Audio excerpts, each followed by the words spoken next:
And in this first lesson, I thought it would be, or it might be useful to start with the pronunciation of the vowels. Okay, and after that, of course, consonant will come, but it will be in the next lesson. Okay, so let's see now for the vowels, how it goes. So the first one is A. Okay, A. So not really difficult to pronounce for most of you. Second one is repeat, okay. Remember that on this vowel we can put some accents, okay, and then it will affect the way you will pronounce the okay, but if it's like that without any accent and you need to spell it or to pronounce the letter, it's okay, Next one is E, then O. Okay, so don't be afraid to put your mouth really round. O, okay, so it's quite deep. O, okay, then U. So this U can be tricky.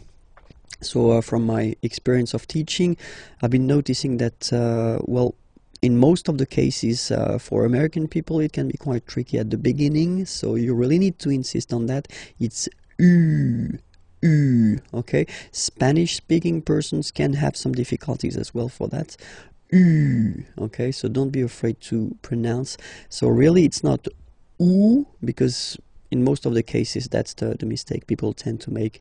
They pronounce it like U. Okay, now in that case it's really U. So really narrow sound. Okay, so don't be afraid to insist on that. And the last one is well, it's Y. So if you need to spell it, then you say Y. Okay, when you pronounce it, it's like E. Okay, but the name of the letter is Y. Okay, so if we check them again one more time, this one is A, then comes I, O, U. Remember, U, and the last one Y for the name, okay, but then the pronunciation is E, alright? And in this lesson, we'll discover the pronunciation of the consonants, so les consonnes. Are you ready? So let's start now. Okay, so les consonnes, B. Okay, so this one shouldn't be that difficult to produce. B. Then comes C. Okay, C, D, F, G. Okay, so if we want to repeat them one more time, B, C, D, F, G. Okay, let's see the others. H,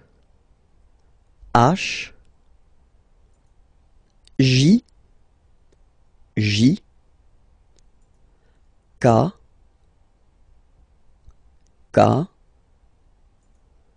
L, M.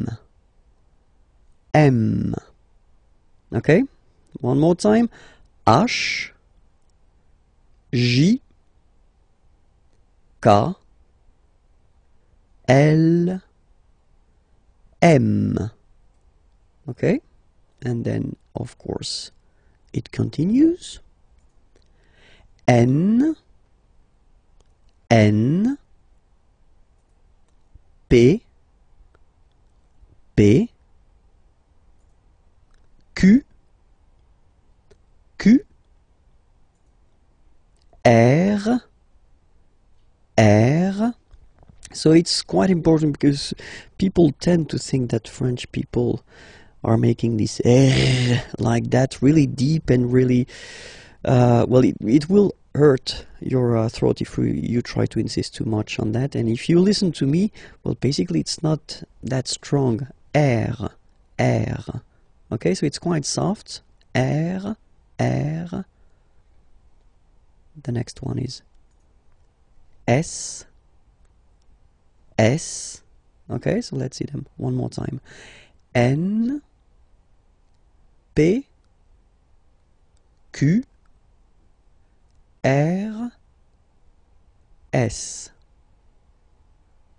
And the last consonant are T, T, V, V, W, W. Okay, so we've got this double, and then V, W, okay. X, X, and the last one, Z, Z. Okay, so remember to pronounce this D at the end. Z, Z. Okay, so let's see them one more time. T, V, W, X, Z. Discover les accents, so the accents.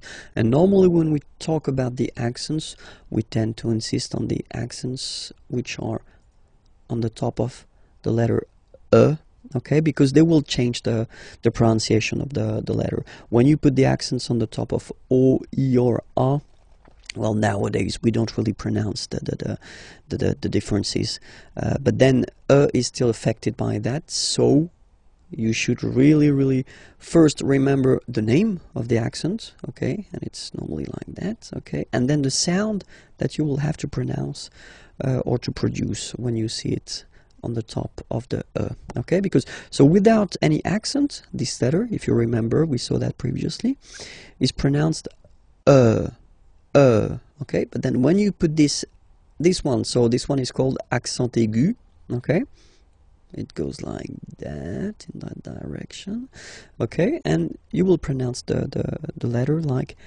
E, okay, listen to the difference, without the accent, with the accent, E, okay, without and with E, alright. Second accent that we can work on, it's a little bit the same, but it goes in the other direction. So if you look, it goes like that, okay, and then it's called accent grave, okay, and the sound that you will have to produce is eh. So it's really open. I mean, the sound is really open, and normally your mouth should be opened a little bit more than with the accent aigu as well. Okay, so it goes like eh. All right, don't be afraid to insist a little bit on the pronunciation, okay, first, and then you can make it shorter after, of course. Eh, eh. All right, so let's compare them. The first one is e, and then the second one is eh. All right, the good news is that the next one, so accent circonflexe, is pronounced like accent grave. Okay, so it's the same pronunciation here, okay, and it's the open one, okay, eh, right, okay, eh, all right, so you can see that it's just like a little hat that you get to put on the top of okay, so let's see one more time the differences. This one, eh, okay, and then these two accents, like here, eh, open, eh, okay. The last one, tréma, well, basically it's quite rare, and the tricky thing is that in some cases you will have to pronounce it like eh, okay, like for instance Noël, okay, but then in some cases as well it can be pronounced like eh, okay. So my advice would be try to remember the word, and they are really rare, so don't be afraid about that, okay. So but that, let's focus on the three main accents here, okay. The first one, accent aigu, remember, e, accent grave, eh, and the last one, accent circonflexe, eh. So we'll focus on les caractères spéciaux, so the special characters that maybe you will have to use if you want to, well, spell your name, or then if you want to give a web address or something like that. So because normally they can be quite useful, and at the really beginning, so it's quite useful to spend a little time on them. Okay, so let's start now. Les caractères spéciaux, the first one. Okay, if you look at it, it's here. Okay, and we called it tiret. Okay, tiret. All right, let's see the second one. Same thing, but it's, you know, the low one, so we call it tiret bas. Tiret bas. Okay, so remember the first one located in the middle is tiret, and the other one here is tiret bas.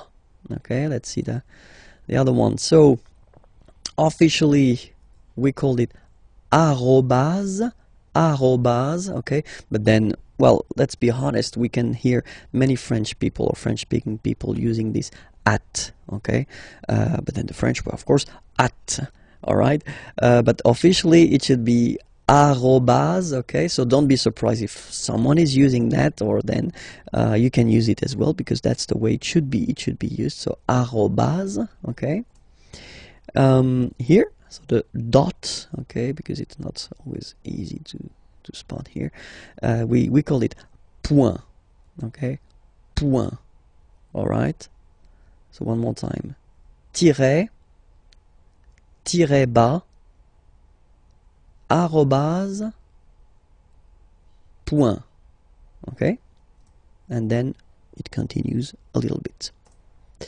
So if you want to indicate that you've got, well, a double letter, okay, you can say, so in that case it's p, okay, so you say deux, okay, deux, it's two in French, deux, okay, p, deux, p, okay, if it would be another letter, then you would say deux, and then the name of the letter, of course. Then this one here is called apostrophe, okay, apostrophe, apostrophe, okay. And the last one for this lesson, here you can see that in some cases, so we'll see that a bit later, I mean the reason why, but still you can have this little thing beneath the C, okay, and that's what we call cédille, cédille, okay, cédille, yeah, cédille, okay. And we'll discover a quite important thing, because it's a verb, and it's the verb être, okay, être means to be, okay, so as in many languages, the to be is quite useful, just for a simple reason, you tend to use it quite often, and then we can use it to construct some composed tenses that we'll see a bit later, okay. So let's see how it goes at the present form. Le verbe être, first is je suis, je suis, okay. Je, it's the pronom personnel, so it's I, okay. Suis, I am, okay. Je suis, all right. Then second person, tu es, okay. So remember, être is really tricky, especially when it comes to pronunciations, okay. So first one, suis, as you've been noticing, you don't pronounce the final S, okay. And for tu, then you've got this combination of letters, okay, but then basically the sound you will pronounce or you will produce is est, okay. Tu es, all right. Je suis, tu es, okay. So let's see the next one. So you've got this il, okay, so it's a capital letter, but then it's I and then L, okay. Il, so it's he, okay, masculine form, and then elle, she, so feminine form, okay, and this is the verb. So il est, or then elle est. So you can notice that even if we write them differently, this like that and like that, we pronounce them the same way. And that's usually the difficult thing, you know, with the French language. What you write and what you pronounce can be quite different. Okay, so remember, je suis, tu es, il est, elle est. Okay, so let's see how the next one comes. Here it's nous, nous. Okay, sorry about that. Whoops. Nous sommes. Okay, nous sommes. Okay, so you don't pronounce the final S here, it doesn't exist. Sommes. Nous sommes. Okay, then the next one is coming. Vous êtes. Same thing here. Notice that final S is not pronounced. Et. Et. Okay, and then in French we tend to have this liaison. So liaison, it's like a link, okay, that we can make between the words. So in that case, vous is ending with S, and then you tend to make a little link between them. So vous êtes, z, it goes like that. Vous êtes, okay? Vous êtes, vous êtes. All right, so let's see one more time. Je suis, tu es, il est, elle est, nous sommes, vous êtes. Okay, and let's see the last one. Il. Okay, so you can notice that even if you've got this S at the end, and then here you don't have anything, well, you pronounce them the same way. Okay, il, singular form, il, plural form. Okay, ils sont, final T not pronounced, ils sont, elles sont. Okay, ils sont, elles sont. So let's see it again. Je suis, tu es, il est, elle est, nous sommes, vous êtes, ils sont, elles sont. All right. One more thing to notice, because it's quite important. This vous form, okay, can be used for the plural, of course, and then it's the polite form that we use if you meet someone for the first time. Let's say it's someone that you are connected to professionally, or it's, well, someone important, or then, well, in that case, or then you don't know this person, you should use definitely this vous, okay, for the first time. It's the polite form. After that, you can decide whether you want to use this tu form, okay, which is normally quite common in French, but then first remember that vous is better. Okay, let's see a few examples now. Okay, first, I've been writing this question. So, quelle est votre nationalité? Okay, so here to show you that it's here. Quelle means what, est is, votre, your. So it's according to this vous. Okay, so the polite form of your, and then nationalité, nationality. Okay, so let's repeat the question. Quelle est votre nationalité? All right. And in French, we tend to raise the voice at the end when we've got this little point d'interrogation. If it's a question, don't be afraid to go like yoop and raise a little bit at the end. Okay.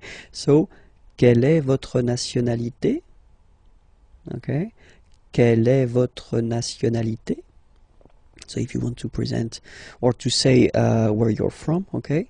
So we're using this être for that, you know. Je suis, okay, so you've got here it already. And then you put this français, français, okay? It's French. Je suis français. Je suis français. Okay? Then another example. Quel est votre nom de famille? Famille, family, nom, name. So nom de famille, family name, last name if you want. Okay. Quel, it's still what. Okay, in that case it's written like that. So we will see that in a coming lesson, but just to inform you, that's the masculine form, just because nom is masculine, and here you've got the feminine form because nationalité is feminine. Okay, but then we pronounce them the same way. So quel est, what is, votre, your nom de famille, so family name or last name. Okay, it's a question. Quel est votre nom de famille? Okay, so it's not the opera or something that you want to sing. Okay, so just raise a little bit your voice at the end of the question. Okay, so the answer, c'est le François.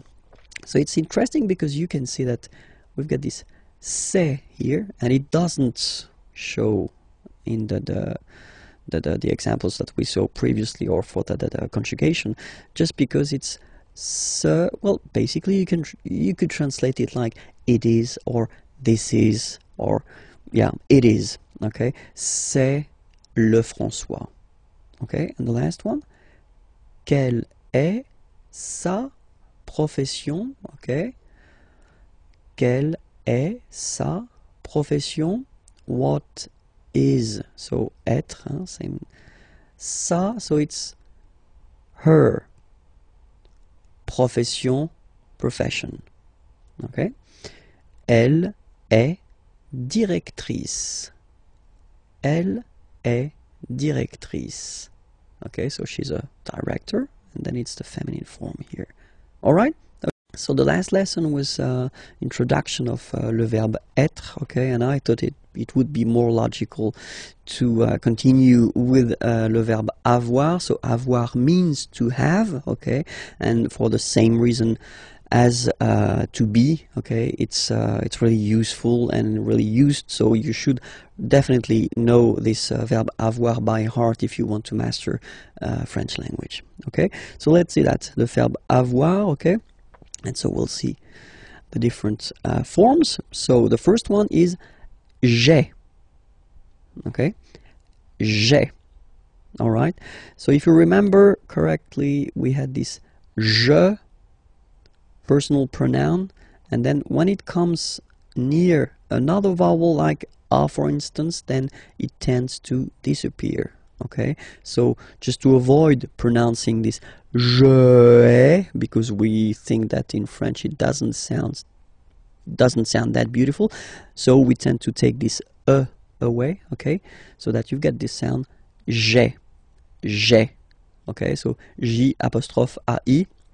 Remember, when you combine this ai, you get the e sound. Okay, second one, tu as. Okay, as usual in French, final s is not pronounced. Tu as. Tu as. Okay, first one, j'ai, tu as. Then comes il, so masculine form, he. Okay, il, he. Elle, she. Okay, and then a. So as you can notice, second form as is pronounced a, and this is a. Same pronunciation in both cases. Okay, then nous avons, final s not pronounced, avons.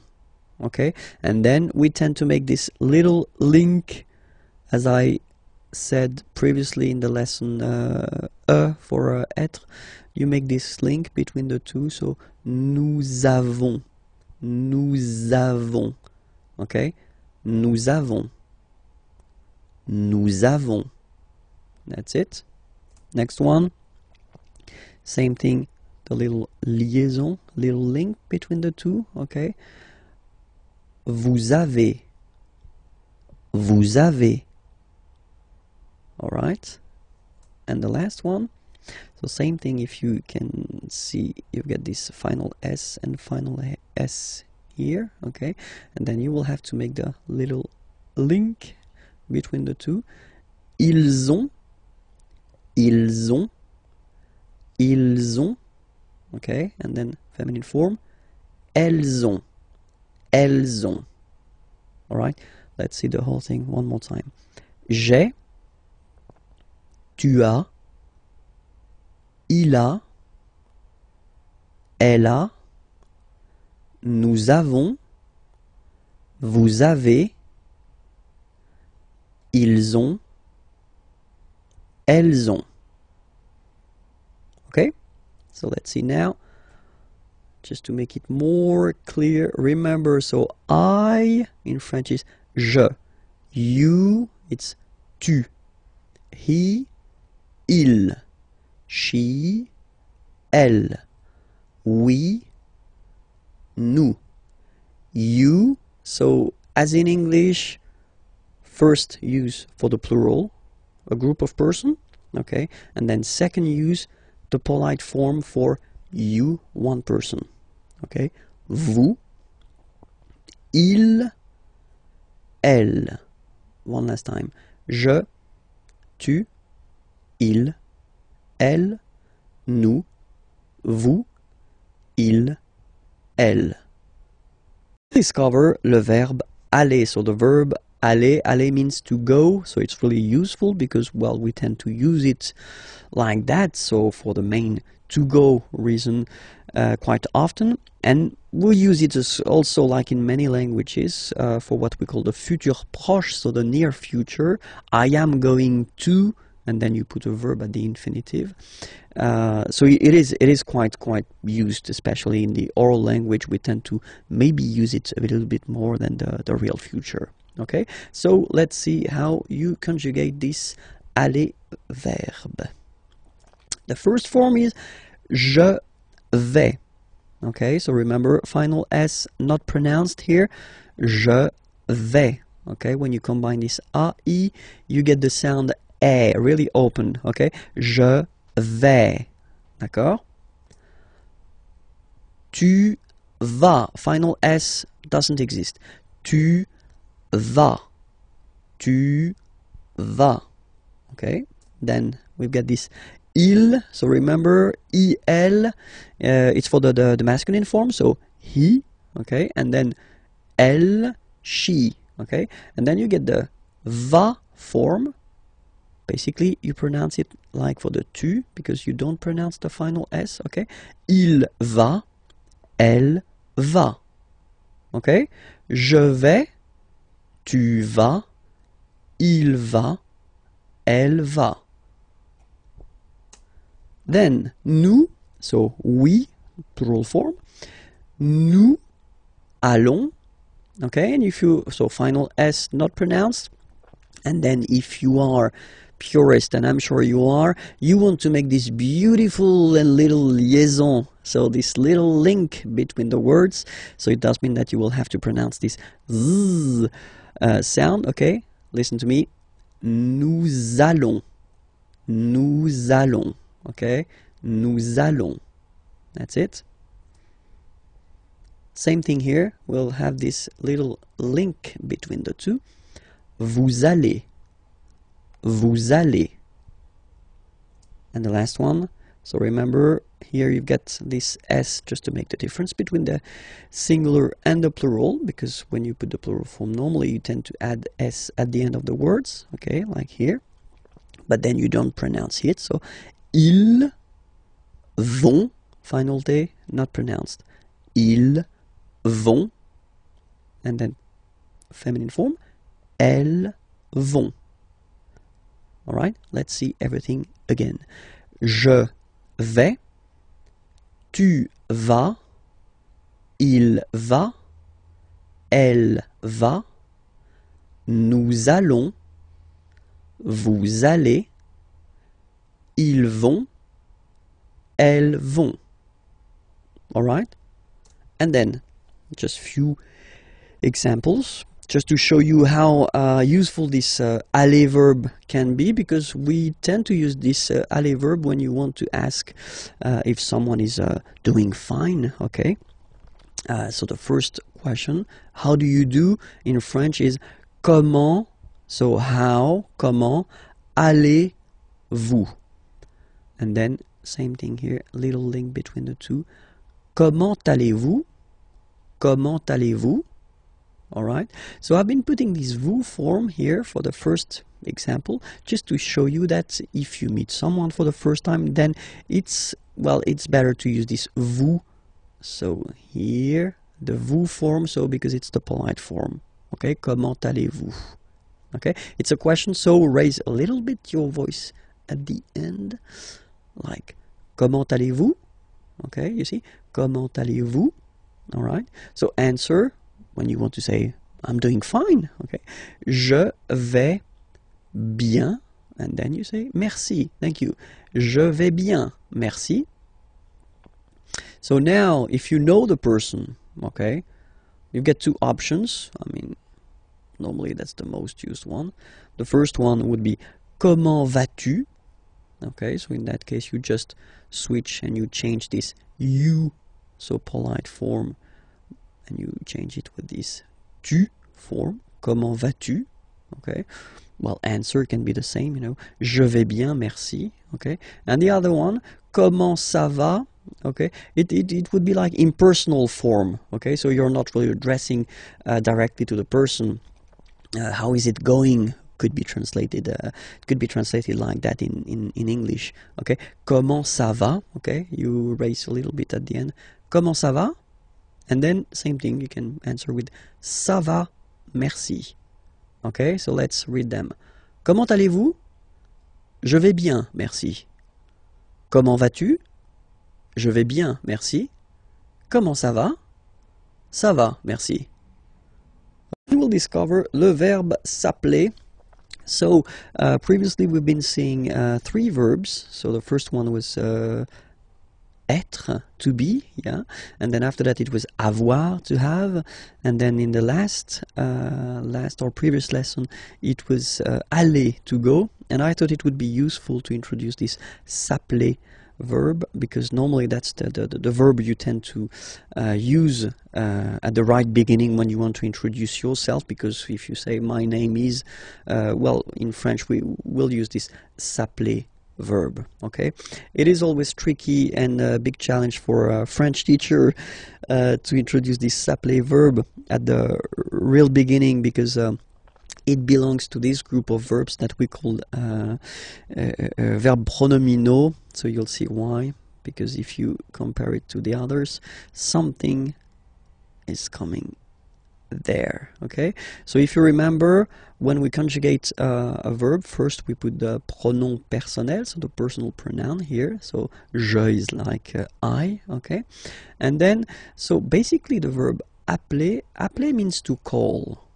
Okay, so without this s, okay, appeler is to call. Okay, and then when you had this s here, and then if you transform it like in this form, I call, and this is a pronoun, it's like me, so it's like I call myself, I call me. So it's just the way we've got in French to introduce ourselves. Okay, so it's je m'appelle. Okay, je m'appelle. All right. Second form, tu t'appelles. Okay, remember, final S not pronounced. Tu t'appelles. Okay.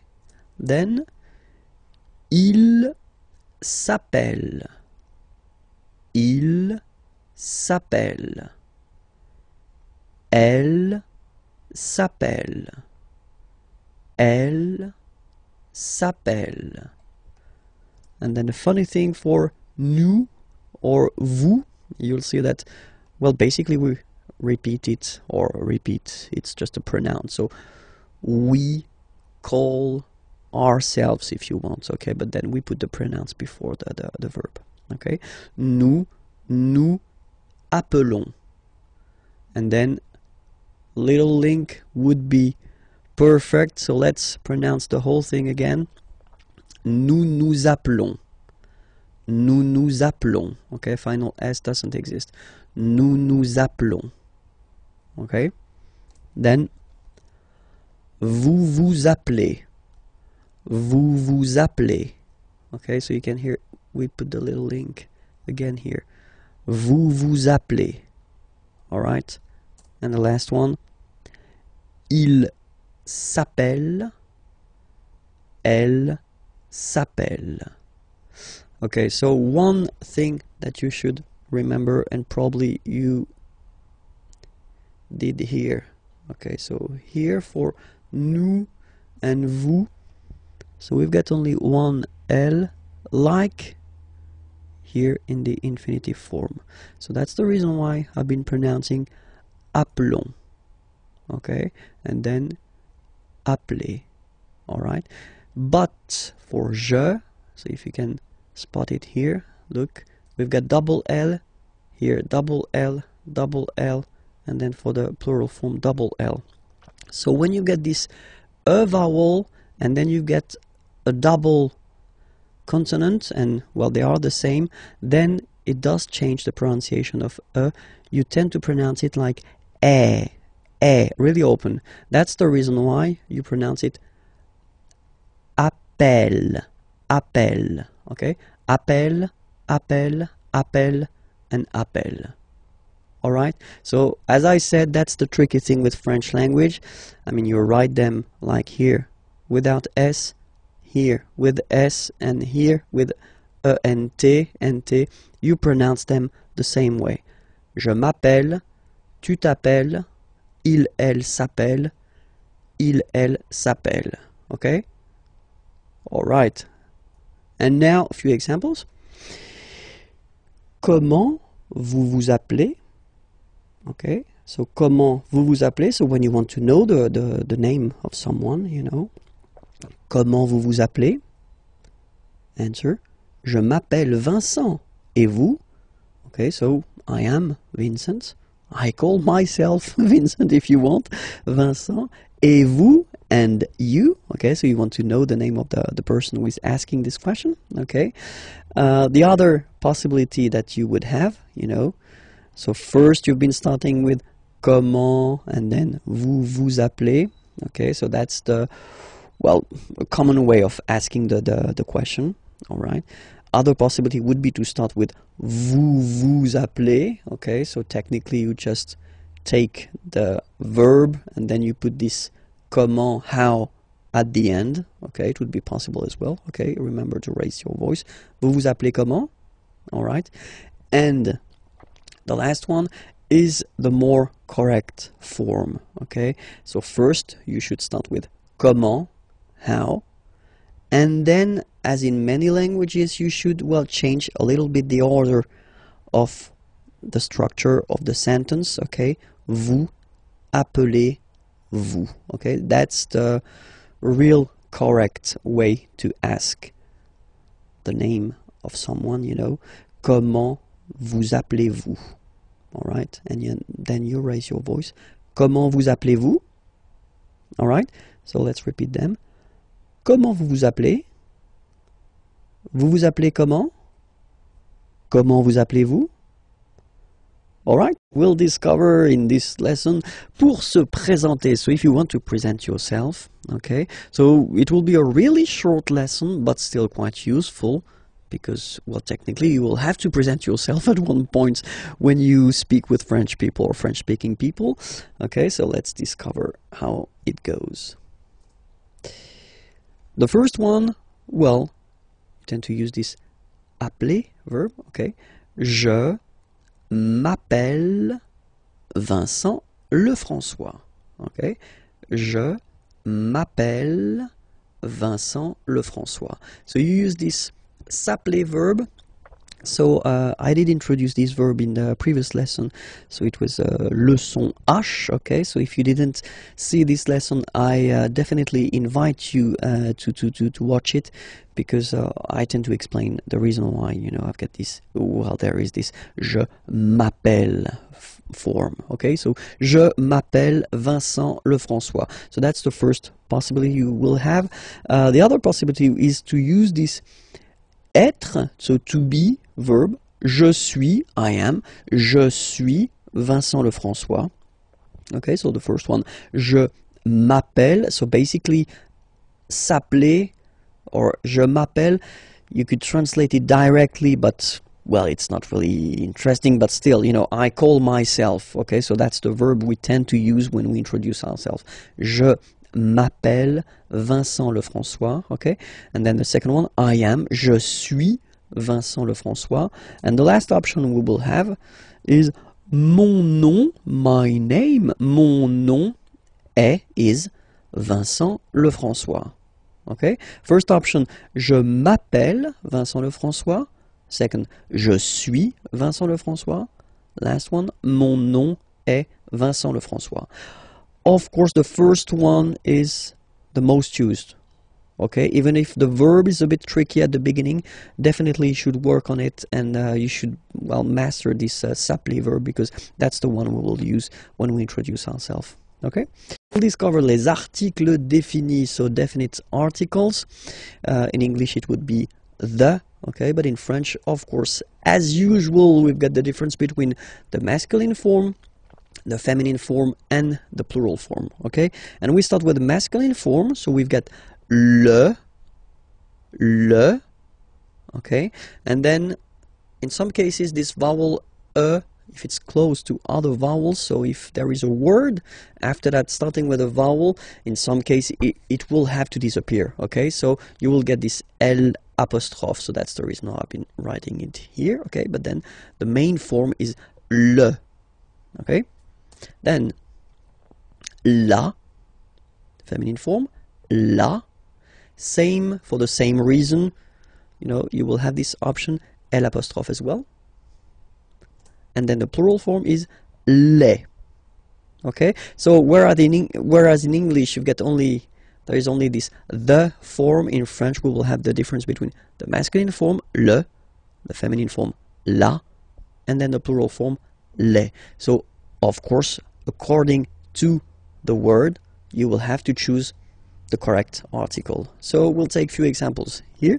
The first one is chien. Chien is a dog, and in French, chien, like that, it's masculine, so le chien. So basically you just put the article le and then chien. Okay, in that case, second case, ordinateur, well, you can see that it starts with the vowel o. Okay, and as I said, you know, and o, they don't get along that well, so you've got to take this away, and then you get this l'ordinateur, l'ordinateur. All right, and third example, so I took on purpose this hôtel, okay, because it starts with H, but remember that in French we don't pronounce H. Okay, so basically the first sound of the word is the vowel O. Okay, so for the same reason, needs to disappear. L'hôtel. Okay, so if we repeat them, le chien, l'ordinateur, and then l'hôtel. Okay, feminine form, la famille. Okay, so no problem, so family, la famille. Okay, then we've got argent, money, argent, same for the same reason, so l'argent. Okay, you get to take this away, l'argent, and same thing as previously when what we saw for the masculine part. Even if you've got this h, then the first sound you hear is a. Okay, so for the same reason you will have to take this a away, and then you get this l'habitation, l'habitation. Okay, and then I've been taking, well, basically the example from here, chien. Okay, and then I put s at the end, and it's the mark of the plural. Okay, so you put les chiens, the dogs. Okay, les chiens, and then you take famille, family. Okay, you just add this final s, and you get the plural form, les familles. Okay, remember, chien, singular form, chien, same pronunciation, but you put this s. Okay, final s not pronounced. Famille, singular form, famille, plural form, same pronunciation, s not pronounced. Okay, we'll discover les articles indéfinis. So indefinite articles. So in English there is only one, and it's or un.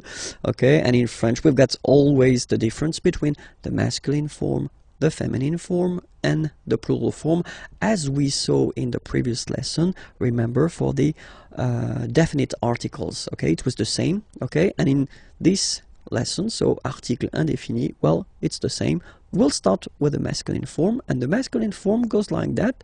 So when you put these two letters together, it can be quite tricky to pronounce at the beginning. Of course, after that you will master it without any problem and without any doubt, but you've got to pronounce it like un. So it's what we call the nasal, so it goes in your nose, okay?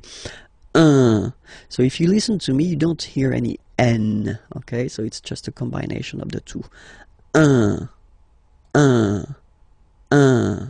Alright? Okay, so that's the masculine form. Then the feminine article is here, and it's easier because if you have this U, N, E, then you pronounce it une. Okay, masculine, un, feminine form, une. Okay, and then the plural form, des. All right, here s you pronounce it like e. Okay, un, une, des. All right, let's see a few examples now. Okay, here ami means friend. Okay, un ami, and then we tend to make this little link between the two. Un ami. Okay, soleil, sun. Un soleil. Livre, book. Un livre. Voiture, car, feminine. Une voiture. École, school, feminine form as well. Une école. Décision. Une décision. Don't ask me to translate this décision. Come on, please. Ami, so I've been taking this now. Look, ami here. So we've got the masculine form and it's the singular. Remember, if you want to put the plural form, then you just add this final S here. Okay, but then technically you pronounce it the same way. So singular form ami, plural form you add this S, but it's ami as well. Okay, in that case you get des, so here des, okay, here, and then there is this little liaison. Remember, it's been introduced in a previous lesson. You put this little link between the word. Des amis. Okay, I've been taking voiture here, voiture, a car. Okay, just add this S at the end and then you get the plural form, des voitures. Okay, and then I've been taking back this livre, same thing, you just add S at the end, des livres. Okay, let's repeat them one more time. Un, une, des. Un ami, un soleil, un livre, une voiture, une école, une décision, des amis, des voitures, des livres. Discover together l'article interrogatif, so it's really useful and we'll see that now. So l'article interrogatif, here you get the masculine form and it's quel. Quel means what. Okay, so that's what you'll use when you want to ask a question with what. Okay, and you've got a good example here. So quel est votre nom de famille? What is votre, your, so the polite form of your. Nom de famille, family name, last name, okay? Quel est votre nom de famille? What is your last name? Second example, quel est votre prénom? Prénom is first name. What is votre, the polite form for your? Quel est votre prénom? What is your first name? Okay, so you can see now, more in detail, that nom, prénom are masculine words. And that's the reason why, in that case, you get to choose the article here according to the gender of the word it is connected to. Quel, masculine form, because nom is masculine. Quel, masculine form, because prénom is masculine. Okay, let's see now the feminine. And the good news is that, as usual in French, we write the thing differently, but then we can pronounce them the same way. And then the feminine form is written like that, Q-U-E-L-L-E, but it's pronounced like the masculine form.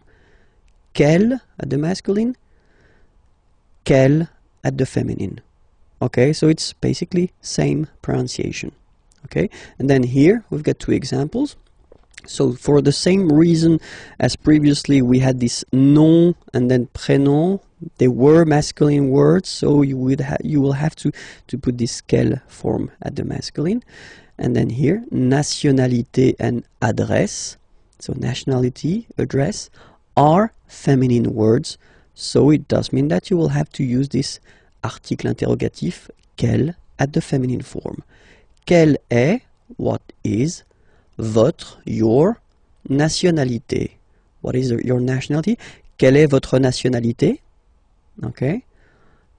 Quelle est votre adresse? What is your address? Okay. So, let's repeat them. Quel est votre nom de famille? Quel est votre prénom? Quelle est votre nationalité? Quelle est votre adresse? Okay. So, remember one thing for the phonetics, okay, the way to pronounce them. Quelle, masculine form here, will be pronounced exactly as the feminine form here. Quelle. So only one sound, okay? And then the second thing that you've got to remember, of course, you can, well, basically accord these articles with the word they are connected to. So it does mean that if the word is at the plural form, then you will have to put the plural form. The rule in French, if you remember correctly from the previous lessons we've been doing, is to put this final S at the end of the words to put the plural. Okay, so quelle here for the masculine singular will become quelle here, masculine plural. Okay, quelle here, feminine singular, will become quelle with the S, feminine plural. And the good news is that you will pronounce them the same way. Alright, so quelle, quelle, quelle, and quelle. Okay, remember that in some cases, of course, you will have to make this little liaison, you know, this little link between the words. So if the word or the verb or whatever is coming after is starting with the vowel, of course you will have to put this little link. But then if you pronounce it, or if you pronounce them just like that, quelle, quelle, quelle, quelle. Okay? We're going to discover together les jours et les mois. So the days and the month. Okay? Les jours et les mois. So let's see that together. And so we'll start with les jours de la semaine. Okay, semaine is week. Les jours, so you can see that it's the plural form. Huh? The days. Huh? Les jours of de la semaine. Les jours de la semaine, the days of the week. Okay, so we'll start with the first one. And in France, the week starts with lundi, Monday, lundi, lundi. Okay, remember, UN is pronounced like un, lundi, lundi, lundi. Then mardi, mardi. So you can hear that you don't pronounce it that strongly, this R. Mardi, mardi, okay? You don't need to go too deep like mardi. No, no, no. You don't move your tongue, so it doesn't sound like mardi. No, it's really soft. Mardi, mardi, mardi. Okay? The next one is mercredi, mercredi, Wednesday. Mercredi, mercredi. Okay? Next one, jeudi. Jeudi. Remember, when you combine this U, you get the sound jeudi. Jeudi, so I insist a little bit, so make it softer. Jeudi, jeudi. Then en, nasal, and it's en. So remember, vendredi, vendredi, vendredi, vendredi. Okay? Then samedi, samedi, don't insist on the hein? Samedi, samedi, alright? And the last one, dimanche, dimanche. You get the sh, and then an, en, dimanche. Okay, let's see them one more time. Lundi, mardi, mercredi, jeudi, vendredi, samedi, dimanche.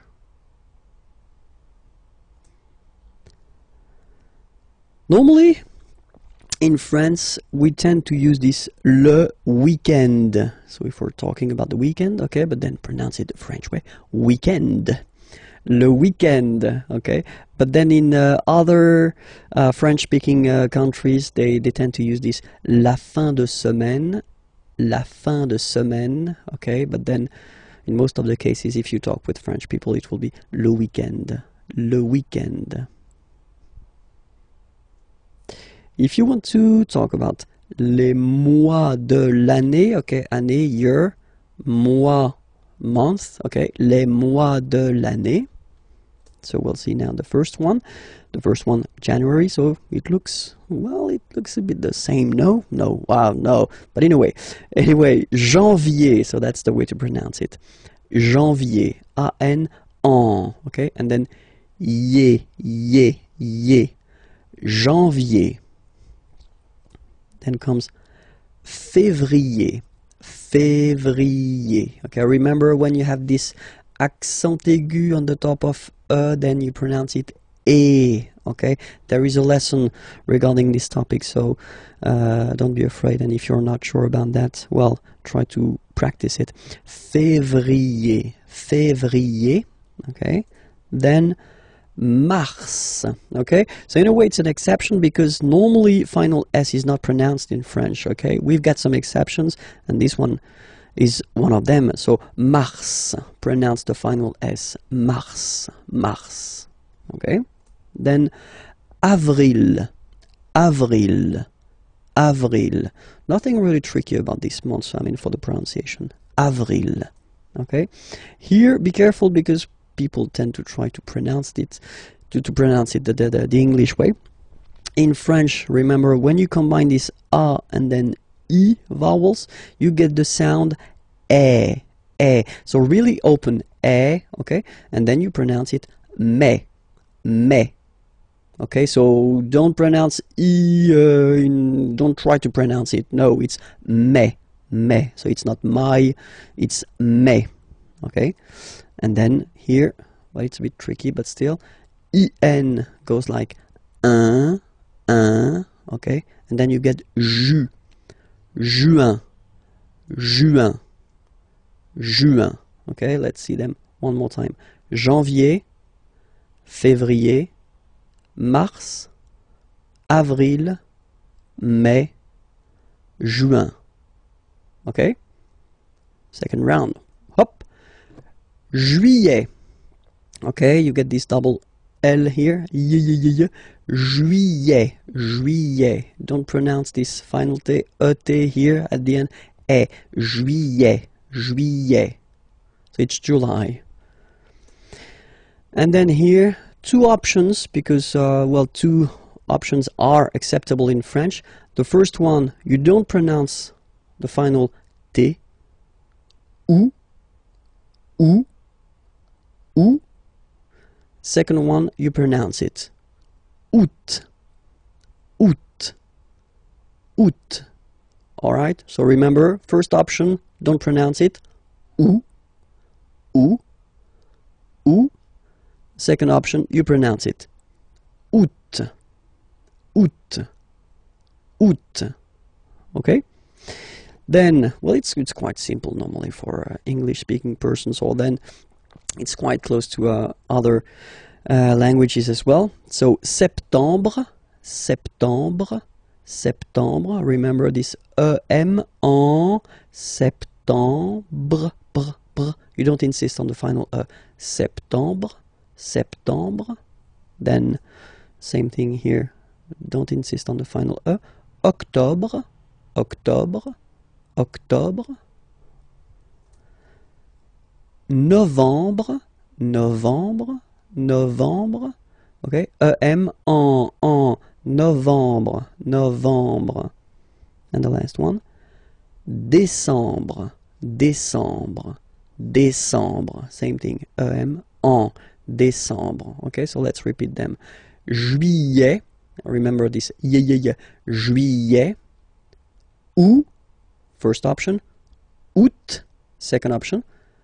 Septembre. Octobre. Novembre. Décembre. Okay. The little gift. L'hiver. L'hiver. And it means winter. So I've been putting this M here just to tell you that it's masculine. L'hiver. Le printemps. Le printemps. Spring. L'été. L'été. Summer. So I forgot to put it, but here I should put M because it's masculine. L'été. L'automne. L'automne. And same thing here, it should be M, automne, masculine. L'automne. Okay, so let's repeat it. L'hiver, le printemps, l'été, l'automne. And then, the last thing for this lesson, if you want to introduce the dates, okay, so if you want to tell what day it is today, so aujourd'hui means today. Aujourd'hui, today. Nous sommes, so we use the verb to be, okay, we are, nous sommes, le 8 juin 2012. Okay, so forget for the 2012, don't be afraid, we'll see that a bit later for the numbers, okay. Aujourd'hui, today, nous sommes, we are, le, you put the article, definite article, okay, and then you put the date here, okay, you start with the number, the month, and then the year, okay. Or then, second option, aujourd'hui, so it doesn't change, it's here, today, c'est, it is, this is, and then you put the date, le 8 juin 2012. Okay? Le masculin et le féminin. So let's see how we will modify some words that are masculine into a feminine form here. Because for instance, we're talking about, well, whether professions or occupations. Here, student, assistant, actor, dancer, baker, and then computer scientist. It looks quite nice in English. Informaticien is nice, but still in English. Computer scientist, it's really interesting. Okay, so the rule in French is to add a at the end of a word to put the feminine form. Okay, so for instance here we've got étudiant, and then we've got assistant here. Okay. You just take it back here, étudiant, and then you will add this E at the end without modifying the first part. Okay? So it will, of course, change a little bit the pronunciation because you will pronounce it at the masculine form. Il est étudiant. Okay? A-N-T, étudiant. Okay, but then for the feminine form, elle est étudiante. Okay, t. Okay, you don't really insist on the E, but you insist quite much on the T. Elle est étudiante. Il est assistant. So don't pronounce the final T here. But for the feminine form, elle est assistante. Okay, étudiant, étudiante. Assistant, assistante. All right. Then we've got now the tricky ones. Il est acteur. Okay, so it's one of the irregular ones. E-U-R here, acteur, and it will become ris. So E-U-R is becoming ris. Elle est actrice. So acteur is becoming actrice. Okay, and then we've got a second group with this E-U-R combination. Il est danseur. E-U-R is becoming euse. Danseuse. Okay, danseur masculine, danseuse feminine form. Il est danseur. Elle est danseuse. Okay, then we've got this group like boulanger, boulanger, ER. So if you add this final E at the end, then you will have to put this accent here, accent grave. Remember, when you've got this E plus this accent grave, you pronounce it like E, really open E sound. Okay, so boulanger, boulanger, and then feminine form, boulangère, boulangère. Same thing, don't insist too much on the final E, boulangère. Okay, il est boulanger, elle est boulangère. Alright? And the last group is IEN, informaticien, yin, yin, yin. So that's the way to pronounce this IEN, yin, yin. Okay? Informaticien. Alright? And then, if you look carefully, then here, okay, you will have to double the N and then add this final E. Okay? And you get the sound informaticienne. Sienne. Remember, E and then double N, or then it could be double L or double consonant here. You open your E, so it's E. Informaticienne. Okay, so I tend to insist a little bit. Okay, don't worry, I will pronounce it a bit more normally after. Il est informaticien. Elle est informaticienne. Okay, so let's see them one more time. Il est étudiant. Elle est étudiante. Il est assistant. Elle est assistante. Il est acteur. Elle est actrice. Il est danseur. Elle est danseuse. Il est boulanger. Elle est boulangère. Il est informaticien. Elle est informaticienne. We'll work on the vowels, les voyelles, in this lesson, and then we'll see how they behave when we combine them with another letter. So the vowels that we will work on, we won't take this Y vowel on purpose, okay? So we'll focus only on A, E,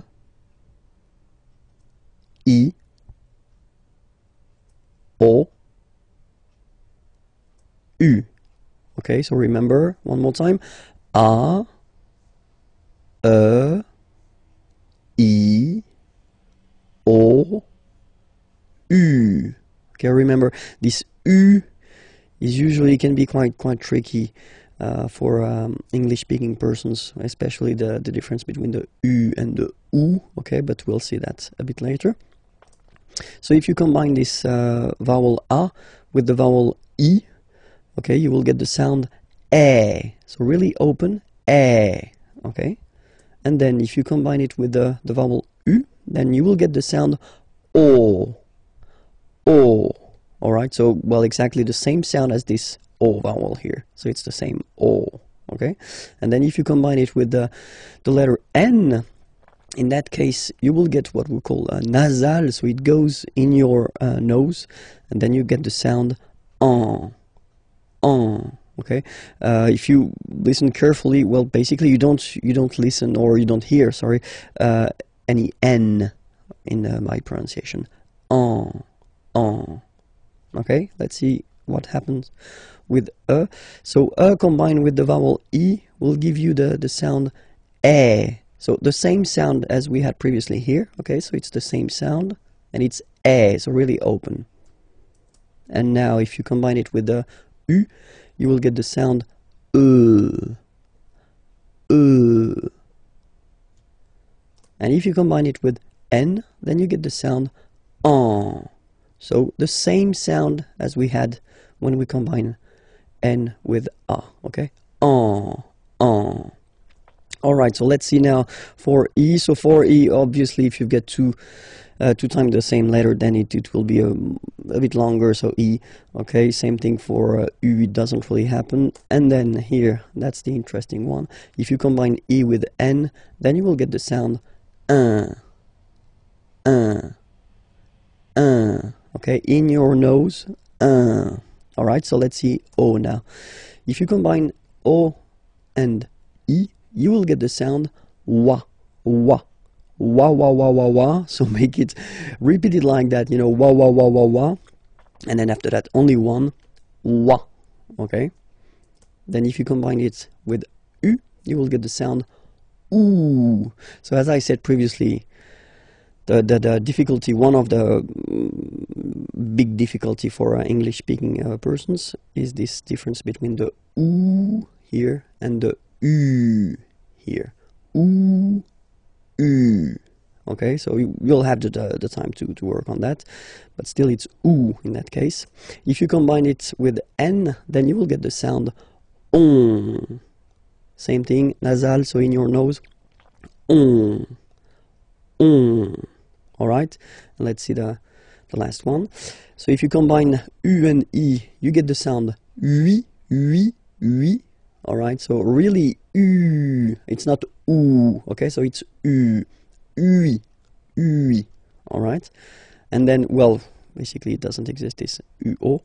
And if you combine it with the n, then you get the sound un. So before we had the difference between this un here and this un here, but nowadays in France, at least, you don't make any difference between the two. Okay, so it's un here and un here. All right, so let's see them one more time.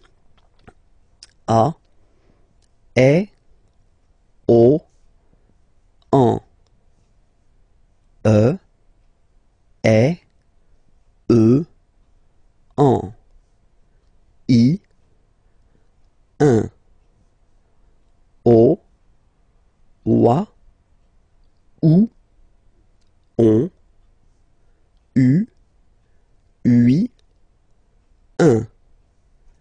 So we'll discover les chiffres in this lesson. I hope you're ready because it's starting right now. Les chiffres. 0,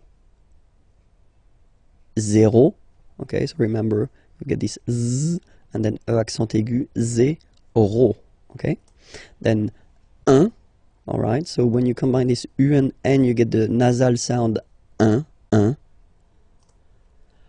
2. Final X not pronounced, okay? 2. 3.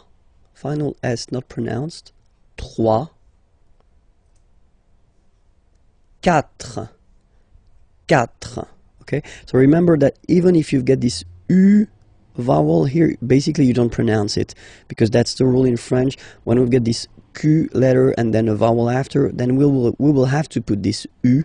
Okay? So you get this Q-U-A, but then the sound that you will pronounce is K. Okay? 4. 4. All right? And next, 5. 5. 5. Then be careful here, because even if it's ending with this X, well, you'll have to pronounce it like S. Okay? So you get the 6 pronunciation. 6. 6. Okay, so it's not 6, it's 6. Alright? Then here, remember, P is not pronounced. Okay, it doesn't exist, so you get this set sound. Set. Set. Okay? Then here, final T is pronounced, so huit, huit. Remember in French this H letter here, okay, doesn't exist phonetically, so we don't really pronounce it, okay, so if you listen carefully, you will only listen or hear these vowels at the beginning of the word. Huit, huit, okay, and then neuf, neuf, neuf, okay. And we'll discover a quite useful thing, because in leçon B, if you remember carefully, I did introduce the numbers till 9, and then we'll continue, so from 10 to 20, okay, de 10 à 20, okay, so let's start now. 10, okay, so remember, final X here is pronounced like S, 10, 10, okay, then 11, 11, okay, so O plus N give you the sound on, onze, onze, okay, final E doesn't exist phonetically, onze, okay, douze, douze, O, U, the two together will give you the sound OU, okay, and then Z, douze, douze, alright. Then now if you combine this E and E, you get the sound E, really open. Treize, treize. Final E, as usual, not pronounced. Treize, treize. Okay? And here, quatorze. So remember Q and U here. Well, basically you get to put this U vowel, because that's the rule in French, even if you don't pronounce it, okay? So you will get the sound K here. K. Quatorze, quatorze, okay? Same thing here, U doesn't exist, so quinze, quinze, quinze, alright? IN, nasal, so it's un, quinze, quinze, okay? Then it continues, of course. Now you get this seize, seize, same thing, final E doesn't exist, seize. E and E together, they give you the sound really open. Seize, seize, okay? Then it becomes logical now, because if you look carefully, you get this 10, okay? 10, and then 7. So if you remember this, it's here, it's 10, and then 7, 7, okay? So it's clear. But then for the pronunciation, 17. Okay, so you don't insist on the S. 17, 17, 17. Okay, then 18. So you will make this little link between the two, the liaison. 18, 18, 18.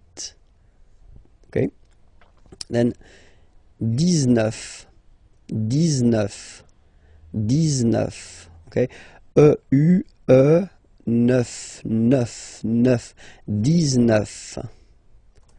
And the last one, so this G letter is here, but you don't pronounce it, okay? And then final T doesn't exist phonetically either, so basically you will only need to pronounce these 3 letters, so you get V, V, and then you get nasal, IN, 1, 20, 20, 20, okay? Hi everyone, bonjour à tous and welcome to Learn French with Vincent, and this is Unité 2, leçon D. So let's see what we'll discover together in this lesson, and we'll work on les adjectifs possessifs, so really useful. Well, in French, as usual, we will have the difference between masculine form. So for the masculine form, we'll have mon, mon, ton, ton, son, son, notre, notre, votre, votre, leur, leur. Okay, so let's be clear, you know, when we talk about les adjectifs possessifs, in English it will be my, your, his, are, your, their. Okay, but then in French, well, basically we'll have the difference between the masculine, the feminine, and the plural. And then keep in mind, we'll see that a bit later when I will give you some examples, that in French we don't decide whether it's masculine, feminine, or plural according to the subject, like in English, because in English you put whether the masculine or the feminine according to the subject, but we will in French put the masculine according to, or the feminine or the plural, according to the word it is connected to. Okay, so it's quite important to just remember that, because it will be really important for the decision whether you put the masculine or the feminine or the plural form. Okay, so we saw first now here the masculine form. Let's check the feminine form, and it's ma, ta, sa. Okay, so you can see well, of course differences, but then still, you know, it works like M, T, and then T, and S. Okay, so, well, mon, masculine, ma, feminine form, ton, masculine form, ta, feminine form, son, masculine form, sa, feminine form. And then the good news is that notre is the same, votre is the same, and then leur is the same. Okay, so you don't really have a difference between these three persons. You will have to use the same adjective possessive. Okay, so the only difference is there: mon, ton, son, ma, ta, sa. Okay, and now let's see the plural part here. Okay, so for the phonetical or pronunciation aspect of it, then remember that this s here combined will give you the sound e. Okay, so you'll pronounce it like me, me, me. Okay, te. So logical, same pronunciation here. Te, se. All right, so me, te, se. Okay, and then for the plural, no, vos, and then leur. Okay, so remember, even if you've got this final s, you don't pronounce it, as it was the case already for this word, no, you don't pronounce the final s, vos, you don't pronounce it, leur. Okay, so if we see that one more time, it's me, te, se, and then no, vos, leur. Okay, so let's see a few examples now. So for the masculine, mon père. Okay, so père means father. Okay, so father is masculine, and so you will put mon père. So you will put here the masculine adjective possessive, my father, just because father is masculine. Okay, so the subject, the person who is actually talking about his father or her father, doesn't really affect the fact that you use the masculine or the feminine here. You put the masculine because father is masculine. Okay, so vélo, bicycle. If you want to say my bicycle, you will say mon vélo. Okay, just because vélo is masculine. Un vélo, and then mon vélo. All right, let's see now a few or two examples for the feminine. Mother, mother is feminine, and then you will have ma mère. Ma mère, my mother, ma mère. Okay, here you've got voiture. Voiture means car, a car. Okay, and it's feminine, so une voiture. Same thing here, you will put the feminine form, ma voiture. Ma voiture. Okay, and let's see now for the plural. So parents, parents, mes parents. Okay, because it's the plural form here. Okay, so you get the plural form here as well. Mes parents. Okay, and then amis, friends. Okay, it's the plural form, so it's mes amis. Okay, and then let's be purist and make this beautiful liaison between these two words. Mes amis, mes amis, mes amis. Alright, so I hope it's clear, because of course, as usual in French, we've got some exceptions, and the exceptions are for the feminine words, like identité, for instance. Identité, so it does mean identity, okay? If you look carefully at this word, you can notice that it is starting with a vowel, so I in that case, okay? And then for aesthetical reasons, we think that ma identité, so the way that normally you should put the feminine form, so ma identité, doesn't sound nice, so for that reason we put the masculine adjective possessive. So remember, with the words, feminine words that start with a vowel like I here, identité, you will have to use les adjectifs possessifs masculins, so the masculine form. So it goes like mon identité, so my identity, mon identité. Okay, another example, adresse, so same thing here, adresse is a feminine word, but then it starts with a, okay, same thing, you will have to use adjectif possessif masculin.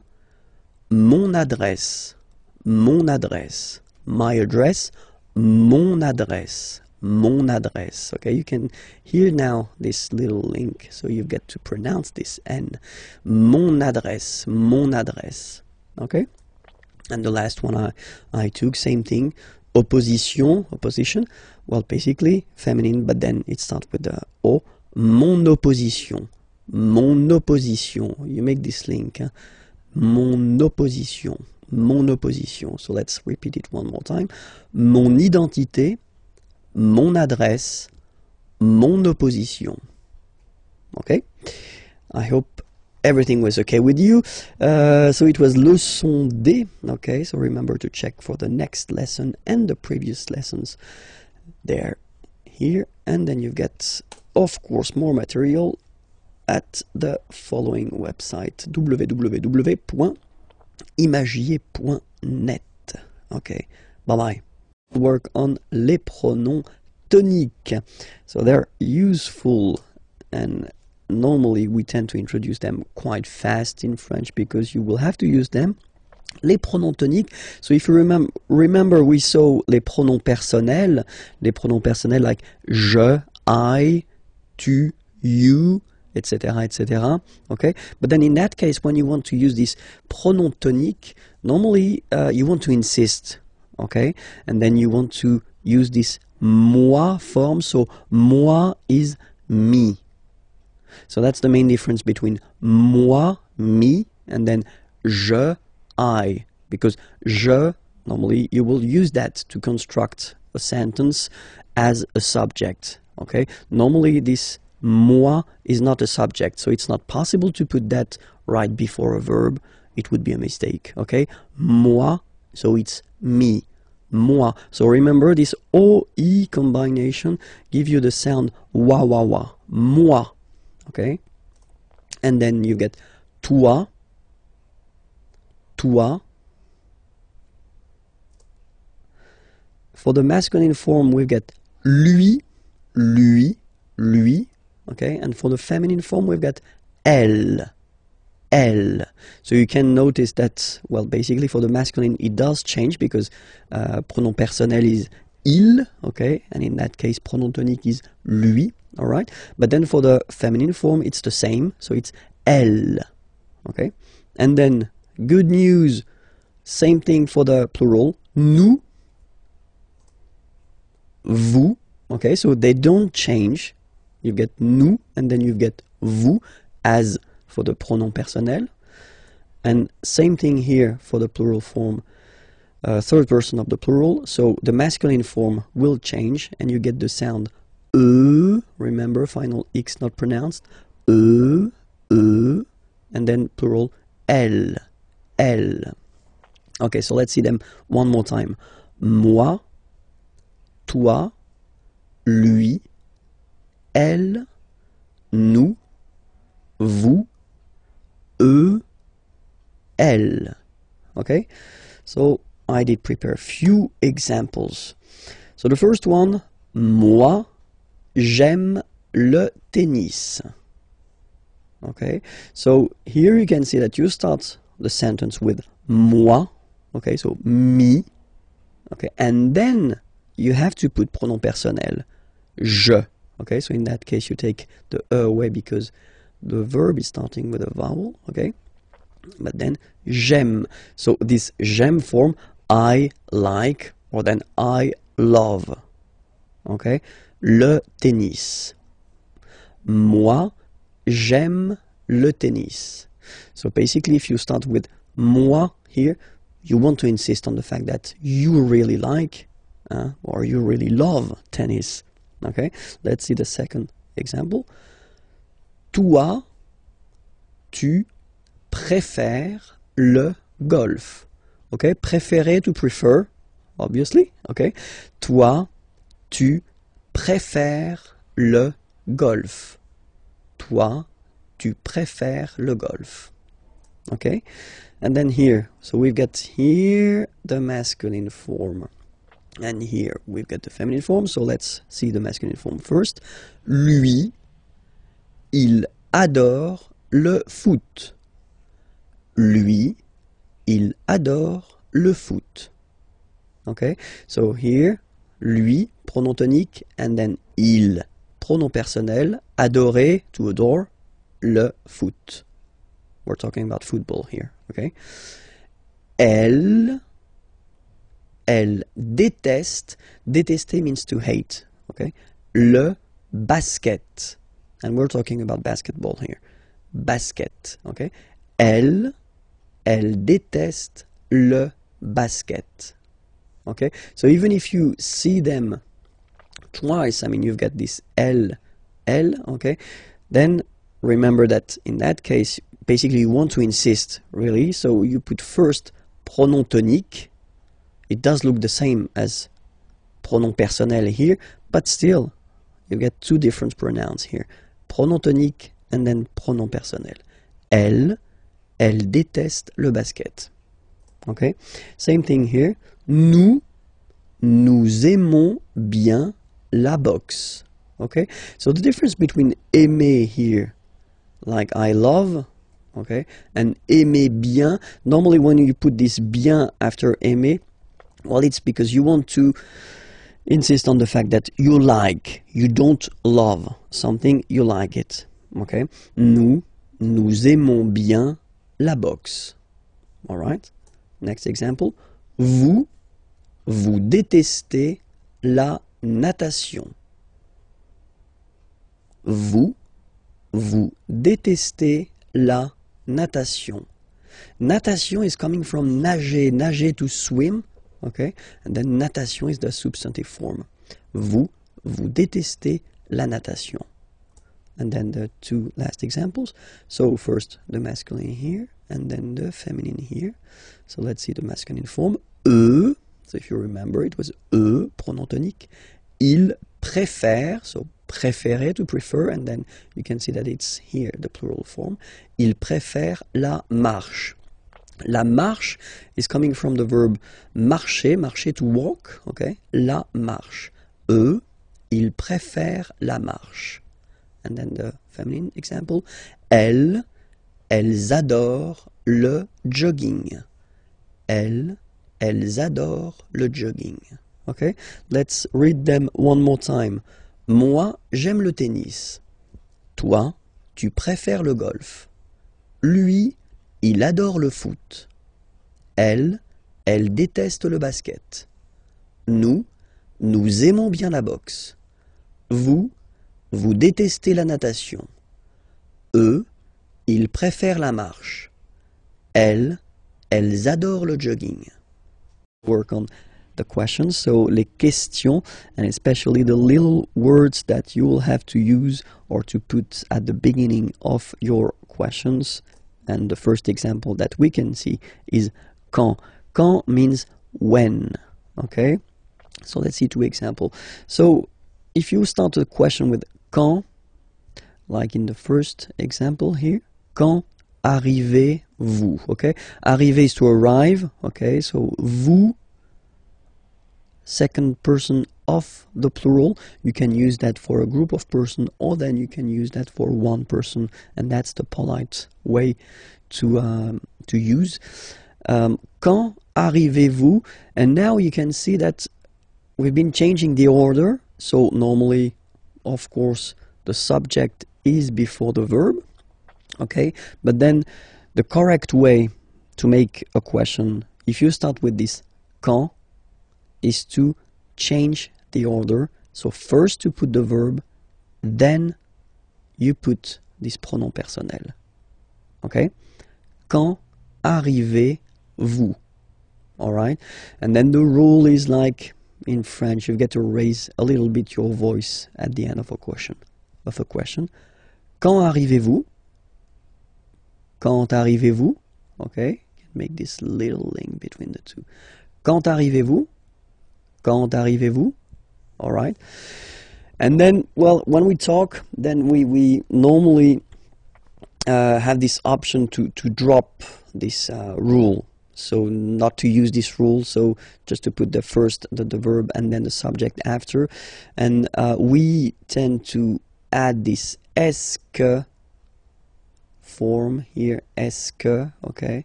So, and you'll get this question. So, quand est-ce que vous arrivez? It is exactly the same question, okay? It is quite long if you compare it to the first one. It is more spoken, okay? It is less formal, and that's normally what you'll hear if you talk with French people. Quand est-ce que vous arrivez? Quand est-ce que vous arrivez? Okay, and then here you see that because you've been using this est-ce que form, then you keep the normal order. So first the subject, vous, and then the verb. Okay? Quand est-ce que vous arrivez? Alright, and then don't be afraid to raise your voice a little bit at the end. Quand est-ce que vous arrivez? Quand est-ce que vous arrivez? You see? So it's not really the opera. You don't need to go really high, you know, but it's just a little bit. Quand est-ce que vous arrivez? That's it. And the next one is où. Où means where. Where. Okay, so quand, when, remember? Où, where. Two examples. Same rule, okay, so the formal or the classic way, if you want to ask a question with où, would be to change the order. So first the verb, then the subject here. Où habitez-vous? Où habitez-vous? Where do you live? Habiter is to live. So you live like if you're talking about the place where you are living, okay? Où habitez-vous? Où habitez-vous? And then same possibility, you just add this est-ce que, and then you keep the normal order of the sentence, so subject and verb. Où est-ce que vous habitez? Où est-ce que vous habitez? All right. Next. Pourquoi? Pourquoi is very useful because it's why. Okay, so remember, quand, when, où, where, pourquoi, why. Same thing here, okay, pourquoi, you should change the order. Okay, so first the verb and then the subject. That's the correct or formal or classic way of asking a question. Pourquoi venez-vous? Venir is to come. So why do you come? Pourquoi venez-vous? Pourquoi venez-vous? All right. Same rule here. If you want to add this est-ce que, then you just keep the classic order like subject and verb. Pourquoi est-ce que vous venez? Pourquoi est-ce que vous venez? Okay. And then comment is how. How. Comment venez-vous? How do you come? Comment venez-vous? Comment venez-vous? Comment est-ce que vous venez? Comment est-ce que vous venez? And then the last one. Combien? How much, how many? So in French we use this combien, how much or how many. Combien de sucre? Sucre means sugar. And then voulez-vous? Okay, vouloir, to want. Okay, so how many sugar do you want? Combien de sucre voulez-vous? Combien de sucre voulez-vous? Combien de sucre voulez-vous? And then same thing here, just add this est que. Combien de sucre est-ce que vous voulez? Combien de sucre est-ce que vous voulez? All right. Discover together le verbe faire, so the verb to do. Okay, so faire is really useful because we tend to use it quite much in French. Okay, so it's, well, usually quite important to discover this verb at the right beginning. So le verbe faire.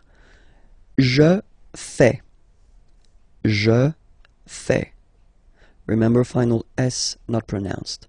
Je fais. Tu fais. Same rule here, final S not pronounced.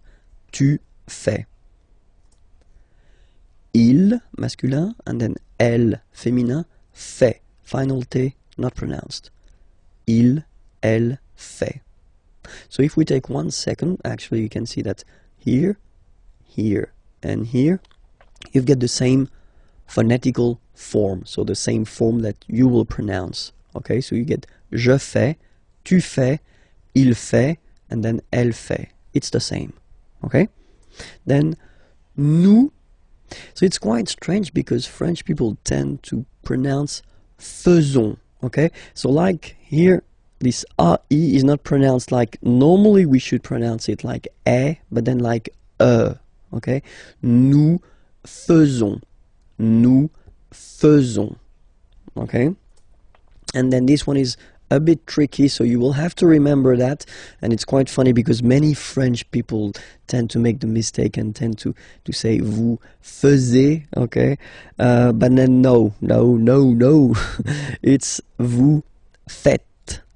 Vous faites. Okay, so remember, final S here is not pronounced, and then this E is not pronounced either. So faites, faites. Vous faites.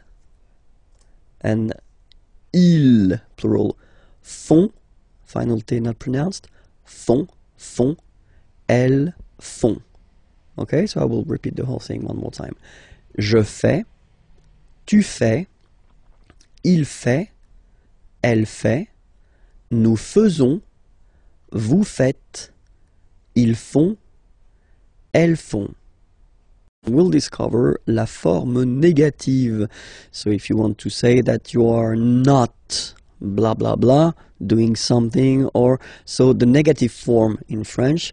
And so the negative form in French is composed of 2 elements. The first one is ne, and then you get your verb, and right after your verb you will have to put this pas.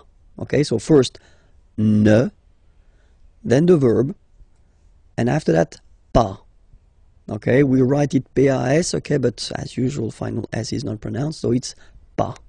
Okay, remember one thing, in some cases, we will have verbs starting whether with a vowel, or then with H, plus a vowel, and in French, H is not pronounced, okay, so for these verbs,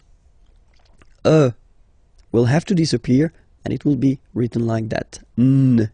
Okay, then will come the verb, and after that, doesn't change, it will be pas. Alright, so let's see a few examples now. So for ne pas, so if you get a sentence like il parle avec moi. So il parle, he is talking, avec, with, moi, me. Okay, remember this moi, we introduced that in this unit, and it was a pronom tonique. Okay, il parle avec moi. So if you want to put the negative form of this sentence, so remember, first part ne, so before the verb, then you put your verb, parle, basically you don't change it, just put it there, parle, and after that you put the second part, pas.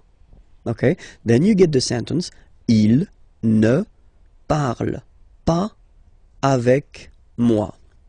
And that's it. You've got your negative sentence here. Okay, let's see now how it will go with N apostrophe pas. Okay, so nous allons en France. Okay, so in that case, if you look, you've got the verb aller. Aller means to go. Okay, nous allons, we are going. Okay, en France, to France. Here, first letter is A. Okay, remember the rule. If it starts with a vowel, like here it is the case, you will have to drop and take away this form. So that's the reason why we've got this N apostrophe like that. N'allons. Nous n'allons.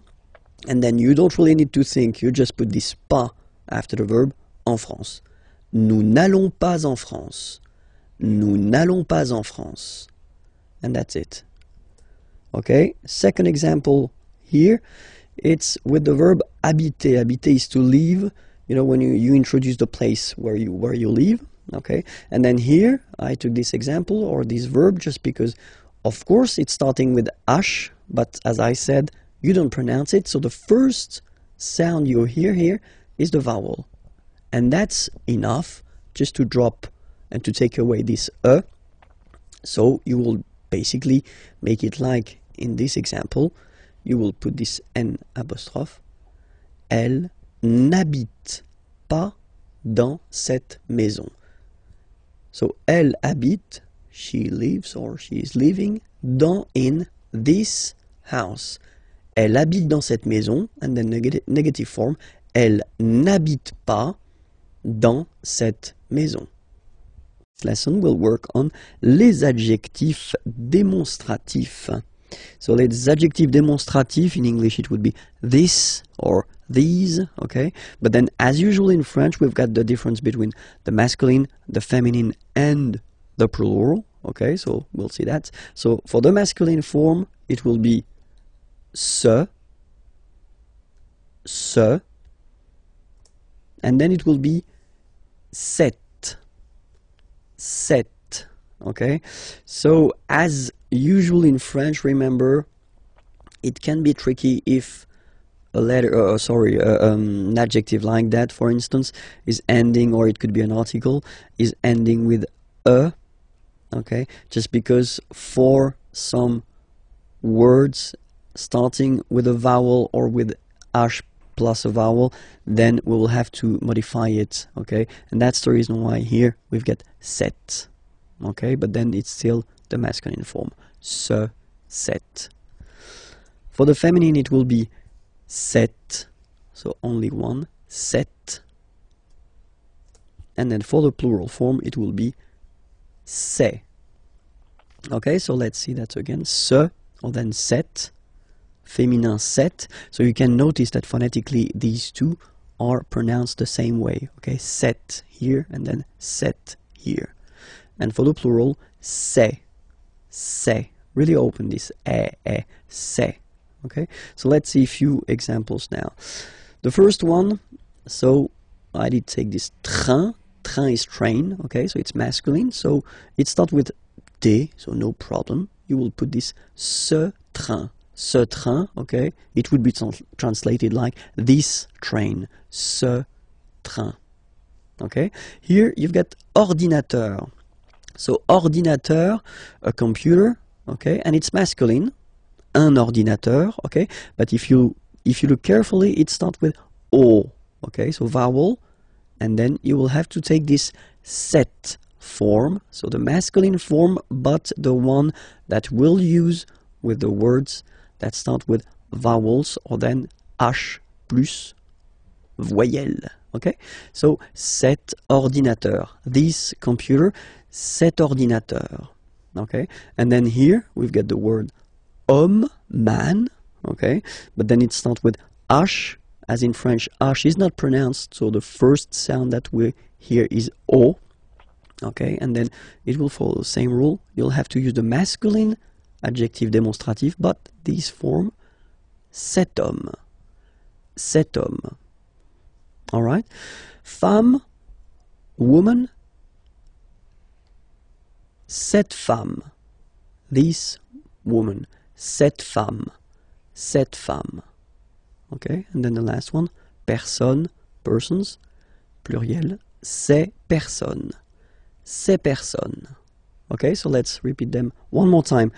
Ce train, cet ordinateur, cet homme, cette femme, ces personnes. In this lesson, and we'll work on the way to conjugate les verbes réguliers, so the regular verbs of the first group, okay, and then with er, so let's start now. So let's take an example. The example is parler. Parler is to speak or to talk, okay, and then if you have a look at it like that, you can basically divide this verb in two parts. The first part, parle, and then second part, er. So it does mean that this verb ending with er is belonging to the first group of verbs. In French we've got three groups, okay, the two first are regular and the last one, the third one, is irregular.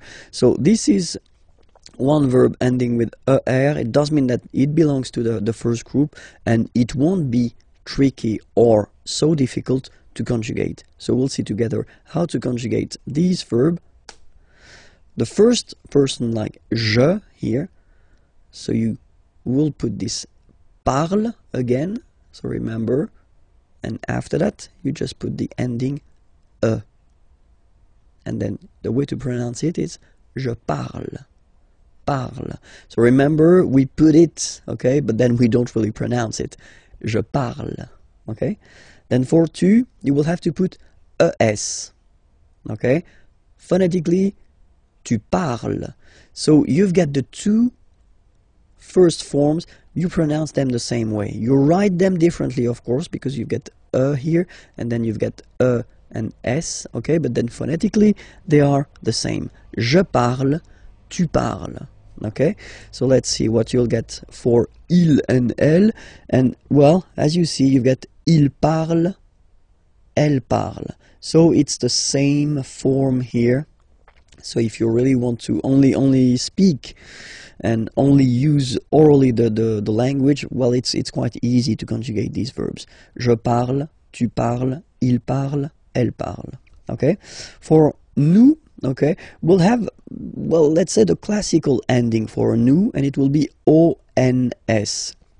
Classical because you will see that with the other groups as well, it's quite common to have this ons for nous, okay? Nous parlons, okay? Remember, final S is not pronounced, okay? And then this on together, they will give you the sound on, okay? Nous parlons, all right? Let's see now for vous, vous parlez, okay? Remember, a Z, when you combine them together, you get the sound E. Vous parlez, all right? And the last one, so even if you've got this ENT, well, don't hate me, but you won't pronounce these letters, okay? You have to write them for the plural form, but you don't pronounce them, so you get il parle, elle parle.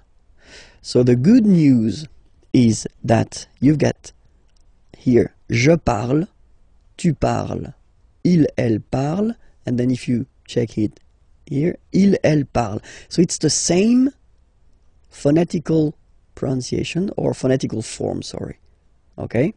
And then you've got nous parlons, and then vous parlez, all right? So here, remember, the endings, you will have to write them, okay? All right, so we'll take another example.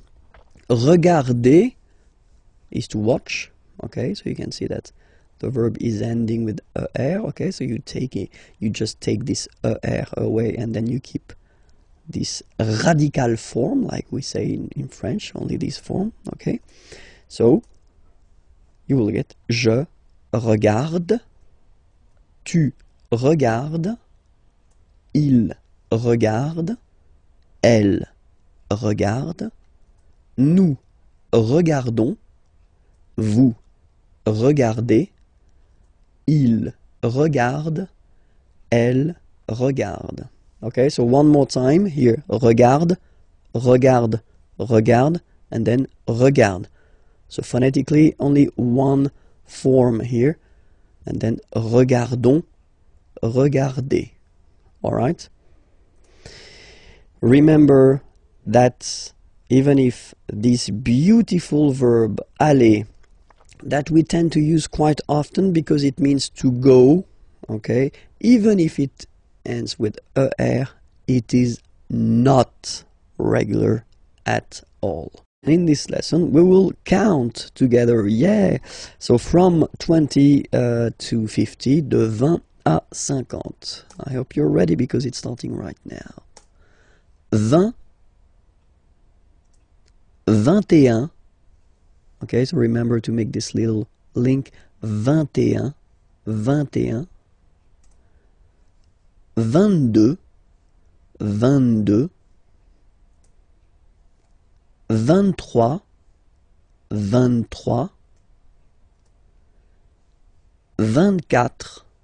24, 25, 25,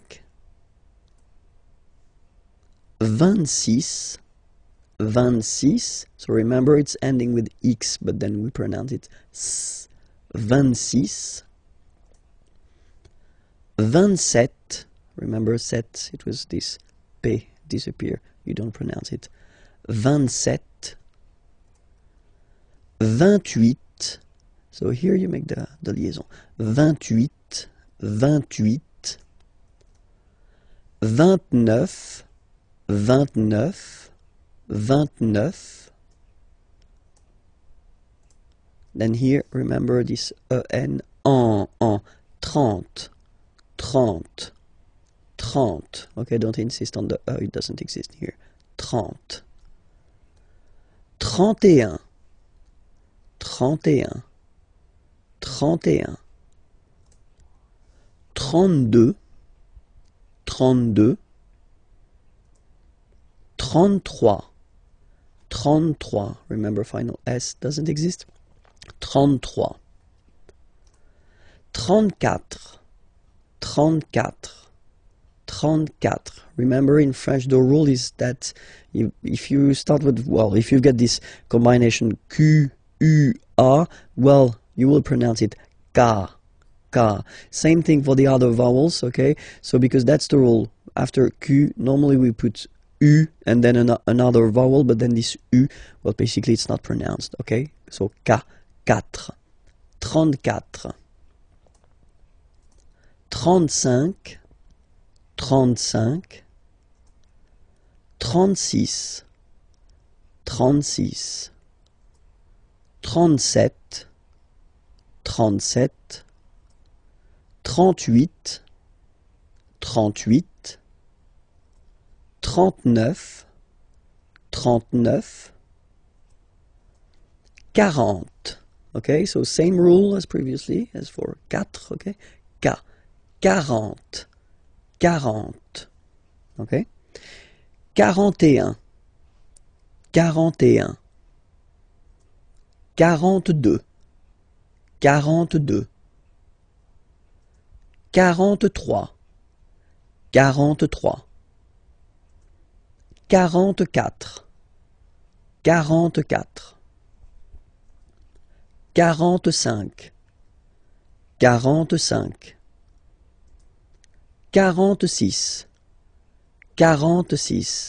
47, 47, 48, 48, 49, 49, 50, 50. Same thing here, okay, remember that you get this QU, but then you don't pronounce the U, and then you get the nasal, un, and then en, 50, 50, okay? We'll discover together le verbe venir. Venir means to come, okay, to come, so it's quite useful, and then you will have to use it quite often in French. So let's see how you conjugate this verb at the present form, okay, because this verb is not regular, just wanted to tell you first, okay? So the first form is je viens, je viens, okay? Remember this I, viens, viens, and then this nasal final S not pronounced. Je viens. Tu viens. So it's the same form, okay? Tu viens. Il, elle vient. Final T not pronounced. Il vient, elle vient. So if we take 1 second just to have a look at the je, tu, il, elle forms, they are phonetically the same. Vient, vient, vient. Okay? You write the S, S, T, but then you pronounce these forms the same way. Okay? For nous, it will be different because nous is here. Nous venons. Okay? O-N-S, classical ending for nous. Okay? Final S not pronounced. So O-N, on, venons, venons. Nous venons. Nous venons. Okay? And then vous venez. Remember a Z combined like that? Et venez. Venez. Vous venez. Okay? And then the last form. So remember here, it's quite interesting because we've got this E vowel here, and then we've got a double N after. Okay? And the rule in French is that when you get this E and a double vowel after, you will have to pronounce this E like E. Alright? So, vienne, vienne, vienne, vienne. Okay? Ils viennent, elles viennent. Ils viennent, elles viennent. Alright? E-N-T, you don't pronounce them. Ils viennent, elles viennent. Alright? So, je viens, tu viens, il vient, elle vient, nous venons, vous venez, ils viennent, elles viennent. Alright? This lesson will work on vocabulary and then the vocabulary connected to la famille, so the family, la famille. And then we'll start with the grandparents. Les grands-parents. Les grands-parents. Remember, you don't pronounce this final S here. Grands-parents, okay? So, le grand-père, grandfather. Le grand-père. Remember, E accent grave like that. It's this opened père. Le grand-père. Le grand-père. And then the feminine form, grandmother, la grand-mère. La grand-mère. Okay, so les grands-parents, le grand-père, la grand-mère. Okay, so let's see now the parents. Les parents, le père, the father, le père, la mère, the mother, la mère. Okay, so les parents, the parents, le père, la mère. All right? So till now, I think that it's not really difficult to remember. Okay? Let's see now. Les enfants. Okay? So first, I don't make the liaison. Les enfants, just for you to see that we've got this en, and then we've got this en as well. Same pronunciation here. Enfant. Don't pronounce the T, you don't pronounce the S. Enfant, okay? And now we can focus on the liaison here. So you should make the little link. Les enfants. Les enfants. Okay? Enfants, children. Les enfants, the children. So let's see. It will be the masculine form, so the son, okay? So it's le, and then even if you've got this L, well, basically you don't pronounce it, and then strangely you pronounce the final S. Le fils. Le fils. Le fils. Le fils. And then the feminine form, the daughter, la fille. Yeah. Okay, so this L here and E will give you the sound Y. La fille. La fille. Okay, so make the difference between the masculine form, le fils, and then the feminine form, la fille. Okay? So, les enfants, le fils, la fille. Okay? And then the grandchildren, but then in French we use the petit is like small, okay? So, les petits enfants, make this liaison here. Petits enfants, okay? Les petits enfants. So grandson would be in French petit-fils, okay? So le petit-fils, and then the feminine form, la petite. So I insist because here it's t, okay? So really you need to make the difference between the masculine form petit and then the feminine form petite. Okay, so la petite fille. So let's repeat them. Les petits enfants, le petit-fils, la petite fille. Okay? And then, when you're talking about your in-law family, well, in French we use this beau and belle, so it's beautiful, okay? So the beautiful family, you're talking about your in-laws, okay? So la belle famille. Remember, I, la belle famille, okay?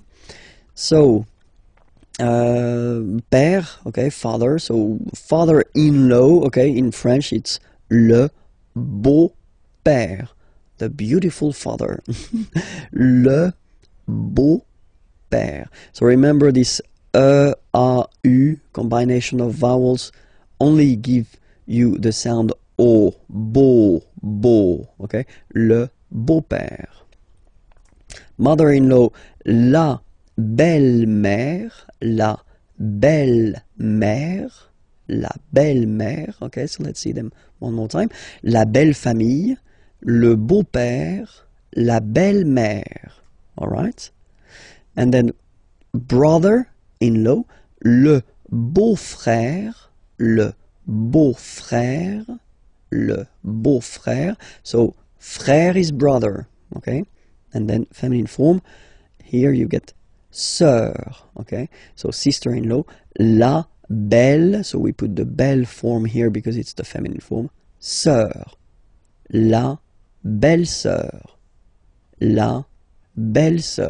And in this lesson we'll discover the questions in which you will find qui, que, or then quoi, okay? So let's discover now qui, okay? Qui means who, okay? So if you want to ask a question regarding someone, like in these two examples, so the first one, who is he?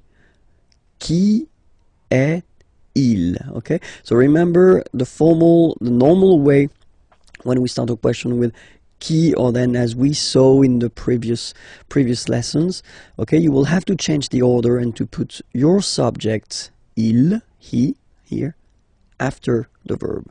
Qui est-il? And then you make the liaison. Qui est-il? Who is he? Qui est-il? Or then, let's see a little example here. Qui vient? Vient is venir. Vient is venir, yeah, is to come, sorry. So, qui vient, who is coming, avec toi, with you, ce soir, this evening. Qui vient avec toi ce soir? So, he's coming with you this evening. Qui vient avec toi ce soir? Okay? If you pronounce them normally, remember that you will have to raise your voice a little bit at the end of the question. So let's pronounce them the normal way. Qui est-il?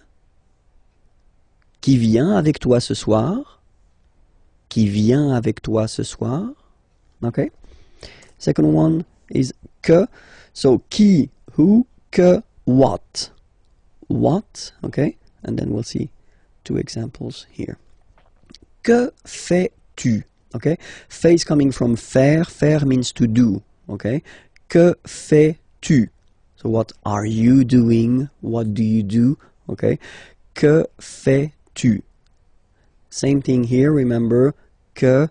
So you start a question with que, then you get to change the order. You get to put the subject after the verb, okay?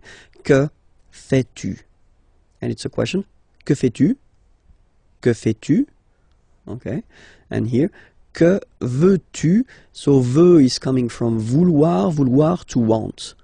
Que veux-tu? What do you want? Okay, que veux-tu? Regarder, regarder is to watch. À la télévision, well, at the television.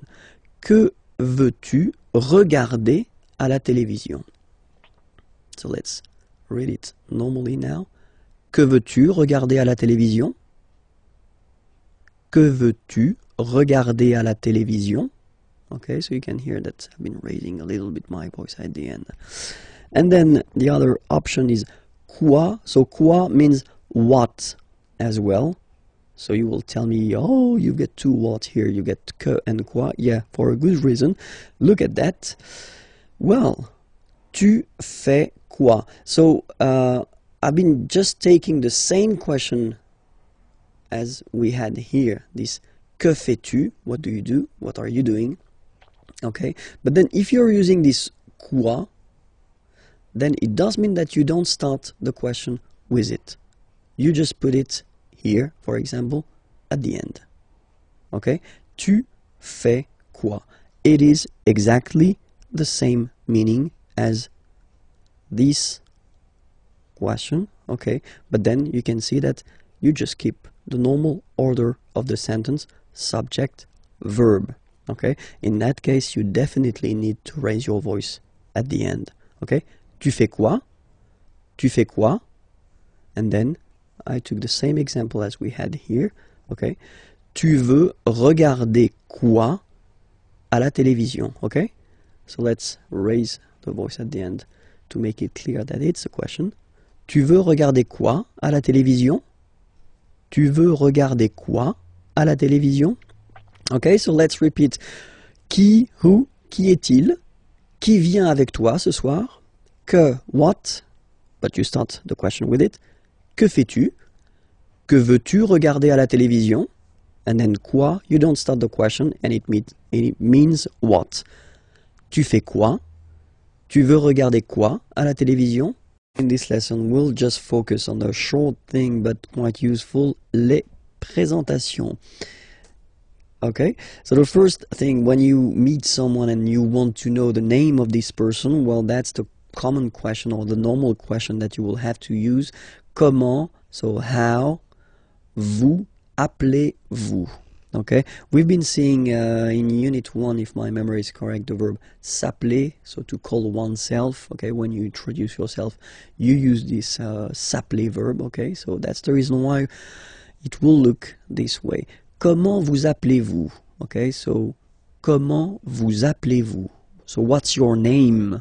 How are you calling yourself? If you want a direct translation, but it sounds a bit strange in English, but then that's the question. Comment vous appelez-vous? All right. The other possibility that we've got is to keep the normal order. So vous vous appelez, and then we put this comment thing at the end of the question. Okay. So in that case, remember to raise your voice at the end. Vous vous appelez comment? Vous vous appelez comment? Okay. So it is exactly the same question, okay?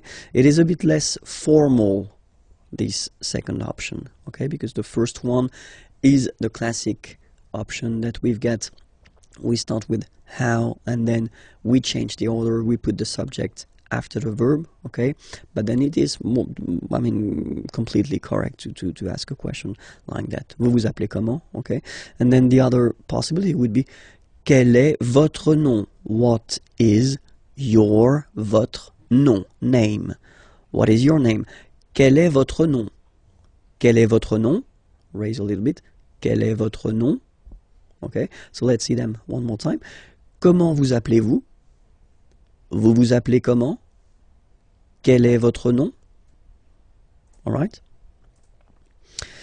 In the first example, we've been using this vous form, so the polite form that normally we should use when we meet a person for the first time, okay? But then let's be frank, that if you're young and if you're meeting other young persons, then you can use this tu form, so the less formal way, okay? So the question will look like that. Comment tu t'appelles? comment tu t'appelles? Okay, or then same option that we've got. Tu t'appelles comment? So you put this comment at the end. Okay, don't forget to raise your voice because it's a beautiful question here. Tu t'appelles comment? Tu t'appelles comment? And then, quel est ton nom? What is your name? Quel est ton nom? Or other options. So I've been putting this option for this tu, okay, you, the less formal one, and not for the vous, because it is quite spoken this way. C'est quoi ton nom? Well, if you want to translate it directly, it's what your name, okay? It looks really, or it sounds really strange in English, but still it's possible in French. It is not formal at all, of course, okay? So don't use that if it's quite important or if the situation is quite formal, okay? C'est quoi ton nom? C'est quoi ton nom? Okay, and then if you want to, well, present yourself, then remember we're using this appeler, s'appeler, okay, to call oneself, okay. Je m'appelle Vincent Lefrançois. Je m'appelle Vincent Lefrançois. Okay, I call myself Vincent Lefrançois, all right? But then that's the way we use to present ourselves. Okay. Other option would be to use, not to use this s'appeler to call oneself, but to use to be, which is totally possible. Je suis Vincent Lefrançois. Je suis Vincent Lefrançois. I am, okay. Je suis Vincent Lefrançois. And then, third option, mon nom, my name, okay. Mon nom is Vincent Lefrançois. Mon nom est Vincent Lefrançois. Okay, so let's see them one more time. Je m'appelle Vincent Lefrançois. Je suis Vincent Lefrançois. Mon nom est Vincent Lefrançois. This lesson will discover la situation de famille. So if you want to say what is your situation, your personal situation, then that's the correct lesson to watch now. Let's start. Je suis célibataire. So I know that many of you will laugh when they will see this beautiful célibataire word. It doesn't have any other indication but the fact that you are single. Okay, so if you want to say that you are single, whether it's the masculine form or the feminine form, it will be like that. Je suis célibataire. I am single. Okay, second option. J'ai un copain. Okay, boyfriend would be copain, okay, and then it's the feminine form here, girlfriend, copine. J'ai, so j'ai, I have, okay, j'ai un copain. I have a boyfriend. J'ai un copain. Féminin, j'ai une copine. I have a girlfriend. J'ai une copine. Okay, so if you're in couple, en couple, je suis, I am, je suis en couple. Je suis en couple. So here you want to indicate that you are living with someone, but then you're not married, okay? Je suis en couple. You can make the liaison here. Je suis en couple, okay? And then fiancé, engaged, all right? And then here you've got the masculine form. I've been putting here the feminine form. All right, so you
next lesson, we'll see how to conjugate the verbs ending with IR. So not all the IR verbs are belonging to the second group, but some of them, and then we'll see how to conjugate them at the present form. Okay, so we'll take an example. The example is finir. So finir means to finish. Okay, and then you can see that it's ending with IR. All right, so we'll do it like that. We'll divide it in two, so FIN, and then we take away this IR ending. All right, and we'll just keep this form here, FIN, to construct the present. So you take it and you put it here, and after that you will add this ending. So for je, it will be IS. Je finis. Remember, final S is not pronounced. Je finis. Okay? Tu finis. So ES as well, like we had for je. So same way to pronounce it as well. You don't pronounce the final S. Tu finis. Il, elle finit. So IT, final T not pronounced. Il, elle finit. So je finis, tu finis, il finit. Phonetically, it's exactly the same form for these persons. Okay, so it's quite good if you want only to talk and not to write. So just focus on this fini form. You know that it's for je, tu, and il, elle. Okay, but then for nous, so have a look. Nous finissons. Okay, I-S-S-O-N-S. Ils sont. Nous finissons. Finissons. Okay, final S not pronounced. Nous finissons. Vous finissez. Vous finissez. Okay, a Z at the end gives you the sound E. Okay, finissez, finissez. Vous finissez. Ils finissent. So remember, as usual, when we've got the verbs E and T not pronounced. Ils finissent. Elles finissent. All right, so let's see them one more time. Je finis. Tu finis, il finit, elle finit, nous finissons, vous finissez, ils finissent, elles finissent. All right, let's take another example. Unir, to unite. Okay, same rule. We just keep this UN, and then you spot the ending, you take it away, and you will keep the UN to construct. So, j'unis, same way. Tu unis, il unit, elle unit, nous unissons, vous unissez, ils unissent, elles unissent. Okay, so it's the same, exactly the same. So same group, same way to conjugate it. Okay, let's take choisir, third example. You spot it, ending with IR here. Choisir means to choose. Okay. Then, same way. Je choisis, tu choisis, il choisit, elle choisit, nous choisissons, vous choisissez, ils choisissent, elles choisissent. And we'll discover together, well, the plural form, how to construct or how to make a plural form. So it's le pluriel en français. So let's start now. So we'll take this example, okay, basic example. A friend, un ami, okay, un ami. Okay, so here you can see that we've got this article indéfini, un, the masculine form, singular form, and then we've got ami, friend, like that, at the singular form as well. So if we want to construct the plural form, well, obviously the article will change. Okay, we saw previously that the plural article was des in that case, and then we keep the same word, so ami, and the rule goes like that. You get to add at the end of the word s. Okay, in that case, and as in most of the cases, you won't pronounce it, but you will have to put it. Okay, and so you've got des ami, okay? And if you make the liaison, so the link between the two, you will get des amis, okay? Des amis. So ami, remember, doesn't change. Even if you get to write the S, then you don't pronounce it, okay? And now, let's see a few examples. So this one, une femme, okay? So if we think about the rule that we saw previously, then une is changing, and then the article become des, okay? Femme, you write it like it was at the singular form, and then you just add this S at the end, and as we said, you don't pronounce it, so you get des femmes, okay? Des femmes. So une femme, singular, and then des femmes, right? And then un homme, if we make this little link between the two, un homme, and then we'll put this word at the plural form. So same thing here. So this article indéfini un is becoming des in that case, and then you rewrite the word homme, and after that you just put the S at the end. You don't pronounce it, so you get des hommes, okay? Un homme, singular form, des hommes, plural form, okay? And then I took, well, this example with this article défini le, okay? So le livre, okay? If you want to put the plural form, then the article here becomes les, so that's the plural form, okay? Les, and then same rule, you just write livre, and then you put S at the end, but then you don't pronounce it. Les livres. Le livre, les livres. So it's quite interesting in this example here, because if you listen carefully, le livre, les livres, so the only way to know whether it's singular or plural is to pronounce correctly the article, in that case le, and here les.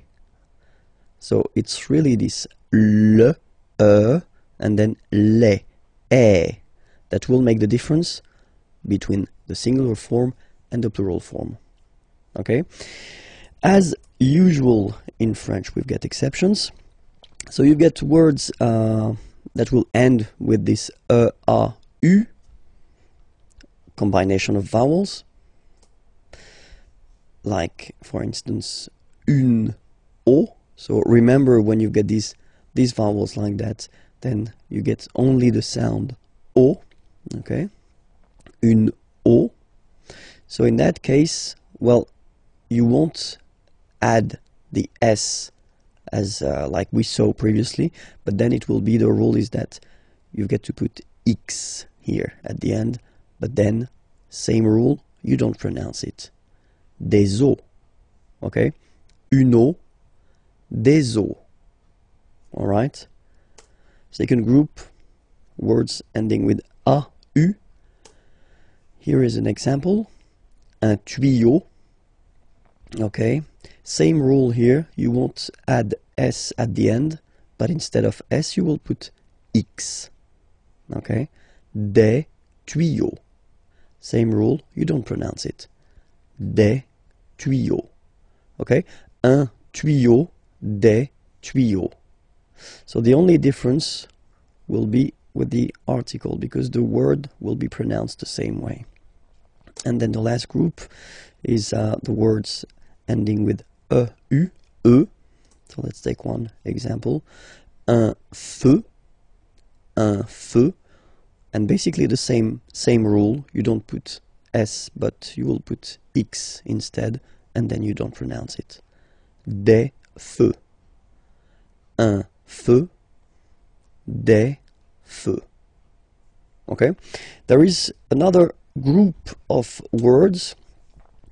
So because normally the words ending with the OU, like that here, OU, and then the sound is OU, okay? Normally these words just behave like the others, so you just need to put S at the end. But of course, as usual in French, we've got few exceptions. So I've been listing all the exceptions of the ou ending, words that will, well, like we saw previously, not take s but then take x at the end, okay?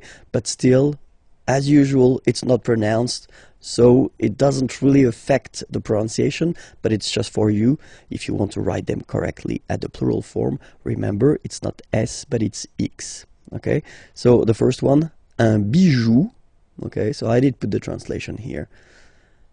Pluriel, des bijoux, okay?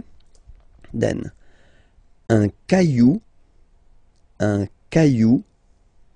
plural, des cailloux. Okay, remember, you don't pronounce it, the final X. Then, un chou, okay, remember, when you combine this C and H, you get the sound sh. Chou, un chou, pluriel, des choux. Okay. Un genou, des genoux. Un hibou, des hiboux,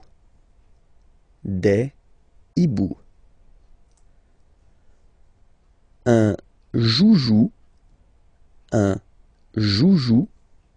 des joujoux,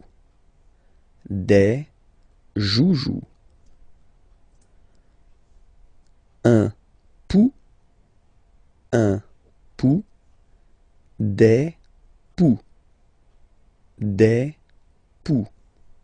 Okay, so the good thing, if you remember carefully what I've been introducing so far, is that the main group of words are actually, you only need to add s at the end, and then you, well, basically you don't pronounce the s. Or then the exceptions, you will, like these ones here, you will have to add this x at the end, but still you won't pronounce the x, okay? But still, as usual, we've got exceptions. So a few exceptions, not that much, but then these exceptions are really strange, because it does mean that the pronunciation will change. Okay, so we'll take this one, un bœuf, and then at the plural, well, you just write it like we saw previously, so you just add this s, but then pronunciation changes quite much, because you get des bœufs, alright, un bœuf, des bœufs, alright. Then, un œuf, des œufs, okay, and we'll make the liaison here to make it sound more beautiful. Des œufs, alright, un œuf, des œufs. And then the last one, this is probably the most strange one, un œil, des yeux,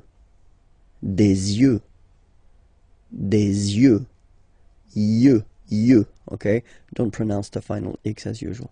Des yeux, alright? Discover together le verbe pouvoir. Pouvoir means to can, okay, so it's quite useful. And then we'll discover it because, well, it's not a regular verb, so it's always quite interesting to take a few minutes to really work on it and try to remember the way it is conjugated at the present form, okay? So the first form that we'll have is je, as usual, so je peux, okay? Final X not pronounced here, okay? So you get X, but you don't pronounce it, so basically you get the sound peut, je peux, okay, so I can, je peux, okay. Then tu peux, same pronunciation and same spelling or writing, okay, P-E-U-X, okay, you don't pronounce the final X, tu peux, okay, je peux, tu peut. Then il, elle, peut. So you will put T at the end, you don't pronounce it. Il peut, elle peut. Okay? So if you look carefully, you've got peut here, you've got peut here, and you've got peut here. Okay? So for the three first, or four, because there is the feminine form as well, for the four first persons here, well, it's the same phonetical form. It's peut. Okay? And then nous. So classic ending for nous, this ONS ending for nous. Okay? Nous pouvons. Nous pouvons. Okay? You don't pronounce the final S. Nous pouvons. Then vous pouvez. Okay? Classic ending as well for the vous form. A Z like that. Okay? Remember you pronounce it E. Okay? Vous pouvez. Vous pouvez. And then plural form, ils, elles, peuvent. Ils, elles, peuvent. Okay, so be careful because as you can see, you've got this EU here, EU here, EU here, and then it's coming back here as well. Okay, so the only OU that does connect to the infinitive here. Pouvoir, it's only for nous and vous. Okay, so let's read them one more time.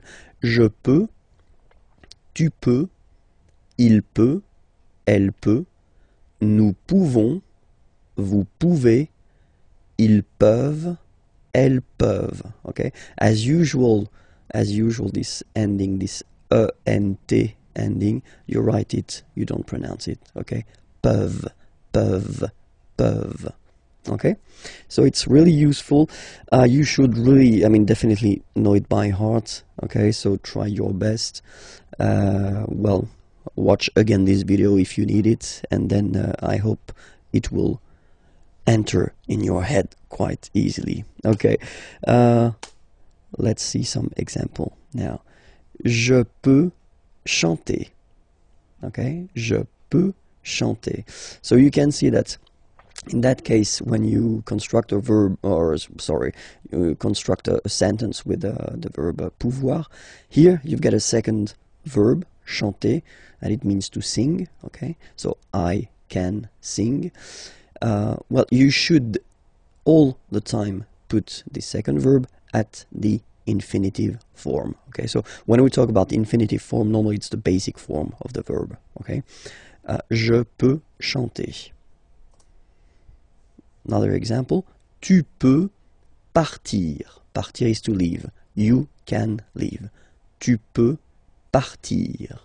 All right, same thing here. Okay, second verb, well, basically coming right after, of course, and then at the infinitive form. All right, elle peut dessiner. Dessiner is to draw. Elle peut dessiner. She can draw. Okay, elle peut dessiner. And in this lesson, we will try to focus on le verbe devoir. Devoir means to must, okay, so it's quite useful. And especially it's not a regular verb, so it's always good to spend a few minutes on the conjugation at the present of this verb. Okay, so let's start now. Let's see, so le verbe devoir, to must, at the present form. Je dois.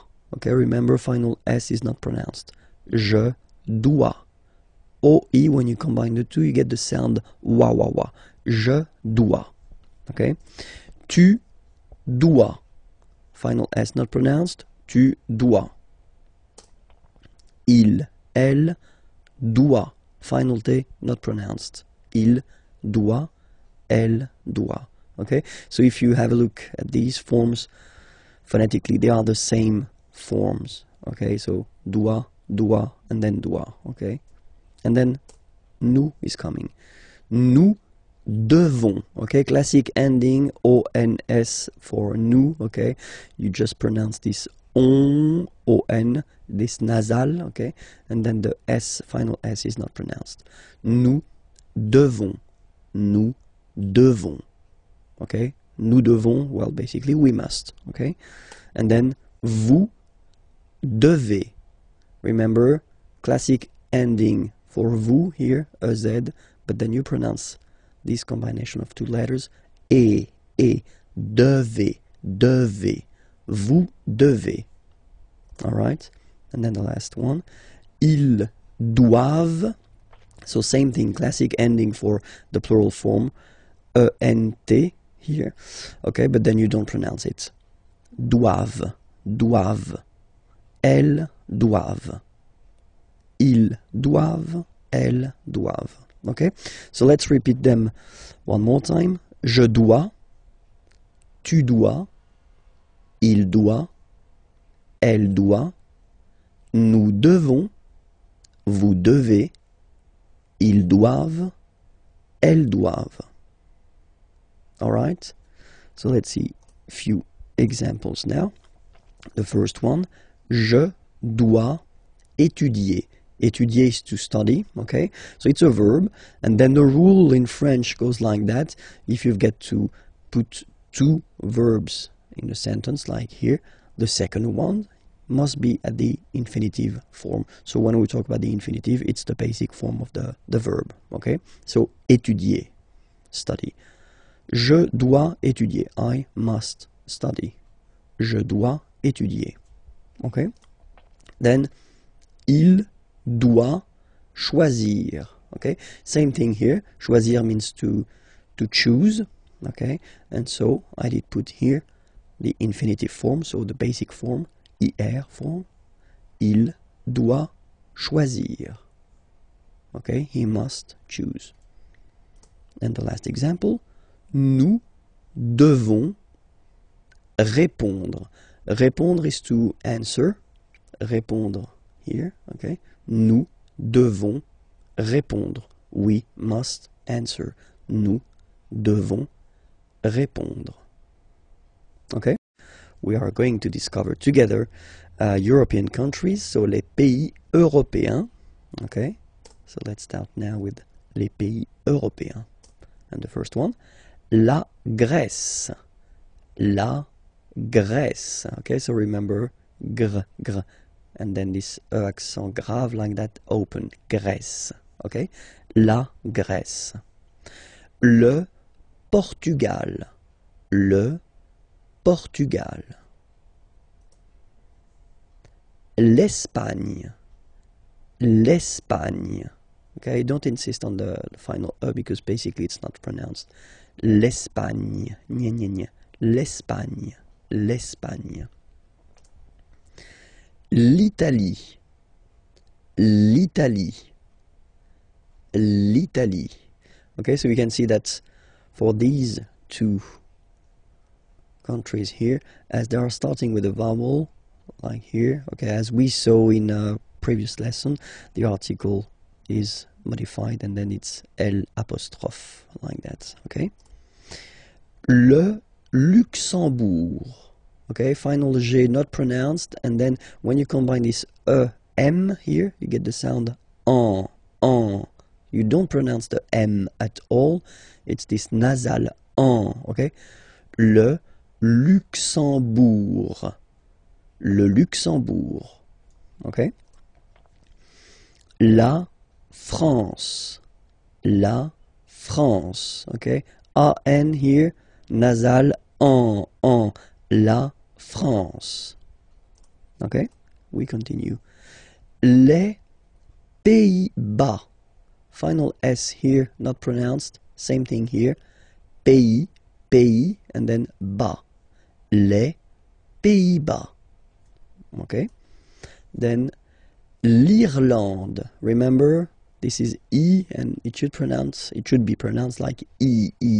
Irlande. Irlande. Okay, A-N, en, D, and final E, not pronounced. Irlande. Le Royaume-Uni. Le Royaume-Uni. Le Royaume-Uni. Okay? L'Allemagne. L'Allemagne. Nya, nya, nya, nya. Remember this G and E, it can be quite tricky at the beginning to produce, I mean the sound ny, okay? But really you should work on that because it's quite, well, it's not coming all the time, but it's not rare. I mean the sound is not rare in French, okay? Ny. L'Allemagne, l'Allemagne, okay? La Belgique, okay? Remember Q-U-E here, you will get only the sound K, okay? Belgique, Belgique. So it's not Belgique, not at all, okay? Because it's only the K. Belgique, okay? Le Danemark. So same sound here, this K and then this Q-U-E, well, they will produce the same sound here. Belgique, le Danemark, okay? L'Autriche, okay, remember sh here. L'Autriche, l'Autriche, okay? La Suède, la Suède, Suède. Remember, accent grave, it's really open. Suède, Suède, la Suède. La Finlande. I-N here, nasal, un. A-N, nasal, en. And then D, final E, not pronounced. La Finlande. Okay? L'Estonie, final E, not pronounced. L'Estonie. L'Estonie. La Lettonie. So remember when you've got this E and then a double letter like that, T, okay, then you will have to open your E and it will become E, le, Lettonie. La Lettonie. La Lituanie. Remember in French, sorry, H doesn't exist, okay, so you don't pronounce it, and it's li, tu, a, ni, Lituanie. La Lituanie. Okay, continues. La Pologne. Nya, again. La Pologne. La République tchèque. So remember, Q-U-E, K, Tchèque. La, and then here as well, République. La République tchèque. Okay, la République tchèque. Chypre. Chypre. So remember, we've got this Y letter here, but then phonetically when you pronounce it, it's like I, okay? Chypre. Okay? Malte. Same thing here, you don't insist on the final E. Malte. Malte. La Slovénie. Remember, you get this E accent aigu here, it's E. Slovénie. Final E, as usual, not pronounced. La Slovénie. Okay? La Hongrie. So remember, H doesn't exist, so you don't pronounce it. So it starts with O-N, on, and then gris. Final E, not pronounced. La Hongrie. La Hongrie. Okay? Les nationalités. So basically I've been making this nationalities lesson based on the previous lesson. So leçon D. Okay, so I definitely invite you to check the leçon D if you want that everything is clear for you. Okay, but then les nationalités, and it's starting right now. La Grèce. Grec, so I will put each time the masculine form for the nationality, Grec, and the feminine form here for the nationality, okay? So you get the country, la Grèce, and then you get Grec, masculine form, Grec, feminine form. You write them differently, but then, if you listen carefully, Grec, you pronounce them the same way. Okay? Le Portugal, portugais, portugaise. Okay, so listen carefully. Portugais, portugaise. The only difference between the two, as usually when we'll have some, nationalities ending with AIS, like that, e, and then the feminine form, es, okay, it will be only in this z sound, the difference between the masculine form and the feminine form, okay? Masculine, portugais, you don't pronounce the S. Feminine form, portugaise, you pronounce this z sound, okay? And then l'Espagne, espagnol, remember, espagnol, espagnol. So you get this final for the feminine form, but then phonetically it's the same. L'Italie, italien, italienne. Remember, when you get this followed by a double consonant like here, then you will have to open it. Italienne, italienne. Okay?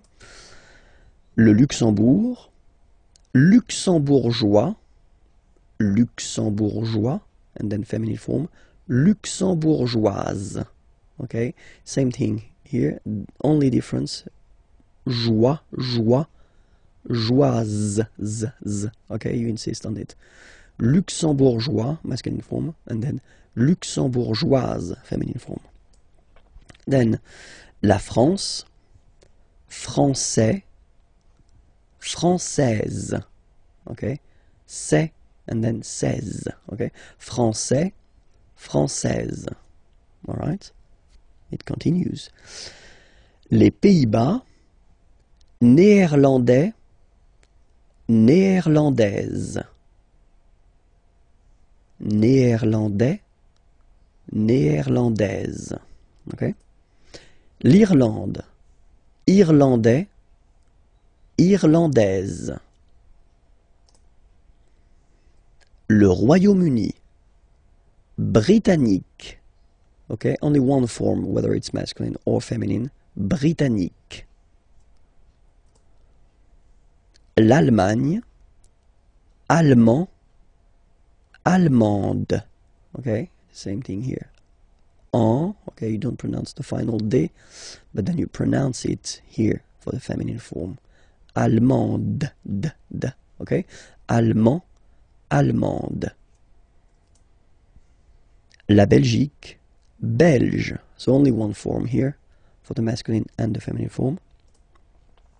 Le Danemark, danois, danoise. Z, okay, insist on that. Danois, don't pronounce the final S. Danoise, here you pronounce it. L'Autriche, autrichien, autrichienne. So same thing here. You get and then double N, you open the autrichienne. Okay, autrichien, autrichienne. La Suède, suédois, suédoise. Okay, suédois, suédoise.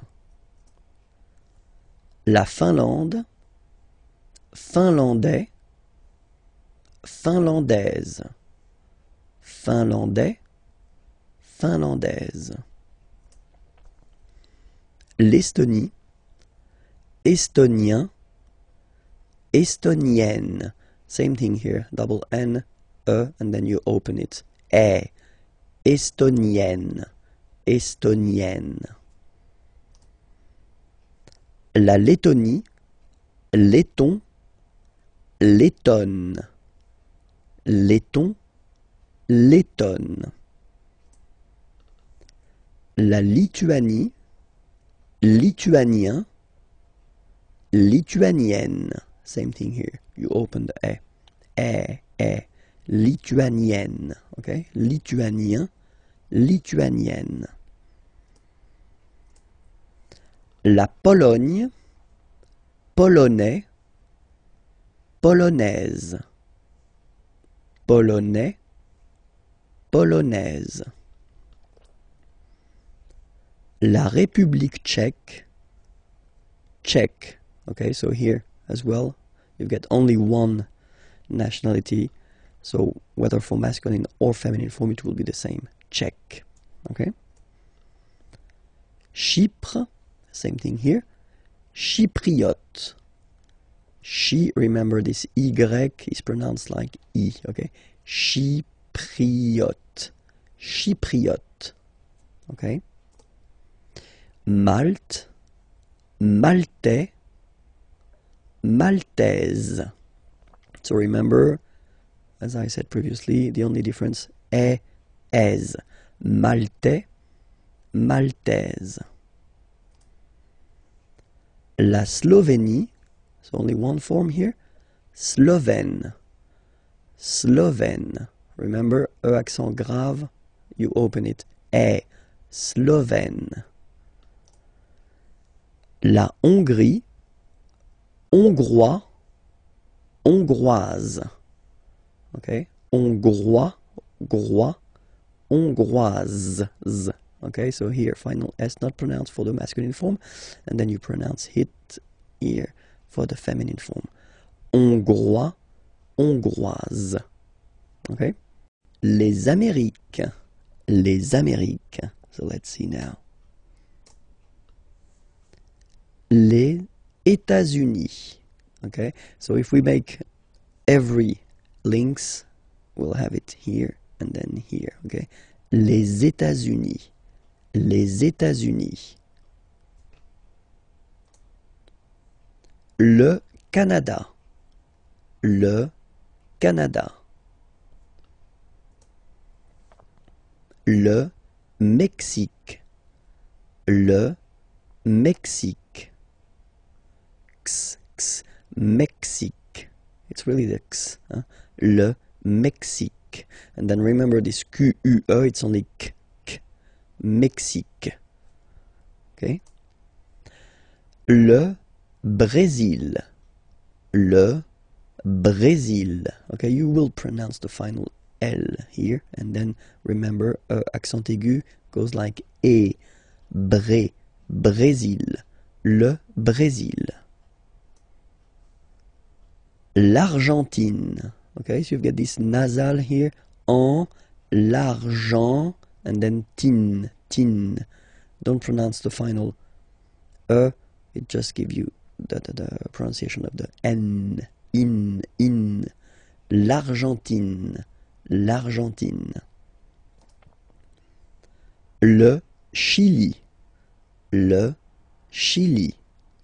Okay, remember, C-H, sh. Okay, Chili. Le Chili. La Bolivie. Okay, final E not pronounced. La Bolivie. La Bolivie. Alright, so I assume everything is clear. We can repeat them one more time. Les États-Unis, le Canada, le Mexique, le Brésil, l'Argentine, le Chili, la Bolivie. Okay, and then we'll see now the nationality. So you will see here each time first the masculine form and then the feminine form. Okay, so les États-Unis, américain. So when you talk about the nationality, américain, masculine form, un, américain, and then feminine form, américaine, américaine. Okay, it's really open, this A-I, américaine. Okay. Le Canada, canadien, yin, here, canadien, canadienne, yen. Remember, here you've got double N, so you've got to open the so it will become A, canadienne. Okay. Le Mexique, mexicain, un here, like we had in américain, A-I-N, mexicain, and then mexicaine, mexicaine. Le Brésil.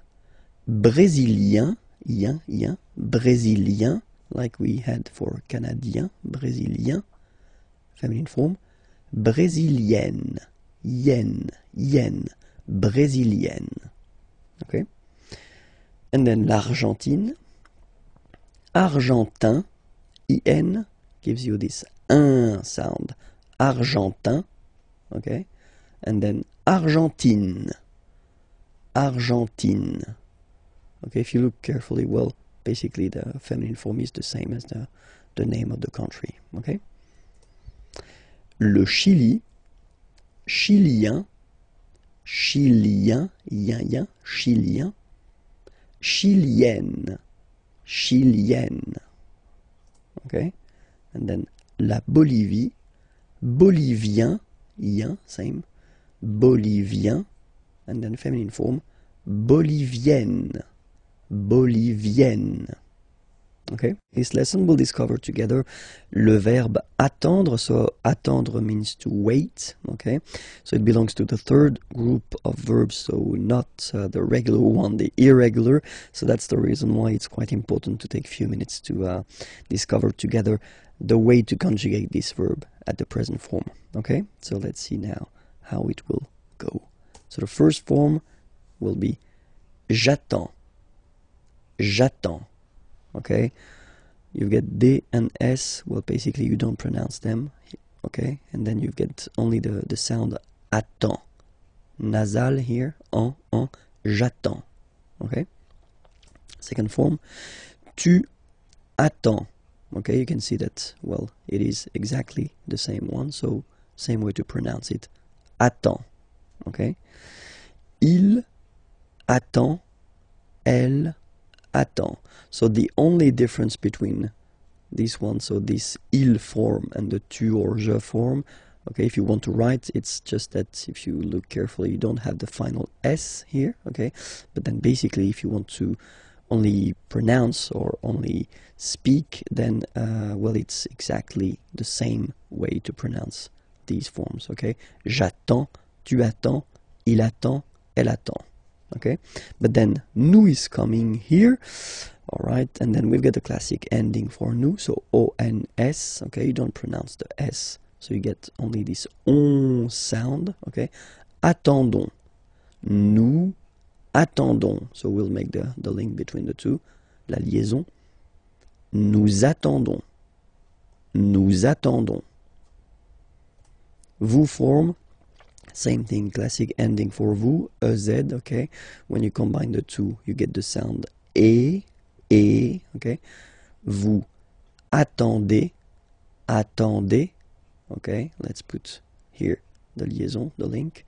Vous attendez, vous attendez, okay? And the last one, same thing, classic ending for il, elle at the plural form, ENT, but then you don't pronounce them. Ils attendent, okay, so remember you get to pronounce this, d at the end, okay. Elles attendent, all right. If you make the link, ils attendent, elles attendent, okay. So let's read them. J'attends, tu attends, il attend, elle attend, nous attendons, vous attendez, ils attendent, elles attendent. Okay? So I've been making few sentences just to show you how it works, or the meaning. J'attends le train. So le train, the train, I wait. Okay? I wait for the train, but then j'attends le train. Okay? Tu attends avec moi. So you wait, and then avec means with, moi, me. You wait with me. Tu attends avec moi. Il attend sa femme. Okay, remember, sa, it's the possessive, his in that case, and then femme, wife. Il attend sa femme. Nous attendons tranquillement. Nous attendons tranquillement. So here, I wanted to show you how it could work if you put this tranquillement. So tranquillement is quietly, and it's an adverb. Okay, it's ending with ment like that, which is one of the classic ending for the adverbs. We'll have the time to see that a bit later. But then, yeah, quietly is tranquillement. Nous attendons tranquillement. So basically you put this adverb after your verb. Okay? Nous attendons tranquillement. Vous attendez les enfants. Okay, children, les enfants. Vous attendez les enfants. Elles attendent votre réponse. Réponse, answer, and then remember, votre, it's the possessive, your. Elles attendent votre réponse. Okay? So I will read them one more time, and I will read them at my normal speed. Okay? Just for you to get used. Because I've been reading them quite slowly when we were just we were covering them previously. Okay? So, j'attends le train, tu attends avec moi, il attend sa femme, nous attendons tranquillement, vous attendez les enfants, elles attendent votre réponse. Le verbe répondre. Répondre means to answer, so it's quite useful. And then, well, it belongs to the third group of verbs, so we'll see how to conjugate this verb répondre at the present form. So let's see now the first form. Je réponds. Je réponds. Okay, so you can see that D and S here are not pronounced. Je réponds. Okay. Tu réponds. Well, the same form. Okay, exactly the same form, so the same pronunciation. Tu réponds. Il répond. So, final D is not pronounced. You only have this on nasal sound at the end. Répond. Elle répond. Okay? So, je réponds, tu réponds, il répond, elle répond. Okay? So far, only one way to pronounce it. Alright? Then, of course, for nous, we've got the normal and classic ending ONS. Okay? Don't pronounce the final S. You only pronounce this on sound. So you get répondons. Nous répondons. Nous répondons. Okay? And then classic ending for vous as well. EZ. Okay? Remember, you combine these two letters, you get the sound E. So, répondez. Vous répondez. Vous répondez. Okay? And then the last persons here. Ils répondent. So same thing here, classic ending, ENT, but then you don't pronounce it. Okay? Répondent. Répondent. Ils répondent. Elles répondent. Okay, so let's see all the form one more time. Je réponds, tu réponds, il répond, elle répond, nous répondons, vous répondez, ils répondent, elles répondent. Alright? Hier, yesterday, aujourd'hui, today, demain, tomorrow. Okay? Hier, yesterday, aujourd'hui, today, demain, tomorrow. So let's see now. Hier, so yesterday. Hier matin. Matin is morning. Okay, so yesterday morning will go in French like hier matin. Hier matin. Okay? Après-midi means afternoon. Hier après-midi. Yesterday afternoon. hier après-midi. Hier après-midi. All right?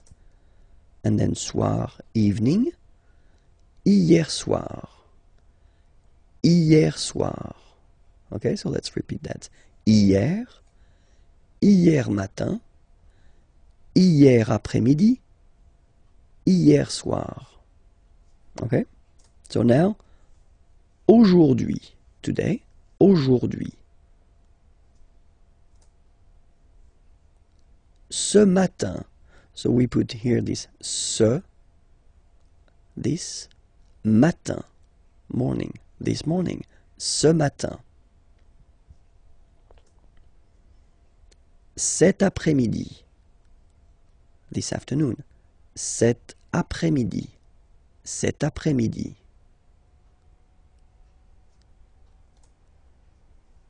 Ce soir, so soir, evening, this evening, ce soir, ce soir. All right? And then, demain, so tomorrow. Demain matin, tomorrow morning. Demain matin. Demain après-midi, tomorrow afternoon. Demain après-midi. Demain soir. Demain soir. Tomorrow evening. Demain soir. So one more time. Hier. Hier matin. Hier après-midi. Hier soir. Aujourd'hui. Ce matin. Cet après-midi. Ce soir. Demain. Demain matin. Demain après-midi. Demain soir. 50, de 50 à 75 till 75, de 50 à 75. So let's see how they go. 50, 50, 51, 51, 52, 52, 53, 53, 54,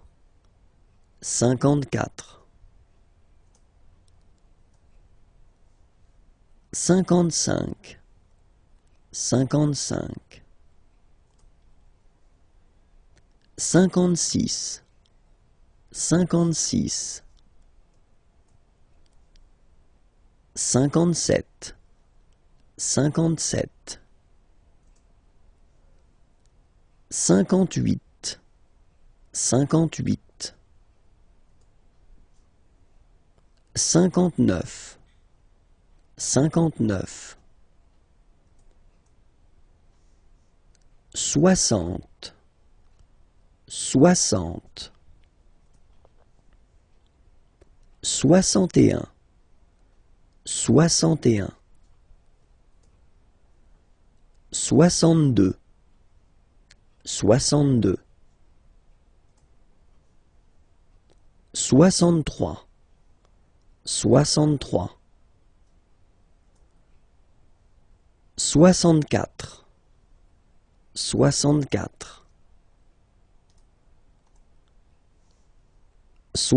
65,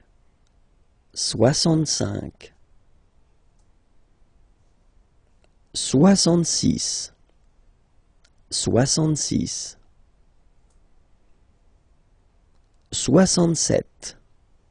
66, 67, 67,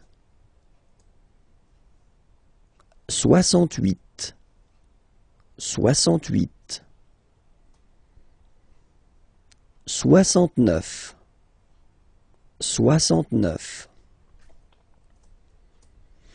And that's normally when my students, when I'm in class with them, start to look at me like they would like to kill me, because now we're getting to the tricky point in French, okay? So have a look here. Now we've got this 70, of course. But then in French, it's a bit more tricky because you take back the 60, 60, and then you will add the 10. Okay, so for this 70 session here, you will have to use this 60 and then 10, and so all the numbers from 10 to 19, you will have to put them right here after. Okay, so let's see how it goes. 70, 70, 71, 71. Okay, so you can see here now. 60, 60, and then 11, 11. 71. 72, 72. Same thing here. 60 and then 12. Okay. 73, 73.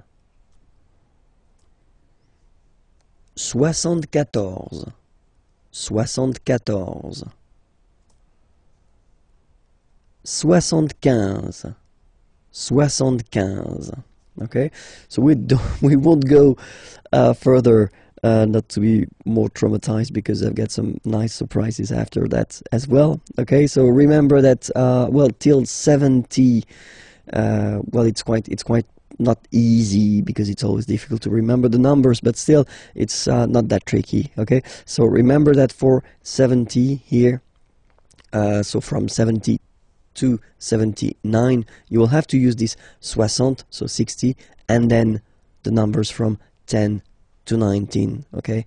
10, 11, 12, 13, 14, 15, etc. So we'll see the rest in a coming lesson. So now what we'll do, we'll go to till 100, and then we'll see all the what tricky and irregular forms, okay? So if you remember, when we stopped, it was here, okay? So 75. In French, we'll have to use this 60, so 60, okay? And then after that, you will have to put this 15, 15, okay? So remember, from 70 to 79, it will work the same way. So you will have to put this 60, and then the numbers from 10 to 19 after. Sorry, yeah, 19, yes. Okay, so in that case it's 75, 75, okay, 60, and then 15, okay. Next one, 76, okay, so 60 and 16, okay, 76, all right. 77, 77. 78, 78, 79, 79, and then 80. Okay, so for 80 it's 80, 80, all right. 81, 81,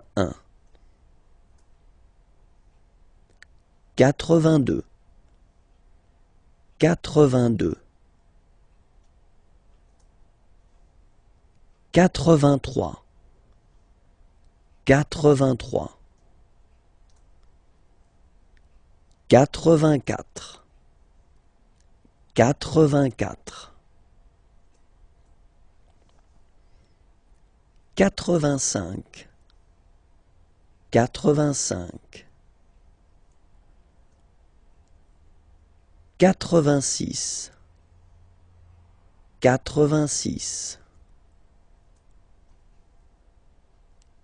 85, 86, 86, 87, 87, 88, 88, 89, 89. And now for 90, well, basically it would be the same thing as we had for 70. So you will take this 80, 80, and then you will add the numbers from 10 to 19 after. So 90, and then 91, so 91. So remember, 80, 80, and then 11, 11. 91, 92, 92, 93, 93,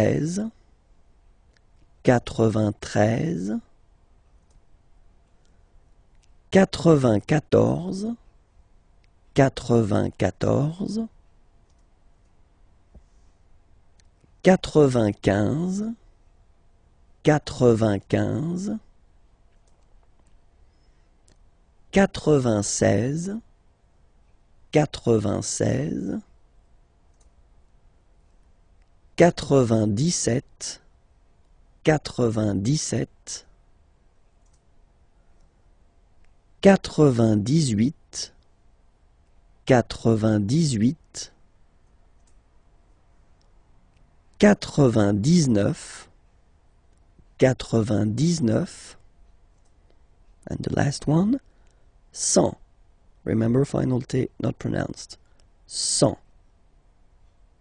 Okay? Discover this parce que form. So parce que means because. Okay, and it's really useful. So we'll see how to use it. Okay, so parce que here. So the first use of parce que is when you want to introduce the reason. Okay, so we've got two examples here. Il ne mange pas tout de suite. Okay, so here you've got the negative form, remember, ne, and then pas. Manger means to eat. Il ne mange pas, so he doesn't eat. Tout de suite, well, basically it means right now. Parce qu'il, okay, préfère attendre. So in that case, because he prefers to wait. Il préfère attendre. Okay? Préférer, to prefer. And then here you can see that attendre is to wait. Second verb, okay? And then you should put it like here at the infinitive form, so the basic form of the verb, okay? Il ne mange pas tout de suite parce qu'il préfère attendre.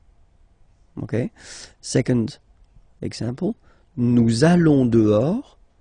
Aller is to go, dehors, outside. Nous allons dehors, so we go outside. Parce que, so because. Nous voulons marcher. Vouloir, to want. Marcher, to walk. Nous voulons marcher, we want to walk. Okay? Nous allons dehors parce que nous voulons marcher. Okay? And then the second option to use this parce que is when you want to introduce the cause, la cause. Okay? Example here. Il prend son parapluie. Parapluie, umbrella. Prendre is to take. Il prend son, his. So he's taking his umbrella. Il prend son parapluie parce qu'il pleut. Pleuvoir, to rain. It rains, il pleut. Il prend son parapluie parce qu'il pleut. Okay? And then, second example. Il appelle le garagiste parce que sa voiture ne démarre pas. Okay? Appeler is to call. Garagiste is this nice person that will fix your car if it's broken or if it doesn't start, like in this example. Okay? Parce que sa voiture, voiture is car, sa voiture, possessive, his car, and then ne pas, so you get the negative form here, and démarrer is to start.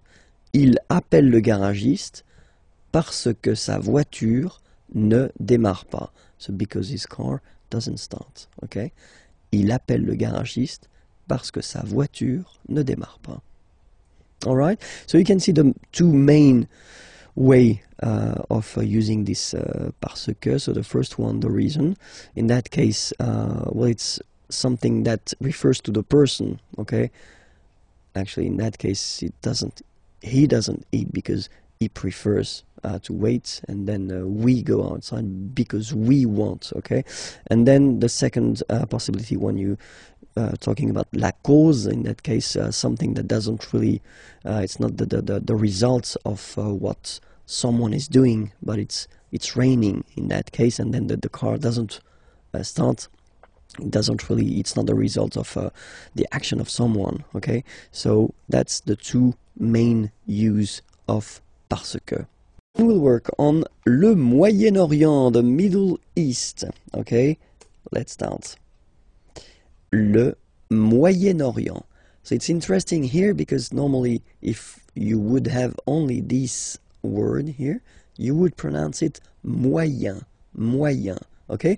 But then as you've got this vowel after, okay, you get to make the liaison between the two, le Moyen-Orient, Moyen-Orient, okay? Let's start now. Israël, Israël, la Palestine, la Palestine, le Liban, le Liban, la Jordanie, la Jordanie. Okay, so let's repeat them one more time. Le Moyen-Orient, Israël, la Palestine, le Liban, la Jordanie. Okay, and now we'll see the nationalities. Okay, so Israel, and then I will put the masculine form here and the feminine form here. Israélien, Israélien, so masculine form and then feminine form. Israélienne, Israélienne, okay, yen, yen, okay, and then Palestinien, Palestinien, feminine form, Palestinienne, Palestinienne. Le Liban, Libanais, Libanais, Libanaise, okay, aise, Libanais, Libanaise. And then Jordanie, Jordanien, Jordanienne, okay, yen, Jordanien, Jordanienne. Okay, so let's see them one more time. Israël, Israélien, Israélienne. La Palestine, Palestinien, Palestinienne. Le Liban, Libanais, Libanaise. La Jordanie, Jordanien, Jordanienne. L'extrême-orient, so Far East. L'extrême-orient, so let's discover that together. So Far East in French we will say l'extrême-orient. L'extrême-orient. Le Japon, le Japon. La Chine, la Chine, la Chine. L'Inde, so remember you get this nasal here form, IN1, l'Inde, l'Inde. Le Pakistan, le Pakistan. Hong Kong, Hong Kong. Okay, so let's see everything one more time here. L'extrême-orient, le Japon, la Chine, l'Inde, le Pakistan, Hong Kong. Okay, and now for the nationalities. So each time I will put the masculine form and the feminine form. Okay?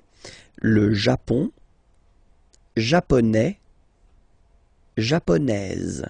Okay, so the only difference is there. Est, aise. Japonais, japonaise. La Chine, chinois. So it's really this wa wa wa sound, remember? Chinois, chinoise, z z, was, chinoise. So chinois, chinoise.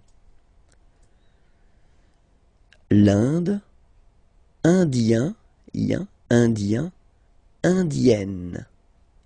So remember this double N, you open it, indienne. Le Pakistan, pakistanais, pakistanaise. Hong Kong, chinois de Hong Kong, chinoise de Hong Kong. So let's see them one more time. Le Japon, japonais, japonaise. La Chine, chinois, chinoise. L'Inde, indien, indienne. Le Pakistan, pakistanais, pakistanaise. Hong Kong, chinois de Hong Kong, chinoise de Hong Kong. Le verbe pronominal. So, what is le verbe pronominal? So first we'll take an example. Regarder, to look, to watch. Okay? And then se regarder. In that case it would be to look at oneself. Okay? So that's the important thing about this verb pronominal. Le verbe pronominal will be constructed all the time with this se before the verb. Se regarder, okay? And this se will basically change the meaning of the verb, because regarder, to look, to watch, se regarder, to look at oneself, okay? So we'll take an example. So if we take the regarder verb, okay? So normally you will construct this sentence, je regarde la télévision, okay? I watch the television. Je regarde la télévision, okay? But then, if you use this se regarder, so as I said, to look at oneself, in that case, je me regarde. Alright, so you will have to add this me thing here before the verb. Je me regarde. Okay, so let's see how we will conjugate this verb at the present form. Je me regarde. Tu te regardes. Il se regarde. Elle se regarde. Nous nous regardons. Vous, vous regardez. Il se regarde. Elle se regarde. So now you can see that you've got to add these me, te, se, nous, vous, se before the verb when you conjugate it. Okay? Let's take another example. Appeler, to call. Okay? And then the important thing in that case is that, as usual, you know, appeler is starting with a vowel. A here. And it does mean that, as usual in French, normally we should have this se, but then e will disappear and it will look like that. S'appeler. So appeler, to call, and then s'appeler, to call oneself. Okay, so let's see how we will conjugate this verb. Je m'appelle. So same thing here, the that we had previously disappeared. Je m'appelle. So remember, that's normally the verb that you use when you introduce yourself. Like I call myself, so my name is, of course, but then in French it's like I call myself. Okay, je m'appelle. Tu t'appelles. Tu t'appelles. Il s'appelle. Elle s'appelle. Nous nous appelons. Okay, so I will make the liaison. Nous nous appelons. Vous vous appelez. Il s'appelle. Elle s'appelle. Sorry. So if you look carefully here as well, so you will have to add this m, t, s, okay, and then nous, vous, s, okay. So remember, it's just because the verb is starting with a vowel. It would be the same if the verb would start with the letter h plus a vowel, because we don't pronounce h, so that's the reason why. My God, I'm losing my voice. Let's hope I will finish. Be careful, because in some cases when you will add this se in front of the verb, then le sens, so the meaning of the verb, will change. So I will put a few examples here. Trouver is to find, okay, and then se trouver means to be, être. Okay, trouver, to find, but then se trouver is to be, être. Passer, to pass. Se passer, avoir lieu, so to take place. Se passer, to take place.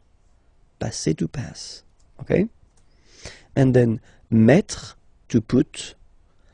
Se mettre, well, it's to start. Commencer, to start something. Okay? So remember, trouver, to find. Se trouver, être, so to be. Passer, to pass. Se passer, avoir lieu, to take place. Mettre, to put. Se mettre, commencer, to start something. Le futur proche, so basically if you want to translate it directly, it would be the near future. So what is le futur proche exactly? It's the possibility that we have in French and in other languages to construct basically a future with aller at the present form, followed by the infinitive, so the basic form of the verb. Okay, so like in English you would say I am going to travel, for instance. In French we would say je vais voyager. Okay, so remember, first aller, that you conjugate at the present form, and then you will put your verb at the infinitive form. Okay, so first, of course, we did introduce the verb aller and the way to conjugate it, but still I think that it is really important to see how it goes. So we will see one more time the conjugation of aller at the present form. Okay, first person here, je vais. Remember, final S not pronounced. Je vais. Okay, tu vas. Same thing here, final S not pronounced. Tu vas. Il, elle va. Nous allons. Final S not pronounced, and then when you get this ON combination, you get this nasal on, really in your nose, okay? On. And then let's make this little liaison here to make it sound more beautiful. Nous allons. Nous allons. Okay? Same thing here. Vous allez. Vous allez. Alright? Remember, classic ending for vous, a Z, okay? But then when you combine these two letters, you get the sound E. Okay? Aller. And then vous allez. Alright? And the last persons, ils, elles, vont. Ils vont, elles vont. Okay, remember, final T not pronounced, so you get this ON nasal here. On, vont. Okay, so let's see them one more time. Je vais, tu vas, il va, elle va, nous allons, vous allez, ils vont, elles vont. Okay, so that's the first part that we will use to construct this futur proche. Okay, and then the second part will be, well, the verb that you want to express, but at the infinitive form. So I've been writing few examples here. So the first sentence, je vais voyager. Voyager means to travel. Avec, with, ma famille, my family. Je vais voyager avec ma famille. Okay?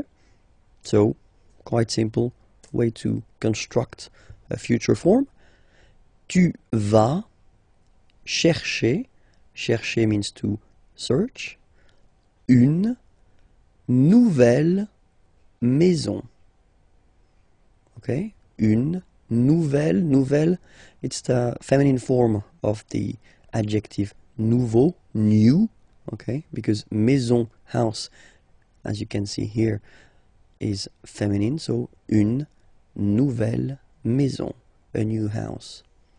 Tu vas chercher une nouvelle maison. Okay, and then il, elle, va partir. Partir is to leave. Okay, pour means for. Pour un an. 1 year. Un an. Okay, so I will make the liaison just to make it more normal after. Okay, but I just want to divide here. Un an. Okay, so let's read it normally now. Il va partir pour un an. Okay, so you can hear that now I make this link between the two. Un an. Un an. So no break between the two. Un an. Okay. Il va partir pour un an. Elle va partir pour un an. Okay? Then for nous, nous allons chanter. Chanter means to sing. Okay? Cette chanson. So remember, cette feminine form of ce, this. Okay? Chanson, song. And as chanson is feminine, so you should put this form here at the feminine. This. Okay? Nous allons chanter cette chanson. Nous allons chanter cette chanson. And then for vous, vous allez adorer. So adorer, to adore, to love a lot. Ce film. Okay, so you see now this. Okay, but then it's the masculine form because film here is masculine. Ce film, this movie. Okay? Vous allez adorer ce film. Vous allez adorer ce film. And the last one. Ils vont boire. Boire is to drink. Un café. A coffee. Ils vont boire un café. Elles vont boire un café. Okay, so let's repeat everything again. Je vais voyager avec ma famille. Tu vas chercher une nouvelle maison. Il va partir pour un an. Elle va partir pour un an. Nous allons chanter cette chanson. Vous allez adorer ce film. Ils vont boire un café. Elles vont boire un café. Bonjour à tous, hi everyone and welcome to Learn French with Vincent. This is Unité 4, leçon B. And in this lesson, we'll try to work on le genre des mots, so the gender of the words, because normally that's something a bit difficult for students to know or to remember the gender of the words. So normally what I tell them is to try to memorize, try to remember the gender when they discover or when they see a new word, but I know it's not easy. Okay, so in this lesson, we'll try to see actually a few endings that give you some useful tips, and well, we'll focus only on the feminine words, and we'll start right now. Sorry. So when you see words that are ending with this ion, so you can be almost. This is quite important. Never say always when you talk about French language, because you always find some exceptions. Okay, so I won't say always. I will say in most of the cases. Okay, when they end with ion, okay, in most of the cases they will be feminine. Okay, so for instance here, la libération, or then la nation. Okay. Other ending is t. So when a word is finishing or ending with t, like that, la rapidité. Rapidité means speed, and then la santé, health. Okay. In this case, you can be almost sure that these words will be feminine. Okay. When they're ending with ure, ur. Okay. La peinture. Paint, la voiture, car, okay, so they are feminine.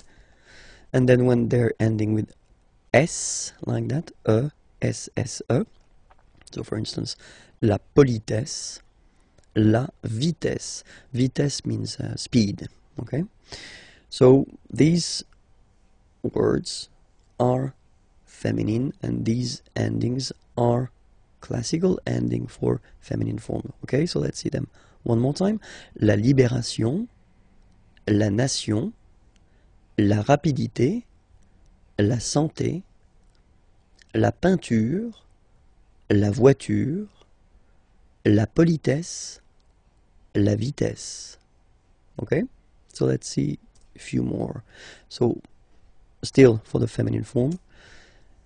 So when you will have a word ending with this double T, et, okay, for instance, la chaussette, la roulette, so they will be feminine, okay? Chaussette means sock, and then roulette, well, it's the same, the thing you will find in casinos.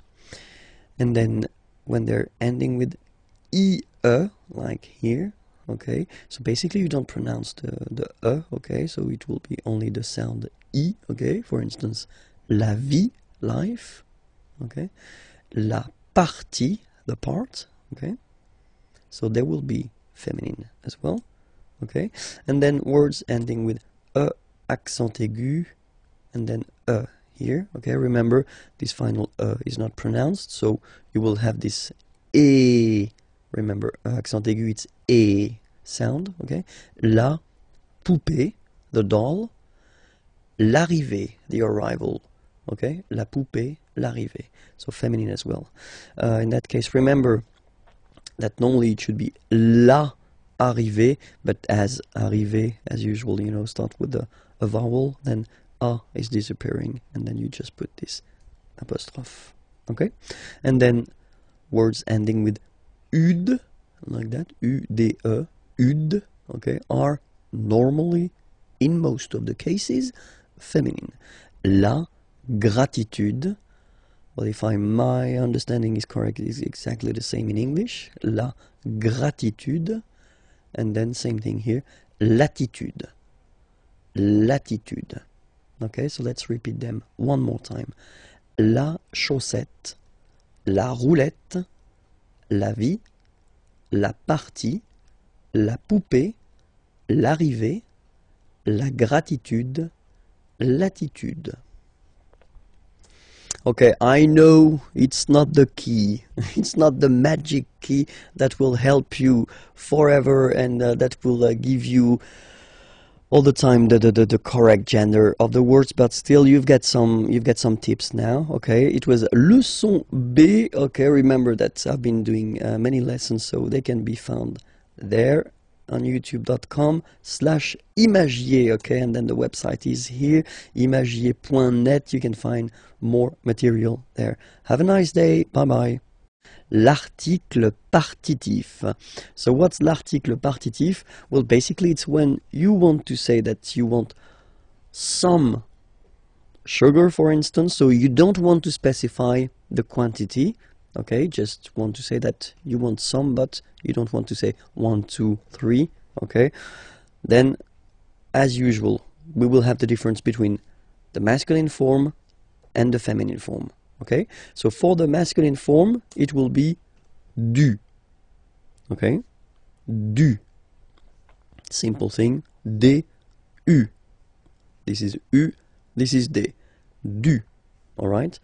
And then for the feminine form it will be de la, okay, de la, alright. Masculine form du, feminine form de la, alright. Let's see a few examples now.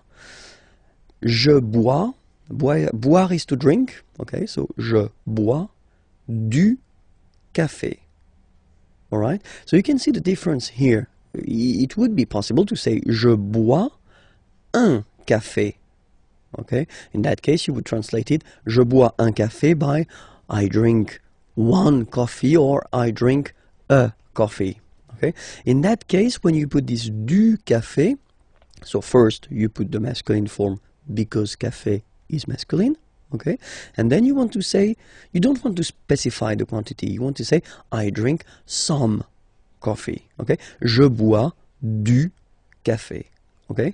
The other option as well would be to say je bois le café, so if you want to put this article défini, but then you would have to put more information after, le café de ma mère, the coffee of my mother if you want, okay. So in that case, in this lesson we'll only focus on l'article partitif, so it's some, okay, je bois du café, alright. Let's see another option. Tu voudrais, so I wanted to introduce this voudrais form, okay, so it's coming from vouloir. Vouloir is to want, okay, but then it's not the present form here, the classic present form, it's the conditionnel form, okay, so it's the polite form that normally we should use. So I would like to have, you know, you don't say tu veux, you don't say you want, because it is too strong and too direct. So normally we tend to use this conditionnel form. So tu voudrais, you would like to have, and then salade, okay, and it's feminine, so you should put the feminine form of this partitif, so de la salade, so some salad, okay. Tu voudrais de la salade. All right. Let's see another example here. Nous mangeons. So manger is to eat, okay, and that's the form for nous, okay. Nous mangeons du gâteau. Gâteau is cake, okay, and it's masculine, so du gâteau. We eat some cake. Vous voulez, okay, so vouloir again, all right, to want, okay, but here it's the present form, okay. Do you want? Vous voulez du fromage, cheese, du fromage, so some cheese, and it's a question. Vous voulez du fromage? Okay, and the last example here. So I've been putting this il y a, we'll see that a bit later in this unit, but it will come. Il y a means there is, okay? Il y a, there is, okay? Il y a de la neige. Neige is snow, okay? Par terre, on the ground, par terre. So there is snow on the ground. Il y a de la neige par terre. Okay, so let's repeat all these sentences. The first one, je bois du café. Second one, tu voudrais de la salade. Nous mangeons du gâteau. Vous voulez du fromage? It's a question, so I've been insisting a little bit too much maybe. Let's do it one more time. Vous voulez du fromage? And the last one, il y a de la neige par terre. Pourquoi? Why? Pourquoi? Why? Okay? So, if you ask a question with pourquoi, why, normally the answer that you will have will start with whether parce que, because, okay, or then pour plus one verb at the infinitive form, so the basic form, okay? So whether parce que, and then you just start a sentence, or then pour plus a verb at the infinitive form, okay? Let's see now some examples. First question, pourquoi es-tu ici? Pourquoi es-tu ici? Okay? Ici means here. Es-tu, are you. Why are you here? Pourquoi es-tu ici? So the first answer, parce que, so because, je suis invité, I am invited, by Nicolas, because I am invited by Nicolas. Parce que je suis invité par Nicolas. Okay, so normally when you start with the parce que, so you want to express the reason why, okay? Parce que je suis invité par Nicolas. Alright? And then, other option would be pour passer la soirée. So in that case, passer should be translated like spend, okay? Pour, to spend, pour passer la soirée, the evening, avec, with, vous, you. Pour passer la soirée avec vous, to spend the evening with you. And in that case, when you will start your answer with pour, okay, so you will express what will you will do after that, okay? Pour passer la soirée avec vous, okay? And in that case, parce que, you want to introduce the reason why, okay? So that's the way we will construct answers when you will ask a question with pourquoi, okay? Où est le cube? Where is the cube? Où est le cube? Okay, so let's see that together. So here, first situation, here, okay, so this is le cube and this is le cylindre, okay, so just to make it clear, because that's the things we'll use to introduce, well, the prepositions. Le cube est sur le cylindre. So you can see it's on, okay, so sur le cylindre, okay, and there is contact here, okay, it's quite important. Second option, same thing, but it's basically under here. Le cube est sous le cylindre, okay, le cube est sous le cylindre. Don't pronounce the final S, and then this OU combination of vowels is pronounced OU, okay? Sous, sous. Le cube est sous le cylindre. Alright? Then, here, no contact, and that's really important, okay? Le cube est au-dessus du cylindre. So let's repeat it. Le cube est au-dessus, final S not pronounced here, au-dessus du cylindre. Okay? Then, same situation, sorry, but then the opposite, so it's here and no contact here. You can see no contact. Le cube est au-dessous du cylindre. Okay? Au-dessous, final S not pronounced, du cylindre. Le cube est au-dessous du cylindre. Alright? So here, I've been putting the plural form because we've got two here. Les cubes sont à côté du cylindre. So next to, okay?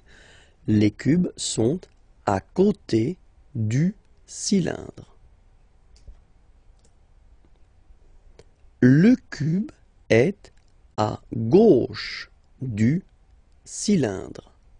Okay, gauche, left. On the left of le cylindre. Le cube est à gauche du cylindre. Okay, then the next one. Droite, obviously it's right, on the right. Le cube est à droite du cylindre. Le cube est à droite du cylindre. Okay? In front of. Le cube est devant le cylindre. Le cube est devant le cylindre. And now, behind, it's not possible to see it, that's the reason why.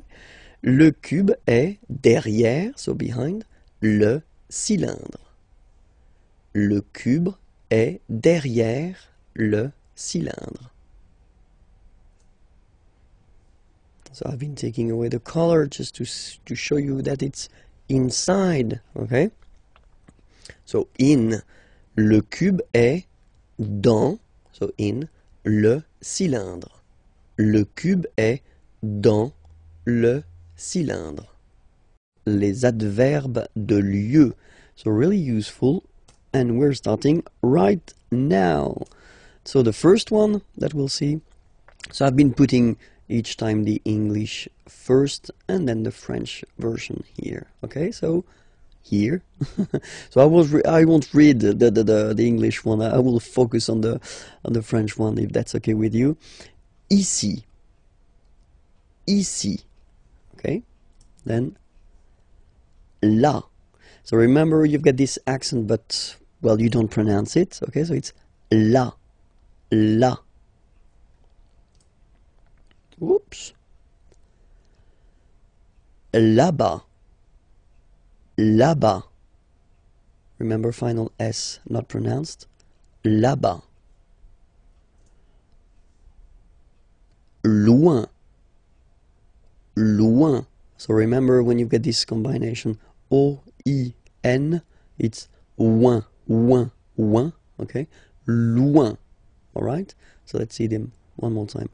Ici, là, là-bas, loin. Okay? Devant, final T not pronounced. Devant. Devant. Derrière. So if you look carefully, you've got E here and then double R, so it will open the sound of this E, and you should pronounce it E, okay? Derrière. Same thing here. You've got this E accent grave, E. Derrière, okay? Don't pronounce the final E.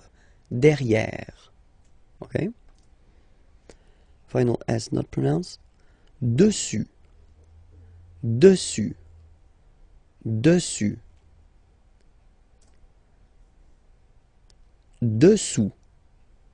Dessous. Final S not pronounced here. Dessous. Okay, so let's repeat them. Devant, derrière, dessus, dessous. Okay? Dedans. Final S not pronounced. Dedans.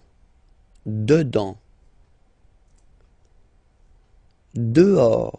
Okay, so remember final S not pronounced, and then this H in French doesn't exist phonetically, so you don't pronounce it. Dehors. Dehors. Dehors. En haut. En haut. Okay, final T not pronounced, and then this H as previously, you don't pronounce it, so this is haut. En haut. En haut. En haut. En bas. Final S not pronounced. En bas. En bas. Okay? Quelque part. Don't pronounce the final T. Quelque part. Quelque part. autre part, autre part, autre part. Ailleurs. Look, final S not pronounced, and then you've got this y sound. Ailleurs. Okay, so I insist a little bit too much maybe, but still, let's read it normally now. Ailleurs, ailleurs. Okay. Autour, autour, autour. Okay, so repeat them one more time. Quelque part, autre part, ailleurs, autour. Comment exprimer l'obligation. So when you must do something, well, there is a verb for that to express must, and this is falloir. Falloir, okay, falloir. And then you will have two options. The first one will be il faut. So you get to remember that falloir is what we call verb impersonnel, okay, because there is only one form and it's il, third person of the singular. Il faut, okay. So je, tu, nous, vous, etc. They don't exist for falloir. It's only il, okay. Il faut, and then the verb coming after will be at the infinitive. Okay, so that's the way to express to must. Okay, and then, or to have to if you want, il faut. Okay, same form, but then you will add after that un nom, a noun. Okay, so whether a verb at the infinitive form or then a noun. So we'll see few examples now. So the first scénario, as we would say in French, is falloir plus infinitif. Okay, so here, il faut respecter les règles. All right, il faut respecter, so to respect, les règles, the rules. Il faut respecter les règles. All right, and then another option, so I've been putting here and here the two parts of the negative form. Il ne faut pas fumer, fumer is to smoke, ici, here. Il ne faut pas fumer ici. Okay, so now we'll see the way it works with noun, a noun. And here, for instance, il faut, so still il faut, remember, as I said, it's only il faut, so it's a verbe impersonnel, okay? Une carte d'identité.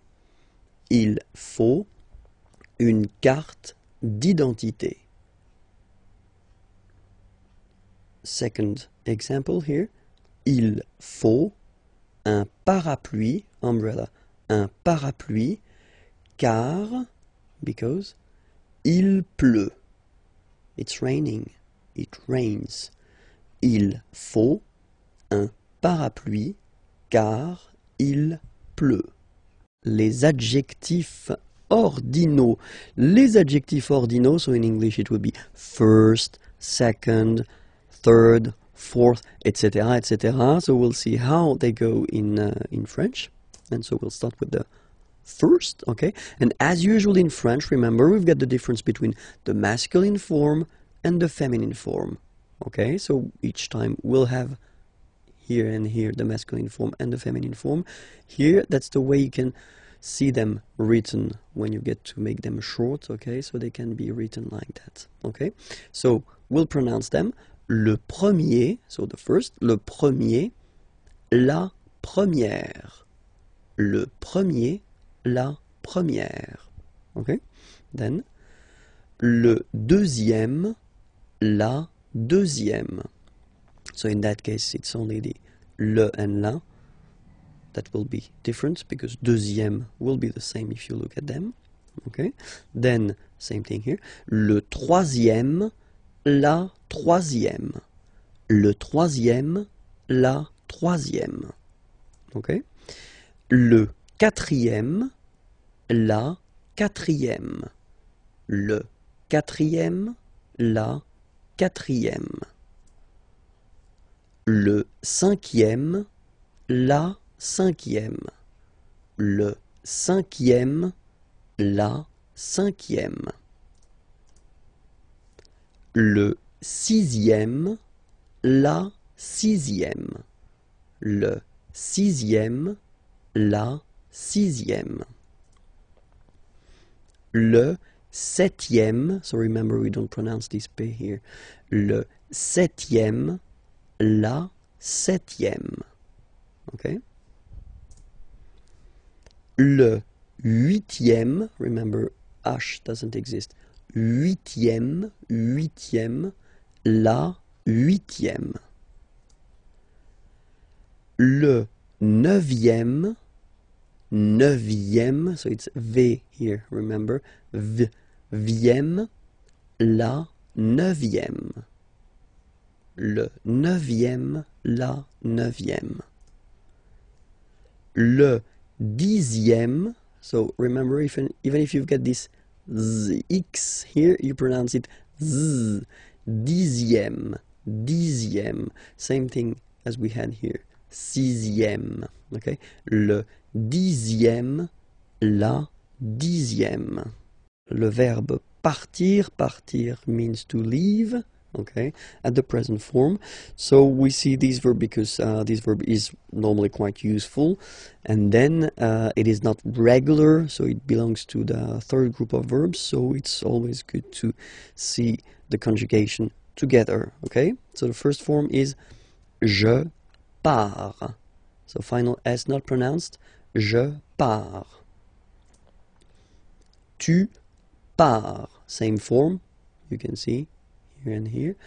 So final S not pronounced. Tu pars. Il, elle, part. Final T not pronounced. Il, elle, part. Okay? So you can see that it's part. Sorry. Part, part, and then part. Okay, so the same phonetical form for these persons, but then obviously and of course for nous it will be different. So classic ending ONS, you don't pronounce the S, you just have this on sound nasal. Nous partons. Nous partons. Okay, then for vous, classic ending for vous as well, EZ, but then you pronounce it E. Vous partez. Vous partez. Okay? And the last persons, il, elle, partent. Remember, classic ending, ENT, but then you don't pronounce them. Partent. Partent. Okay? So let's repeat them again. Je pars. Tu pars. Il part. Elle part. Nous partons. Vous partez. Ils partent, elles partent. Bonjour à tous, hi everyone and welcome to Learn French with Vincent. This is Unité 4, leçon J, and in this lesson we'll discover together how to conjugate at the present form le verbe venir. So venir means to come, okay, so it's quite useful, and especially it does belong to the third group of verbs, so it's not regular. So for the present form, it's quite useful to spend a few minutes just to see the conjugation together. Okay, so we'll start right now. First form, je viens. Final S not pronounced. Je viens. Remember, I-E-N, ien, ien. Je viens. Okay. Tu viens. Final S not pronounced. Tu viens. Okay. Then il, elle, vient. Final T not pronounced. Il, elle, vient. Okay? So, je viens, tu viens, il, elle vient. Phonetically, it's the same form. Okay? But then, for nous, it will be a bit different. ONS, remember, classic ending for nous at the present form. Final S not pronounced. So, you will get the sound venons. Nous venons. Nous venons. Okay? Then, classic ending for vous, EZ here, and then you pronounce it et, vous venez. Vous venez. Okay, and the last one here. So you've got this double N just after the so it will change a little bit your pronunciation. You will have to pronounce this like okay? Ils viennent. So remember this classic ending ENT for the third person of the plural is here, but phonetically it doesn't exist, so you don't pronounce it. Viennent, viennent, okay? Ils viennent, elles viennent. Alright, so let's see the form one more time. Je viens, tu viens, il vient, elle vient, nous venons, vous venez, ils viennent, elles viennent. Alright? So, venir is quite important. Be sure to remember it by heart. Please, please, please, s'il vous plaît. And then, when you're ready, you can go at the following address to find the next lesson, okay? And then more material here, IMAGIERS.net. Have a great day. Au revoir. Les pronoms COD, okay? So, no stress, but still, it will be quite important. Okay, les pronoms COD. So we'll take first a sentence. Okay, so it's a question, and it's tu regardes la télévision. Okay, so tu regardes, regarder is to watch, la télévision. So if we look at this question, okay, and then we want to define all the elements, the first thing that we've got in this sentence is tu. Okay, so it's here, and it's sujet, so the subject of the sentence here. Okay, second part that we've got here is regarde. Okay, regarde here, and it's the verb. Okay, that you've been conjugating. It's es just because it's tu. All right. And the second part, or the third part here, so the last part, la télévision. So la télévision, that's what we will call complément, okay, because it's complement, it will complete the sentence here by giving some information. It's objet, it doesn't have anything to do because it's la télévision, okay, so it's not an object like that, but it's what we call grammatical object. Okay, and we say that it's direct because you don't have any preposition between the verb and this complément. Okay, so no preposition, so it's direct. Okay, so why do we say that it's quite important to use les pronoms COD? Just because when you've got a question, so if someone is asking you tu regardes la télévision, okay, the first option would be oui, je regarde la télévision. So of course it's possible to repeat, this part, la télévision, okay? But then if we are honest, then in most of the cases we won't repeat la télévision. In that case, we will use what we call pronounce, okay, just to avoid repeating this word. Okay, so let's see these pronouns together. So as usual, we will have the difference between the masculine, the feminine, and the plural. Okay, in that case here we'll start with the masculin singulier.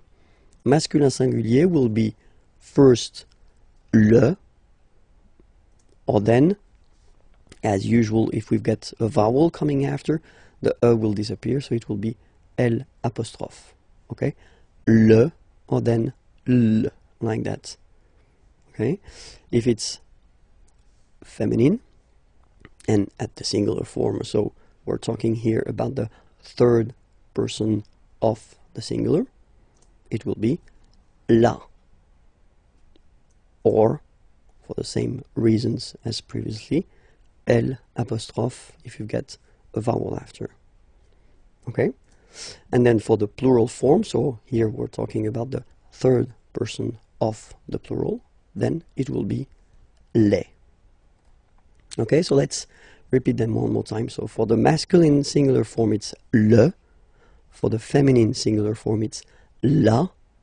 Okay, and then if they are followed by vowels, then you take a and a away, and then you get this l. Okay, and for the plural form here, it's les. All right, so let's see that in action now. So if you get the same question, tu regardes la télévision.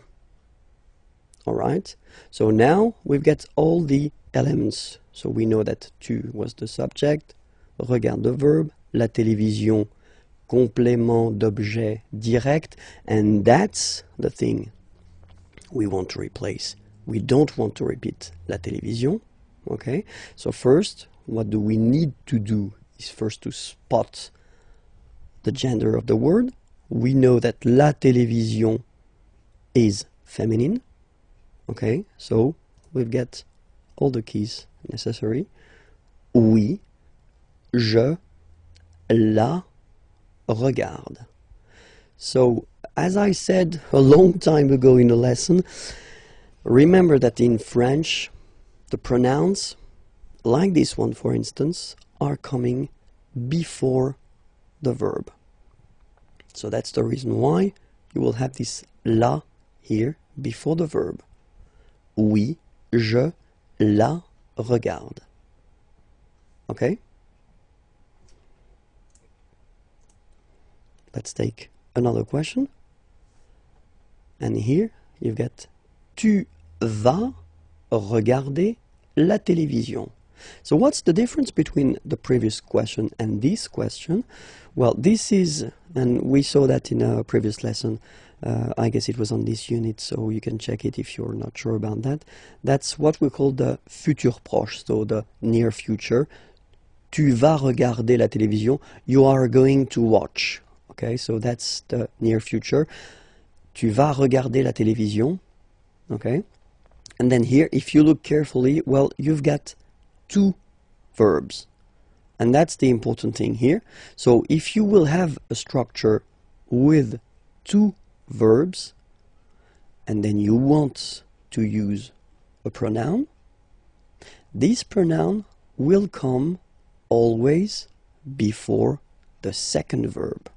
Like here, oui, je vais la regarder. Okay? So I'm not telling you that it will come between the two verbs, because you can have many things between these verbs. Okay, so focus on this idea that it will come before the second verb. Oui, je vais la regarder. Okay? So we'll see that les pronoms complément d'objet direct can replace all the persons.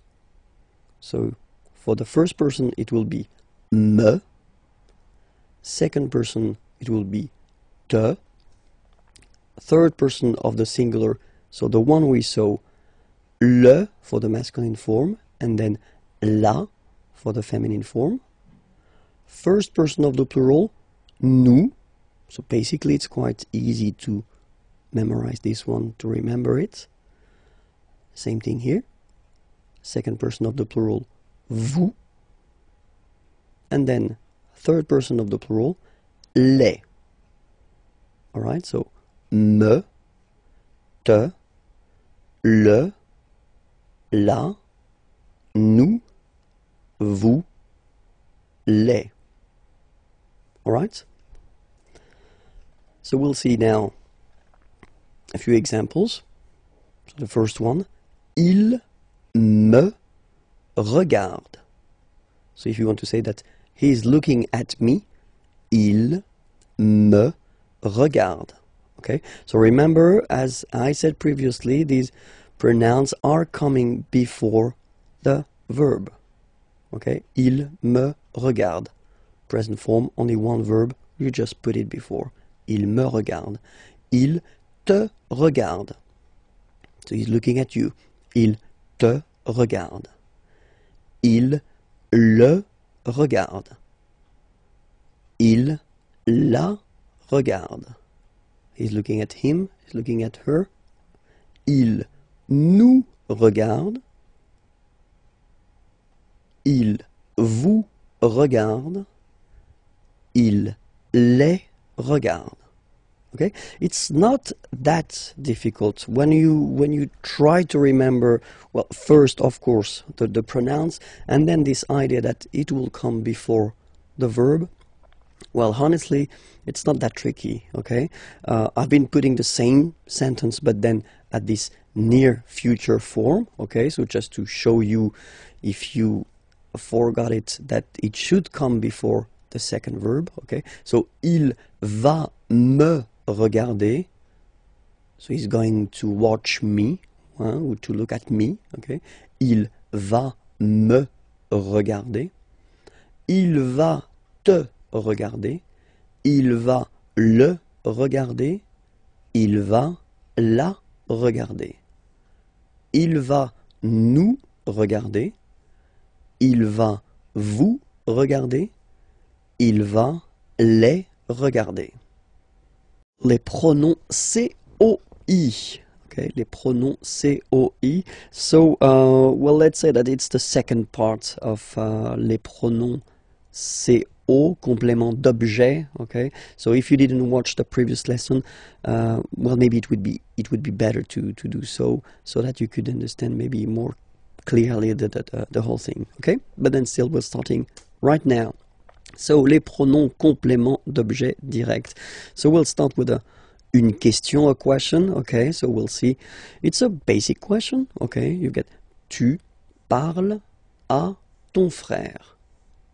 Okay, parler is to talk. Tu parles, you talk to your brother, à ton frère.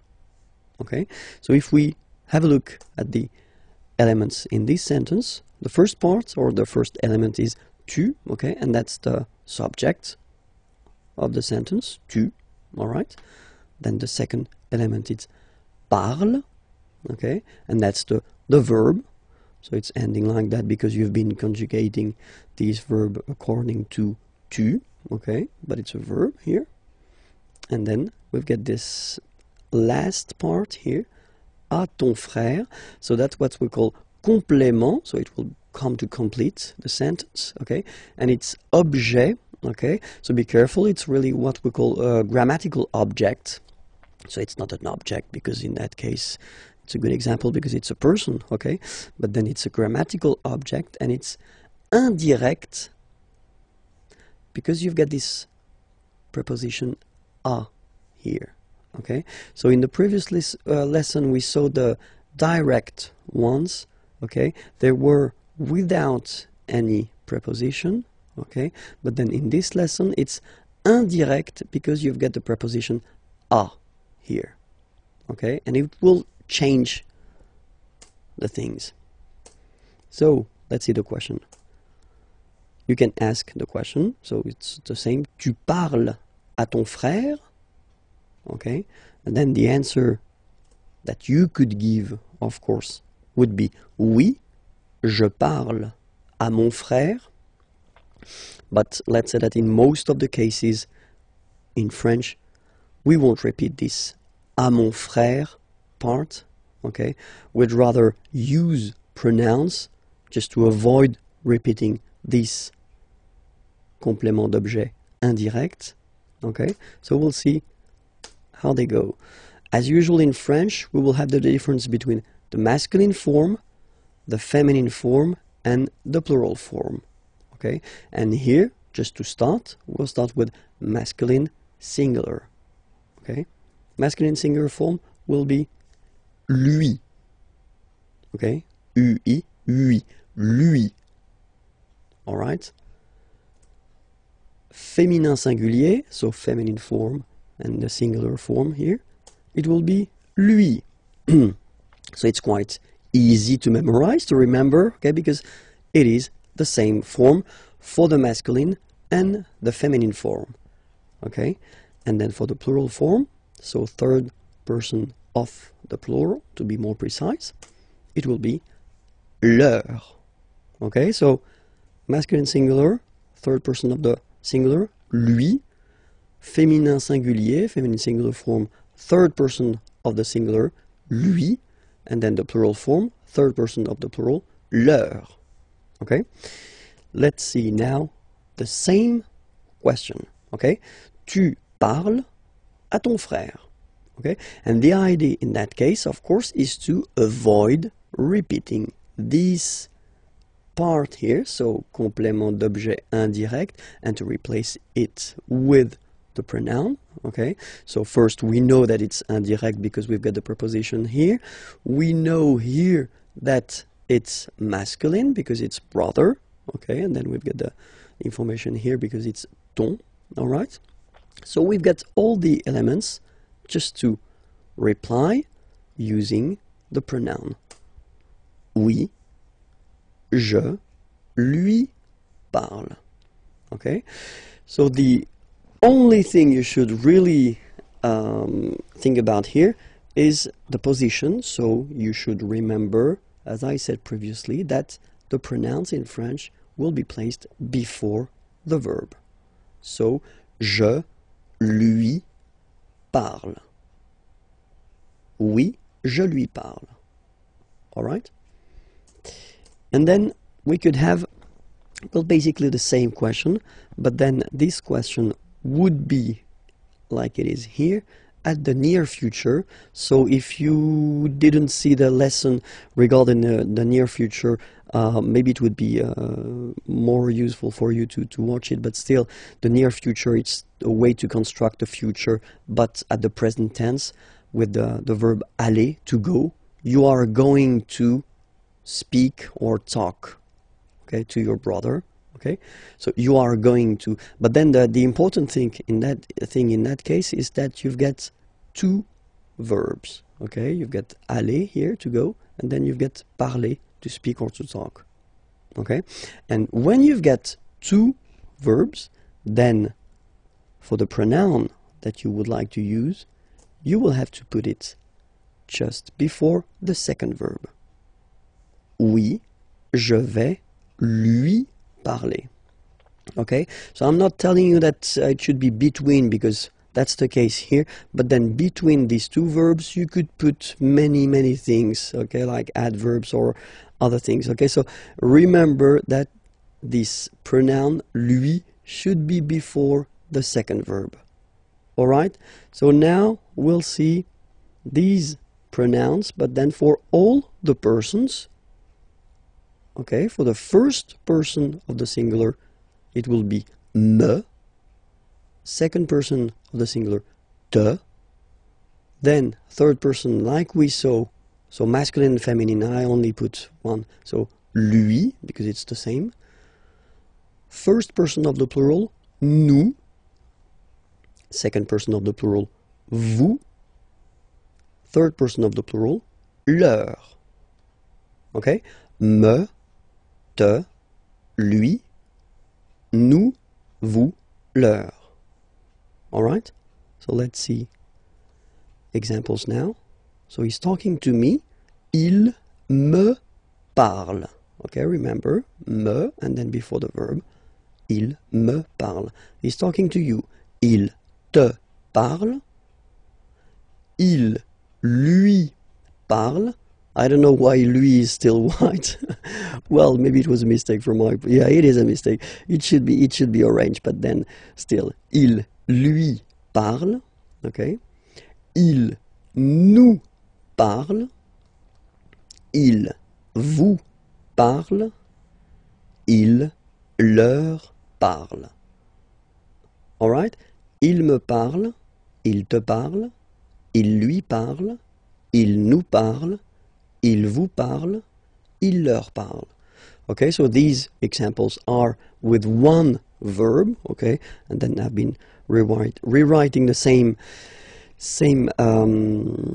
sentence, but then at the near future, okay, with the two verbs, and then we can see how they go now. Il va me parler, he's going to talk to me. Il va me parler, so remember, you know, me before the second verb. Il va te parler, he's going to talk to you. Il va lui parler, he's going to talk to her, or he's going to talk to him, okay? Il va nous parler, he's going to talk to us. Il va vous parler, he's going to talk to you. Il va leur parler, he's going to talk to them, okay? Il va me parler, il va te parler, il va lui parler, il va nous parler, il va vous parler, il va leur parler. Bonjour à tous, hi everyone and welcome to Learn French with Vincent. This is Unité 4, leçon M.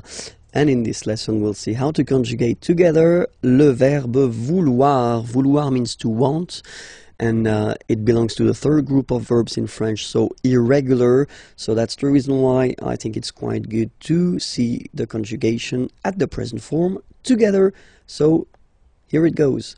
Vouloir, first person, je veux. Final X not pronounced. Je veux. Tu veux. Final X not pronounced, the same form.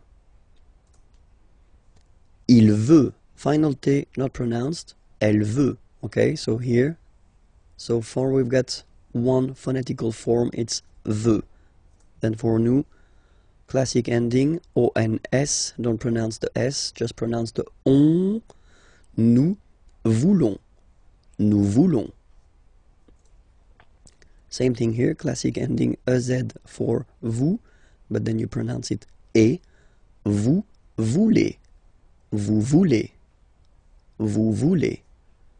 And the last one, here, EU, and then ENT, classic ending, but then you don't pronounce it, so you get veulent, veulent.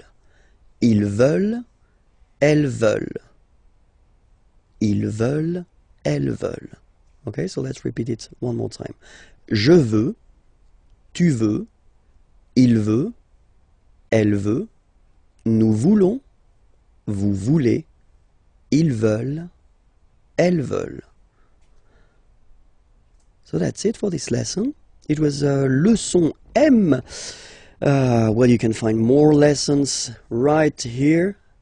IMAGIERS is the name of the channel on YouTube, and then more material can be found there at IMAGIERS.net. Have a great day. Au revoir. Le verbe savoir. Savoir means to know, and it's quite useful, and but then it is irregular, so it belongs to the third group of verbs, so it's quite good to see the way to conjugate it together, okay, at the present form, and we'll see it right now. Okay, so let's start now. Je sais.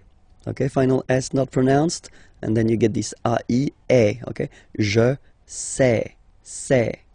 Okay. Tu sais. Same form. Final S not pronounced. Tu sais. Il sait. Final T not pronounced. Elle sait. So one phonetical form so far. Nous savons. So classic ending for nous, O-N-S. You don't pronounce the final S. Nous savons. Nous savons. Okay? Then vous savez. Classic ending for vous, E-Z, but then phonetically it's E. Vous savez. Savez. And then il. Here, classic ending for il and elle at the plural form. E-N-T, you don't pronounce it, so you get the sound savent, v-v-v-v, savent, okay? Ils savent, elles savent. So let's see that one more time. Je sais, tu sais, il sait, elle sait, nous savons, vous savez, ils savent, elles savent. Il y a, so we saw it in a previous lesson quite shortly. So il y a means there is or there are. But then in French, we will have only one form, il y a. Okay? So let's see, for instance, here, a question. Est-ce qu'il y a un magasin dans le quartier? Okay? Est-ce qu'il y a? So, is there un magasin, a shop, dans le quartier, in the neighborhood. Okay? Est-ce qu'il y a un magasin dans le quartier? All right. So the answer would be oui, il est juste ici. Yes, it is right here. Oui, il est juste ici. Okay? So in that case, we've been using this il y a, there is, okay? Just because un magasin, well, it's singular. Okay, so it's basically there is a shop, there is something. Okay, let's see now. Here, same thing. Il y a une piscine, a swimming pool, dans cette ville. Il y a une piscine dans cette ville. All right. So you can see that in the first example, I've been using this est-ce que. You remember we saw that previously that you can add if you want to ask a question, okay? Or then it's possible here just to keep the same order. There is, il y a, okay? Une piscine, a swimming pool, dans cette ville, in this town, okay? But then don't forget to raise your voice at the end because it's a question. Il y a une piscine dans cette ville? Il y a une piscine dans cette ville?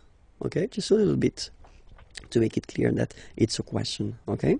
So answer, oui, elle est à côté de la mairie. À côté, remember it was next or near, okay? And then la mairie, city hall. Oui, elle est à côté de la mairie. All right? So in both cases here, il y a, just because it was masculin singulier, okay? And then here, il y a une piscine, féminin singulier. All right, and we'll see now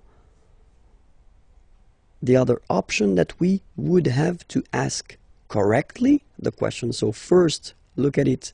Il y a, actually, you should change the order and put it like that. And the way you will pronounce it is y a-t-il, y a-t-il. Okay, so that's the correct form to ask a question with il y a, so the formal form, if you want. And then des toilettes, here it's the plural form, okay, toilets, okay. So it doesn't really change because it will stay il y a, okay, but then here, of course, the order is changing, so that's the reason why it can be a bit tricky to notify the fact that basically it doesn't change even if it's plural here, okay. Dans ce restaurant, in this restaurant. Y a-t-il des toilettes dans ce restaurant? Y a-t-il des toilettes dans ce restaurant? Okay, and then the answer, oui, elles sont juste à droite. Okay, droite, remember, it was on the right. À droite, on the right. Just on the right. Oui, elles sont juste à droite. Okay, so to resume the whole thing, remember this il y a will be used so for there is, so like here, un magasin, a shop, so it's the singular form, okay? Or then here as well, il y a, there is, une piscine, a swimming pool, but still it will be also used as like that, il y a, okay, or then in the other order here, for the plural form, okay? It doesn't change. So that's one interesting thing in French. For once, it's easy. It doesn't change. Il y a plus singulier or then il y a plus pluriel. Okay? We will discover together the passé composé form of the verb aller. Aller is to go. Okay? And remember that aller is one of the tricky verbs in at the passé composé form because it will use être and not avoir as most of the verbs. Okay, so that's the reason why here you will have the form je suis allé. Okay, and then you can make the liaison here. Je suis allé. Je suis allé. Tu es allé. Tu es allé. Il est allé. Il est allé. You've got this little liaison between the two. Il est allé. Feminine form. Elle est allée. Okay, so have a look here. Remember, If you don't know that already, then I would advise you to check the lesson on the passé composé that we did previously. Okay, so you get to add this feminine mark at the end of your participe passé here, just because elle is feminine, and then you're using this être verb to construct the passé composé. That's the reason why. Phonetically, it doesn't exist. You don't pronounce it, so you get elle est allée, and then for the masculine form, il est allé. So aller is pronounced the same way, but still you have to write it. Okay.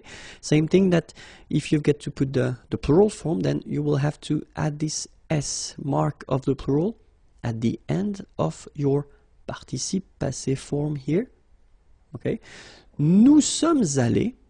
You don't pronounce it. Okay, but you write it. Nous sommes allés. Vous êtes allés. Vous êtes allés. Same thing here. You put it, but you don't pronounce it. And then here, masculine form. Ils sont allés. So masculine plural. You put this S. Ils sont allés. Little liaison between the two. Ils sont allés. Elles sont allées. Feminine and plural here. Okay, S, you don't pronounce them, but still you've got to write them. And then this little liaison here. Elles sont allées. Okay, so let me repeat the whole thing for you. Je suis allé. Tu es allé. Il est allé. Elle est allée. Nous sommes allés. Vous êtes allés. Ils sont allés. Elles sont allées. The passé composé form of the verb parler. Parler is to speak or to talk. Okay, so let's discover it right now. First person, j'ai parlé. Tu as parlé. Il a parlé. Elle a parlé. Nous avons parlé. Vous avez parlé. Ils ont parlé. Elles ont parlé. Alright? So remember, passé composé, you've got to use two parts. The first one, avoir in that case, and then what we call participe passé. This participe passé form, as you can see, doesn't change for all the persons. You will have to put avoir at the present tense here. Okay? J'ai parlé. Tu as parlé. Il a parlé. Feminine form, elle a parlé. Nous avons parlé. Little liaison here. Nous avons parlé. Vous avez parlé. Same thing here. Little liaison. Ils ont parlé. Same thing here. Ils ont. Elles ont parlé. Okay, so we'll just see one more time the passé composé form of finir. Finir is to finish or to end. Okay, and let's see how it goes. J'ai fini. J'ai fini. Tu as fini. Tu as fini. Il a fini.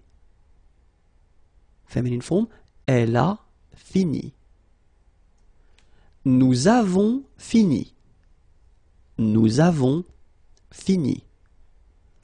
Vous avez fini. Vous avez fini. Ils ont fini. Elles ont fini. Okay, so let's see them one more time. Remember, as we saw previously, you've got avoir here, and then you've got fini. So this participe passé form, the second form that you get to add to construct the passé composé, and fini doesn't change. It's here all the time, and it's written the same way. Okay, j'ai fini. Tu as fini. Il a fini. Elle a fini. Nous avons fini. Vous avez fini. Ils ont fini. Elles ont fini. Les unités de mesure. Okay, so let's start. 1 millimètre. Les millimètres. 1 centimètre. Les centimètres. Un mètre. Les mètres. Un kilomètre. Les kilomètres. Un mètre carré. Les mètres carrés. Un litre. Les litres. Un gramme. Les grammes. Un kilo. Un kilogramme. Les kilos. Les kilogrammes. Les faux amis, so they look the same in English and in French, but then the meaning is different. Okay, so let's start now. And then the first one, it will be travailler. Travailler. Okay, remember when you get this I and then double L like that and a vowel. I. Travailler. Okay, travailler, and it means to work. Okay. Sympathique. Remember the H is not pronounced. Sympathique. Okay, and it means friendly, nice. Then rester. Rester. Regular verb from the first group, easy to conjugate. Rester, okay, and it means to stay, to remain. Then la monnaie. Monnaie, okay, final not pronounced. La monnaie, okay, and it means small change. Le magasin.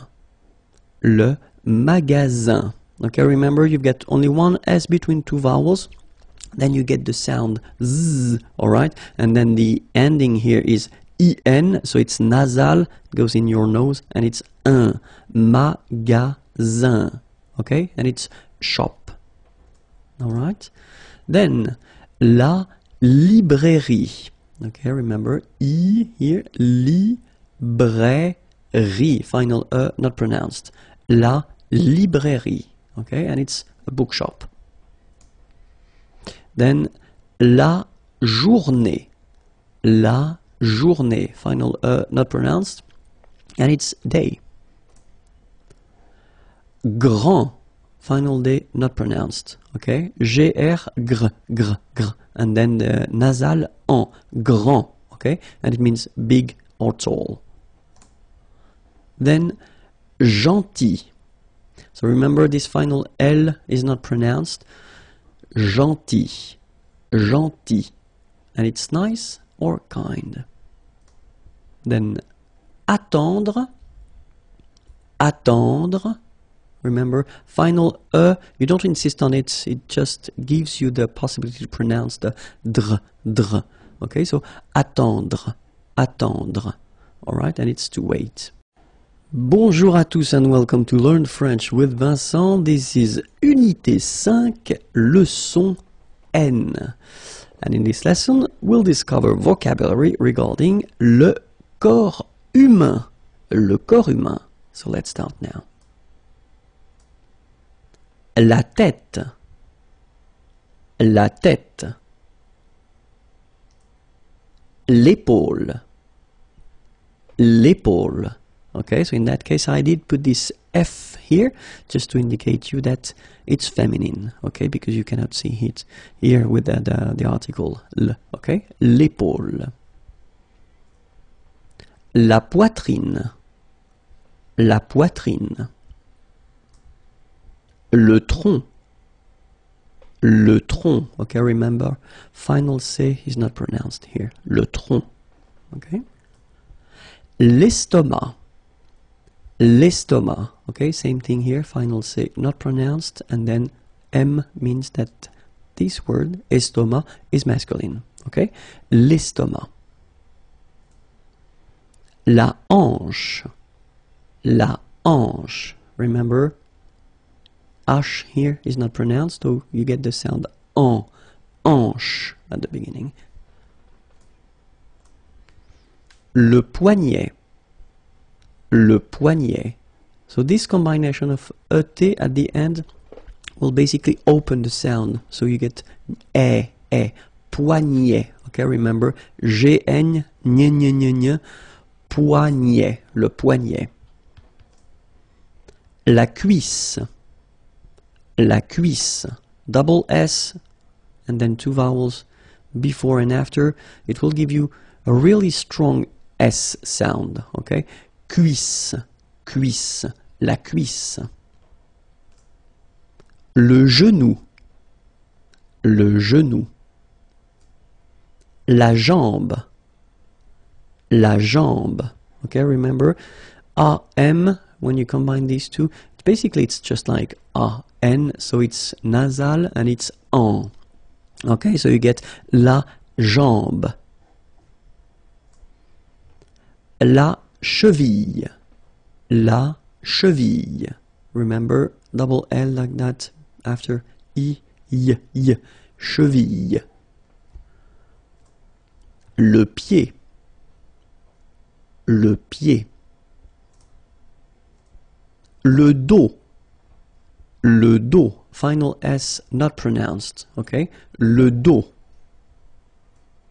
Le cou. Le bras. Same thing here. Final S not pronounced. Le bras. Le coude. So it's actually quite funny because the only difference between these two is this d at the end. Okay, so here in this one you've got le cou, okay, and then the second one here is le coude. Okay, remember, you don't insist on this final e, it only gives you the sound of d at the end. Le coude, okay. Le nombril. Le doigt de pied.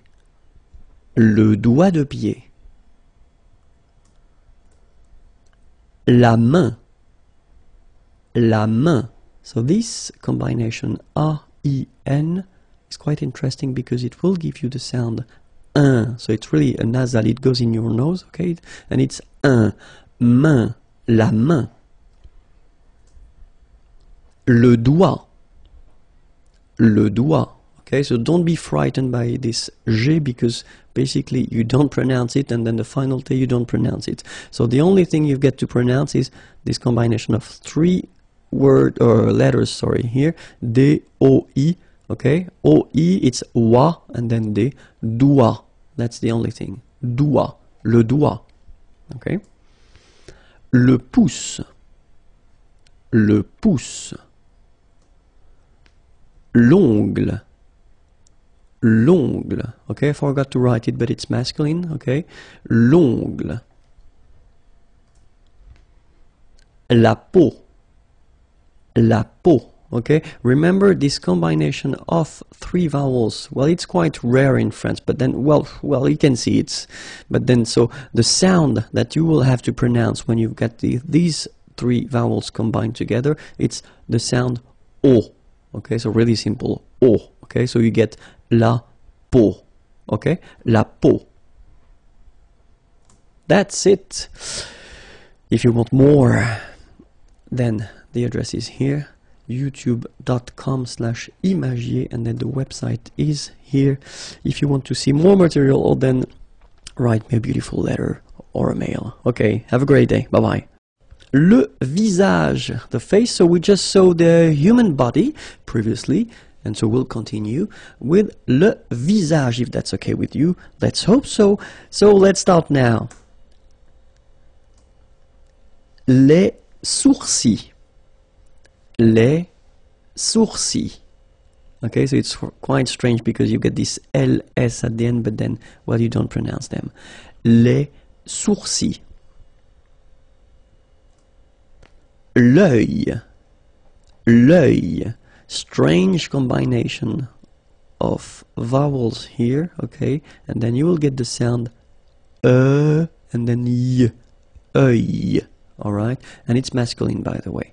Un œil, l'œil, okay. Plural form, les yeux. Okay, so that's the tricky thing when you compare the singular form and the plural form. Okay, so l'œil, singular, and then the plural, les yeux. Okay, you make this liaison between the two. Les yeux. Okay, final X not pronounced. Les yeux. Les cils. Les cils. Final S not pronounced. Les cils. La joue. La joue. Final E not pronounced here. La joue. La gorge. La gorge. Okay, remember when you've got this combination G and O, you get the sound go, go. Okay, so gorge. And then G and E gives J. La gorge. La gorge. Le front. Final T not pronounced. Le front. Okay, remember this nasal on, on. Le front. Le menton. Okay, same thing here. So you get two nasal. The first one here, en, and then the second one here, on. Le menton. L'oreille. Remember, when you get this I, L, and then a vowel, it's I. L'oreille. Alright? And it's feminine, by the way. Une oreille, l'oreille. Le nez. So remember, when you get this combination, a Z here at the end of a word, it's E. Le nez. Le nez. La bouche. So remember, CH combined together will give you this sh sound. La bouche. Okay? La lèvre. Remember, accent grave here. Really open. La lèvre. La lèvre. La bouche. Again, I don't know why. Don't ask me. I was tired when I made this one. So, la bouche. One more time. La langue. Remember, when we've got this G and then U and then E, we get the sound G. Because when you combine this G and then E, remember it was the sound J. Okay, so you get to put this U between the two to get the sound G. So you get la langue. Langue. Okay? La dent. Final T not pronounced. La dent. Les cordes vocales. Les cordes vocales. So you can notice that as usual in French, you've got this mark of the plural at the end, S, and then S here as well, but you don't pronounce them, okay? Les cordes vocales. Indicateur de temps. So if you want to introduce some sentences or concept at the past, present, or future tenses, then you will have to use them. So let's start now with the past, le passé, okay? And then the first one is hier. Hier means yesterday, okay? Hier. So remember, this H here is not pronounced, okay? So hier. Then la semaine dernière, okay? So it's last week, okay? But then if you look carefully, we've got la semaine, so semaine means week, okay? And then dernière is coming after, okay? So la semaine dernière. And in that case, if you look carefully as well, you get dernière, so it's the feminine form, because la semaine, la is a feminine word. Okay, so la semaine dernière, last week. And then we get this autrefois, so it could be translated like in olden days or in olden times, okay? Autrefois, so A-U, autrefois, final S not pronounced, okay? Autrefois. Then for the present now, we've got aujourd'hui, means today, okay? So don't be afraid by this word because it looks a bit scary if you look at it like that, but take the time to, well, divide it. So the first one, A-U-O, jour, and then d'hui, okay? H is not pronounced, so you only get this d'hui thing. Aujourd'hui. Aujourd'hui. And it means today, okay? Then, cette semaine, okay? So we've got here what we call an adjective démonstratif, okay? This, cette, okay? And it's at the feminine form, cette, and then semaine, week, this week, cette semaine. All right, and then maintenant, okay, normally we tend not to pronounce this okay, so we get this maintenant, maintenant, okay, now. For the future now, we've got demain, and it means tomorrow.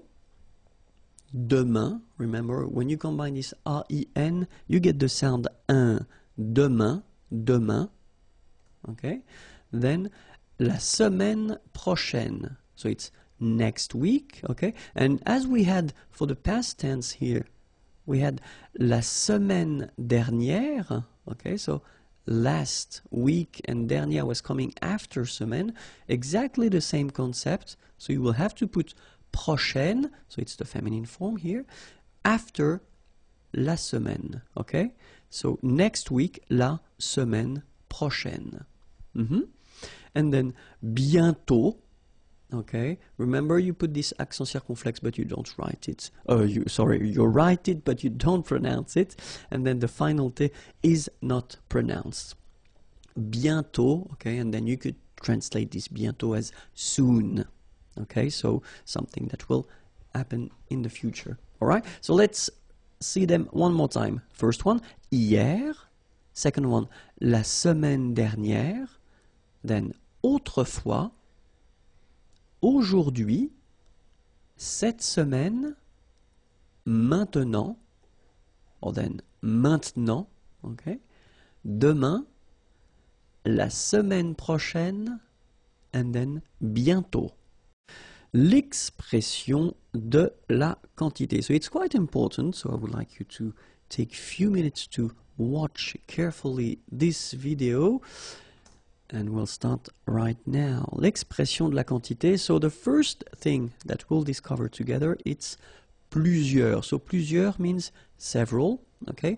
And so the way you will have to construct it is that after that you will have to add a nom, a noun, okay? But then keep in mind that it should be at the plural form, okay? So several, and then followed by a noun at the plural form. So let's see a few examples now. J'ai invité plusieurs amis. J'ai invité plusieurs amis. Okay, so remember, j'ai invité, so it's the past form of inviter, to invite. Okay, plusieurs, and then amis, friends. Okay, j'ai invité plusieurs amis. Second example, il y a, there is, plusieurs enfants, kids, dans le jardin, in the garden. Il y a plusieurs enfants dans le jardin. Okay? And then, elle a fait plusieurs gâteaux. So, faire here at the passé composé form. Plusieurs, faire, sorry, it means to do, okay? Plusieurs gâteaux, cake, okay? So, what you can see here is that ami here is with S, so it's the plural form, okay? Here, right after plusieurs, you've got enfant with S at the plural form, and then here you've got that gâteau with X, so it's the plural form. All right? So let's see now the second one. Quelques, you don't pronounce the final S here. Quelques means few, okay? And same thing as we had previously, you will have to add a noun at the plural form, okay? So let's see the first example. J'ai rencontré, rencontrer is to meet, so it's the past form. J'ai rencontré quelques collègues. J'ai rencontré quelques collègues. Okay, second example. Nous avons, so it's avoir, to have at the present form, quelques petits problèmes, petit, small, problème, problem, avec lui, with him. Nous avons quelques petits problèmes avec lui. Okay, and then the last example. Elle a mangé quelques bonbons. Oh, We get 2 dots here, I don't know why, but only one is enough. Elle a mangé quelques bonbons. Okay, so manger here is to eat, past form, and then bonbon, candies. So same thing here. If you look carefully, you've got collègue with S, so plural form. Okay, here it's quite interesting because we've got this adjective petit, small, little, but then it's still at the plural form with S, and problème at the plural form as well. Okay, and then bonbon here at the plural form with S as well. Okay, so now other possibility would be ne, and then aucun masculine form, or aucune feminine form. So no or not any. Okay, and after that you will have to put a name or a noun, sorry, at the singular form. Okay, so ne aucun, ne aucune, plus a noun at the singular form. Alright, so let's see the first example. Elle ne veut aucun conseil. Okay, so you can see here that it's elle ne veut, so she doesn't want. Okay, vouloir is to want. Aucun, so not any, no. And then conseil, it's advice. Okay, so elle ne veut aucun conseil. Other example, je n'ai eu aucun problème. Okay, so here, ai eu, so it's the verb to have at the passé composé form. Okay, je n'ai eu aucun problème. Problème, problem. So I didn't have any problem. Il ne fait aucune erreur. Il ne fait, faire is to do, and it's the present form, aucune erreur. Error is mistake. Alright? So, if you look carefully here, you get ne and then aucun. Okay, so that's the masculine form because conseil is a masculine word. Here, it's quite interesting because as usual in French, when we've got this ne and then we've got a vowel after, so it can be quite tricky. So in most of the cases, this will disappear. Okay, so you take it away, but then still aucun is coming here. Alright, and then it's at the masculine form because problème is a masculine word. Alright, and then the last example, well, you've got the first part, ne, okay, not modified because faire starts with F, so no problem. But then here you've got this aucune, okay, aucune, so because erreur is a feminine word, so you will have to put this aucune. Alright, so let's proceed now. Un peu, or peu, and it means a few or few, okay? So we'll be constructed with la préposition de, so you'll have to put this de after, and then you will have to put the noun without the article. Okay, so if you want to construct this sentence with a few or few, so remember, un peu or then peu, then don't forget to put this de, and the noun without the article. Okay? Then if you want to use this autant, it means as much. Same construction, you will have to put this de and the name, or the noun, sorry, without the article. Alright, so as much, we use this autant de and the noun without the article. Alright? If you want to use moins, moins means less. Same thing here, you will have to use de after and the noun without the article. Alright, so remember, less, in French it's moins, de, and the noun without the article. If you want to use plus, more, okay, in some cases you will have to pronounce it plus, okay, so you will see that a bit later. De, and then the noun without the article. Alright, remember, more, plus, or then plus, de, and the noun without the article. If you want to use beaucoup, beaucoup means a lot of. It looks a bit strange, huh? Beaucoup, like that. Remember, you don't pronounce the final P, okay? And then you get this combination of vowels, E, A, U, and you get the sound O. So technically it's beaucoup, okay? So it's not difficult to produce orally. Beaucoup, a lot of, okay? Same construction, you will have to put de after, and then the noun without the article, okay? A lot of, beaucoup, de, and the noun without the article. If you want to use trop, and trop means too many, okay, then you will have to put de and the noun without the article. Okay, remember, too many, trop, don't pronounce the final P. Trop, de, and the noun without the article. All right? And then assez. Assez means enough.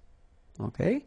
Assez. Remember, two vowels here, a and then e, and then double s, so it's really strong, the s. Assez, assez. Okay? Assez, so same construction, de, and the name, or the noun without the article. Okay, so enough, assez, de, and the noun without the article. Well, we'll see few colors, les couleurs, okay, so not all the colors because we're just starting, okay, so let's see what we've got. Blanc, blanche, okay, so I wanted to put for each color the masculine form here and then the feminine form here, okay, so here, masculine, blanc, don't pronounce the final C, and then blanche. Okay, remember when you combine this CH, you get the sound sh, blanche. Okay, so blanc, blanche. Noir, noir. So it's quite funny because you will have to add this E at the end of noir for the feminine form, but then you don't pronounce it. Okay, so phonetically it is exactly the same. Noir, noir. Okay? Gris, don't pronounce the S, but then for the feminine form, grise. Remember? Grise. Alright? So when you add this E, basically it gives you the pronunciation or the possibility to pronounce the previous letter here. It's Z. Grise. Alright? So gris, masculine form, feminine form, grise. Bleu, bleu. So same thing that we had for noir, you just add this E at the end, but then you don't pronounce it. Bleu, bleu. Alright? So let's see them one more time. Blanc, blanche. Noir, noir. Gris, grise. Bleu, bleu. Okay? So, let's continue. Bleu foncé. Bleu foncé. Okay, so foncé, this adjective, well, basically it will be like dark. Okay, bleu foncé. Bleu clair.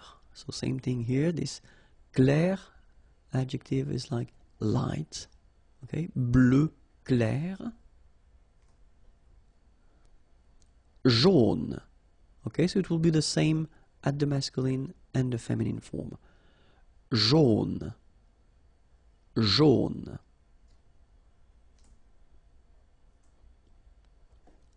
Rouge. So same thing here, same form for the masculine and the feminine. Rouge. Remember, G-E, je. Rouge. Vert. So masculine form, don't pronounce the final T. Vert. Feminine form, verte. So listen carefully. I don't say te, but it's t. Verte. Verte. Okay, so as usual, this final E only gives you the possibility to pronounce this t. Verte. Okay? Marron. Same thing for the masculine and the feminine form. Marron.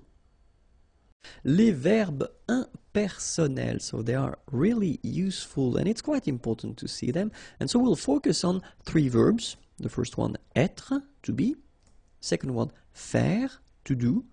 And the last one, avoir, to have. Okay? And so the important thing with this concept or this idea, les verbes impersonnels, is that, well, you will see in the examples, they are not connected to a person, and that's the main concept. So even if in French we use this il, so the pronom personnel il, okay, technically if you want to translate that directly in English, it would be translated by it, okay, but then in French we use this il instead of it, okay. So let's see now for être, for instance. So if you use this il est, you will use this structure if you want to talk about the time, okay. For instance, we've got the first example here. Il est tard. Tard is late, okay. So il est tard, it is late. Il est tard, okay. So even if we use this il, so it doesn't have the concept of he as normally we have, okay. It's really this impersonal form, okay. And then il est tôt, it is early, okay. Same thing, that's the reason why we use this il form when we put when we give the time, okay. Il est 12 heures, or then il est midi, 12 hours, okay. And then this midi, it's noon, okay. So il est 12 heures, il est midi, all right. Second example is faire, and then it's really useful to use this faire. So il fait, if you want to talk about the weather, pour parler du temps, okay, pour parler du temps. So for instance, il fait chaud, okay, chaud, warm, hot, okay. So il fait chaud. So if you want to say it is hot, it is warm, then that's the structure you will have to use. Same thing if you want to say that it is cold, okay, froid is cold, il fait froid, okay. Il fait chaud, il fait froid. All right? And then, if you want to talk about the weather, okay, in that case it's beau, okay, it's a nice weather. Il fait beau, okay. The opposite, mauvais, bad. Il fait mauvais.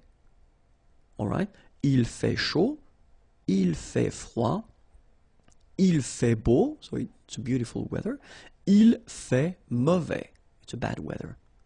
Okay, and the last one, avoir.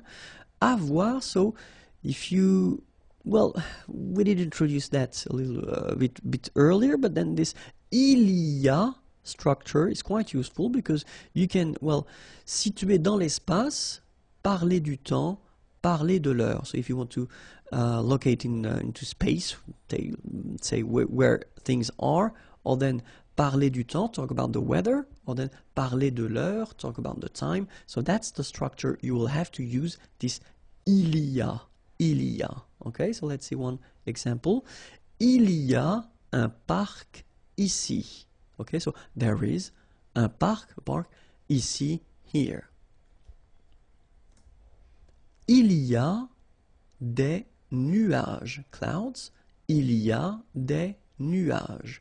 So even if we've got this il y a, okay, remember that it can be for the singular, or then it can be for the plural as well. So this a won't change. Il y a des nuages. Il y a du soleil, sun. Il y a du soleil. So there is sun. Il y a de la neige. Snow. Il y a de la neige. Okay? And then, if you want to talk about the time or a period, il y a 15 ans. So in that case, it's quite interesting because when we use this il y a 15 ans, technically it's 15 years ago. So this il y a will mean ago. Il y a 15 ans, j'ai voyagé en Chine. Okay, voyager is to travel. You've got the passé composé form here. En Chine, in China. Il y a 15 ans, j'ai voyagé en Chine. So let's see them one more time. Il y a un parc ici. Il y a des nuages. Il y a du soleil. Il y a de la neige. Il y a 15 ans, j'ai voyagé en Chine. Les démonstratifs. Les démonstratifs, so we'll see two types of demonstrative. The first one will be adjectif démonstratif, okay? And then the second one will be pronom démonstratif. All right, so let's start. So we'll see for the adjective démonstratif, the masculine singular form, feminine singular form, masculine plural form, and then feminine plural form. Okay? Masculin singulier, féminin singulier, masculin pluriel, and then féminin pluriel. So let's see how they are. So when we talk about les démonstratifs, technically it would be translated in English like this. Okay? But then of course we've got in French the difference between the masculine and the feminine form, and then masculine plural and feminine plural. Okay, so we'll see them now.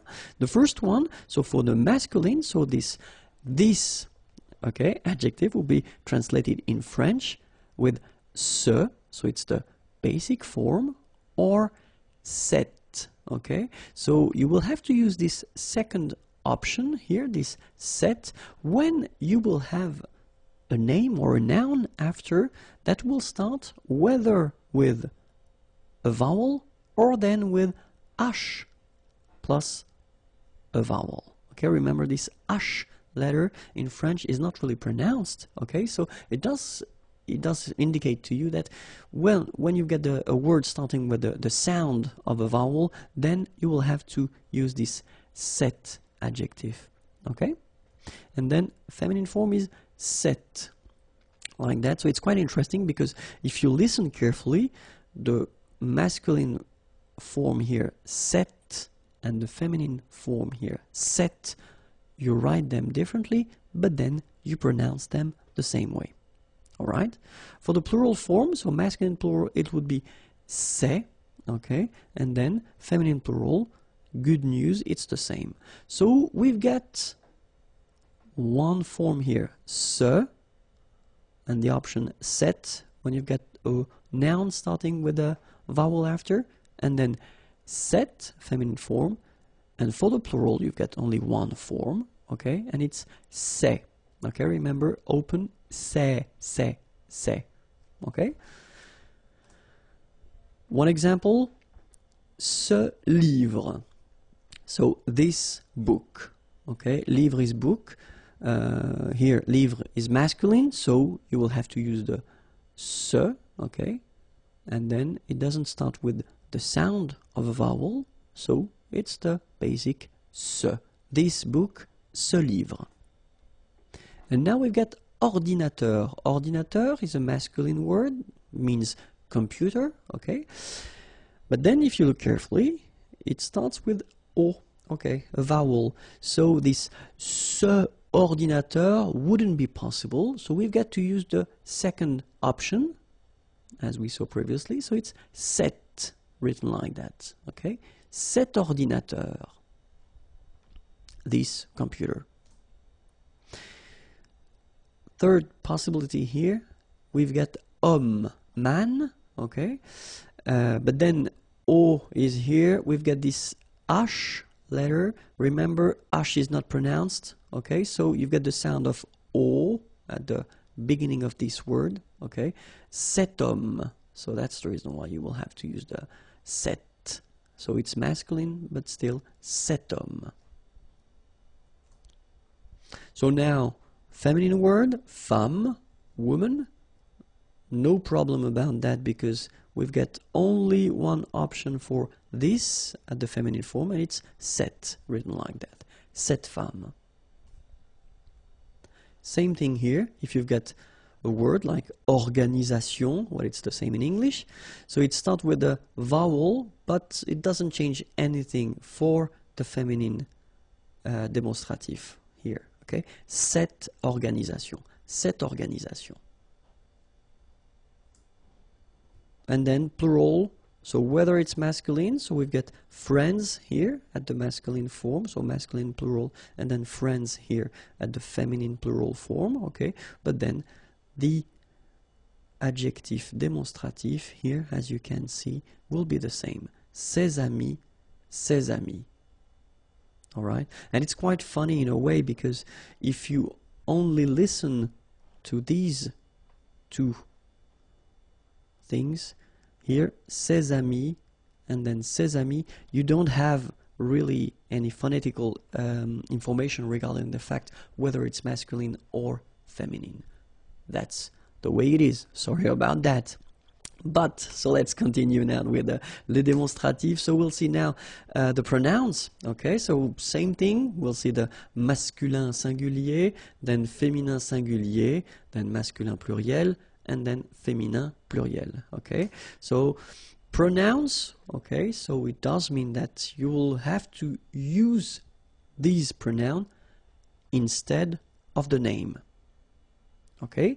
So for the masculine form, we will have celui-ci and then celui-là. Okay, so we'll see the difference of use, but then celui-ci, celui-là. In English, it would be directly translated as this one. Okay, so you don't want to repeat the name or the thing that was previously stated, so you use this one. Okay. In English it's easier, in French it's a bit more tricky, because we will have this celui, okay, and then ci and là, so you'll see that normally ci is coming first and then là is coming next, okay, celui-ci, celui-là, this one, all right. Same thing with the feminine form, celle-ci, celle-là, all right, and then for the masculine plural, ceux-ci, okay, remember final X is not pronounced, so you get the sound ce, ceux-ci, and then ceux-là. Alright, feminine plural, celle-ci, okay, don't pronounce the final S, celle-ci, celle-là. Alright, so let's see a few examples now. So if you ask a question, quel est mon livre? Okay, what is my book, or which one is my book? All right, and then the answer could be votre livre, your book, c'est celui-ci, this one. Okay, votre livre, c'est celui-ci.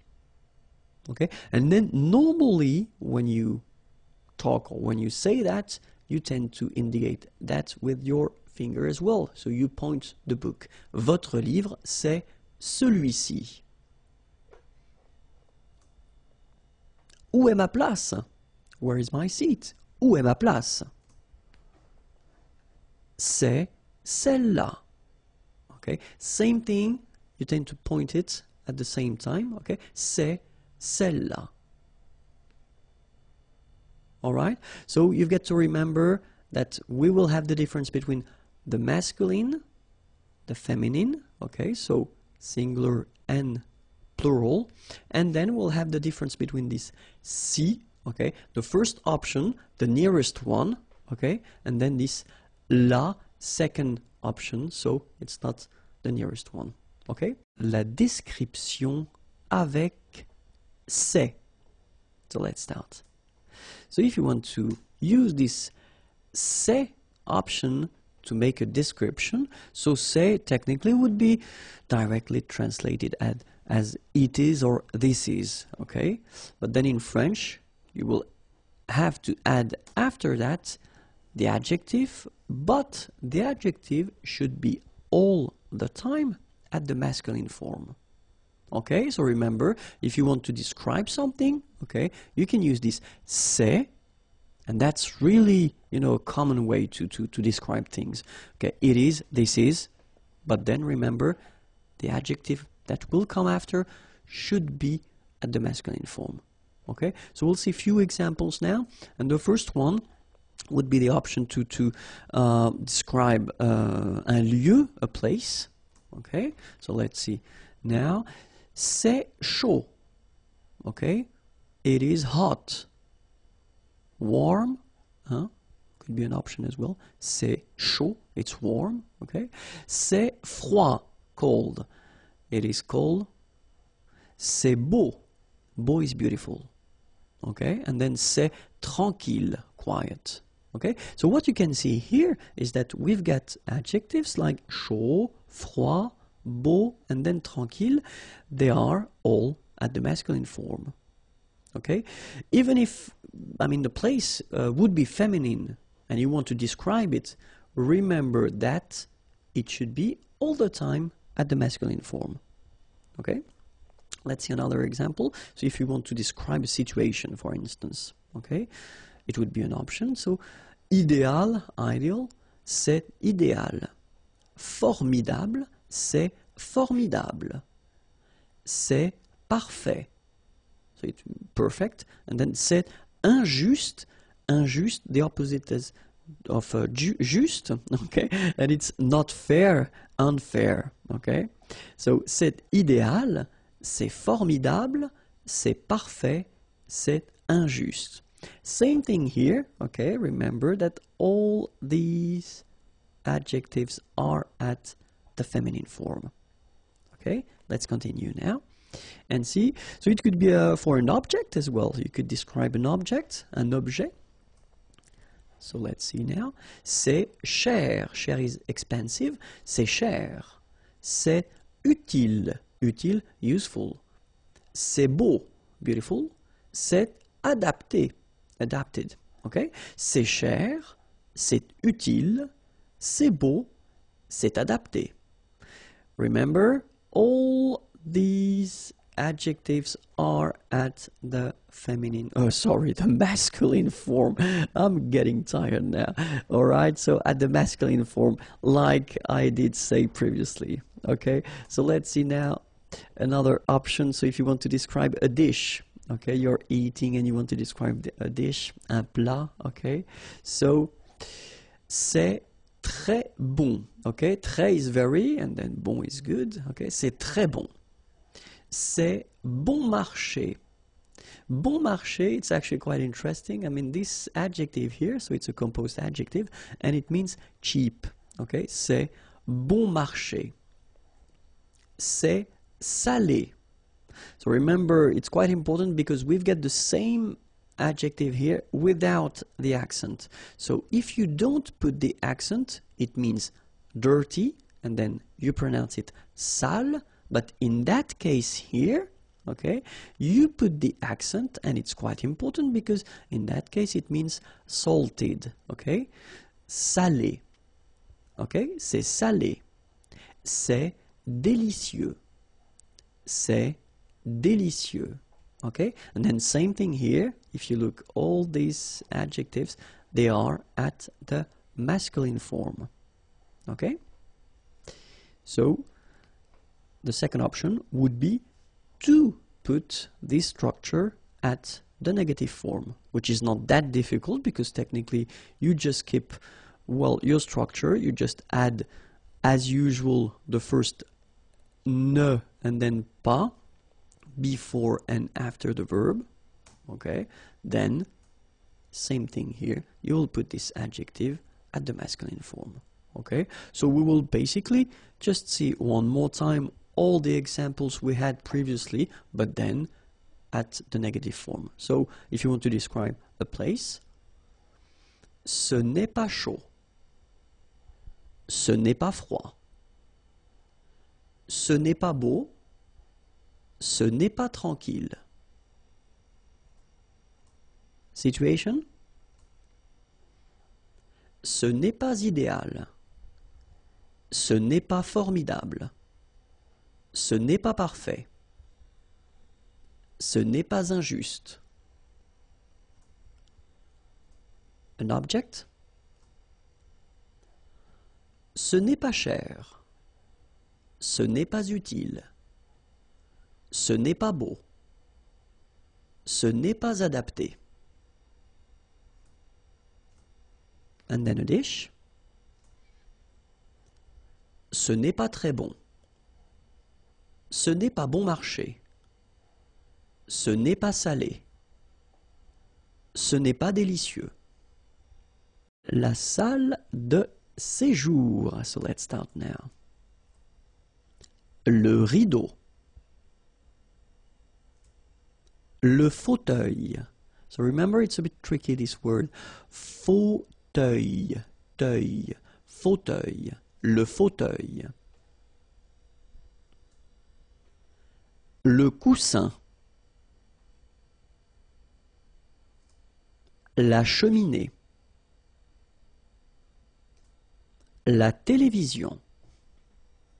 Okay, one more time. Le rideau, le fauteuil, le coussin, la cheminée, la télévision.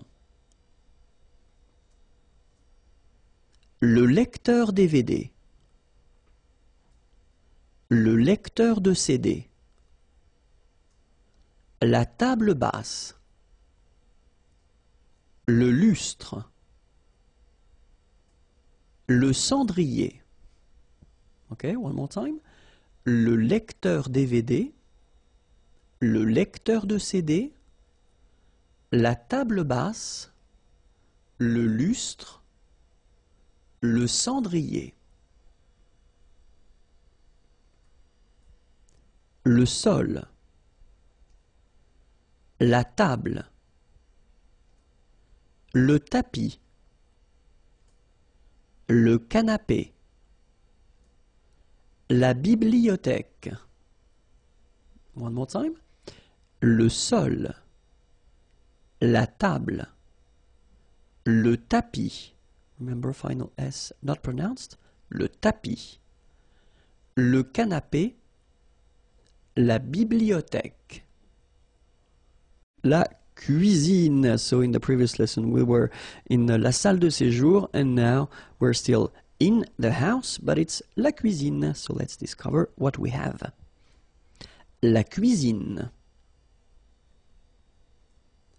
Le congélateur. Le réfrigérateur. Le frigo. L'évier. L'étagère. Okay, so let's repeat them. La cuisine, le congélateur, le réfrigérateur, le frigo, l'évier, l'étagère, l'égouttoir, l'armoire murale, le four, la cuisinière, le lave-vaisselle. Okay, let's see them one more time.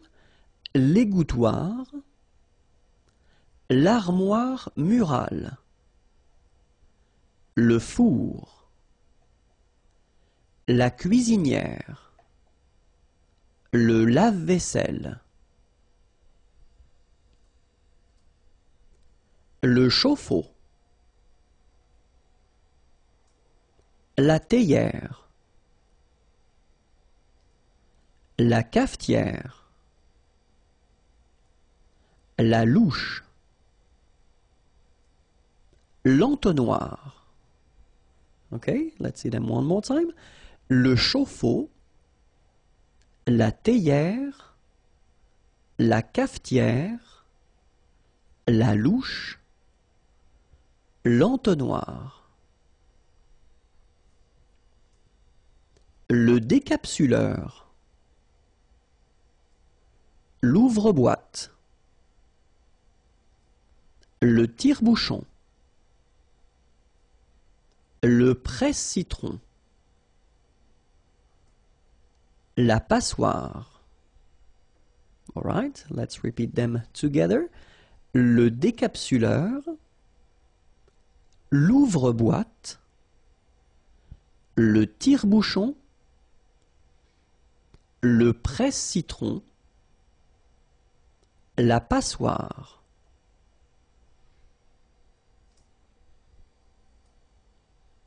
La râpe,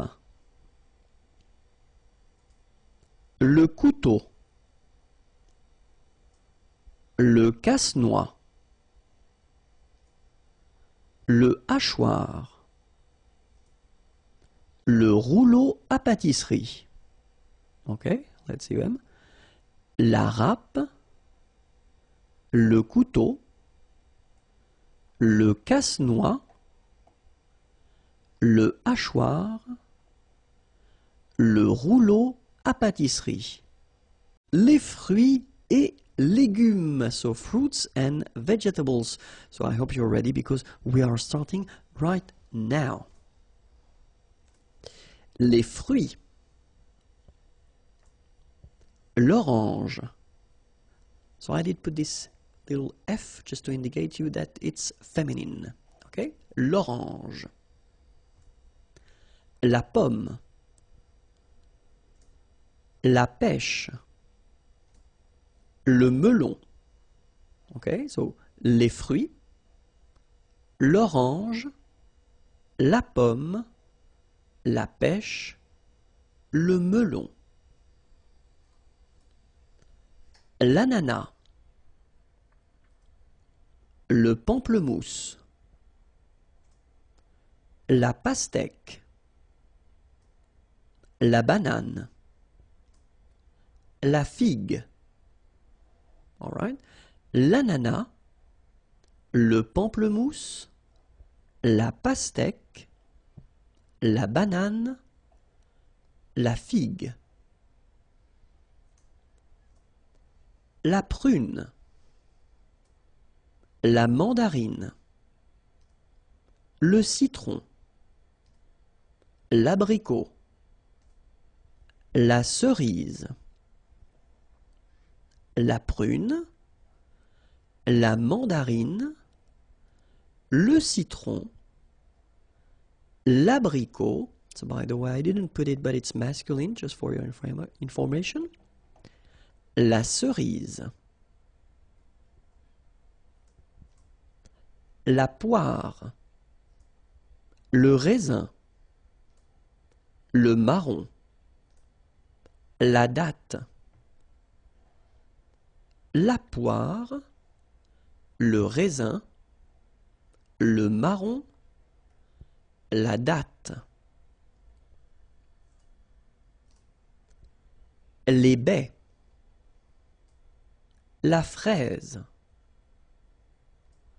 La framboise. La groseille à maquereau. La groseille rouge. I just noticed that I've been making a little mistake here. Sorry about that. Les baies. La fraise. La framboise. La groseille à maquereau. La groseille rouge. La myrtille. La mûre des marais. La canneberge. Le cassis. L'airelle rouge. La myrtille. La mûre des marais. La canneberge. Le cassis. L'airelle rouge. La courgette. Le haricot vert. Le concombre. La salade. La carotte. La courgette. Le haricot vert. Le concombre. La salade. La carotte. L'asperge. Le navet. Le petit pois. L'ail. La lentille. L'asperge. Le navet. Le petit pois. L'ail. La lentille. Le haricot. La fève. L'artichaut. L'oignon. Le chou. Le haricot. La fève. L'artichaut. So for your information, artichaut is masculine. L'oignon. Same thing for oignon, it's masculine. Le chou.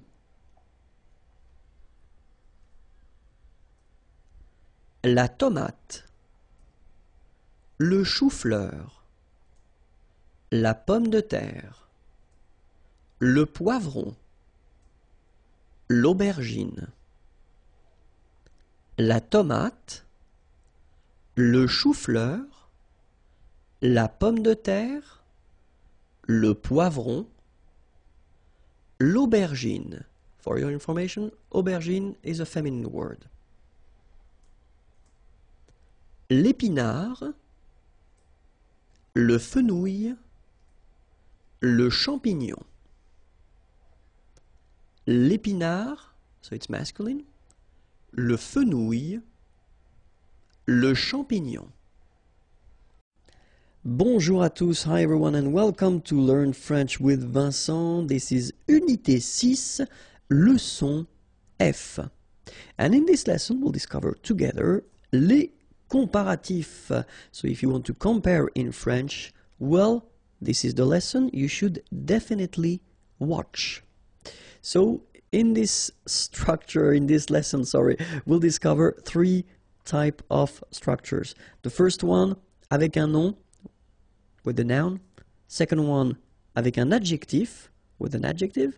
And the last one, avec un verbe, with a verb. Okay, so if you want to compare with these structures, then we'll start with the first one, avec un nom. Okay, so if you want to compare with a noun, then remember that if you want to say more, then you will have to use this plus, de, and then here you will put your noun, after that followed by que, than, and the rest of the structure. Okay, let's see one example. J'ai plus de chance que vous. J'ai plus de chance que vous. Okay, chance is luck. Okay, j'ai plus de chance que vous. Vous is you. All right. Il a plus d'amis que moi. Il a plus d'amis que moi. Amis, friends. Nous avons plus de livres que.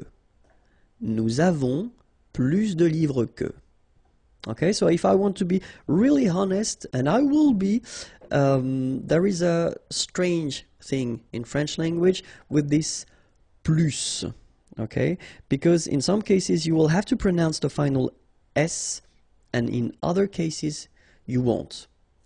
So what I would advise you to do, because we are at a beginning stage, it would be to pronounce it each time, especially with this type of structure. So if you want to construct it followed by a noun, then in that case my advice would be pronounce it. Okay. After that, if you get the chance to go in French-speaking countries or meet French-speaking persons, then you can listen to them and you will learn how to use it or not. Okay, but the first advice would be, if you're using this kind of structure with nouns, then pronounce it. Okay, so let's see now if you want to say as. Okay, so if you want to compare, so it would be autant de followed by the noun, then with this que, than, and you continue your structure. Okay, j'ai autant de chance que vous. Okay, so I kept exactly the same sentences just to make it more clear. Okay, j'ai autant de chance que vous. Il a autant d'amis que moi. Il a autant d'amis que moi. Okay, so as usual in French, you know, you get this de here, but then if the word, you know, coming right after is starting with a vowel or sh plus a vowel, then you should definitely take this away. Okay, il a autant d'amis que moi. Nous avons autant de livres que. Okay, and then same thing here, as you can see here, you get this que. Okay, but then followed by a vowel. In that case, needs to go away, and then you get this que. All right. Then if you want to say less, it's moins in French, so no discussion about the S here, don't pronounce it, okay? Moins de, and then you put your noun, que, than, and the rest of the structure. So let's see. J'ai moins de chance que vous. J'ai moins de chance que vous. Il a moins d'amis que moi. Il a moins d'amis que moi. Nous avons moins de livres qu'eux. Nous avons moins de livres qu'eux. Alright, so that's it. Now let's see if you want to compare and use a structure with an adjective. Donc avec un adjectif, okay. First structure, if you want to use this more, okay, so you will use this plus, and in that case you don't pronounce the S, okay, plus. Then you put your adjective, and after that you put this que, than, and the rest of the sentence. Okay, so let's see now. Elle est plus rapide que moi. Rapide is fast. Okay? Elle est plus rapide que moi. Il est plus fort que son frère. Fort is strong. Il est plus fort que son frère. Nous sommes plus intéressés que vous. Okay? And in that case, well, you make this little link, little liaison between the two, so you hear a little bit this S, okay? Nous sommes plus intéressés que vous. Alright, so let's see them one more time. Elle est plus rapide que moi. Il est plus fort que son frère. Nous sommes plus intéressés que vous. Alright? And then, aussi, then you put your adjective, que, then, and the rest of the sentence. Okay, so the same examples. Elle est aussi rapide que moi. Il est aussi fort que son frère. Nous sommes aussi intéressés que vous. Okay, so I'll repeat them. Elle est aussi rapide que moi. Il est aussi fort que son frère. Nous sommes aussi intéressés que vous. All right? And then, moins, same thing here. Remember, we don't pronounce the final S. Then you put the adjective que, than, and the rest of the sentence. Okay? Elle est moins rapide que moi. Il est moins fort que son frère. Nous sommes moins intéressés que vous. Okay, one more time. Elle est moins rapide que moi. Il est moins fort que son frère. Nous sommes moins intéressés que vous. Alright? And so the last structure, if you want to compare with a verb, then in that case, remember, plus will be with the S. So pronounce it plus que. Okay, let's see now. Elle parle plus que toi. Elle parle plus que toi. Il mange plus que son frère. Il mange plus que son frère. Nous voyageons plus que vous. Nous voyageons plus que vous. Okay, so let's repeat them. Elle parle plus que toi. Il mange plus que son frère. Nous voyageons plus que vous. And then, autant que. All right? So it goes like, elle parle autant que toi. Il mange autant que son frère. Nous voyageons autant que vous. All right, so let's repeat them one more time. Elle parle autant que toi. Il mange autant que son frère. Nous voyageons autant que vous. And the last one. Moins que. Elle parle moins que toi. Il mange moins que son frère. Nous voyageons moins que vous. One more time. Elle parle moins que toi. Il mange moins que son frère. Nous voyageons moins que vous. And this is it. Okay, the next lesson is here on YouTube/Imagier, and then the website is here, imagier.net. Have a great day. Bye bye.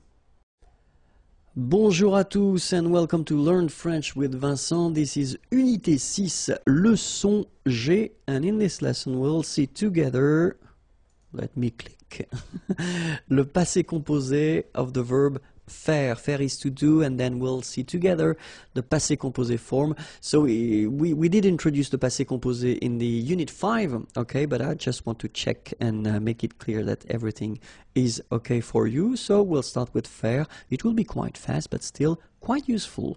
Let's start. J'ai fait. Tu as fait. Il a fait. Elle a fait. Nous avons fait. Vous avez fait. Ils ont fait. Elles ont fait. Alright, so to make it clear, one more time, remember that in most of the cases for the passé composé, you will have to use avoir at the present form, followed by this participe passé form. So if you're not sure how to construct that, check Unité 5, and then you will see the lesson that explains everything, okay? But then we'll repeat it one more time. J'ai fait. So remember, final T is not pronounced. J'ai fait. Tu as fait. Il a fait. Elle a fait. Nous avons fait. Little link between the two. Nous avons fait. Same thing here. Vous avez fait. And same thing here. Ils ont. Ils ont fait. Elles ont fait. Alright? So that's it. It was the verb faire at the passé composé.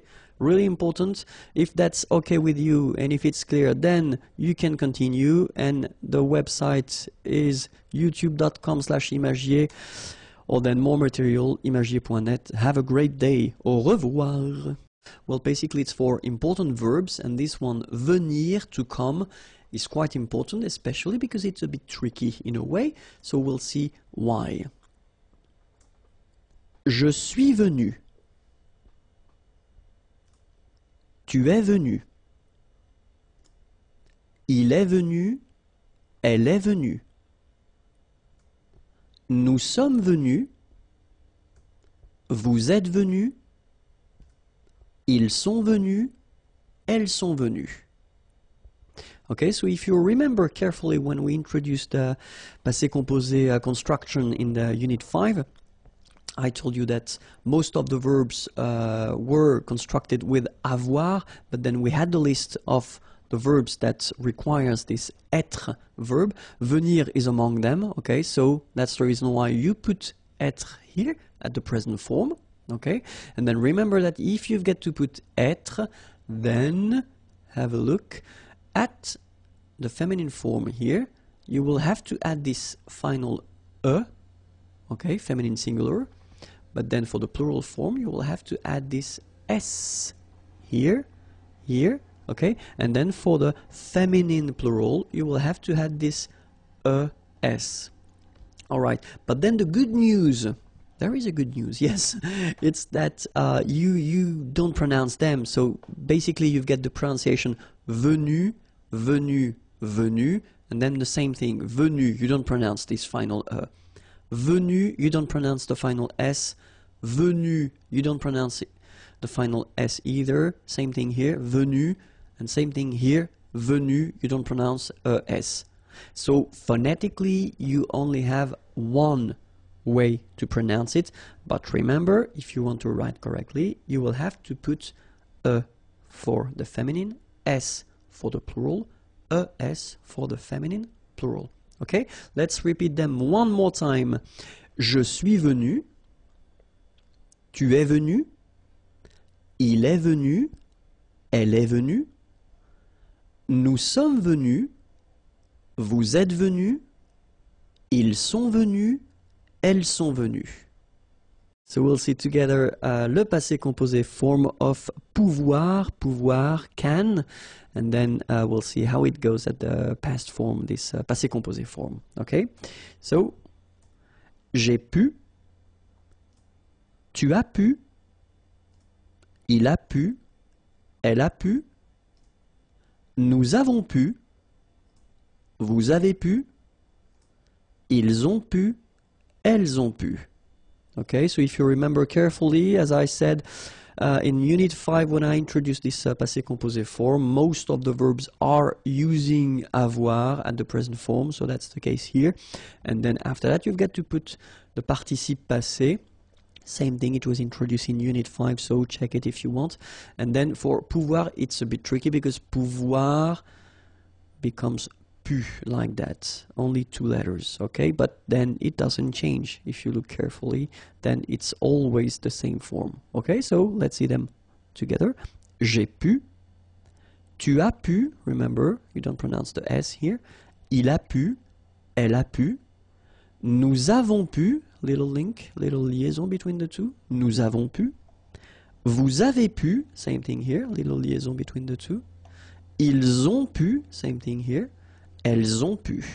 Le passé composé, and the verb is attendre. Attendre is to wait, okay? And so we'll see the past form. So it's just some reviews that we are doing, but they are really important. So let's see how it goes now. J'ai attendu. Tu as attendu. Il a attendu. Elle a attendu. Nous avons attendu. Vous avez attendu. Ils ont attendu. Elles ont attendu. Alright, so if you remember, when I introduced the passé composé form, I told you that most of the verbs are using this avoir verb at the present form and then the participe passé. Okay, in that case, attendre becomes attendu at the participe passé, and then that's the form you will have to add at the end, and it doesn't change here, as you can see. J'ai attendu, tu as attendu, il a attendu, elle a attendu, nous avons attendu, so 2 liaisons here, nous avons attendu. Nous avons attendu, vous avez attendu, same thing here, vous avez attendu, okay?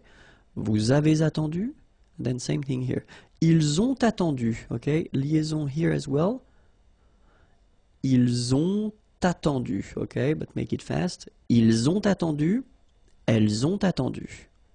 A passé composé of répondre. Répondre is to answer, and it's quite useful. So let's see how it goes for the passé composé form. J'ai répondu. Tu as répondu. Il a répondu. Elle a répondu. Nous avons répondu.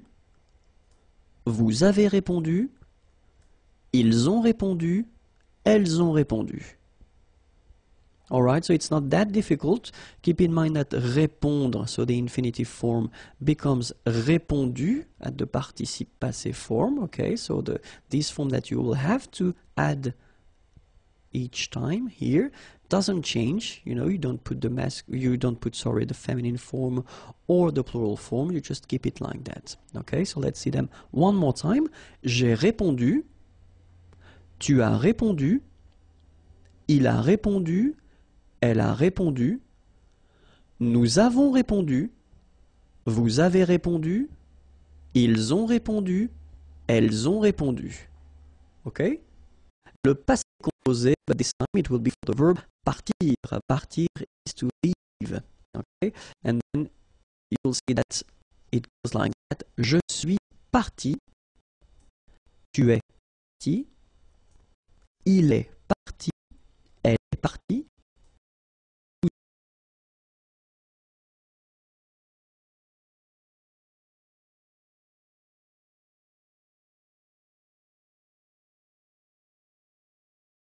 Nous sommes partis, vous êtes partis, ils sont partis, elles sont parties. Okay? Remember, partir belongs to this group of verbs that requires to use être instead of avoir for the passé composé form. And for that reason, you will have here, for example, when you've got the feminine form, you will have to put this final at the end of your participe passé form. Okay? If that's plural, like it is here, you will have to add s. Okay? And if it's feminine plural, you will have to add this s at the end of your participe passé form. But when it comes to phonetics, so what you will pronounce, the good news is that you won't pronounce these s or es. Okay, so it will go like partie, partie, and then here same thing, partie, partie, and partie. Okay, so phonetically it's not that difficult, but then if you want to write correctly, remember to put for the feminine form, s for the plural form, es for the feminine plural form. Okay, so let's see that together. Je suis parti, tu es parti, il est parti, elle est partie, nous sommes partis, vous êtes partis, ils sont partis, elles sont parties. Okay, that's it. youtube.com/imagier. Next lesson is waiting for you, and then the website is here, www.imagier.net. Au revoir.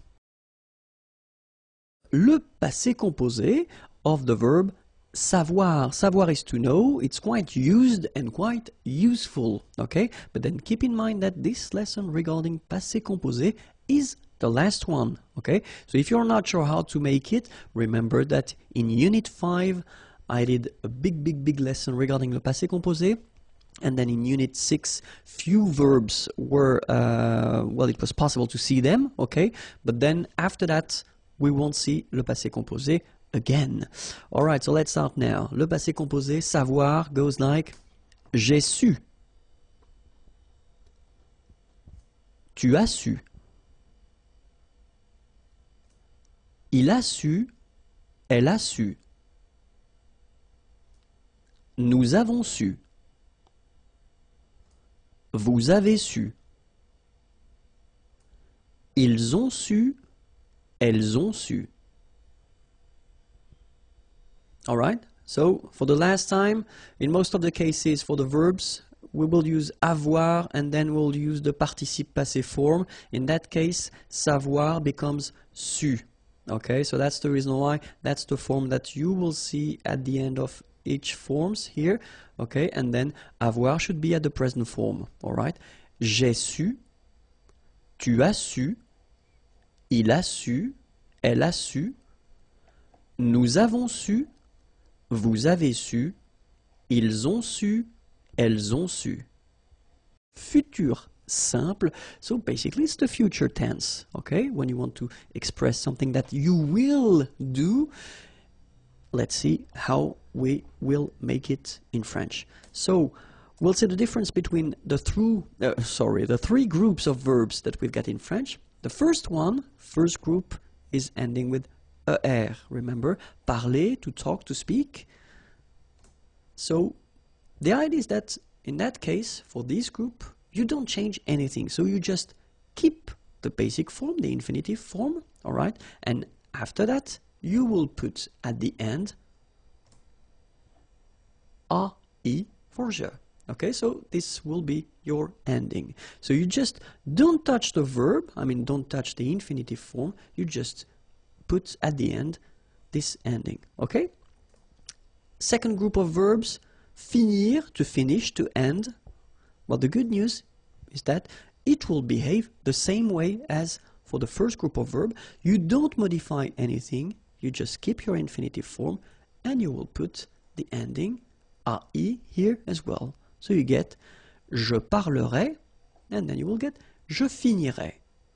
So it's not that difficult for these two first group, okay? The third group, it's a bit more tricky, of course, as usual, because we're talking about irregular verbs, okay? But still, I took this lire. Lire is to read, okay? And then you can see that it's ending with this so the vowel okay? As usual, what we'll do, we'll take this away. So we get now L-I-R, and after that, we just put the ending. Je lirai. Alright? So it will apply for most of the verbs. Of course, because it's French language, it's not all the verbs. We've got exceptions, but we'll see the exceptions a bit later in this lesson. But still, that's the idea of constructing it. If it's ending with this vowel, take it away. Alright? You get that. And after that, you just put the ending. Alright? So, let's see. The ending for je will be ai. Alright? And you pronounce it e. Remember, open e. Okay? The ending for tu will be as. You don't pronounce the s, so you pronounce a. Alright? The ending for il, elle will be a. Okay? Phonetically, exactly the same thing as for tu. Okay? A. The ending for nous will be ons, as usual. Okay? Remember, you don't pronounce the final s, you get the on sound. Okay? Nasal in your nose, on. Alright? The ending for vous will be, as usual, a z, but then you pronounce it e. Okay? And then the ending for il, elle will be ont. You don't pronounce the final t, so you get the nasal on. Alright? So, e, a, on, et, on. Okay? So let's see how it will go with parler, parler, to speak, to talk. Okay? Je parlerai. Tu parleras. Il parlera. Elle parlera. Nous parlerons.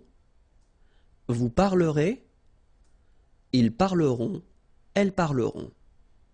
Alright? So as I said, just keep your basic form and just put your endings. Okay? E, a, on, et, on. That's it. Let's see now. Choisir, to choose. Second group of verbs. Je choisirai. Tu choisiras. Il choisira. Elle choisira. Nous choisirons. Vous choisirez. Ils choisiront. Elles choisiront. Same thing. Remember, just keep the infinitive form, the basic form, and just put your endings at the end. E, a, on, et, on. Okay?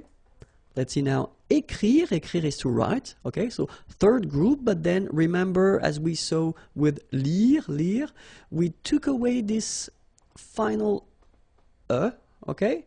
And only with the first part, we just add after that the endings. So, j'écrirai, tu écriras, il écrira, elle écrira, nous écrirons, vous écrirez, ils écriront, elles écriront. Alright? So it's not that difficult, okay? As I said, you take away the e, and after that, e, a, on, et, on. Alright? So, of course, we've got some exceptions, as I said. The first one is être. Être will become sœur. So the important thing with the futur simple is that the verb will change, but the endings will be the same. Okay, so the endings we saw previously will be exactly the same. Okay, so the only thing that you've got to remember is that être will become sœur. So that's the part that you will have to put, and then you will combine it with the ending, and it will become je serai. Okay, remember, ending for je was ai, je serai. Okay, avoir is becoming or. Okay, so tu auras. Aller will become ir. Il ira, elle ira. Faire will become faire, F-E-R. So you will get nous ferons. Savoir will become saur, S-A-U-R. Vous saurez. Voir will become ver. Ils verront, elles verront. Alright, so remember, être is becoming sœur, avoir becomes or, aller, ir, faire, faire, savoir, sort, voir, ver. Okay, but then after all these forms, you will just put the normal endings that we saw previously. So AI for je, AS for a, ONS, EZ, ONT.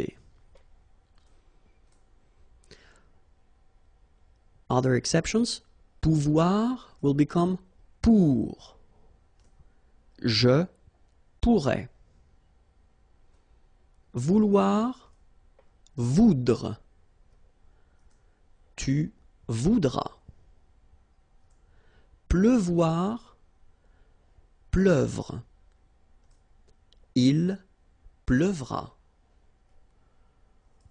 Devoir, d'œuvre. Nous devrons. Venir, viendre. Vous viendrez. Courir, court. Il, elle courront. Okay?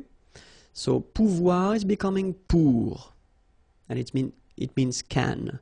Vouloir, voudre, to want. Pleuvoir, to rain, pleuvre. Devoir, to have to, d'œuvre. Venir, to come, viendre. Courir, to run, court.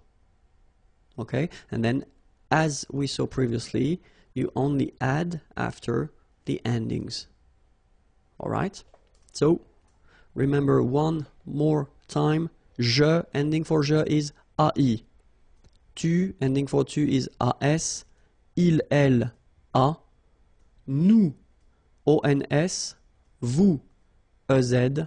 Il, elle, ONT. Okay? So, est, a, on, et, on. Le pronom complément en. So let's see now. We can use this pronom complément en whether with an article partitif, so this some concept, or then it can be an article indéfini, a. In English it would be a, un, une, or then it can be at the negative form, so that's what we'll see, and then we'll start first with l'article partitif. Okay, so let's see now how we can make it. So if you have a question like Nicolas mange du pain, so of course first possibility that you could have would be to answer oui, Nicolas mange du pain. So manger is to eat, du pain, some bread. Okay, in that case, that's really the partitive form. Okay, so you don't want to specify the quantity, but it's some. Okay, so of course, the first option that you would have would be to answer like that. Oui, Nicolas mange du pain. So you repeat everything. Normally, that's not the way we will do, because we tend to replace things with pronouns when it's possible. Okay, so the first option would be to replace Nicolas in that case. You don't want to repeat Nicolas, so you can say oui, il, he, instead of Nicolas because it's masculine, mange du pain. So that's the first step. Okay, the second step, you want to replace this du pain. Okay, so this partitive thing, and that's when this pronoun en is used. Alright, so oui, il, en mange. Okay, so in that case you use this il just to avoid repeating Nicolas because it was previously stated, and then you want to use this en, the pronoun, just to avoid repeating du pain because it was in the question. Okay, oui, il en mange. So remember that this en pronoun should be before the verb. Okay? So let's see now another example. In the first example, we had the masculine form, and now I wrote same sentence, but then here we've got de la salade. Okay, salade is feminine word, so in that case it's not du, but then it's de la. Okay, but still it's the partitive form, some. Okay, Nicolas mange de la salade. Okay, so as we saw, first option would be oui, Nicolas mange de la salade, so you repeat the whole sentence. Second option, you don't want to repeat Nicolas, oui, il mange de la salade. Okay, and the last option, you don't want to repeat either Nicolas nor de la salade, so you get oui, il en mange. Okay? Let's see now if you've got de l'eau. Nicolas boit de l'eau. Oui, Nicolas boit de l'eau. Second option, you don't want to repeat Nicolas. Oui, il boit de l'eau. Third option, oui, il en boit. Okay? Same rule, en goes before the verb. Boire, here, it's the infinitive form is boire and it's to drink. Okay? De l'eau, some water. D'accord? Okay, let's continue now. Second structure, if you want to use the pronom en instead of an article indéfini. So let's see how it goes. In that case, you know, you've got a question. Nicolas mange un biscuit. So it's quite interesting because the difference between what we had previously with this partitive, some, when you use this partitive form, you don't really give any information regarding the quantity. In that case, you use un, so that's clear, it's only one. Okay? Nicolas mange un biscuit. First answer, oui, Nicolas mange un biscuit. Same thing as previously, you just put everything again. Second possibility, you don't want to repeat Nicolas. Oui, il mange un biscuit. Alright? Last option, you don't want to repeat Nicolas and you don't want to repeat biscuit. Okay? The difference here between what we saw with the partitive and now is that you've got the quantity, so you know exactly how many or how much. Okay, so you get to put that at the end of your sentence. Oui, il en, so you put your pronoun here before the verb, and after that you put un. Il en mange un. All right? So let's see now if it's feminine. Une banane. Nicolas mange une banane? Answer, oui, Nicolas mange une banane. Oui, il mange une banane. Oui, il en mange une. Okay, so the information that you've got now is that you will have to put the masculine or the feminine form after. Okay, here you put une because banane is a feminine word. Alright? So let's see now. Nicolas mange des céréales. So here we've got the plural form. Oui, Nicolas mange des céréales. Oui, il mange des céréales. Oui, il en mange. Alright? So basically when you've got the plural form for des céréales here, you don't put anything after your verb. Alright? So when you use this article indéfini, you will only need to put something after your verb if it's un or une, or then in other cases, but we will come to that a bit later. Okay? So let's see now la forme négative. Nicolas ne mange pas de céréales. Okay, so you've got the question, but here you've got the ne and then the pas, so you know that it's negative. Nicolas ne boit pas d'eau. So let's see the answers. Non, il n'en mange pas. Non, il n'en boit pas. Okay, so the concept is still the same. You put your pronoun here and here before your verb, And then, as usual in French, normally you should have your ne coming here, but then look, the pronoun is starting with a vowel, it's starting with a, okay, so you should take this a away. All right? Il n'en mange pas, il n'en boit pas. All right? And then le pronom en, well, it can replace the preposition de plus a noun, and especially a noun for a thing. Okay, so let's see now. Est-ce que Frédéric est content de son nouvel ordinateur? Okay, est-ce que Frédéric est content? Content is to be happy, satisfied. Okay, de son new ordinateur, computer. D'accord? Est-ce que Frédéric est content de son nouvel ordinateur? All right, so it's exactly the same concept. You could answer, I mean, you could make a long answer reusing every object or everything in the question, but then in that case we'll try to go a bit faster, and so we don't want, of course, to repeat de son nouvel ordinateur here. Okay, so the concept is that we will use this pronoun en instead. Oui, il, en est content. All right, so en, same thing here, before the verb. And then after that, of course, you continue your sentence because satisfied should be in the answer. Okay, so oui, il en est content. Negative form, non, il n'en est pas content.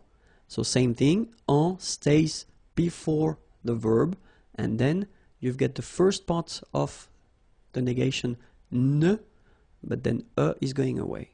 All right? Oui, il en est content. Non, il n'en est pas content.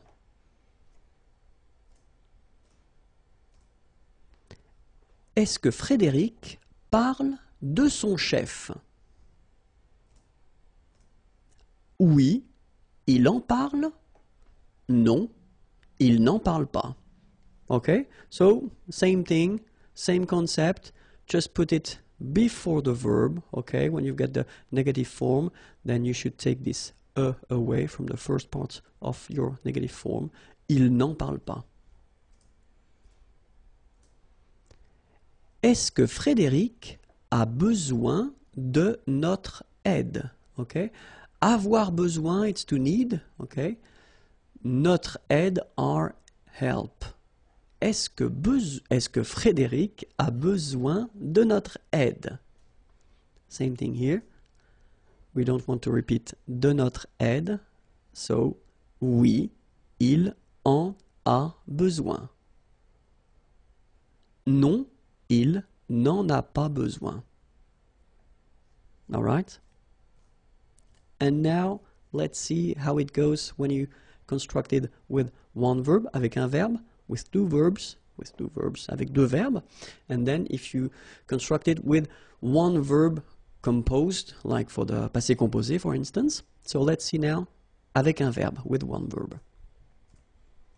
So you've got a question. Laurent prend un biscuit. Oui, il en prend un. Non, il n'en prend pas. So remember, we saw that previously. Huh? If you've got un biscuit, in that case you've got to state the amount here, un. Okay, so in that case it's masculine, un biscuit, so it's un. Oui, il en prend un. Okay, so you put en before the first verb. Non, il n'en prend pas. Laurent prend 2 biscuits. Oui, il en prend 2. Okay, so in that case you've got to put the amount. Il en prend 2. So it would be the same if you would have 3 biscuits, 3. In that case you would put oui, il en prend 3. But then keep in mind that if you put the negative answer, non, il n'en prend pas. So you don't need to state the amount. Okay, il n'en prend pas. Now we'll see the same structures but with 2 verbs, and so the best way to construct with 2 verbs, if you want to make examples like that, is to construct that with the near future. Laurent va prendre un biscuit. Is going to take a biscuit. Laurent va prendre un biscuit. Oui, il va en prendre un. So the interesting thing here is that if you look carefully, you've got first aller here, so the first verb is here, and then you've got the second verb here. So it's at the infinitive form because that's the rule in French. When you construct with two verbs, the second one will be at the infinitive. And keep in mind that your pronoun, en here, should be before the second verb. Okay, so I'm not going to tell you that it should be between the two because you could have other things between the two. Okay, it should be before the second verb. Oui, il va en prendre un. Okay, and you get a good example here for the reason why I told you it should be before. Non, il ne va pas en prendre. All right, because here you've got your aller verb, va, but then you've got the negative form, ne va pas. But then your pronoun should be before the second one. Okay? Il ne va pas en prendre. Let's see now. Laurent va prendre 2 biscuits. Answer. Oui, il va en prendre 2. Non, il ne va pas en prendre. Okay? So let's see now when you've got a composed verb. So we just need to put the same sentence at the passé composé form. Laurent a pris un biscuit. Oui, il en a pris un. Okay, so the important thing now is to try to remember that when you've got this form, a pris, even if you've got 2 parts, well, technically you don't have 2 verbs, you've got 1 verb. Okay, so your pronoun en should be before the verb, so it means before a here. Okay, one common mistake is to put this en between the two. Okay, because you tend to think that maybe you've got 2 verbs, but no. It's here, okay, il en a pris un.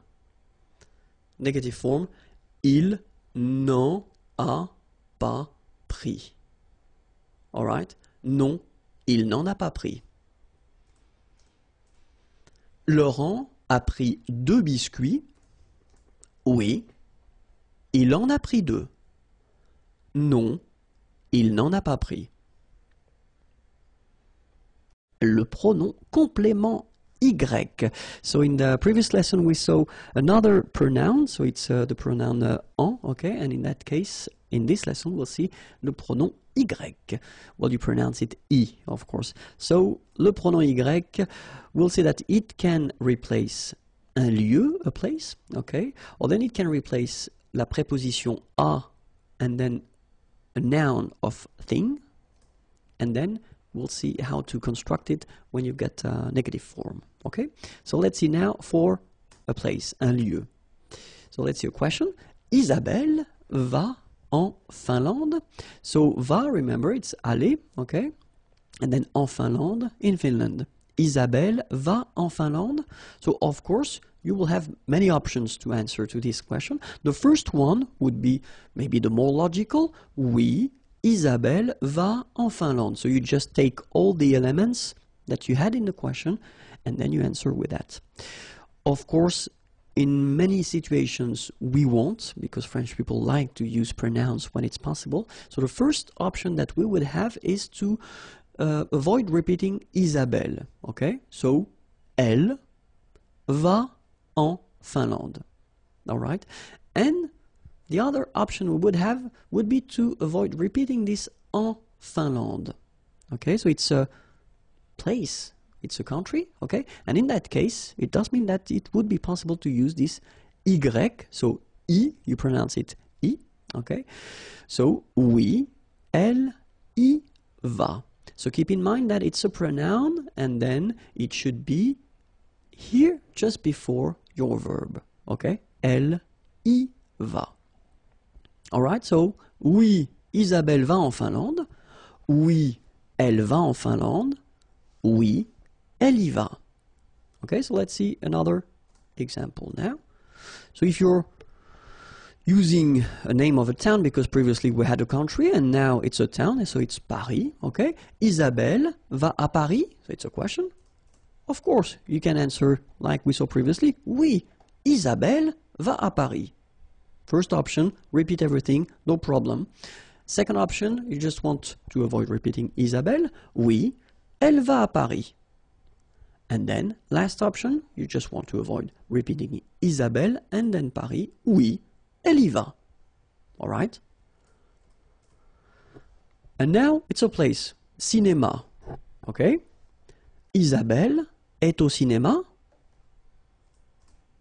Oui, Isabelle est au cinéma. Repeat everything.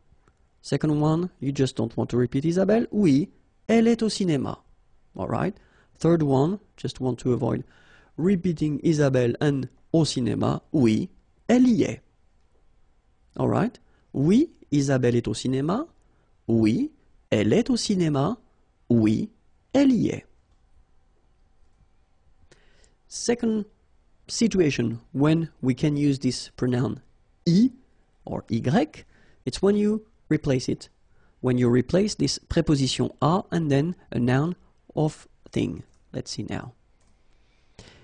Est-ce qu'Isabelle pense is to think, à son examen, exam, okay, to think about. Est-ce qu'Isabelle pense à son examen? First option, repeat everything. Oui, Isabelle pense à son examen. Second option, you just don't repeat Isabelle. Oui, elle pense à son examen. Third option, you don't repeat Isabelle, and same thing for à son examen, so oui, elle y pense. All right? Same concept, remember, I should come before the verb. Est-ce qu'Isabelle joue au tennis? So in that case, remember, it's O, but then O is clearly the combination of the preposition a and then the article le tennis, the, okay? So when you combine these two, you get this au tennis. So still, it does give you the information that it is the preposition which is modified. So still, it's possible to use this pronoun. Oui, Isabelle joue au tennis. Repeat everything. Second one, oui, elle joue au tennis. And the last one, oui, elle y joue. All right? So you can see that it's quite short. It's quite short, but it's quite useful because you don't need to repeat all the things that were stated in the question. Okay? So remember, as usual, the pronoun should come before the verb. All right? So now we'll see how to construct these sentences with the pronoun y, but then when you're using this negative form. Okay? Est-ce qu'Isabelle joue au tennis? First option, oui, elle y joue. Second, non, elle n'y joue pas. All right? So negative form should be before the pronoun here.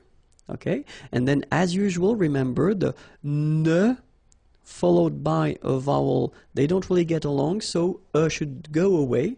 So you take it away and you get ni, joue, and after the verb, you put your pas form. Okay? Isabelle est au cinéma? Oui. Elle y est? Non. Elle n'y est pas. Same thing, okay?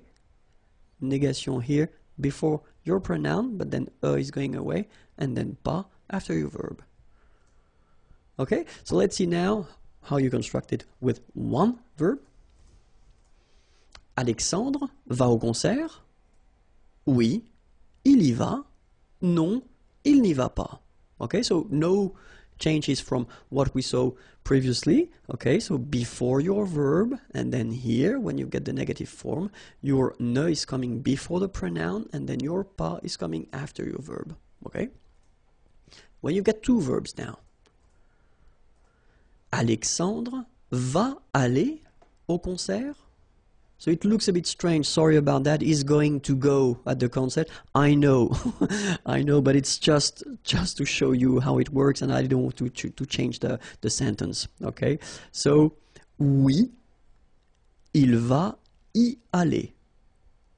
Okay, so you can see here now that this pronoun y should be before the second verb, okay?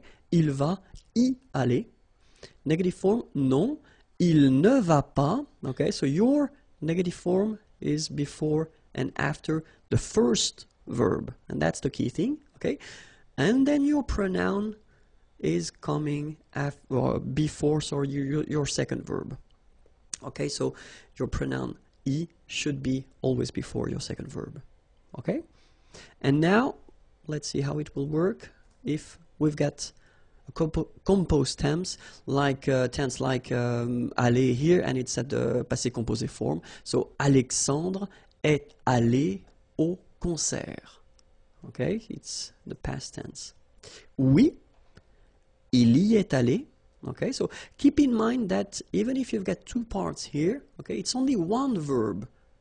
It's the verb aller at the passé composé. Okay, so it's composed. So we've got two elements, but still it's one verb. So it means that your pronoun y should be before.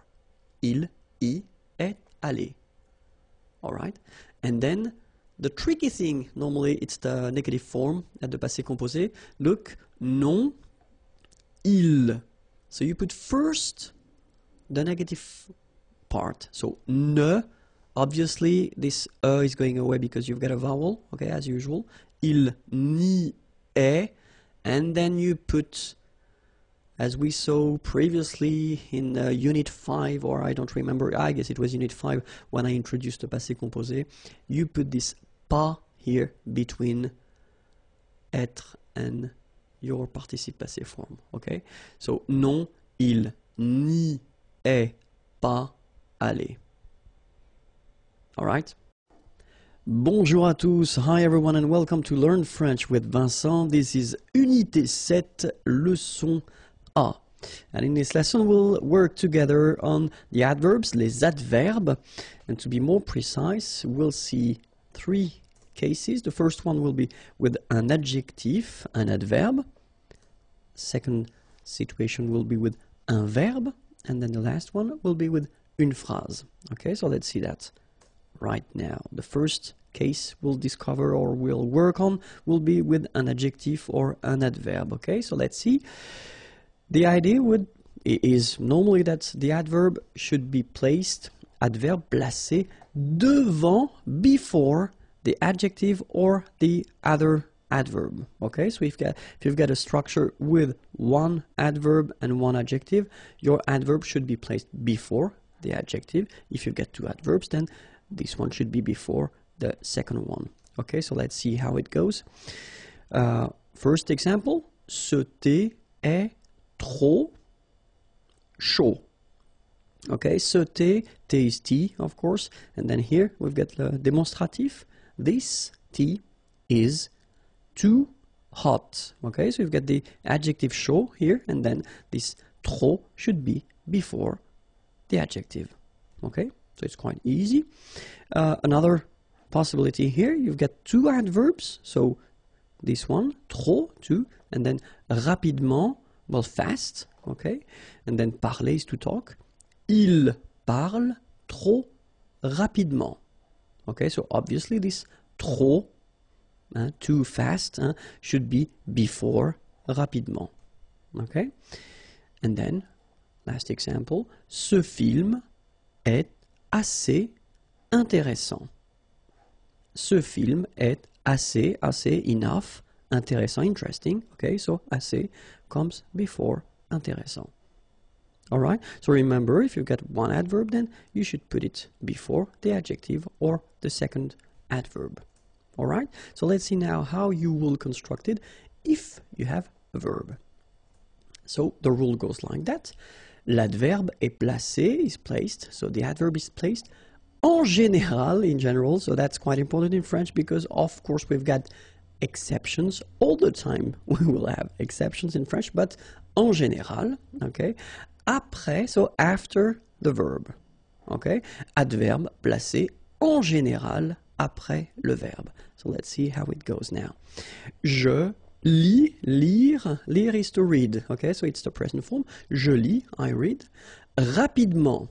Okay, so fast. Je lis rapidement. So you can see that this rapidement, fast, comes after your verb here, lire. Okay? Second example now. Elle parle, parler is to talk, doucement. Okay, quietly. Elle parle doucement. Same thing here. Your adverb is coming after your verb.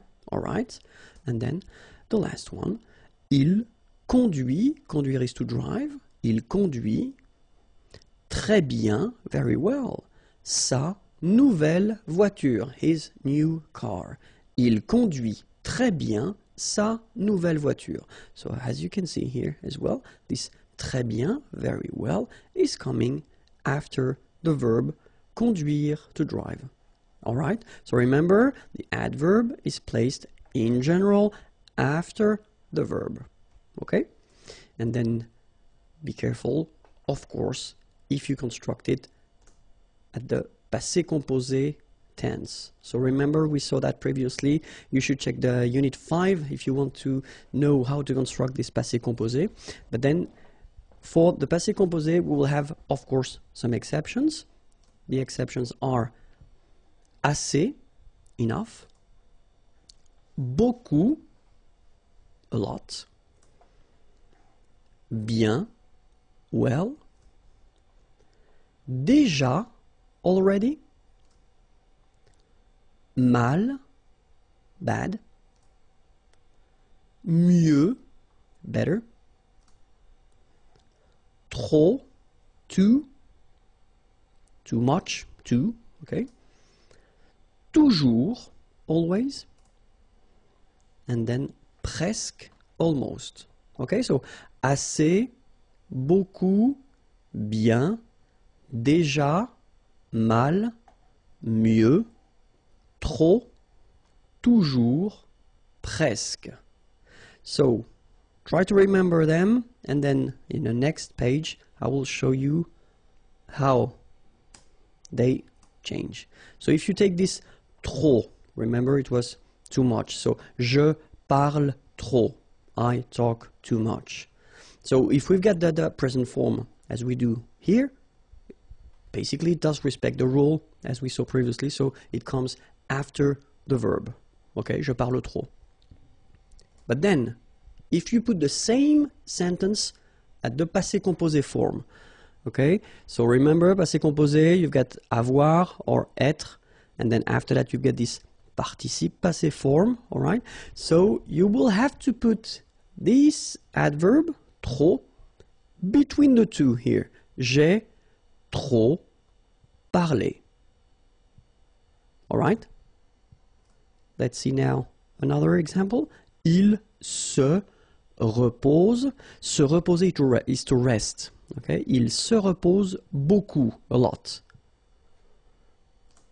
And then, if you put the same sentence at the passé composé form, il s'est beaucoup reposé. Alright? Il s'est beaucoup reposé.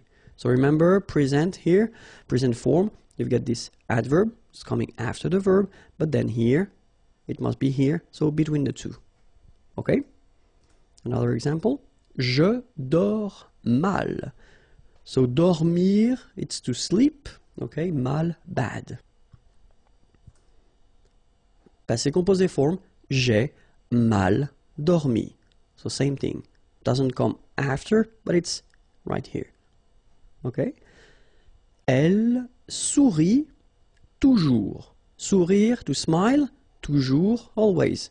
Present form, elle sourit toujours.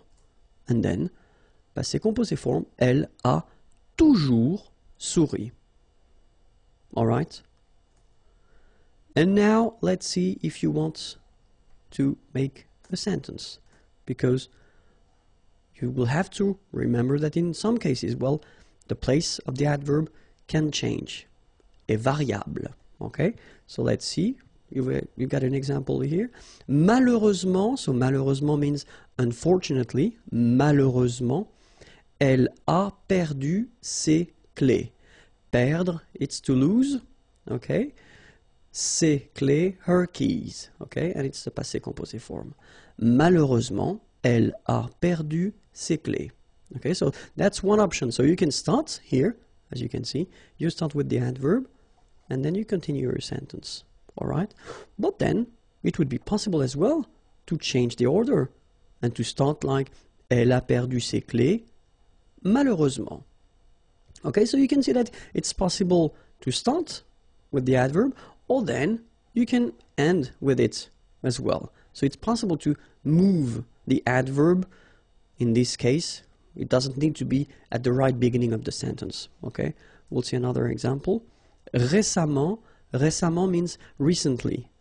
Il a décidé, okay, décidé to decide, de changer, to change, de travail. Travail is work. Okay?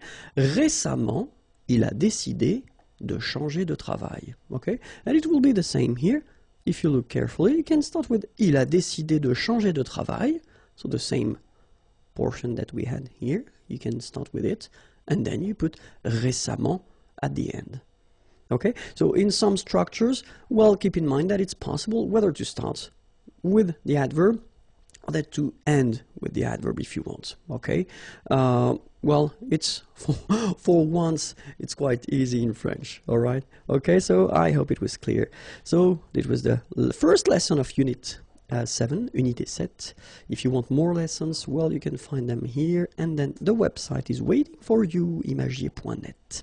Have a great day. Bye bye. In this lesson, we'll try to focus on what we call les adverbes de manière, and especially the way to construct them. Okay, so the rule goes like, if you've got, or if you want to construct an adverb de manière, first you've got to know, well, the adjective at the masculine form. Then you will make it or modify it and put it at the feminine form. And after that, you will add M-E-N-T. And when you add this M-E-N-T at the end of your feminine form of the adjective, then you will get the adverb. Okay, so it sounds quite easy. It is not that difficult, okay, but then we'll have a look. So we'll take a first example, easy one, and this is parfait. Okay, parfait means perfect in English. Okay, it's not that far. So we've got here this adjective, and it's at the masculine form. If we put the same adjective at the feminine form, well, the rule normally, we saw that previously, goes like you put this final you add this final at the end of your adjective to get the feminine form. Of course, we've got some exceptions, but then that's the normal rule, okay? And so based on this form, as we saw, you just add M-E-N-T, and then you get your adverb parfaitement, okay? In English, it would be perfectly, okay? So parfait, then parfaite, parfaitement.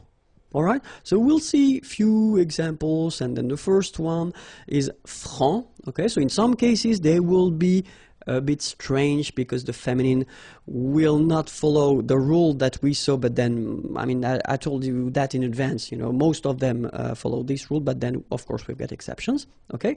But then, so franc, franche, so it's the feminine forms, the adjective, and then franchement, you get the adverb here, okay? So for each adjective, I will put the English translation here at the beginning, all right?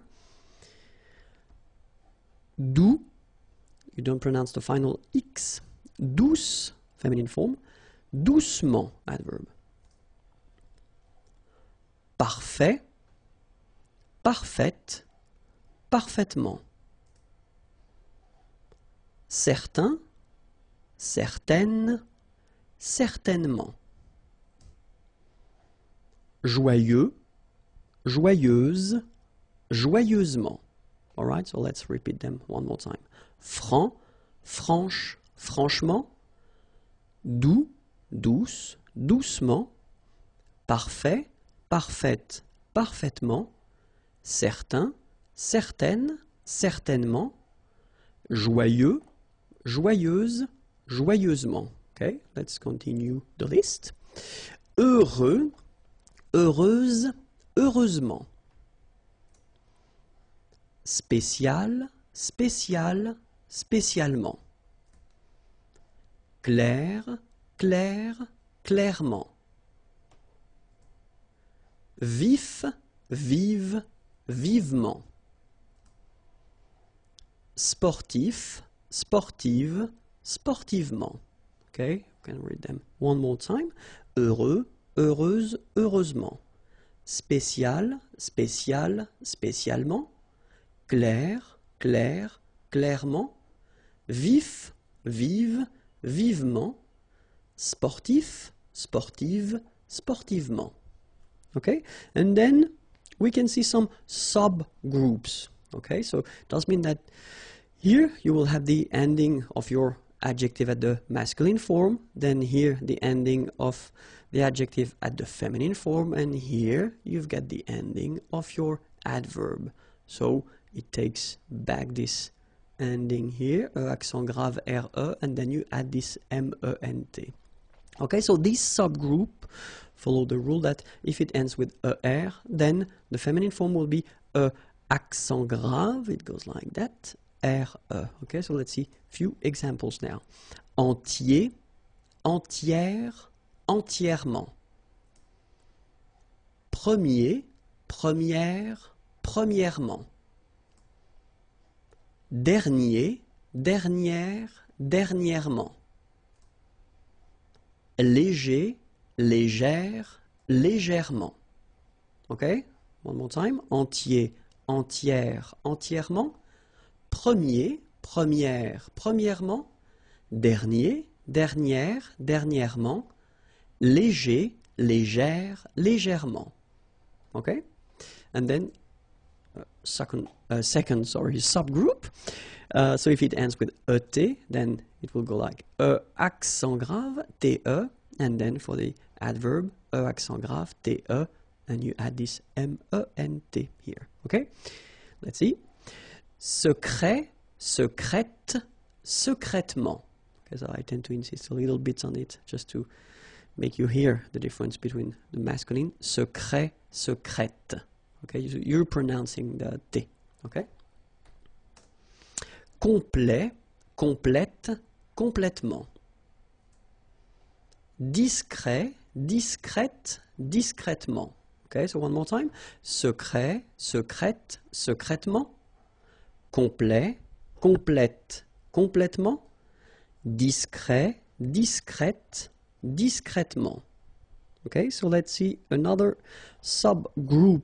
So actually you've got two things here. The first one, so if your adjective is ending with ENT, then it will be transformed for the adverb, like EMMENT.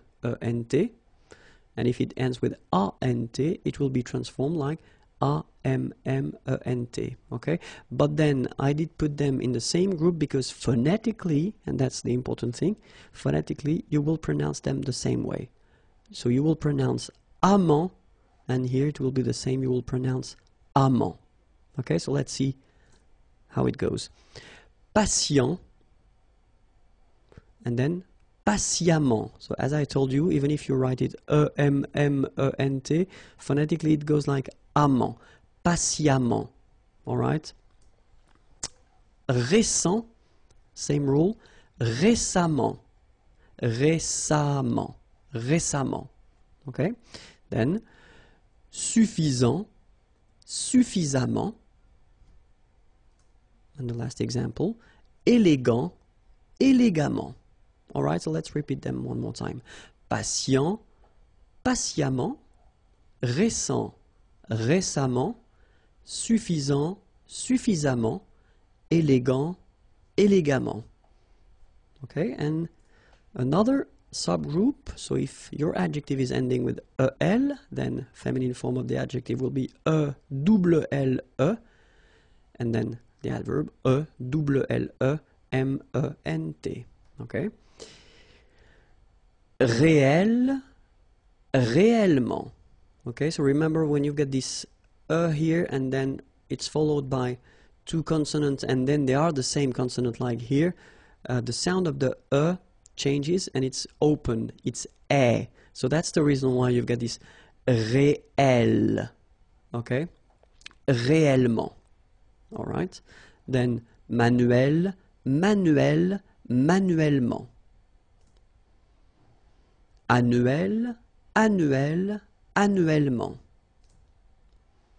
Naturel, naturel, naturellement. Okay, one more time. Réel, réel, réellement. Manuel, manuel, manuellement. Annuel, annuel, annuellement. Naturel, naturel, naturellement. The topic will be dans la ville, so in the town, dans la ville. Okay, so let's start now. Une rue. Okay, remember final E not pronounced. Une rue. Une voie ferrée. Final E here not pronounced, and then this one is not pronounced either. Une voie ferrée. Une autoroute. Une autoroute. Un boulevard. Final D not pronounced. Un boulevard. Un lampadaire. Final E not pronounced. Un lampadaire. Une aire de stationnement. Une aire de stationnement. Un musée. Final E not pronounced. Un musée. Un immeuble. So you can see I'm making this little liaison between the two. Un immeuble. Final E not pronounced. Un immeuble. Un stade. Same thing here. Final E is not pronounced. Un stade. Un gratte-ciel. Un gratte-ciel. Un restaurant. Final T not pronounced. Un restaurant. Un hôtel. So you can see that I'm making this little liaison, this little link between the two. Un hôtel. Un hôtel. All right? Un terre-plein. Un terre-plein. Remember this E-I-N nasal. So it goes in your nose and it's un plein, plein. Un terre-plein. Une gare. Okay, remember when you get these G and A together, the sound is g, ga, ga. Une gare, final E not pronounced. Une gare. Une tour. Okay, O-U, une tour. Un palais des congrès. Final S here and here are not pronounced. Un palais des congrès. Un parc. Un parc. Un espace vert. First thing, you've got this little link between the two. Un espace vert. Final E not pronounced, and then final T not pronounced. Un espace vert. Un trottoir. Un trottoir. Une borne d'incendie. Okay, final E here not pronounced, final E here not pronounced. Une borne d'incendie. And then you get the nasal. Un, en, incendie. Une borne d'incendie. Un égout. Okay, little link between the two. Un égout. Final T not pronounced. Un égout. Une conduite d'eau potable. Une conduite d'eau potable. Final E here and here are not pronounced. And then when you combine these two, or sorry, these three vowels E, A, U, you get the sound O. Only O. Okay? Une conduite d'eau potable. Okay? Une conduite de gaz. Final E not pronounced here. Une conduite de gaz. Un câble électrique. final here and here are not pronounced. Un câble électrique. Un abribus. Un abribus. Un arrêt d'autobus. So you can hear this little link between the two. Un arrêt d'autobus. Un passage pour piétons. Un passage pour piétons. Final S here, not pronounced, and then final E, not pronounced. Un passage pour piétons. Des feux de circulation. So here, final X, not pronounced. Des feux de circulation. Une chaussée. Okay, here, final not pronounced. And then you get the double S between two vowels, so it's really strong. I mean, the S is s. Okay, so une chaussée. Un réverbère. Final not pronounced. Un ré. So here you've got this accent aigu, et, and then here you've got this accent grave, é. Okay, et, é. So it goes like réverbère.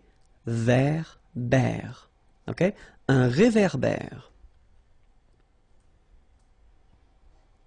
Une maison individuelle. So remember when you get this e and then double consonant, and especially here it's the same one, that's the idea. It will open the sound of e, so you will pronounce it like é. Okay, individuel, uel. Okay, une maison individuelle. Une maison individuelle jumelée. Final E here, not pronounced. Une maison individuelle jumelée. Des appartements en copropriété. Remember, final S and final T are not pronounced here. Des appartements, little liaison here, des appartements en copropriété. Des maisons en rangée. Final E and final S are not pronounced. Des maisons en rangée. Une tour d'habitation. Remember, H doesn't exist in French, well, in most of the cases, so it does mean that you don't pronounce it, all right? So, d'habitation. Une tour d'habitation. Dans la maison. So let's start now. Une entrée principale. Un vestibule. Un vestiaire. Un couloir. Un escalier. Une buanderie. Okay, so one more time. Une entrée principale. Un vestibule. Un vestiaire. Un couloir. Un escalier. Une buanderie. Un salon. Une cheminée. Une salle à manger. Une cuisine. Des WC. Une salle de séjour. So one more time. Un salon, une cheminée, une salle à manger, une cuisine, des WC, une salle de séjour. Un rez-de-chaussée. Un étage. Un palier. Une chambre principale. Une garde-robe. Une chambre. One more time. Un rez-de-chaussée. Un étage. Un palier. Une chambre principale. Une garde-robe. Une chambre. une fenêtre, une porte-fenêtre, une salle de bain, une douche, une baignoire, une porte pliante. So one more time. Une fenêtre, une porte-fenêtre, une salle de bain, une douche, une baignoire, une porte pliante, une table, une desserte, un fauteuil, un canapé, un banc, un tabouret. One more time. Une table, une desserte, un fauteuil, un canapé, un banc, un tabouret. Une chaise, un lit, une armoire, un coffre, une commode, un rideau, okay? Une chaise, un lit, une armoire, un coffre, une commode, un rideau. We'll have the pleasure to discover together two verbs. So it's quite interesting because we've got first the verb savoir and then we've got the verb connaître. And if you want to translate that, directly in English, well, basically they mean the same thing and it would be translated with to know. Okay, so two verbs for the same meaning. What does it mean? It means that you will have two different uses of these verbs. The first one, savoir, well, the rule is that you will use savoir plus a verb. So after that, if you want to add a verb, then you will have to use savoir. Or then if you want to put, as we say, structure verbale, so it's just somehow like a sentence, okay? So if you want to introduce a sentence after savoir, then after to know, then that's savoir that you will have to use, okay? But connaître, so same meaning, as I said, it's to know, okay? You will use connaître only if you want to put a name or a noun after connaître, okay? So that's the main difference of use between savoir and connaître. Okay, so connaître plus a noun avec un nom, and then savoir with a verb or then structure or verbal structure or let's say a sentence if you want. Okay, so first, of course, we should remember how to conjugate savoir at the present form here. Okay, je sais, tu sais, il sait, elle sait. Nous savons, vous savez, ils savent, elles savent. Okay, so if you look carefully here, you write it S-A-I-S, well, the same way here.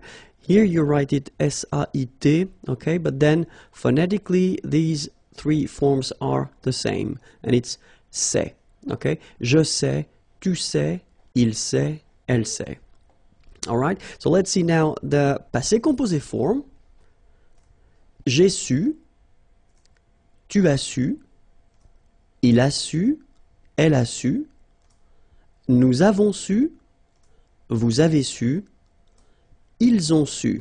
Okay, so if you remember, when we introduced this passé composé form, it was in Unit 5, if my memory is correct. Then you put first, in most of the cases, the verb avoir at the present form, and then you put this participe passé form. And the participe passé form for savoir is su, okay, so it doesn't change. That's the reason why you will put it right here after each form. Okay, so j'ai su, tu as su, il a su, elle a su, nous avons su, little liaison here. Vous avez su, same thing here. Ils ont su, little liaison between the two, elles ont su. Okay? And now, let's see connaître at the present form. Je connais, tu connais, il connaît, elle connaît, nous connaissons, vous connaissez, ils connaissent, elles connaissent. All right? Same thing as we had for savoir, if you look carefully. Here, connaît, AIS, and then connaît, AIT. So don't forget this circumflex, even if you don't pronounce it well, you should write it. Well, you pronounce these three forms the same way. Okay? Connaît, and then connaît. All right? Let's see how it goes for the passé composé form. J'ai connu, tu as connu, il a connu, elle a connu, sorry, nous avons connu, vous avez connu, ils ont connu, elles ont connu. Okay, so same rule, first avoir at the present form, then participe passé form of connaître, it's connu. All right, so it will go everywhere for each person here. Okay, j'ai connu, tu as connu, il a connu, elle a connu, nous avons connu, vous avez connu, ils ont connu, elles ont connu. Okay? And now for the future form, as it was introduced in the previous lesson, unit 6. So savoir the future form, and it goes like je saurai, tu sauras, il saura, elle saura, nous saurons, vous saurez, ils sauront, elles sauront. And then for connaître at the future form, je connaîtrai, tu connaîtras, il connaîtra, elle connaîtra, nous connaîtrons, vous connaîtrez, ils connaîtront, elles connaîtront. All right? So, let's see a few examples now. So the first one, remember, savoir, so you construct it with a verb or a sentence. Okay, in that case I just put a verb. Je sais chanter. Okay, so remember, savoir, to know, chanter, to sing. Je sais chanter. All right, so second verb here, chanter. Well, the rule in French is that if you've got a structure like that with two verbs, the second verb should be all the time at the infinitive. Okay, je sais chanter, like that. All right. If you put the same sentence at the passé composé, as we saw previously, the passé composé form of savoir, it goes like j'ai su chanter. All right. And then the future form, je saurais chanter. Okay. So it's quite easy. Hein? Je sais chanter, j'ai su chanter, je saurais chanter. That's it. Let's see connaître now. Je connais cette personne. Okay. So connaître, to know, okay? And then cette personne, person is person, and it's feminine, so if you want to put this, you should put it at the feminine, so it's this person, cette personne. Je connais cette personne. Passé composé, j'ai connu cette personne, and then the future form, je connaîtrai cette personne. All right? So it's not that difficult, okay? But, of course, there is one exception. And the exception is savoir plus a noun. Okay, so you will use this structure only if you want to introduce this concept that we call in French par cœur, so by heart. Let's see one example. Je sais ma leçon. So in that case, savoir, to know, ma leçon, my lesson. Okay, so in that sentence, when you use je sais ma leçon, you really want to say that you know your lesson by heart. Okay, that's the reason why we use savoir in that case. Okay, same thing for the second example. Je sais mon texte, my text, or then my lines if you want. Je sais mon texte, okay, so it's the same. You want to introduce this idea that you know your text or your lines by heart. Okay, and that's the only exception when we will use savoir plus a noun. Alright? Le conditionnel présent. So basically the conditionnel is, as in English, this conditional form, so would, could, okay? But of course, as in English, we've got different tenses for that. And the first one that we will see, so the more classic tense that we usually use, when we talk about the conditionnel, it's the present form. Okay, so let's start now. Le conditionnel présent. So in this lesson, we'll see first la formation, so the way to build it, to make it, and then, of course, l'emploi, so when you should use this conditionnel présent form. Okay, so let's first start, if that's okay with you, with the formation, the way to make it. So you'll see that it's quite easy in a way, and normally that's the reason why we introduce it right after the future tense. So if you didn't see the video regarding the future tense, I definitely advise you to do it because it will be more clear for you. So it's Unit 6, I don't remember the lesson, but check Unit 6, and then le futur, and you'll find it, okay? Because the way we construct this conditionnel présent is the same way that we construct the future, okay? The only difference will be the endings, all right? So let's take the first example that we've got here. Parler belongs to the first group of verbs. Remember, we've got 3 in French. And the first group of verb is ending with er, like here. Okay, so these verbs are regular. So that's a good news, and normally that's the reason why we start with them. So you don't have to change your verb. So parler is like that. You will keep it like that, and based on this form, after that you will add the endings, okay? And for je, the ending will be AIS, okay? So you don't need to modify your infinitive form. The basic form is like that, it goes there, and right after you just add the ending AIS, and you get je parlerai. All right, so it's quite simple. Second group, so verbs ending with er. Be careful, not all the verbs ending with er, but a quite decent amount of them belongs to the second group, but then still it will be quite easy because it is exactly the same way. You don't modify your infinitive form, you just keep it like that, all right? And after that, you add your ending. Je finirai. So AIS. Je finirai.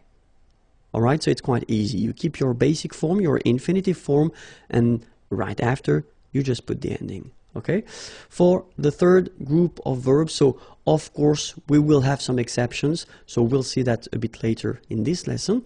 But still, the main rule is if it's ending like lire to read, okay, with this well, the idea is that you will take this away, as we quite usually do in French, okay, and after that you will add your ending.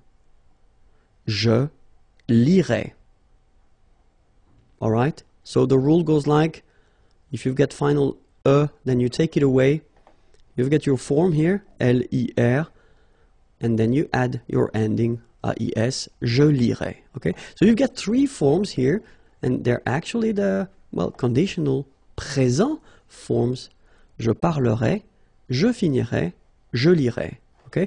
Parler is to talk or to speak, finir to finish or to end, lire to read, okay?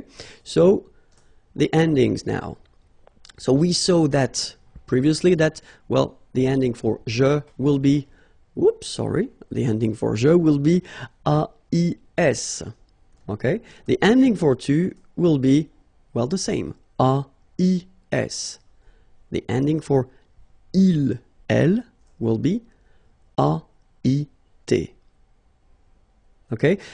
The good news is that even if we write them differently, like you see here, we pronounce them the same way. and it goes like est, est, est. All right? So as usual in French, what you pronounce, well, it's not that difficult in a way, but then remember how to write them. AIS for je, AIS for tu, AIT for il, elle.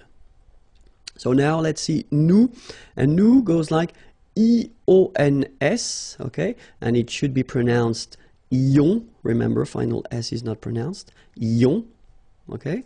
Then for vous, it goes like I-E-Z, and it goes like ye, okay. Remember when you get this I before, it goes like ye, ye, ye, okay, ye. So that's the reason why we had this ion here, and then ye. All right, and the last one, so even if it looks scary because you've got three vowels here and then nt, okay, A-I-E-N-T, so as usual, that's the way you should write it, but then phonetically the good news is that you pronounce it e. So the same way that we had here, e here, e, and then e. Okay, so let's pronounce them, e, yon, ye, e. So if you look carefully, you've got only three phonetical pronunciation. The first one is here and here. It's the same. So it's e. After that, we've got this yon, and after that, we've got this ye. All right. So let's see now for parler. Parler, it's to speak or to talk. Okay. So je parlerai. Tu parlerais, il parlerait, elle parlerait, nous parlerions, vous parleriez, il parlerait, elle parlerait. Second example, choisir from the second group of verbs. Choisir is to choose. Je choisirais, tu choisirais, il choisirait, elle choisirait, nous choisirions, vous choisiriez, il choisirait, elle choisirait. Okay, not that difficult. And the last example, so for the third group, it's écrire. Écrire is to write. Okay, so same rule, if you remember, the example was with lire, to read, but then it's exactly the same rule. So if you look carefully, it's ending with this e. Okay, so you take it away, and after that you put the ending. J'écrirais. Tu écrirais, il écrirait, elle écrirait, nous écririons, vous écririez, ils écriraient, elles écriraient. All right, so it's not that difficult anyway. But of course, we've got some exceptions, as I said in the beginning. So the idea for these exceptions is that the verb will change. So endings will be the same, so that's one good news. So all the endings that we saw previously, well, they will be the same, but then you've got to remember the way the verb will change.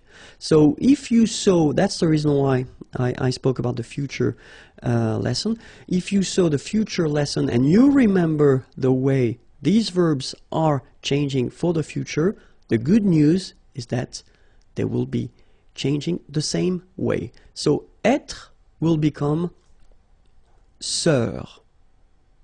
All right? And then after that, you will have to put the endings.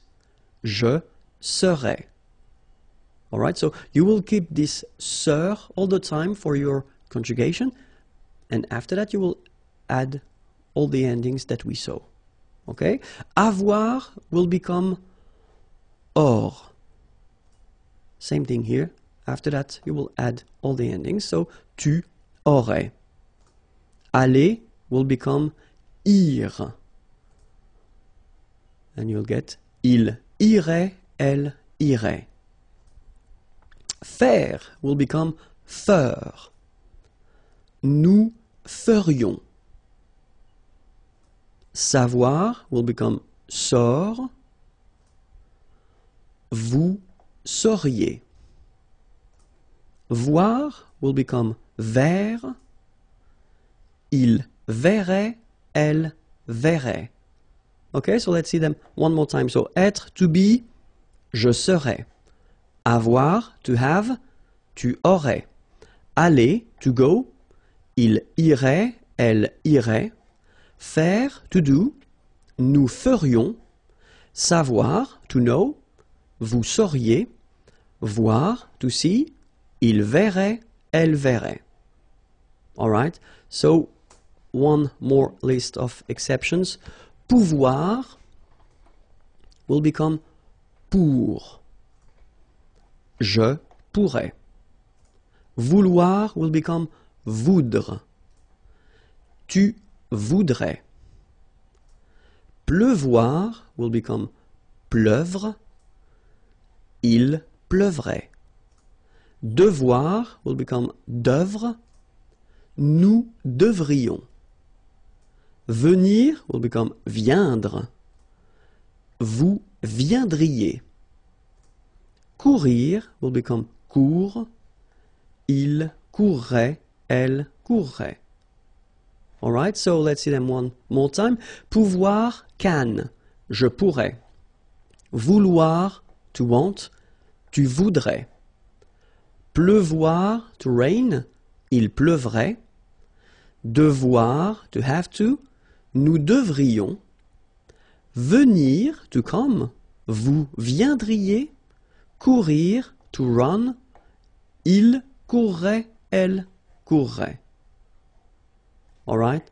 So, it was the first thing regarding the conditionnel présent, and then as I said, regarding the fact that it's quite close to the future, so the important thing is to remember that the endings for the future are AI, AS, A, ONS, EZ, ONT.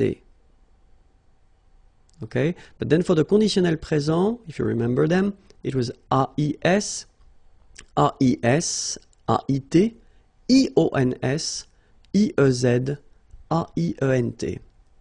So to be totally honest, if you think about that, because basically we construct these two tenses the same way, okay, so the endings here and here will be the only way to make the difference between the future and the conditional. So it's quite important to really remember them by heart.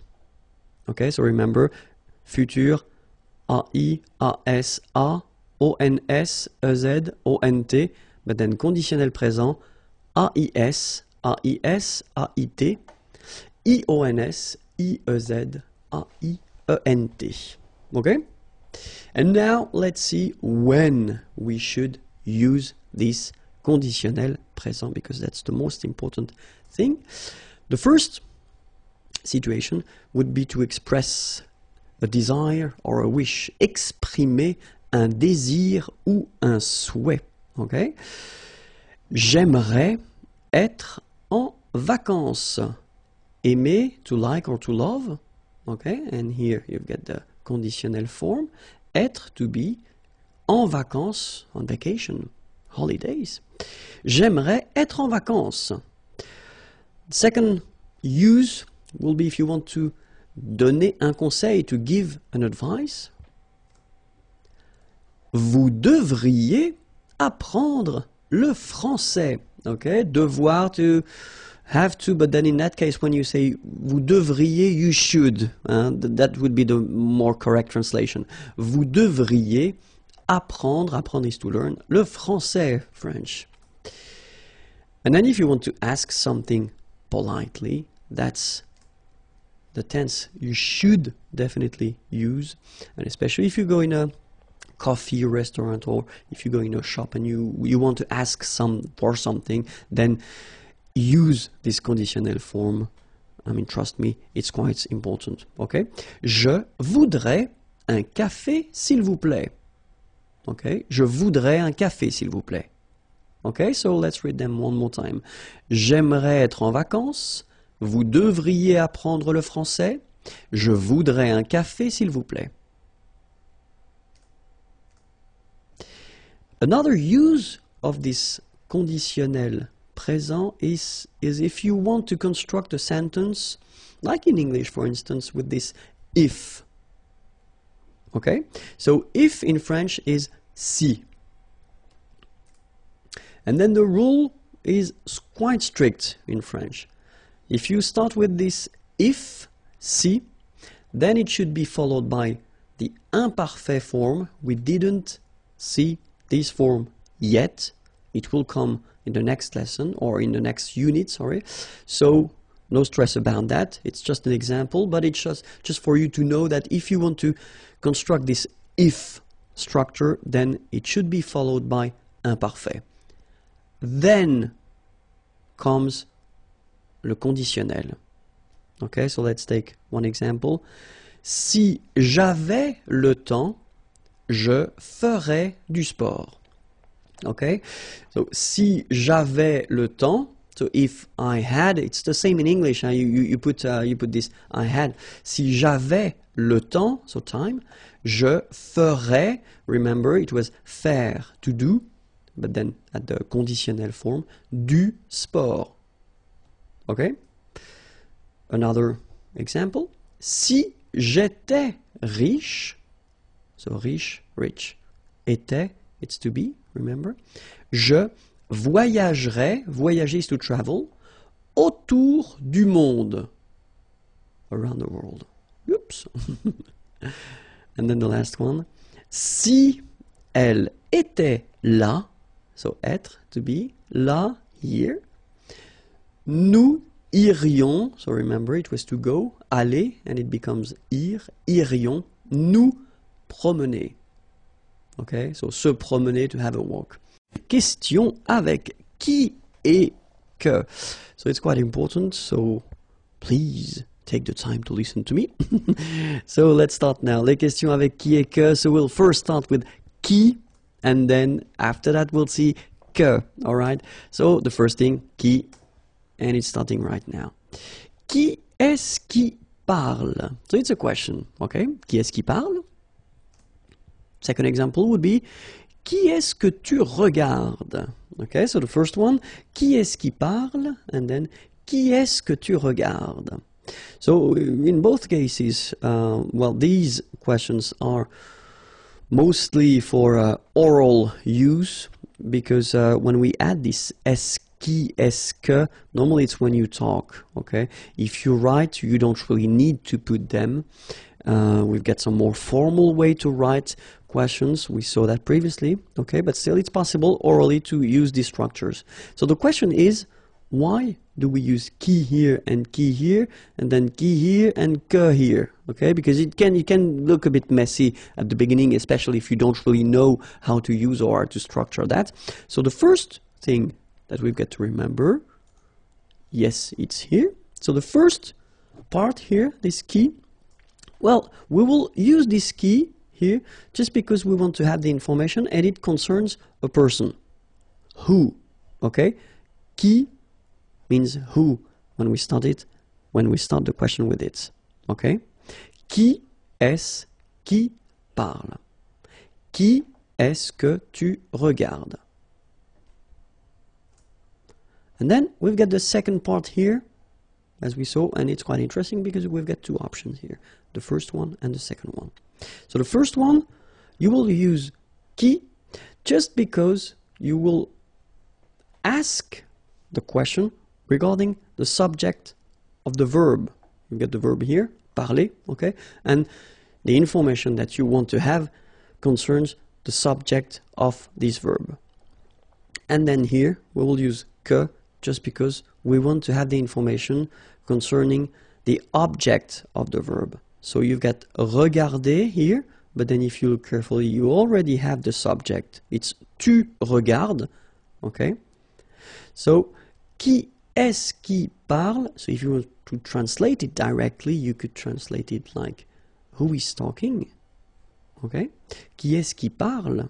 Alright, so here you want to have the information regarding the person, and then here you want to have the information regarding the subject of the verb, parler. Okay? And here, qui est-ce que tu regardes? So, who are you watching? So first thing here, because you want to have this information, the information regarding a person, qui est-ce que, and here it will be the object of the verb, so you are watching someone. Okay? So, let's see a few examples. The first one, qui est-ce qui parle? And then the answer could be, ma femme parle, my wife talks or is talking. Okay? So in that case, you can see that in the answer that you give here, it's ma femme parle. Okay, so it's the subject, ma femme parle. And then the second example we had, it's qui est-ce que tu regardes? Okay. Je regarde mon ami. Okay, mon ami, my friend. Regarder was to watch or to look. Okay, je regarde mon ami. And you can see here that it's, well, basically it's quite clear. It's quite clear. So qui, just because you want the information for a person, and then the second qui, just because it will be the subject, ma femme parle. Okay, here qui because it's the person, mon ami, my friend, it's a person, and then que, just because if you look carefully, it comes after your verb, because it's not the subject, it's the object. Okay, grammatical object, we're not talking about an object, but a grammatical object, so it can be a person, it could be a dog, animal, or an object if you want. Okay, so je regarde mon ami. All right? Now, let's see que. First question, qu'est-ce qui fait ce bruit? Okay. Second question, qu'est-ce que tu fais? All right. So remember that even if you don't have the que here, but you get this qu, all right, it does mean that previously we had the here and here, but then as usual, if you look carefully, we've got here another starting here, so we've got to take our away. Okay, so let's see now. First part, we use this que because we want to have the information regarding a thing. Okay, so we had qui previously and it was for a person, and then que it's for a thing. So it's not for a person, so que will be for a thing when you start the question with it.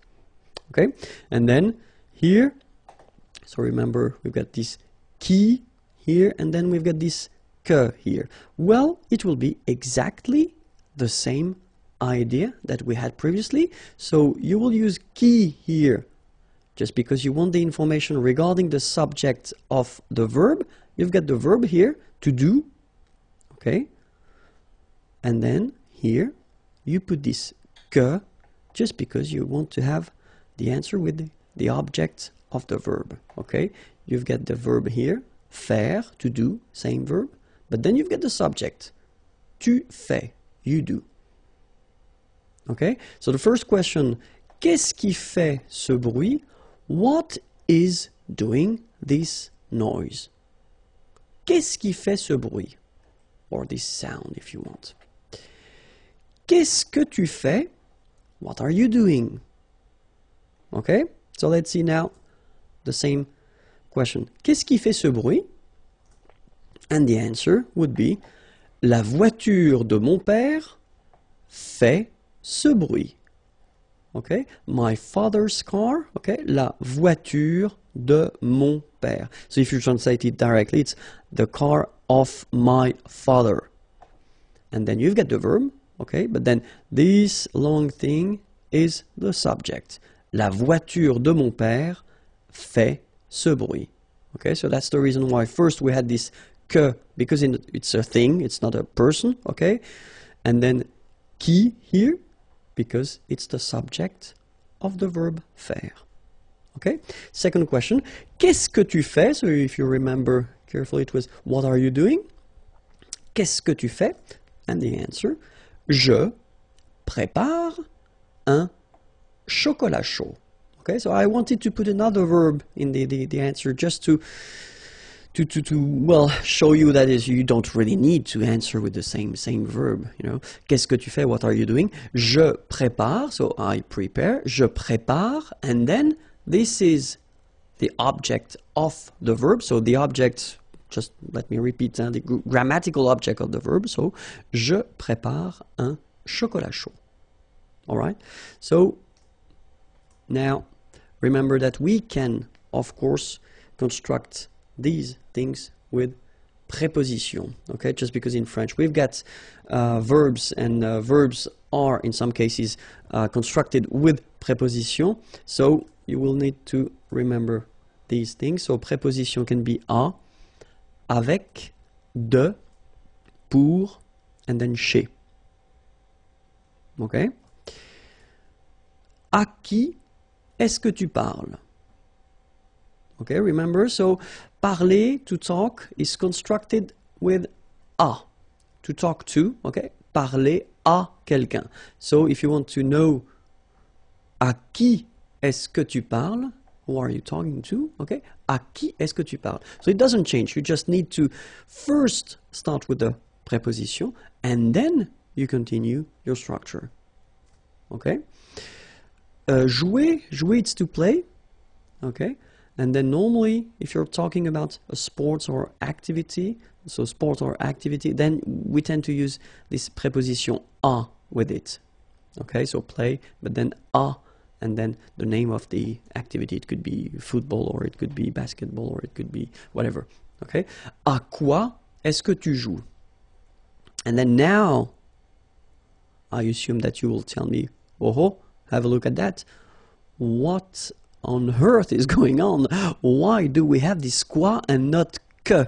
Okay, well, because that's the rule, and we'll see that, but that's the rule in French. If you want to construct a question like here with que, but then it is constructed with a preposition, then que will change and then it will become quoi. Okay, that's the reason why. Qui doesn't change, que will be transformed into quoi. So that's the reason why here we've got à quoi est-ce que tu joues? Okay? Now, avec qui est-ce que tu viens? So venir is coming, avec, with, okay? Avec qui est-ce que tu viens? Avec quoi est-ce que tu écris? Écrire is to write, okay? Same thing, with. Okay, and then it's exactly the same rule, remember, I told you that, que becomes quoi here, that's it. Avec quoi est-ce que tu écris? Okay, so remember, preposition with qui, no problem at all. But then preposition plus que, non. You will have to use quoi. Okay, so remember that's quite important because it can sound a bit strange if you're using this que instead of quoi with the preposition. Les nombres ordinaux. Les nombres ordinaux, premier, première. Okay, so you've got here the English version, so first, okay, but then as usually in French we've got the difference between the masculine form and the feminine form. Okay, so I will write here first masculine, then feminine, and I will read both, okay? So premier, première. Deuxième, second, seconde. Okay, so it's quite interesting because here you've got deuxième, and then it doesn't change. It's the masculine or the feminine form is exactly the same, so that's a good news. And then we've got here another option, second or seconde, okay? In that case, it does mean that nothing is coming after, okay? So, deuxième usually means that you've got after that third, fourth, etc., okay? But then second, normally, it's the end, okay? It's the second one, okay? Troisième, okay? Masculine form, feminine form, the same. Quatrième, cinquième, sixième. Okay, one more time. Premier, première, deuxième, second, seconde, troisième, quatrième, cinquième, sixième. septième, huitième, neuvième, dixième, onzième, douzième. So far, I assume that it's not that difficult. You've got to remember that it's M, okay? Septième, huitième, neuvième, dixième, onzième, douzième. Treizième, quatorzième, quinzième, seizième, dix-septième, dix-huitième. Okay? Treizième, quatorzième, quinzième, seizième, dix-septième, dix-huitième. Dix-neuvième, vingtième, vingt-et-unième, centième, millième, mille-et-unième. Ok? Dix-neuvième, vingtième, vingt-et-unième, centième, millième, mille-et-unième. In this lesson, we'll only focus on the verb être. Okay?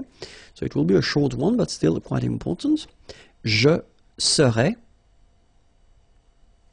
tu serais, il serait, elle serait, nous serions, vous seriez, il serait, elle serait.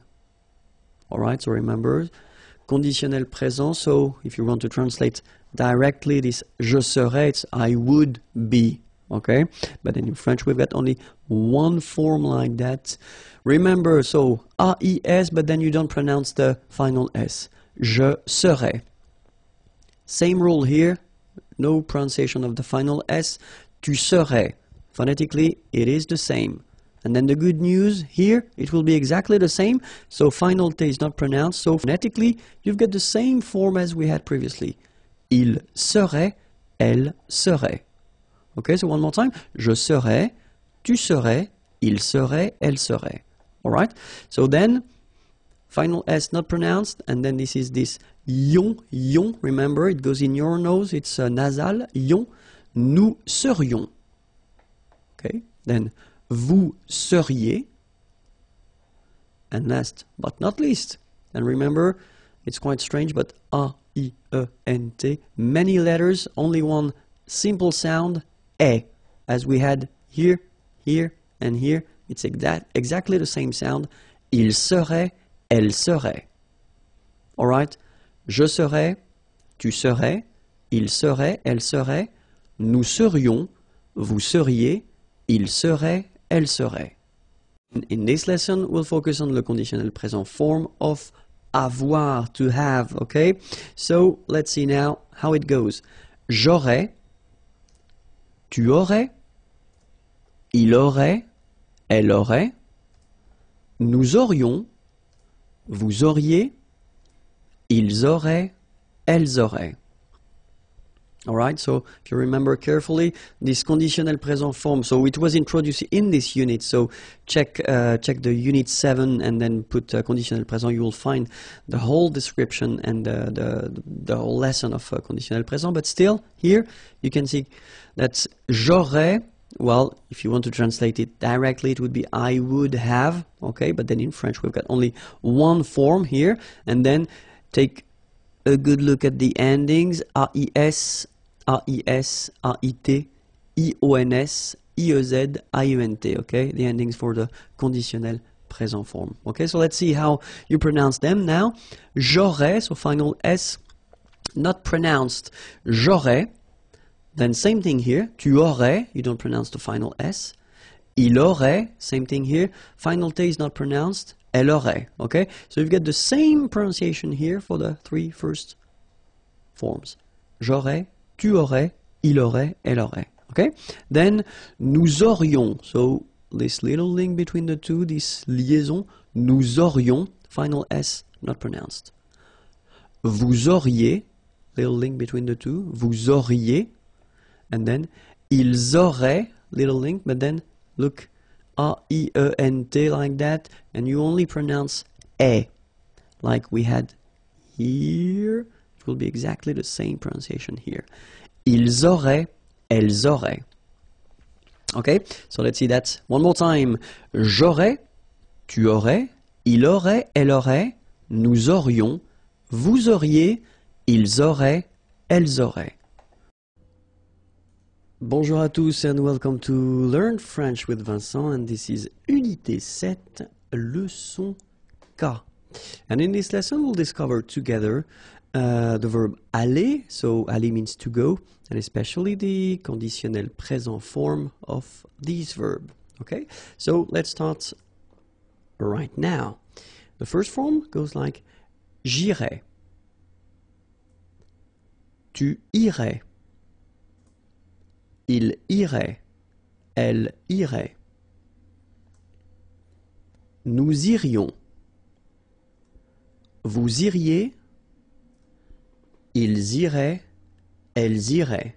Okay, so let's check them one more time. The first one, j'irai. Okay, remember, final S not pronounced. J'irai. Tu irais. Same thing here, final S not pronounced. Tu irais.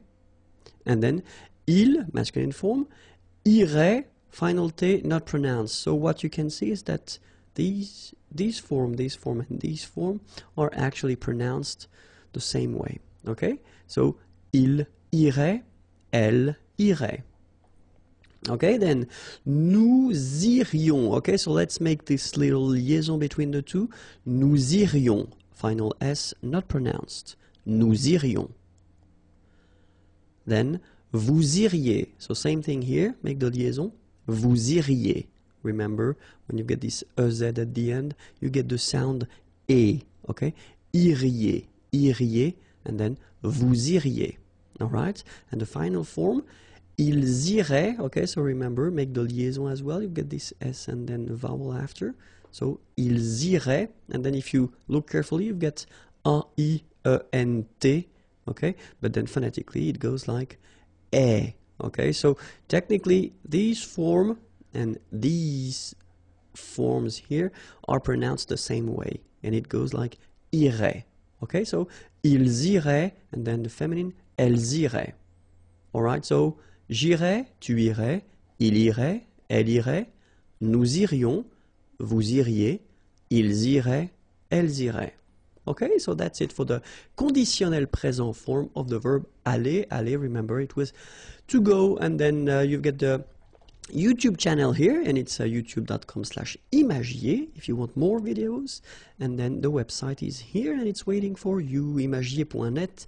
Have a great day. Bye bye. And it's lequel and laquelle. Okay, so first thing, well, let's see what lequel is. Lequel, well, basically it's when you want to replace this quel. So the meaning of quel is what, okay, then plus a noun. D'accord? So quel plus un nom, okay? And when you want to replace this group, so what plus a noun, then you can have the lequel instead.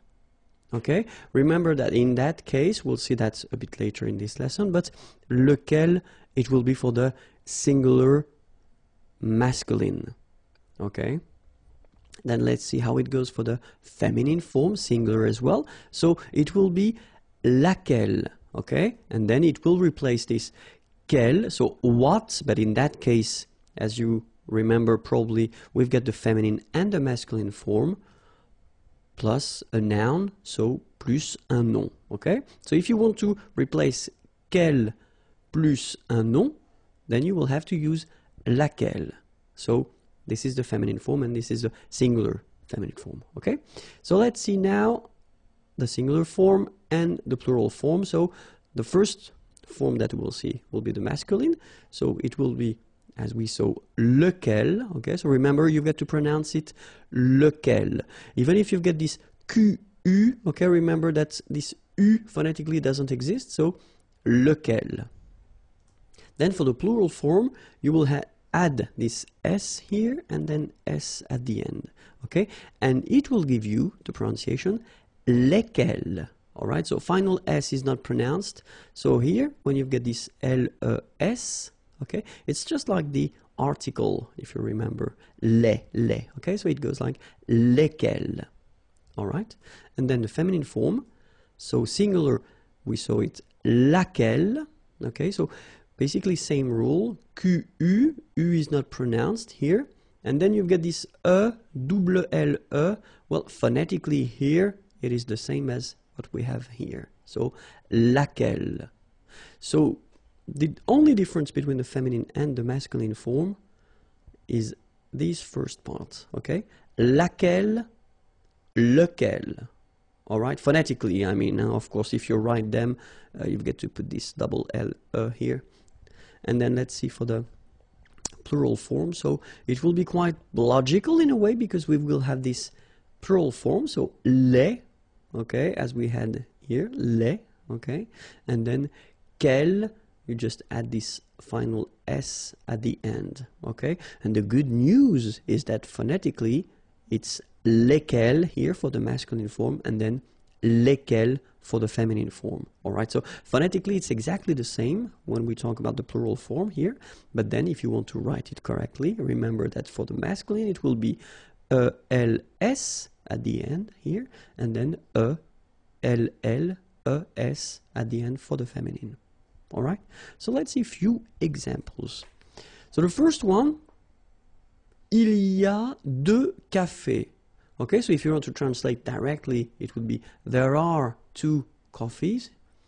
Lequel veux-tu? So of course you could ask the same question and you could put this quel café veux-tu? What? Let's translate it straight. It would be more clear. Quel café veux-tu would be translated like what coffee do you want? Okay? In that case, okay, when you use this lequel, well, technically you could translate it directly like which one? Okay? Which one do you want? Okay? So il y a deux cafés, lequel? So in that case, just to avoid repeating quel café, okay? Veux-tu? So remember, vouloir is to want, tu, you, okay? Do you want? So lequel veux-tu? Il y a deux cafés, lequel veux-tu? All right? Or then it's possible as well. In that case, it's more, let's say, spoken. Okay, the first one is the official one, because in that case you put lequel, and after that you change the order. Remember, first the verb, then the subject, because that's the official and the formal way to ask a question. But then, if you speak normally, it's possible to, well, put the order a bit differently. So, il y a deux cafés.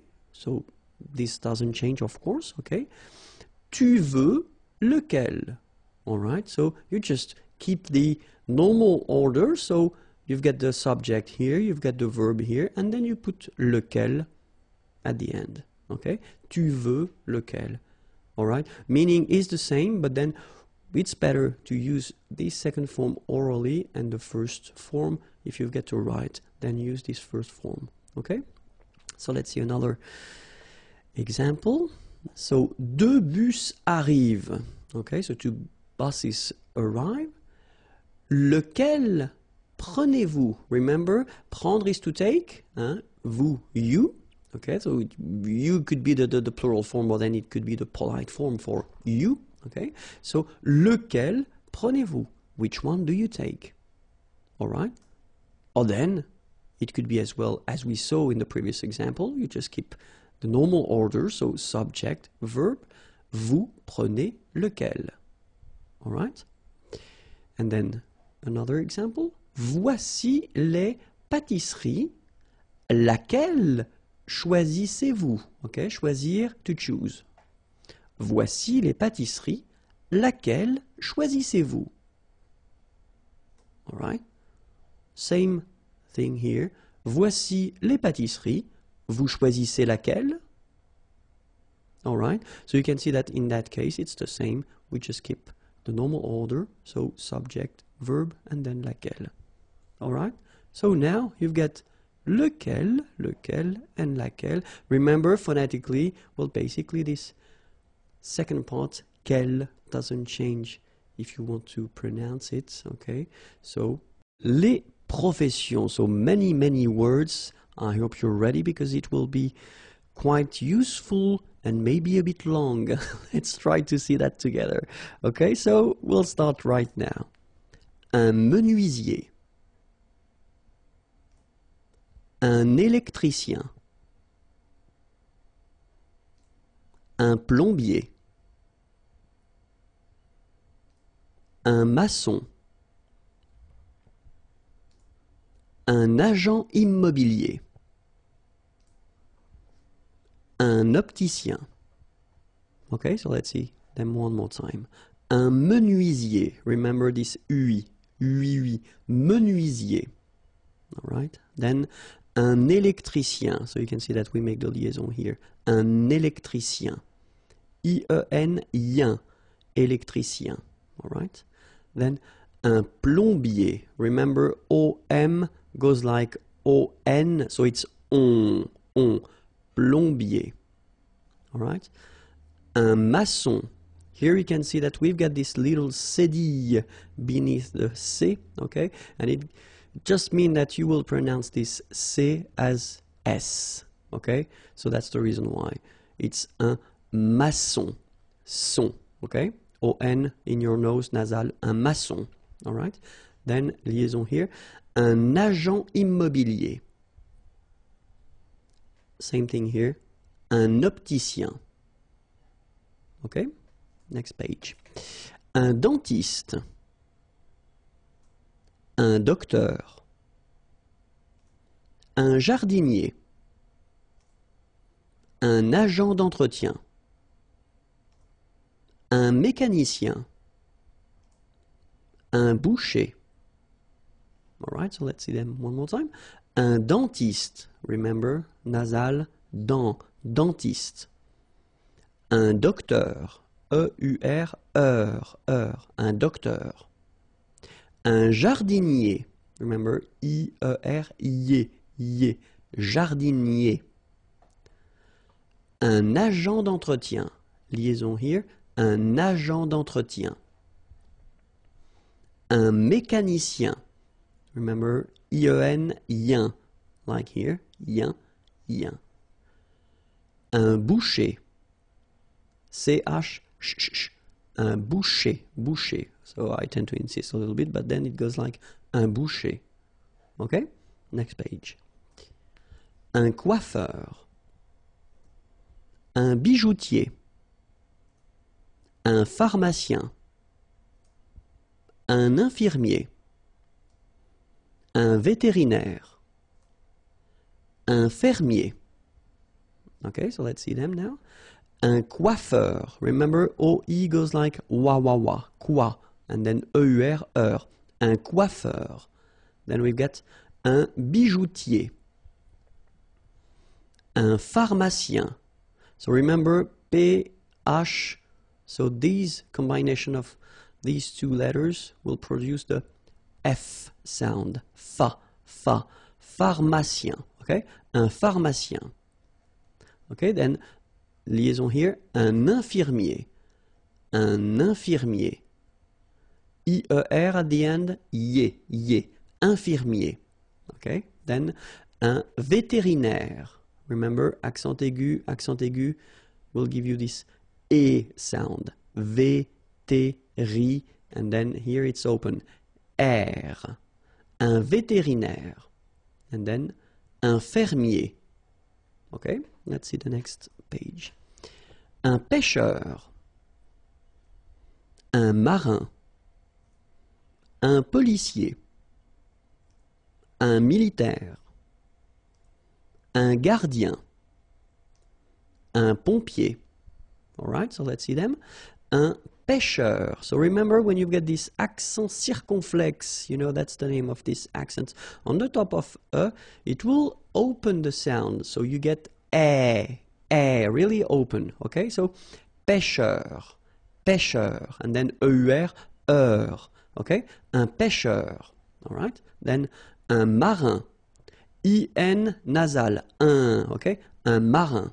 All right, then un policier. IER, IE. Un policier. All right? Then, un militaire. Remember, AI, it's this E sound as well. E, militaire. All right? Then, un gardien. I-E-N here, yen. Un gardien. All right? Then, un pompier. So remember what I told you. When you get this OM here, it will give you the sound on. So exactly the same sound as this ON. All right? So in your nose, pont, pont, pompier. All right? Next page now. Un avocat, un comptable, un architecte, un scientifique, un instituteur, un bibliothécaire. All right, so let's see them. Un avocat, so remember, liaison here and then final T not pronounced, okay? Un avocat. Un comptable, so OM, remember it goes like on, all right? And then, strangely, this P is not pronounced.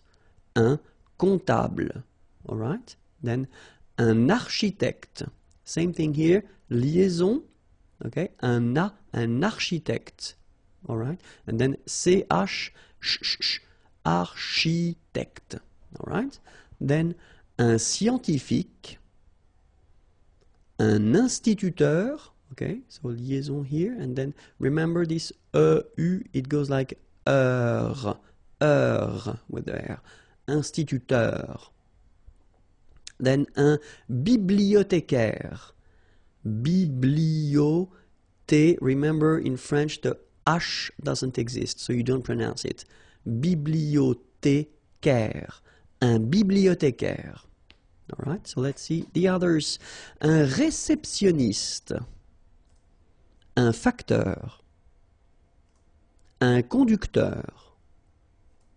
Un camionneur.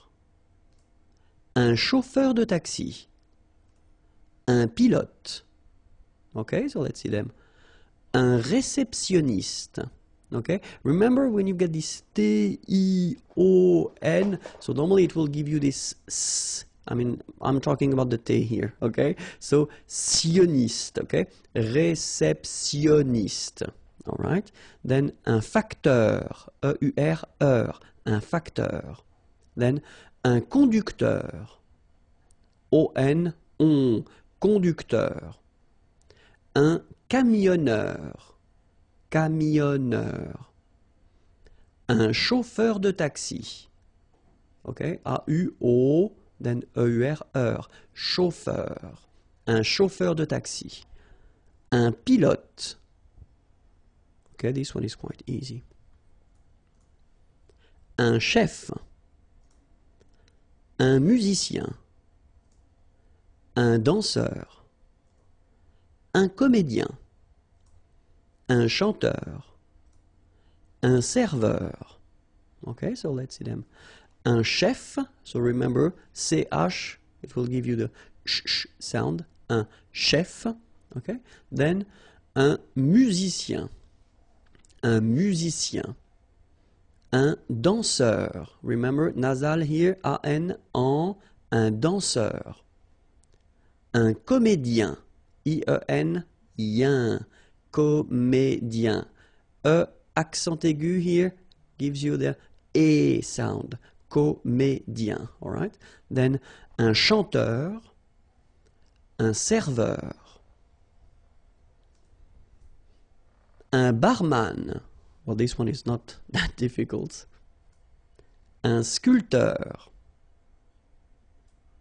Un sportif. Un peintre. Un photographe. Un journaliste. All right, so un barman.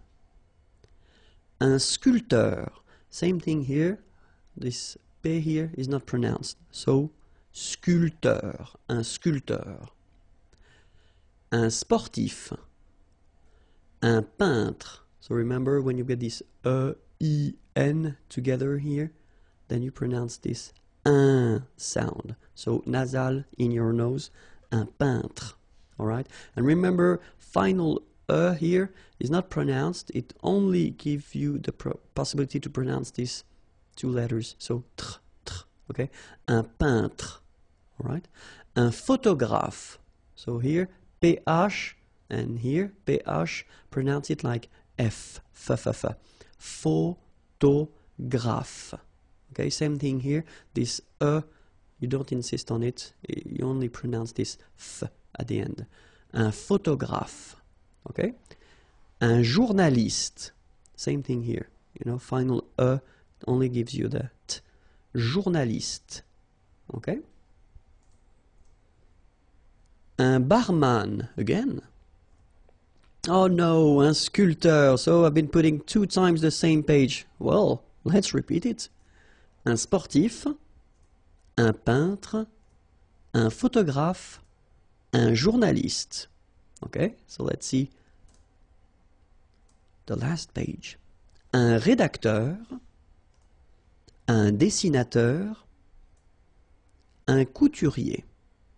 Okay, so un rédacteur. All right, remember accent aigu here, so you will have this e sound. Rédac, and then this okay. Un dessinateur, and then un couturier. Remember, OU goes like OU, okay, couturier. I-E-R-I-E, okay, un couturier. This lesson, I thought it might be useful for you to have some vocabulary regarding cuisiner. So cuisiner is to cook, just because French people like to talk about food. They like to talk about cooking and all these things. So it's usually quite useful to have few words or few verbs to be able to discuss about that, okay? And especially at this level, unité 7, I think it might be the time. So let's start now. Éplucher, battre, faire mijoter, pocher, griller.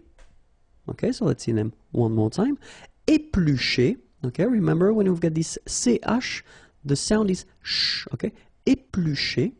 All right. First group of verbs, okay, ending with er. So basically, it is quite easy to conjugate.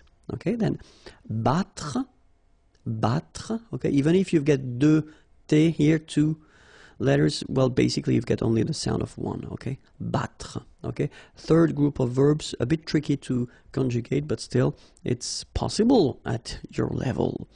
Then, faire mijoter, okay? Faire mijoter. Then, pocher, okay? First group. Griller, okay? It's interesting because here you've got this E and then double L, okay? In most of the cases, and I don't say always because it's not possible in French to say always. We've got so many exceptions, but in most of the cases, you will pronounce it y, okay? Griller, that's the reason why. Griller, okay? Remember, er, because these are verbs here. Griller, pocher, éplucher, okay? You pronounce them E, okay, even if you've got this R, okay, this combination of 2 letters, R at the end, will give you the sound E, all right, so griller, okay, let's see the others. Rôtir, cuire au four, bouillir, frire, couper, all right, so rôtir. Don't forget this accent circonflexe, sorry. Then, cuire au four, bouillir. So that's maybe the tricky one of the list here. So, bou, and then yir, okay? Bouillir. So, bouillir, bouillir, okay? Frire, and then couper. Well, couper is quite easy. First group here, so je coupe, tu coupes, il coupe. Nous coupons, vous coupez, il coupe. So quite easy to conjugate. Couper en tranches. Râper. Étaler au rouleau. Remuer. Mélanger. Okay, so let's see them. So here you get this couper again, okay? En tranche. So tranche is a slice, okay? So in that case, couper en tranche. Râper. So don't forget this accent circumflex here. First group of verb, easy to conjugate. Étaler au rouleau. Okay, étaler, so first group of verbs, quite easy to make. Then remuer, so this maybe it's the difficult one of the list. Okay, remuer, remuer. And then mélanger. Okay, remember, G, E goes like j, okay? Mélanger, mélanger. All right? Les plats d'un repas. So it will be a short lesson, but still, in the previous lesson we saw that all the verbs, well, the main verbs that we can use in French to discuss about cooking and how to prepare a dish. And now we'll see les plats d'un repas. Okay? So, un apéritif, une entrée, un plat principal, un fromage. Okay, so let's see that. Un apéritif. So here you get the liaison between the two. Un apéritif, okay, and then you get the accent aigu, so it goes like et. Un apéritif. Then une entrée. Une entrée. Okay, remember, well, technically this final here is not pronounced, so phonetically it doesn't exist, so it's et. Okay, entrée. Remember, nasal here, en, entrée. Une entrée. Then un plat principal, final T here, not pronounced. Un plat principal. En, remember, it's nasal, it goes in your nose. Un principal. Un plat principal. All right? Then, un fromage. Okay, remember, G-E-J. Okay, in that case, you don't insist on the final J. Fromage. Un fromage. All right? Then, une salade. Un dessert. Un café. All right, so, une salade.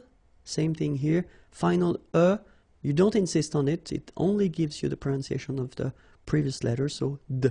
Salade. Salade. Okay? Une salade. Un dessert. Okay? So, remember that we've got here two S. Okay? That's the reason why you pronounce it S.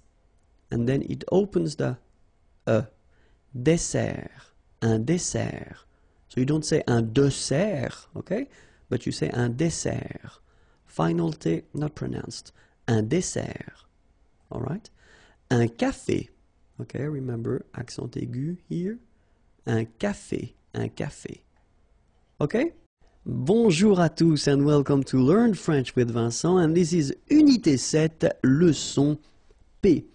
And in this lesson, we'll discover together le conditionnel passé.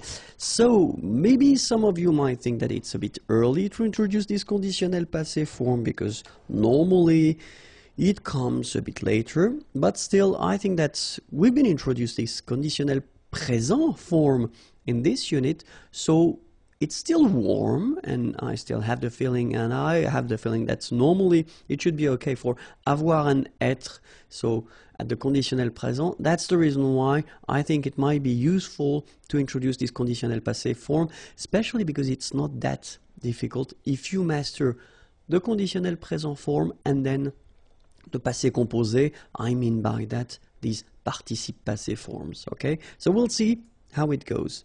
And then the first thing that we'll see in this lesson is l'utilisation. Okay, so when do we use this conditionnel passé form? And the second thing that we'll work on is la formation, so the way we make it or we build it. Okay, so let's start with the first one. So utilisation. Okay, and then the first use that we will have for this conditionnel passé, it's to express regrets. Exprimer les regrets. Exprimer des regrets.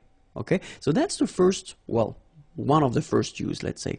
The second one would be une information non confirmée. So if you're looking at the news, for instance, and then they want to talk about something that happened, but then they don't have all the elements to confirm this information. So normally in that case, they just use this conditionnel passé form, okay? And then something, I mean the last one would be imaginer des situations irréelles dans le passé. So you want to imagine some situations that, well, technically are not real and they take place in the past. So that's the use of le conditionnel passé. Okay, so first one, exprimer des regrets here. Second use, information non confirmée.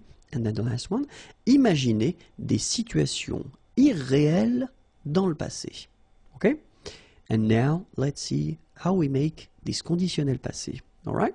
So first example I wanted to put is je mangerai au restaurant. Okay? So this sentence, if you remember, we saw that in well, these units anyway when we introduced this conditionnel présent form. Okay?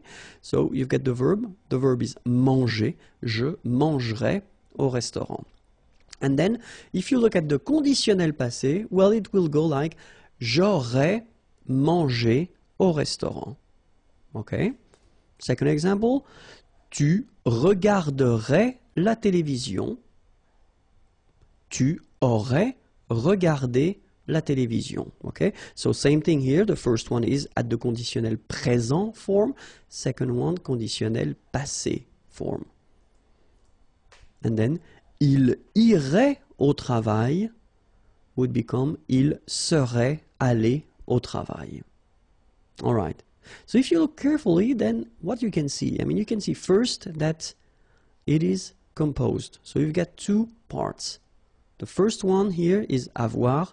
Then you've got what we called and what we saw previously for the passé composé form. This is participe passé. Okay, past participle. Here the same way, have a look, it's avoir and then it's the past participle, regardez. And here we've got être and here we've got the past participle. So maybe if you want to construct this conditionnel passé form, you will have first to use avoir like we saw, but then avoir should be at the conditionnel présent form. Okay, then you will put after this participe passé form that we saw previously when we introduced the passé composé, because that's the second part that we use for the passé composé as well. Alright, so first avoir at the conditionnel présent form plus participe passé, past participle, then you will get your conditionnel passé form. Okay? But we saw as well that in some cases we'll use être, but then same thing, it should be at the conditionnel présent form. Whoops! Plus participe passé, so it doesn't change, and it will give you conditionnel passé. Okay, so you've got to remember that in most of the cases, you will use avoir. Okay, so if you're not sure, if you've got a doubt, then put avoir. Okay, if you know that it should be constructed with être, then put être, of course. Okay, in both cases, remember that they should be at the conditionnel présent form. All right, so we'll see. So the verbs that will require être will be the following: aller, to go; arriver, to arrive; descendre, to go down; devenir, to become; entrer, to enter, to come in, to go in; monter, to go up; mourir, to die; naître, born; partir, to leave; rester, to stay; retourner, to return; sortir, to go out; tomber, to fall; venir, to come. Okay, so all these verbs will require être for this conditionnel passé form. And then if you remember what we've been seeing for the passé composé,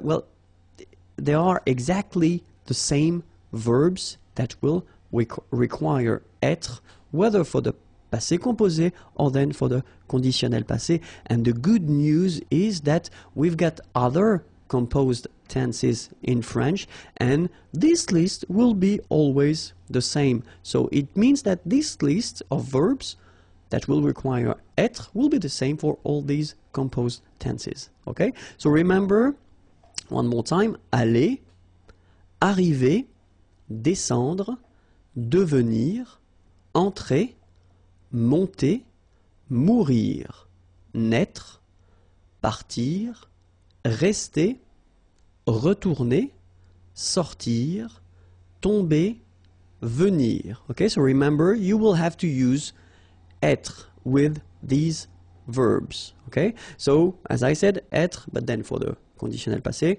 être should be conjugated at the conditionnel présent. All right, so let's see that. But then the other group of verbs that will require all the time être will be what we call les verbes réfléchis, so reflexive verbs, okay? And they usually goes like se regarder, okay? Se regarder, s'appeler, se présenter. So they will use être for this conditionnel passé form, but then, well, I mean, they are exactly the same verbs, you know, as we saw for this passé composé, so it is always the same rule. Okay, so se regarder, s'appeler, se présenter. So all the reflexive verbs will require être at the conditionnel passé. Okay, so let's see now how avoir and être, how they go at the conditionnel présent, because that's the first part that you will have to put. So it's j'aurais, tu aurais, il aurait, elle aurait, nous aurions, vous auriez, ils auraient, elles auraient. Okay, so that's what you will use in most of the cases. Okay, so let's see that. Let's see it one more time. J'aurais, remember, final S not pronounced. Tu aurais, same thing here, final S not pronounced. Il aurait, elle aurait, final T not pronounced. Nous aurions, liaison here, this little link. Nous aurions, final S not pronounced. Vous auriez, liaison here, and then EZ will go like E. Vous auriez, okay, and the last one. Ils auraient, so liaison here. Elles auraient. And then look, if you've got A-I-E-N-T, then phonetically it goes like aurait. Okay, so phonetically you've got aurait here, aurait, aurait, and here as well, aurait. Okay, so it's quite easy to produce orally. And then être, je serais, tu serais, il serait, elle serait, nous serions, vous seriez, il serait, elle serait. Okay, so we'll see that one more time. Je serais, same thing here, final S not pronounced. Tu serais, final S not pronounced. Il serait, final T not pronounced. Elle serait. Nous serions, final S not pronounced. Vous seriez. So here when you've got this Z at the end, then you get the sound E. Seriez. So vous seriez, okay? And the last one, il serait, A-I-E-N-T here, phonetically it goes like E, okay? Serait, elle serait. So same thing here, we've got serait here, phonetically I mean, serait, serait, and serait. So the same sound. Okay? And then for the second part that we use, so what we call le participe passé. So the thing is that for the first group of verbs, so normally the first group of verbs, we talk about the verbs ending at the infinitive form with er. Okay? So these verbs are quite easy because if you've got, well, have a look at the first example that I put, and it's parler, parler, to speak, to talk. So you can say that it ends with er here. It's here, okay? So this is the infinitive form, so the basic form of the verb, okay? And then the participe passé, so this past participle, will be like that, accent aigu. So parler, all right? Then the verb regarder, er here, will follow the same rule. Regarder, like that, with the accent aigu.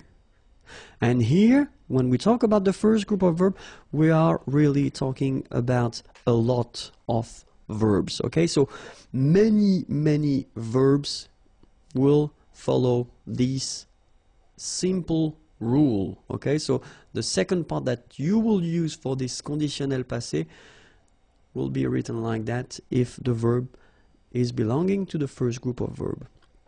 Even the verb aller. Aller, to go, remember, it's a tricky verb normally when you conjugate it, especially at the present form. But for this past participle form, it is quite easy because it goes like A, L, L, E, accent aigu. So it does follow the same rule. This ER become E, like that. Okay? Second group of verb, so regular verbs, not all the IR verbs, okay? Quite easy as well. Let's take choisir. Choisir is to choose, okay? IR, like that, and it will become I. Finir, to finish or to end, IR, and it will become I. Unir, to unite, IR, and it will become I. So it's quite easy, okay? Choisir, choisi, finir, fini, unir, uni. So of course, we've got exceptions because we're talking about the third group of verbs, and then this one is, well, it's tricky. I mean, we've got to be honest with that. The first advice I would give you is to try to remember them by heart, okay? And I've been making a video about these tricky participe passé, okay? But then here we can have a look at them. So subgroups here, talking about the one ending with U, okay? So for example, connaître, to know, will become connu, okay? Voir, to see, will become vu, okay? Ending with I, partir, will become parti. Partir is to leave. Rire, to laugh, will become ri, okay? The one ending with ite, like here, écrire, to write, écrit. Dire, to say, dire. Sorry, dit. Getting tired. And then is, mettre, will become mis. Mettre means to put. Prendre, to take, will become pris. Okay? So here you've got the past participle, so les participes passés of these verbs here, okay? So we'll take one example. The example will be parler. Parler is to talk or to speak, okay? So we will have at the conditionnel passé form, if you remember, so first part here is avoir at the conditionnel présent, then here we've got the participe passé of parler, and it will give you j'aurais parlé, tu aurais parlé, il aurait parlé, elle aurait parlé, nous aurions parlé, vous auriez parlé, ils auraient parlé, elles auraient parlé. Okay, so I wanted to put this A like that in another color just to tell you that if you've got a normal structure like that, so you've got the subject and then you've got the verb, okay, nothing in between, so subject, verb, then if you use avoir, exactly the same rule as we saw for the passé composé, so if you use avoir here, you won't have to modify your participe passé. So it will change, it won't change, sorry, it will stay like a accent aigu, okay? Even if it's the singular, the plural, or then the feminine. Okay, it doesn't change, so it will stay like parler. All right? But if you use être, like here, il serait allé, okay? So remember, aller was belonging to this group of verbs that require être, okay, to construct this conditionnel passé, all right? Il serait allé. So in that case, you can see that at the end, it's allé like that, without anything after. But then, if we look at the feminine form, elle serait allée, you will have to add this e at the end, okay? Remember, in most of the cases, when you have to add something, it's the mark of the feminine. Okay, so elle serait allée, okay? But then phonetically it doesn't exist, all right? So it's allée here and then allée here, the way you pronounce it. But if you want to write correctly, you should put it. And then the same thing for the plural. We will have to put the plural, and then the mark of the plural, the thing that we've got to add at the end, will be S. The good news, as well, you don't pronounce it as usual in French. You write it, you don't pronounce it. Okay, so it doesn't change. It's aller here, aller, and then aller. Okay, phonetically the same thing, but remember, it's just a question of, well, being correct if you want to write it. Okay, and then logically, feminine plural, then you should add a mark of the feminine, as we had previously, and S mark of the plural. And guess what? You don't pronounce it. Okay? So phonetically it's aller, aller, aller, and aller. Alright, but you need to write them. Okay? So let's see now the full thing. So je serais allé, okay? And then if you want to make the liaison, it would be more beautiful. Je serais allé. Tu serais allé. Il serait allé, elle serait allée.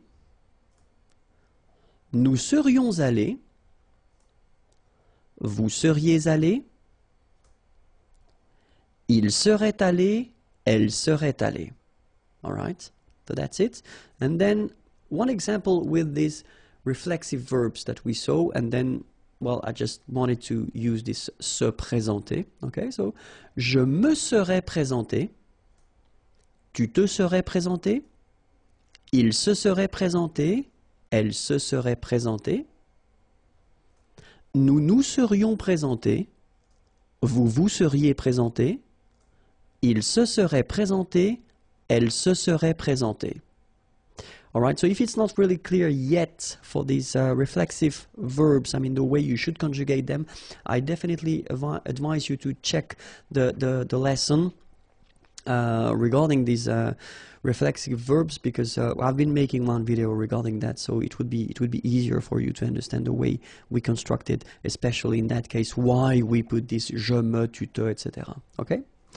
All right, so remember, the last thing that you should remember before ending this lesson is that when you construct this conditionnel passé, so in most of the cases you will have to use avoir at the conditionnel présent form, then the participe passé, and it will give you conditionnel passé. Okay?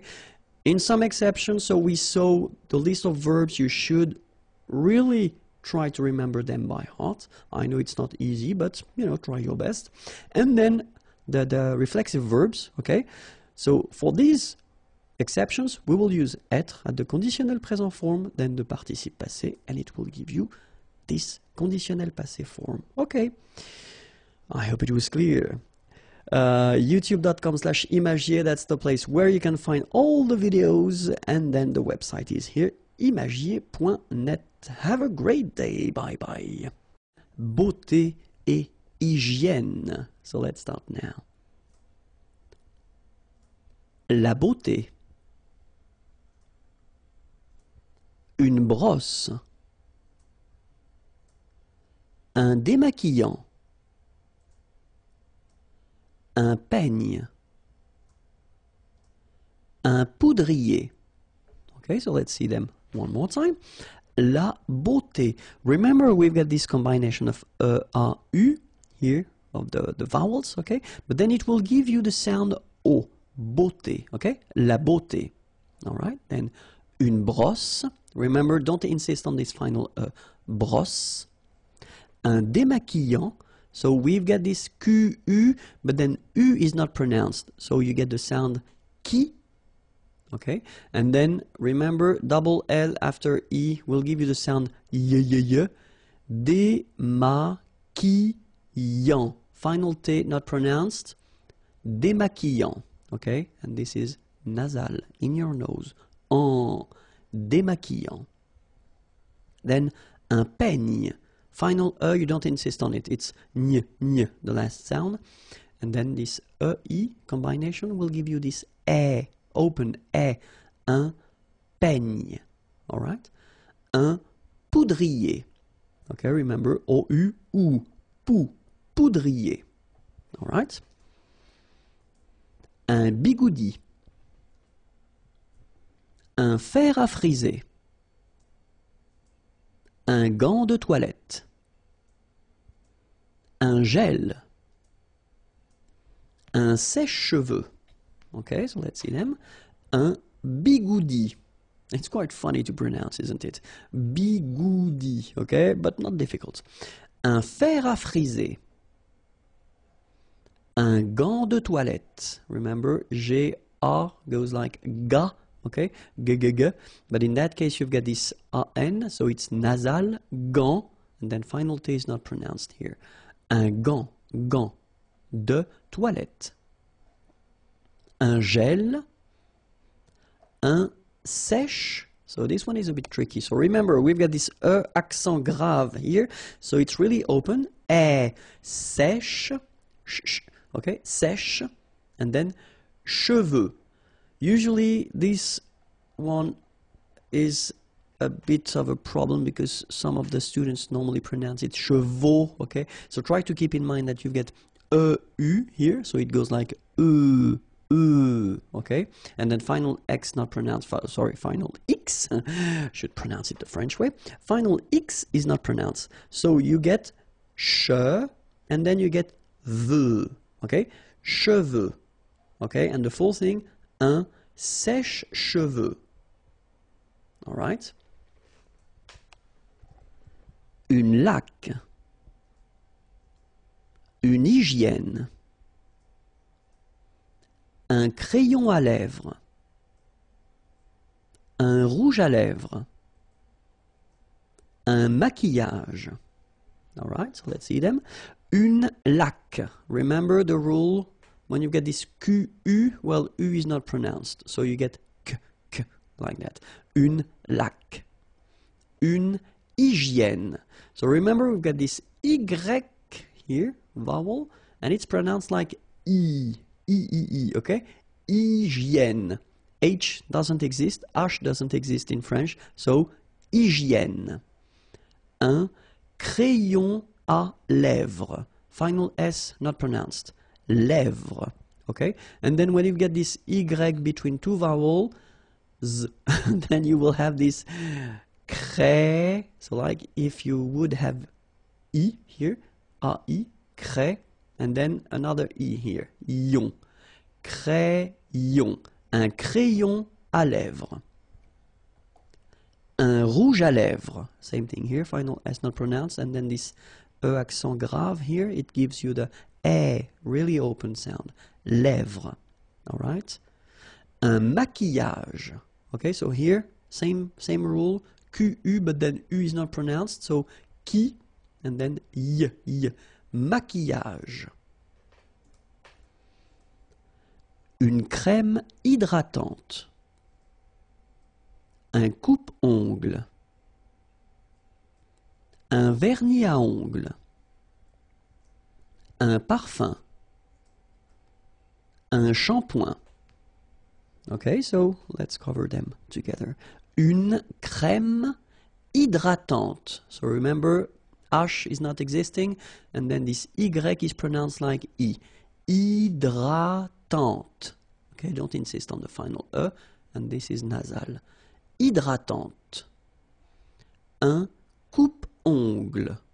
Okay, on, remember, nasal, on, ongle, un coupe-ongle, un vernis à ongles, final S here not pronounced, same thing here, vernis à ongles, un parfum. So remember, even if you've got this like that, phonetically it's exactly the same thing as if you would have un. So it's nasal and it's un. So it really goes in your nose. You don't pronounce the M at all. Un. Okay? So par, fin, parfum. Okay? Un parfum. And then un shampoing. Okay, this is a strange one, really. Try to listen to me and repeat. So maybe you shouldn't visualize the word, but still it goes like shampoing. Okay, shampoing. One more time, shampoing. Okay, the full thing, shampoing. Okay. Bonjour à tous and welcome to Learn French with Vincent. This is Unité 7, leçon R. And I've been thinking that I could make maybe 2 videos, so it would be the first one regarding the verbs, okay? So just to give you quite many verbs, because at this level, at this stage, normally you should definitely try to learn as much or as many verbs as possible, and then vocabulary is the same, okay? So we will start right now. Avoir, posséder. Okay, so for each verb, okay, I will first put the direct translation of the verb and then maybe, you know, 1 or 2 other verbs, okay? So it's really important to just keep in mind that the first one is the direct translation, okay? So the first one that you should use in almost all the contexts, okay? But in some cases, it's possible to use the other options depending on the context or the situation, okay? But then, so, avoir, posséder. Être, aller, s'en aller. Obtenir, recevoir, avoir. Pouvoir. Okay, one more time. Avoir, posséder, être, aller, s'en aller, obtenir, recevoir, avoir, pouvoir. Voir, regarder, venir, faire, fabriquer, savoir, connaître, prendre, saisir. So let's repeat them one more time. Voir, regarder, venir, faire, fabriquer, savoir, connaître. So for these 2 verbs, I've been making one video, okay, that you can find if you use the search engine in YouTube, okay, because, well, really they mean exactly the same thing, okay, but it's just a construction that you will have to modify if you use savoir and then connaître, okay. Prendre, saisir. Penser, réfléchir. Mettre, placer. Vouloir, avoir envie de, désirer. Dire, raconter. Dire, déclarer. Ok? Penser, réfléchir, mettre, placer, vouloir, avoir envie de, désirer, dire, raconter, dire, déclarer. donner, offrir.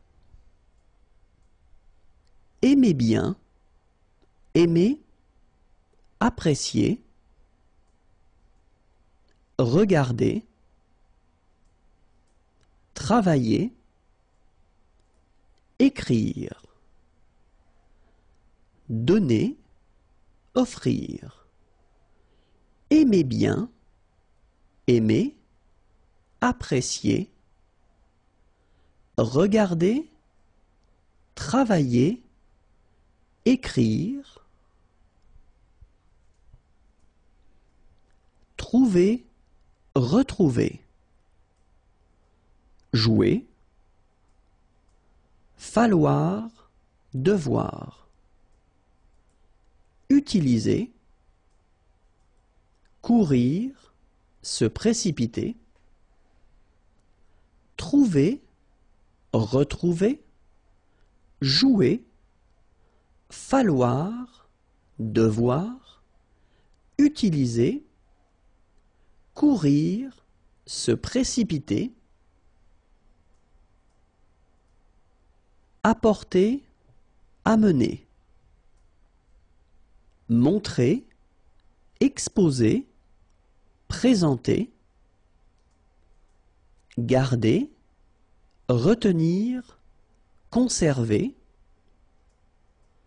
aider, assister, épauler, placer, poster, mettre,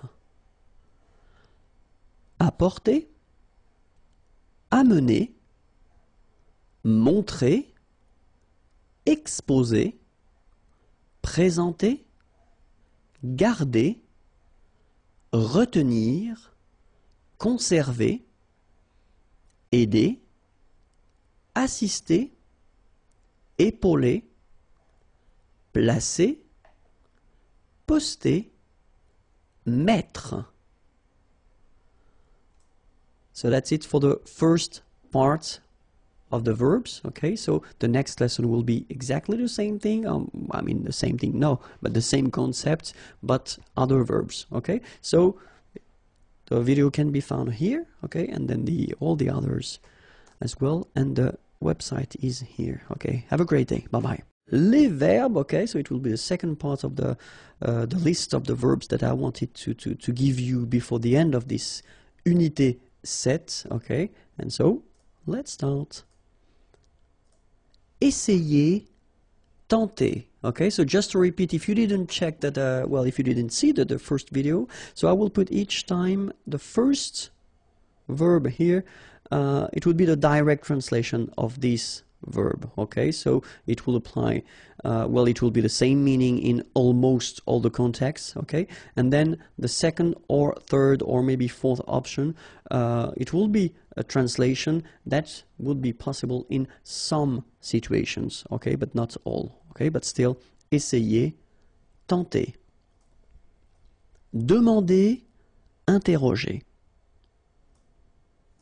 Lire, appeler, partir, essayer, tenter, demander, interroger, lire, appeler, partir. Entendre, ouïr. Démarrer, commencer, entamer. Espérer, souhaiter. Tourner, retourner. Avoir besoin de, nécessiter. Entendre, ouïr. Démarrer, commencer, entamer. Espérer, souhaiter, tourner, retourner, avoir besoin de, nécessiter. Se sentir, croire que, ouvrir, arrêter, cesser, payer, régler, acheter, se sentir, croire que, ouvrir, arrêter, cesser, payer, régler, acheter. Porter, transporter, marcher, se promener, rester, séjourner, envoyer, expédier, rencontrer, retrouver, se réunir. Porter, transporter, marcher, se promener, rester, séjourner, envoyer, expédier, rencontrer, retrouver, se réunir. Croire, souhaiter, désirer, couper, tailler, se souvenir, se rappeler, tomber. Croire, souhaiter, désirer, couper, tailler, se souvenir, se rappeler, tomber.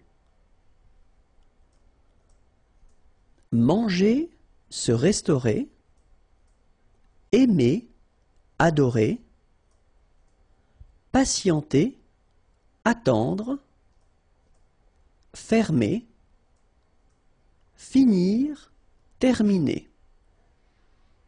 Manger, se restaurer, aimer, adorer, patienter, attendre, fermer, finir, terminer.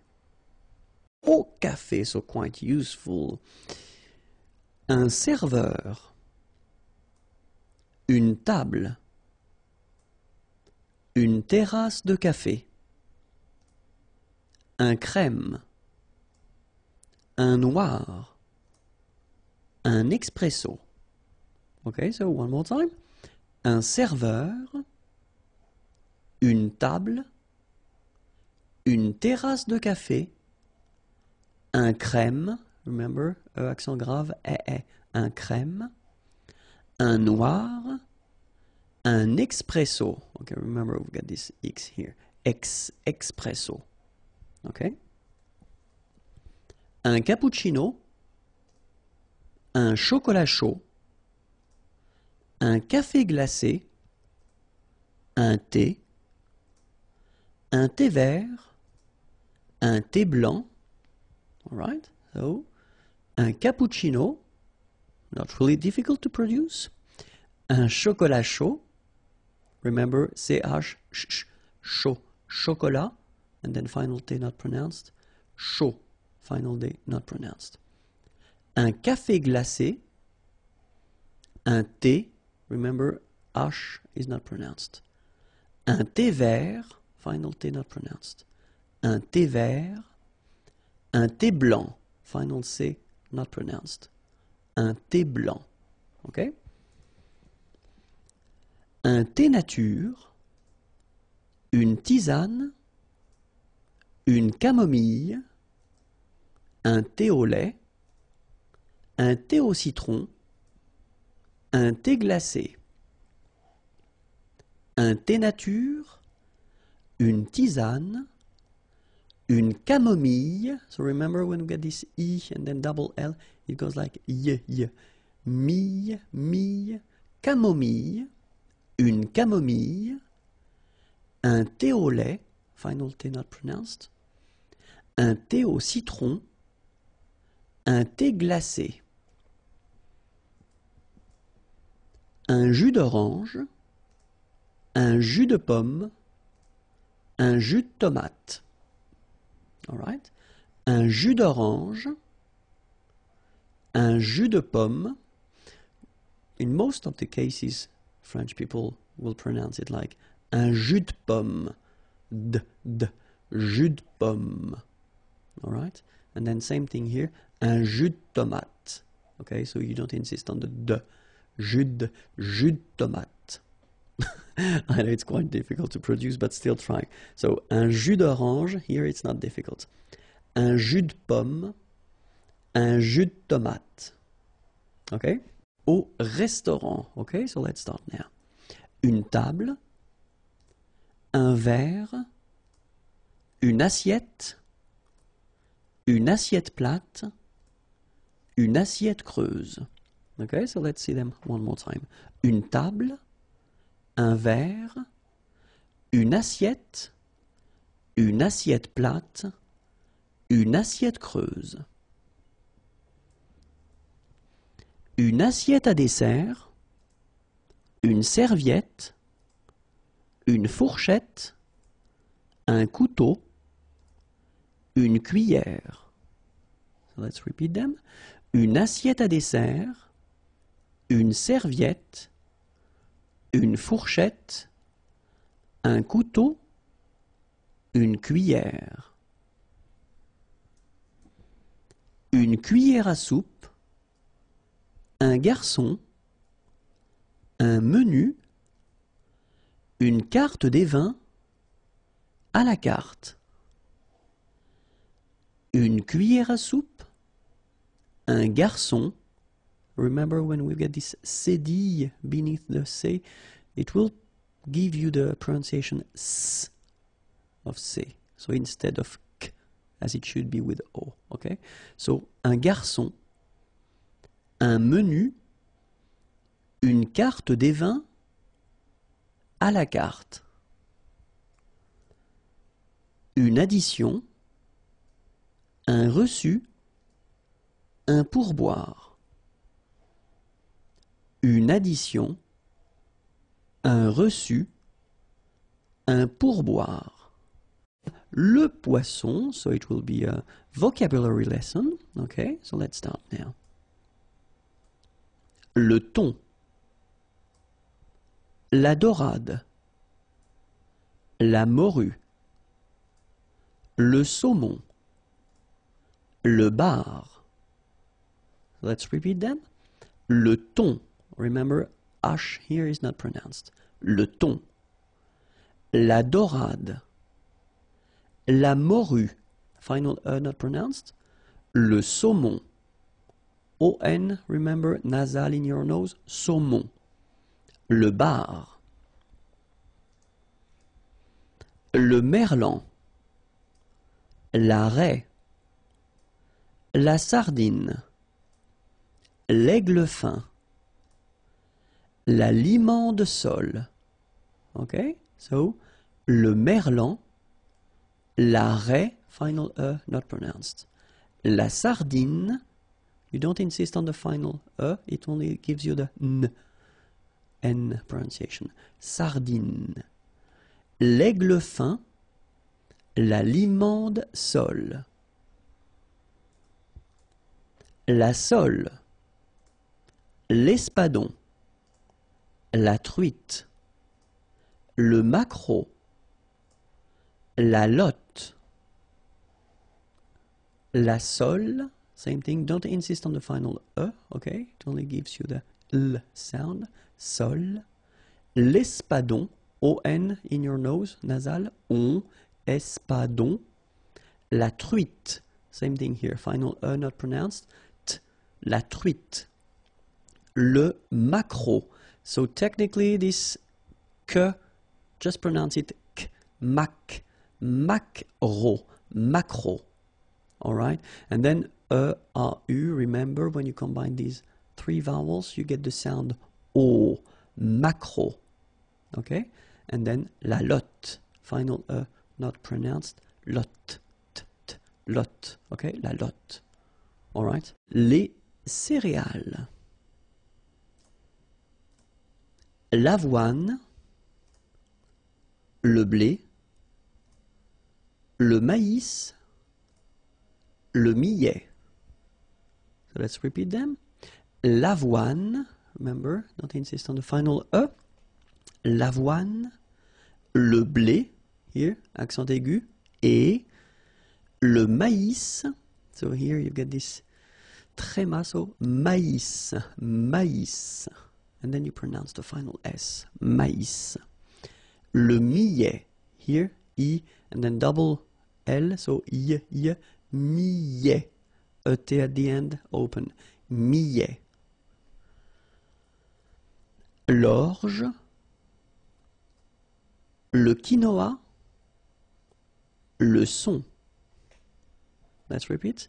L'orge, le quinoa, le son. L'imparfait, so we saw previously le passé composé, so this past tense that we use quite often, and this is the second one, so l'imparfait. And in this video we'll see together the first part, l'utilisation, so when do we use l'imparfait, okay, and then the second part will be la formation, so how do we build, how do we construct this imparfait form, okay, so, but then let's focus now on l'utilisation. So when do we use l'imparfait? And then the first situation when we will use l'imparfait will be if you want to describe something in the past. Une description dans le passé. Okay, so if you want to describe something in the past, like in this example here, la pièce, the room, était, so that's the verb here. The verb is to be, okay, and it's the imparfait form, était, grande, big, et sombre, dark. Okay, so in that case you want to describe the room, then you should use l'imparfait. Second situation, une habitude dans le passé. So a habit, something that you are used to do in the past, okay, and the example is je partais, partir is to leave, okay, and it's the imparfait form here, le matin, the morning, à 8 heures. Okay, so in that case you want to say that it's an habit, something that you do in the past, then you should use l'imparfait. Okay, other situation when you will need to use l'imparfait, une répétition dans le passé. Okay, so répétition, you understand, something that repeats itself dans le passé. The example here, nous allions tous les soirs au restaurant.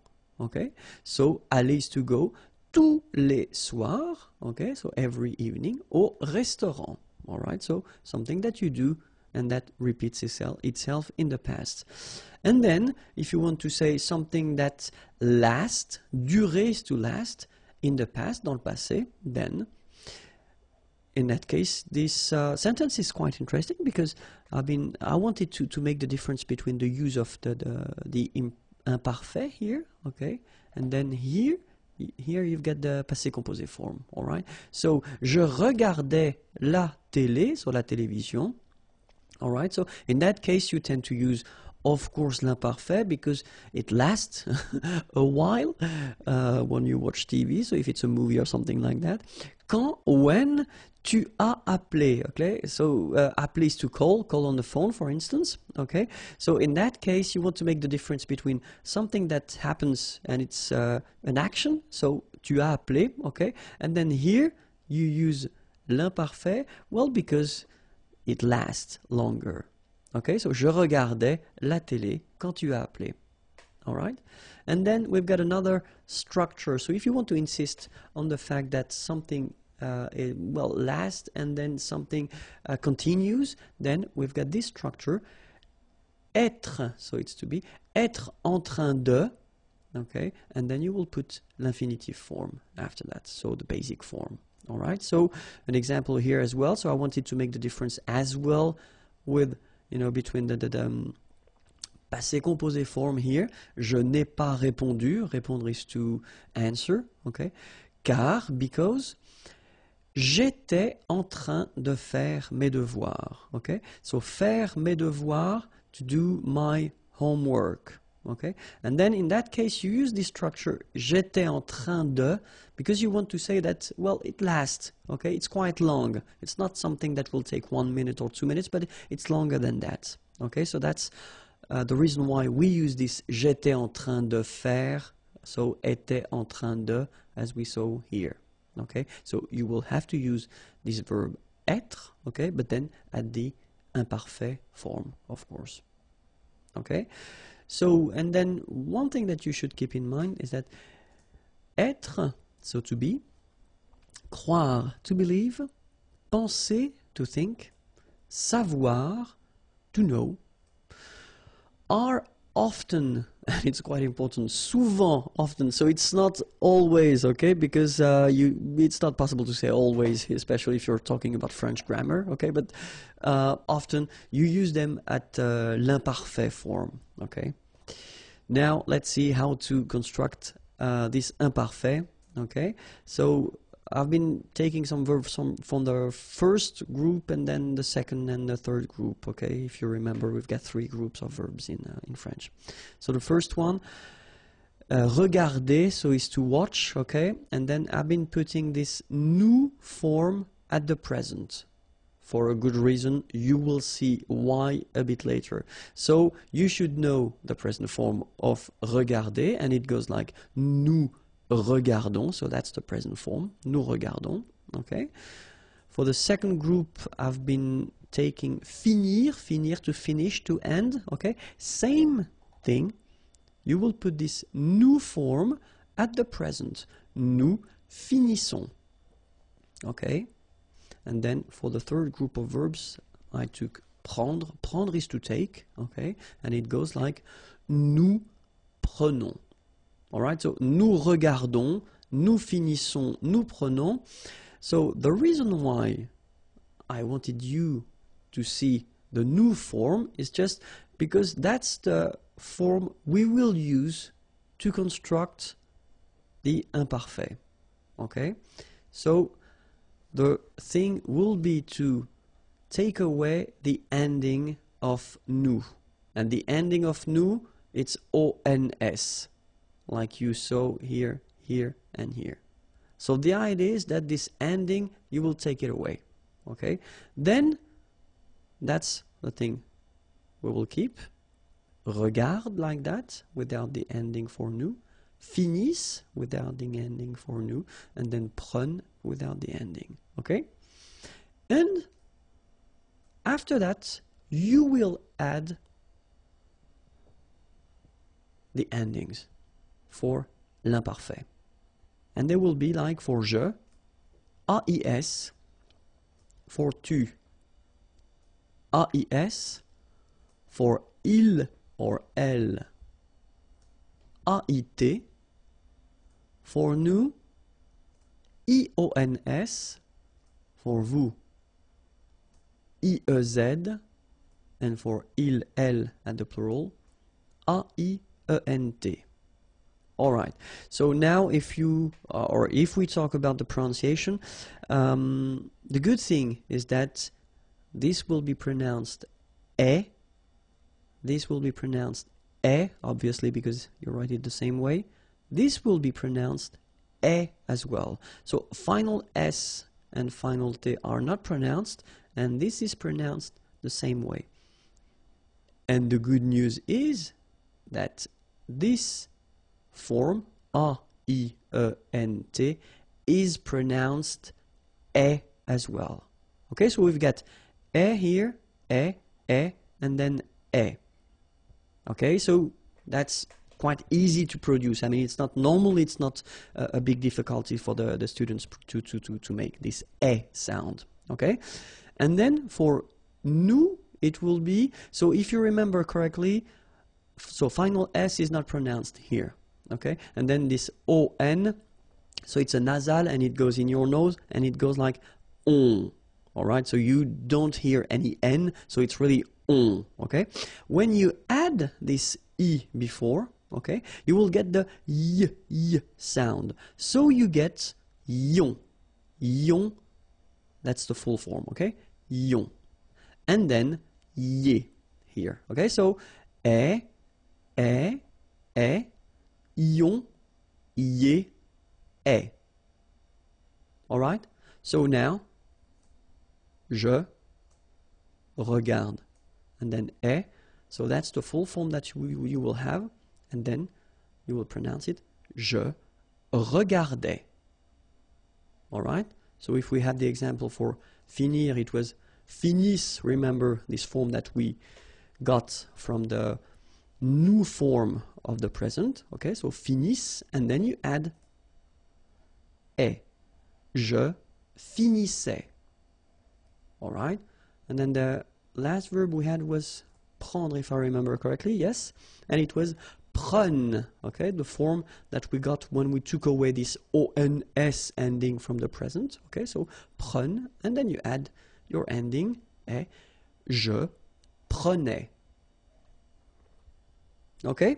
So let's see how it goes for all the forms. So, je regardais, so it's regarder, to watch.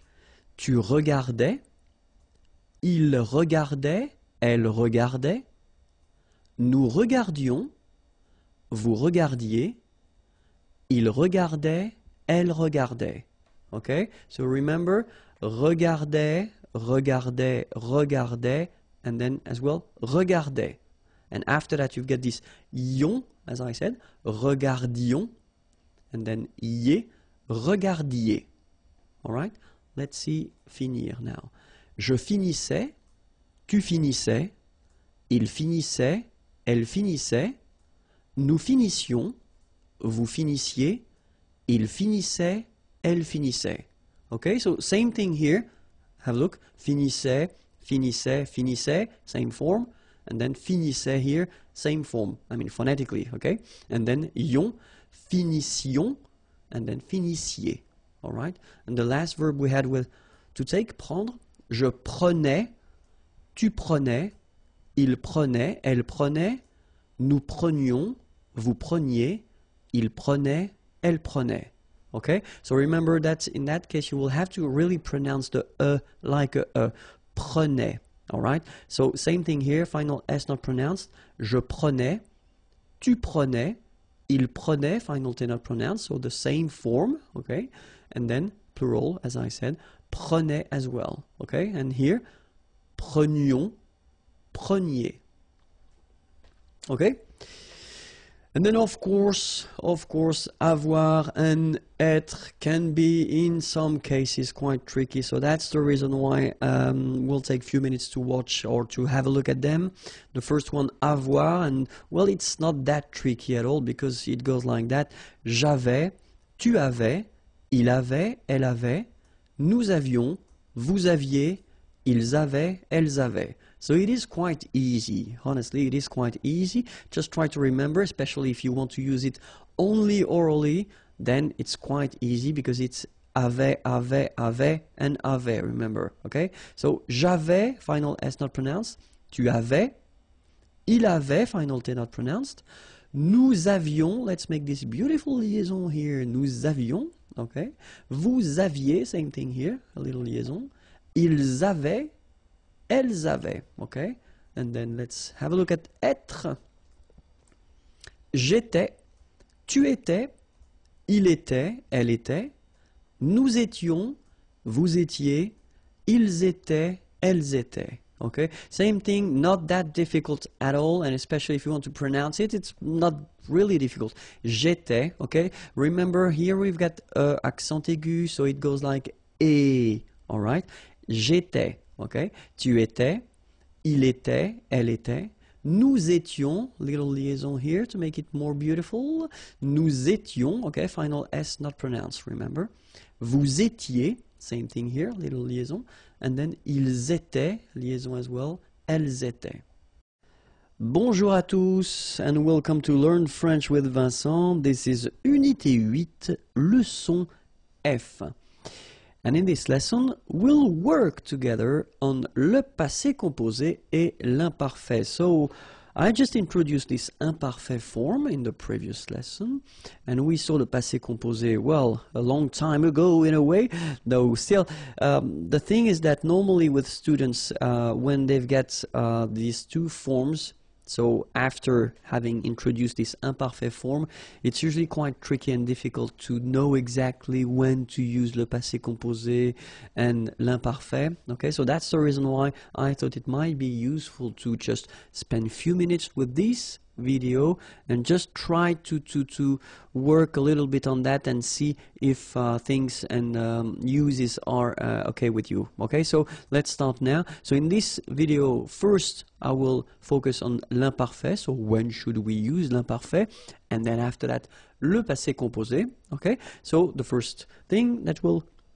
refresh will be l'imparfait. Okay, so l'imparfait, remember that you will use it when you want to describe something in the past. Okay, so the example I took, la pièce était grande et sombre. Okay, la pièce, the room, grande, big, sombre, dark. Okay, so in that case you use être, to be, all right, and then you use it at the imparfait form to make this description.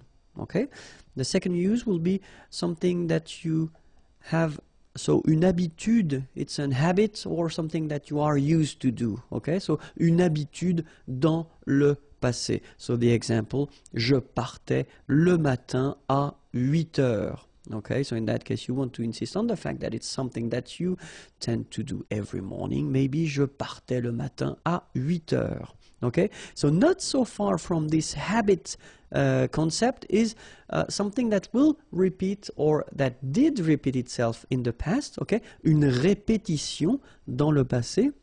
So if you want to express or to well, say something that repeats itself in the past, then in that case you should use l'imparfait. The example, nous allions, okay, so aller, to go, tous les soirs, okay, so every evening, au restaurant. Okay, so in that case you should definitely use the imparfait form. Okay, nous allions tous les soirs au restaurant. All right. Another use would be une situation qui dure dans le passé. Durer is to last. Okay, so in that case I did write this sentence with the two forms. So here you've got the imparfait form and here you've got the passé composé form. Okay, and then we tend to use both here just to make, well, clearly the difference of use of them. So the first one, je regardais, regarder is to watch, la télé. Okay, so je regardais la télé quand, when, tu as appelé. Appeler is to call, okay, on the phone. Quand tu as appelé. All right, so we want here, with this sentence, here to use the imparfait form because it lasts in the past. Okay, so when you watch TV, maybe it won't last 1 minute or two, but a bit longer than that. Okay, and then tu as appelé, well, it's an action, something that doesn't take too long if you compare it to the previous verb here. Je regardais la télé. Okay, so that's the reason why here je regardais la télé will be used at the imparfait form because it lasts longer than the other one. Okay, tu as appelé. All right, and then another structure that we can use as well if we want to insist on the fact that something lasts and something continue. Okay, pour insister sur la durée et continuité. Then the structure is être en train de, and then you put your verb at the infinitive form here. So infinitive form is the basic form of the verb. Okay, so être, so that's the verb être that you should conjugate at the imparfait form. Okay, and then same thing here. I wanted to make the difference between the two. So here you've got this passé composé. Je n'ai pas répondu. So répondre, to answer. Okay, maybe someone was calling on the phone. Je n'ai pas répondu. Okay, car, because j'étais en train de faire mes devoirs. Faire mes devoirs, to do my homework. Okay, so j'étais en train de faire mes devoirs. So in that case, you use this structure. So être en train de, because you want to insist on the fact that, well, it takes a while to make them. Okay, j'étais en train de faire mes devoirs. All right. Now, le passé composé. So, le passé composé, well, the first use, of course, of le passé composé, it's une action, an action qui s'est passé, that took place avant le moment présent. So, before the present moment, the example that we could have here, je suis en retard parce que j'ai marché trop lentement. Okay? And here, well, the first part here, je suis en retard, I am late. It's the present, okay? And then you want to well, give the reason why. Parce que, because, j'ai marché, so marcher is to walk, okay? And this is the imparfait form, okay? Trop lentement, too slowly, okay? Je suis en retard parce que j'ai marché trop lentement. Then, une action dans le passé qui a des limites temporelles, okay? So it's an action that took place in the past, all right? But then you've got some clear limits when it started or when it ended, okay? And then the example here, dimanche dernier, j'ai dormi toute la journée. Dormir is to sleep, okay? So this is here the passé composé form. Toute la journée, all day long, okay? So you've got clearly a limit, toute la journée. You know exactly when it stopped, all right? Une action qui est terminée, okay? So clearly here, if you want to introduce your birth date, then je suis né, okay? So it was an action in a way, okay? But still it's finished. So le 16 juin 1970, okay? Je suis né, so that's the reason why here you will use this verb naître, okay? Je suis né le 16 juin 1970. Une histoire composée de plusieurs actions, okay? So if you've got several actions, okay, in a story, then normally you should use le passé composé. For instance, hier, yesterday, je suis rentré, I came back home, okay? Rentré, je suis rentré.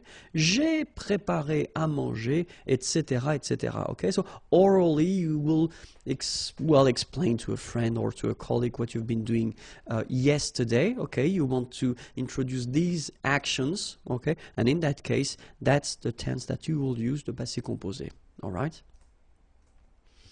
If you want to speak about an event of the past with, for instance, hier, yesterday, le mois dernier, last month, ce matin, this morning, cet après-midi, this afternoon, dimanche midi, so dimanche is Sunday, okay, midi, noon, jeudi, Thursday, matin, morning, okay, so with these structures, and if you're talking about an event, an action, okay, in that case you definitely should use le passé composé. Okay, so of course these are examples. Okay, we've got so many others that I didn't have the, well, I didn't want to put everything in this page.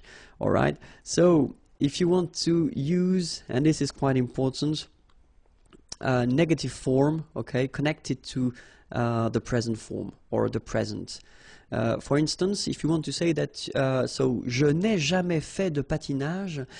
Patinage is skate, ice skating. Okay, you want to say that you never did ice skating. In that case, well, you should use the passé composé form. Okay, je n'ai jamais fait de patinage. Oops, I should put something instead. It's not a virgule, it's point. It should be point. Sorry, it was a little mistake here. Okay, but still, je n'ai jamais fait de patinage. Okay, same example here. Il n'a jamais eu de chance. Okay, avoir de la chance, to have luck. Okay, il n'a jamais, never eu de chance. So in that case, you should put that at the passé composé form. Okay, and then, well, same thing. Nous n'avons pas eu de chance. All right. In that case, it's with pas and not never, but it's clearly the same meaning. Nous n'avons pas eu de chance, and in that case, you should definitely use here the passé composé form. Okay. So, of course, avoir and être can be quite tricky, so that's the reason why we'll take a few minutes to see them, and we'll start with avoir, okay? This is the imparfait form. J'avais, tu avais, il avait, elle avait, nous avions, vous aviez, ils avaient, elles avaient. And next to it, we'll put the passé composé form. J'ai eu, tu as eu, il a lu, elle a eu, nous avons eu, vous avez eu, ils ont eu, elles ont eu. Okay, so let's take 1 minute to see them one more time. J'avais, final S not pronounced. Tu avais, same thing. Il avait, final T not pronounced. Elle avait. Nous avions, little liaison, final S not pronounced. Nous avions. Vous aviez, same thing here, little liaison between the two. Ils avaient, so remember, even if we've got this A-I-E-N-T, well, we don't pronounce it, or we don't pronounce this E-N-T, so we get avaient, okay, phonetically. Ils avaient, okay, and then elles avaient. And now for the passé composé form, so if you remember clearly, we use the verb avoir at the present form, then we put this participe passé form, so it does mean that it will be the same all the time. That's the reason why we see it here, okay? And this is pronounced, so it's an exception because normally you should pronounce it differently, but, so it's an exception, it is pronounced U, okay? U, that's the way you should pronounce it. So, j'ai eu. Tu as eu. Il a eu. Elle a eu. Nous avons eu. Vous avez eu. Ils ont eu. Elles ont eu. Alright? So, j'ai eu. Tu as eu. Il a eu. Elle a eu. Nous avons eu. Okay, so here you can see that we make double liaison. Nous avons eu. Okay, same thing here. Vous avez eu. Ils ont, and then here as well, tu. Ils ont eu, elles ont eu. All right? Let's see être now. And it goes like j'étais. So same thing here. We'll start with the imparfait form. Tu étais. Il était. Elle était. Nous étions.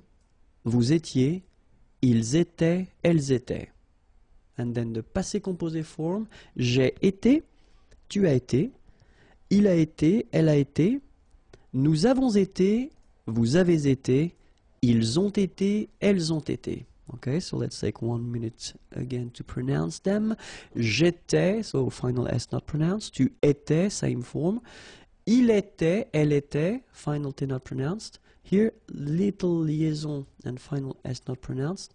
Nous étions, vous étiez, ils étaient, liaison as well here. And then remember, this is not pronounced.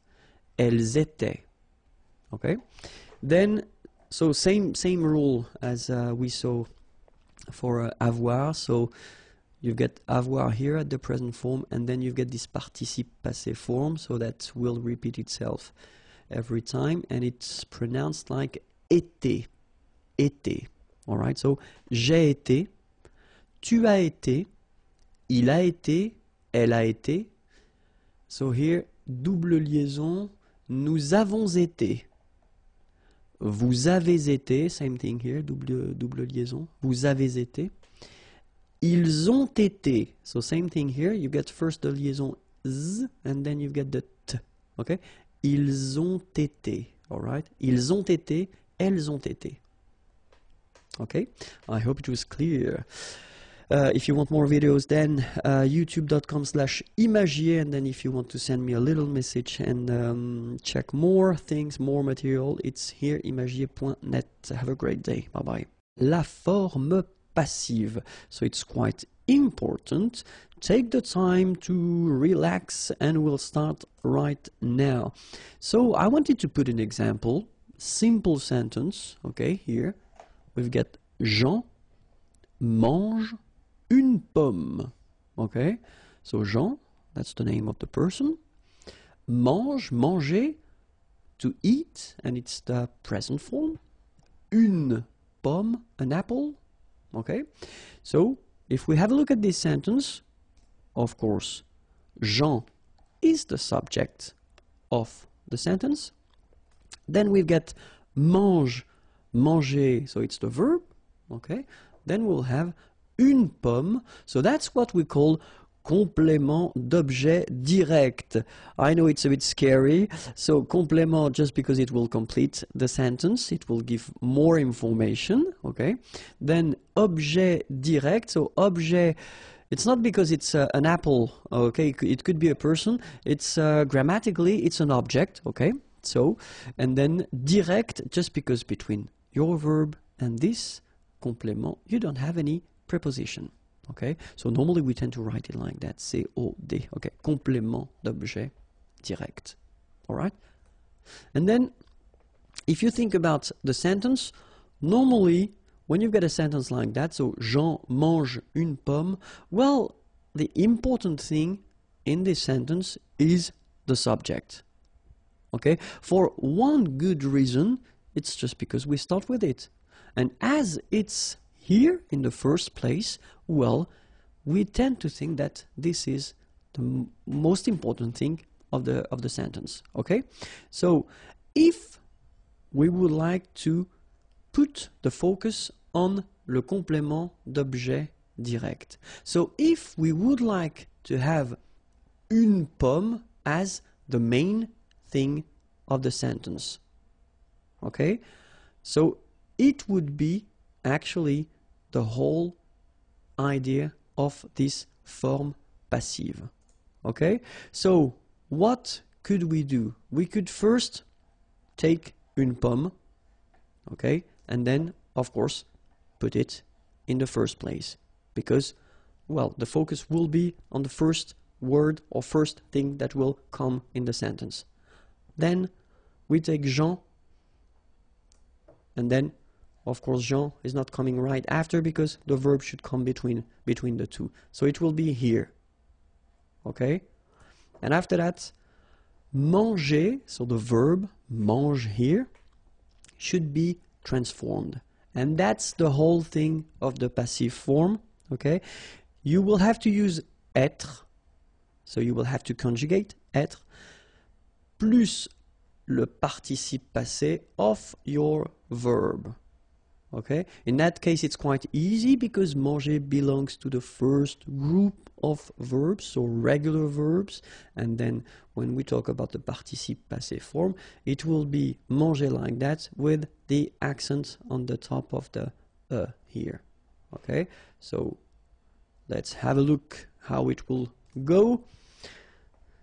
Une pomme est, so the verb être at the present form, because here we've got a sentence at the present form. Manger, okay, so as I said, you've got this accent aigu, okay, and the important thing here is that because we construct this passive form with être, then we should, at the end of the participe passé, add something if it's feminine or if it's plural. In that case, une pomme, an apple, you can see here that it's feminine, une pomme, so we will add this so the mark of the feminine. Okay, so une pomme est mangée Jean. And obviously something is missing here, okay, and the thing that we will put, or we will add to construct this passif, will be par. Alright, so now we've got this sentence, une pomme est mangée par Jean. And it's the passive form, okay? Forme active, Jean mange une pomme. Forme passive, une pomme est mangée par Jean. Alright? Let's take another example. I did put this la pomme instead of une pomme, but well, technically it's the same. The important thing is that this passive form will be, it will be possible to make it at the present form, or even at the future, at the passé composé, at the imparfait, because the only thing that will change will be être. Okay? So in that case, example for le présent, Jean mange la pomme. You change it and you get la pomme est mangée par Jean. Okay, so that's the one we saw, so it's actually quite easy. But then now, let's see if we've got le futur. So the sentence will go like Jean mangera, okay, so it's this will eat, okay, la pomme. And then, if you want to put this sentence at the passive form, then la pomme sera, so remember, sera, it's the form of être at the future, okay? So that's the only thing that will change. So you definitely should know by heart all the form of être, and obviously avoir, but I mean not avoir for this lesson, but still. So you should know them by heart because you will have to use them. For instance, in this passive form, you must use them. So la pomme sera mangée par Jean. So the rest doesn't change. I mean, that's the only thing that you will have to change. You put this être form, okay, at the correct tense. In that case, it's the futur. And then let's see le passé composé now. Jean a mangé la pomme, okay, and then if you change it and put it at the passive form. So, la pomme a été, remember this a été is the passé composé form of être, okay? Mangé par Jean. The rest doesn't change. Okay? So let's have a look at the conditionnel présent because we saw it already in the previous unit. Jean mangerait la pomme, okay, would eat, okay, c'est mangerait la pomme. So if you change it, la pomme serait, okay, and that's the conditionnel présent form of être, mangé par Jean. Okay, then imparfait, Jean mangeait la pomme était mangée par Jean. And the last one, conditionnel passé, because that's the last one we saw. Jean aurait mangé la pomme aurait été, and that's here, aurait été, conditionnel passé form of être, mangé par Jean. Okay? So remember, être, then participe passé, then par. Don't forget this par because it's quite important. La conjugaison à la forme passive. So we saw la forme passive in the previous video lesson, so I definitely advise you to watch it if you didn't do it. And then in this lesson we'll take few examples, or at least two examples, two verbs, and then we'll see how they go, okay? So remember that we will see in this lesson le présent, le futur, le passé composé, le conditionnel présent, and then l'imparfait. These are the verbs that we already covered in these lessons or in the previous lessons, okay? So that's the reason why we will try to see how they go at the passive form, all right? So remember that if you want to construct this forme passive, then the first thing will be être, and this verb être will be changed, so according to the fact whether it's present, futur, passé composé, etc. And then after that you will put this participe passé form, okay, to get your passive form, all right? So that's it.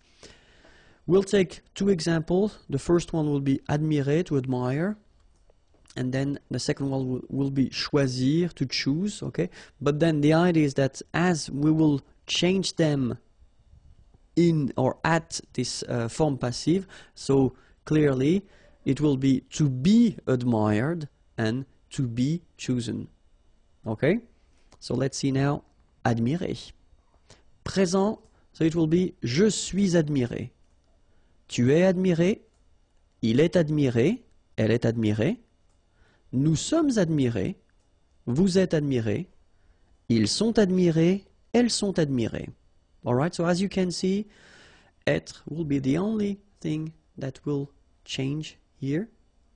Alright, well, if we are really honest, then we can say that the participe passé form here is changing as well, because if you can see, if you have a look here, it's here like that written et, and then here you just add this okay? Remember that we add this final because we've got here a feminine subject, and so this final is the mark of the feminine, so singular feminine, okay?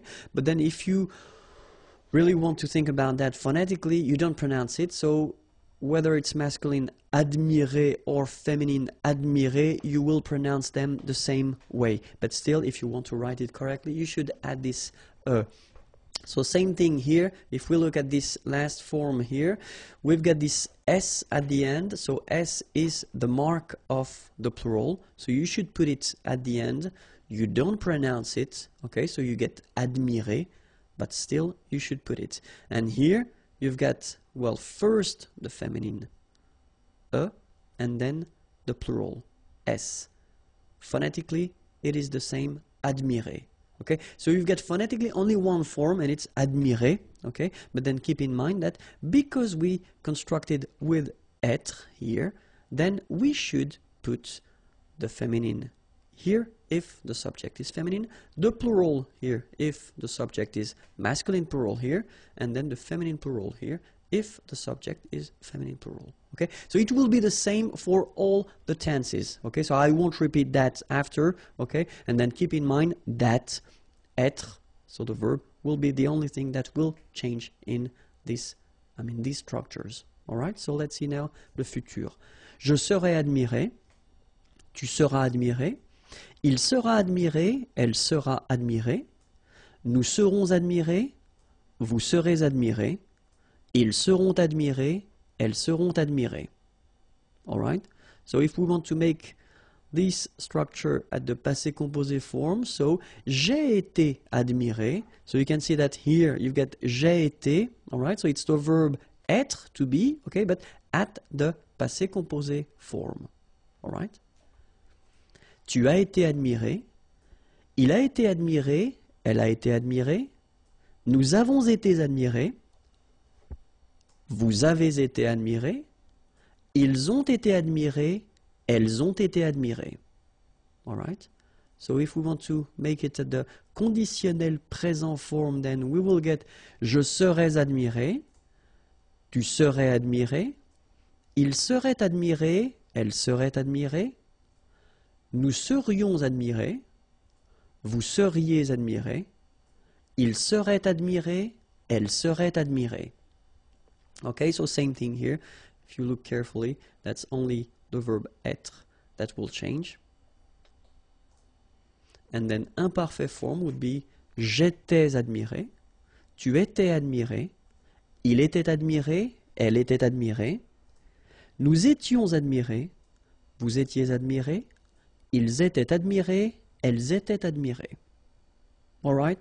So clearly it's not that difficult. The only thing that you should definitely remember by heart is the verb. It's the verb être at all the forms that we already covered. Okay? And then you will have to use it, well, clearly to make this passive form. All right? So the second verb that I wanted to introduce was choisir. Okay?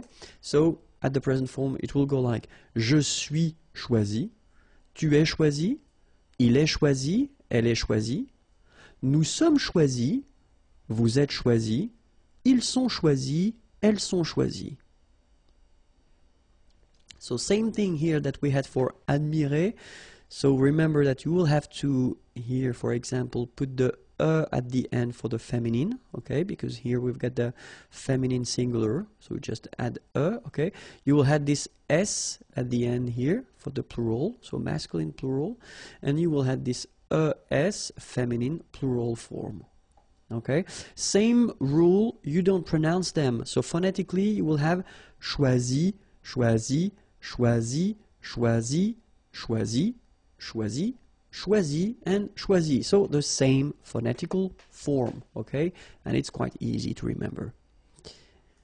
Je serai choisi, tu seras choisi, il sera choisi, elle sera choisie, nous serons choisis, vous serez choisis, ils seront choisis, elles seront choisies. Okay? Let's see the passé composé form. J'ai été choisi, tu as été choisi, il a été choisi, elle a été choisie, nous avons été choisis, vous avez été choisis, ils ont été choisis, elles ont été choisies. Then the conditionnel présent form, je serai choisi, tu serais choisi, il serait choisi, elle serait choisie, nous serions choisis, vous seriez choisis, il serait choisi, elle serait choisie. Okay? And last but not least, imparfait.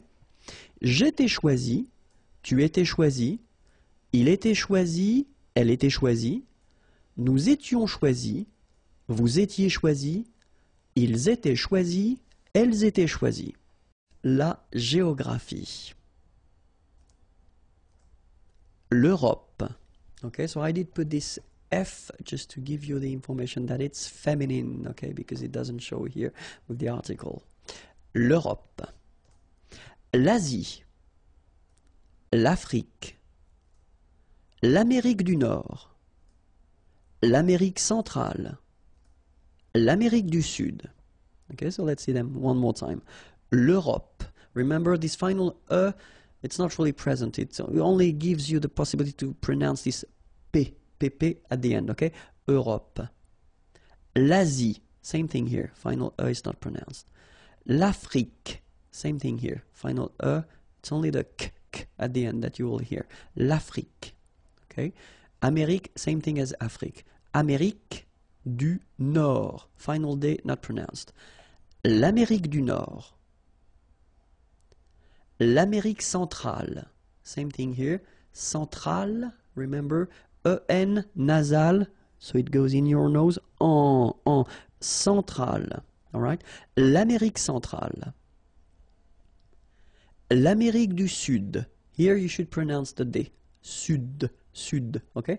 L'Amérique du Sud.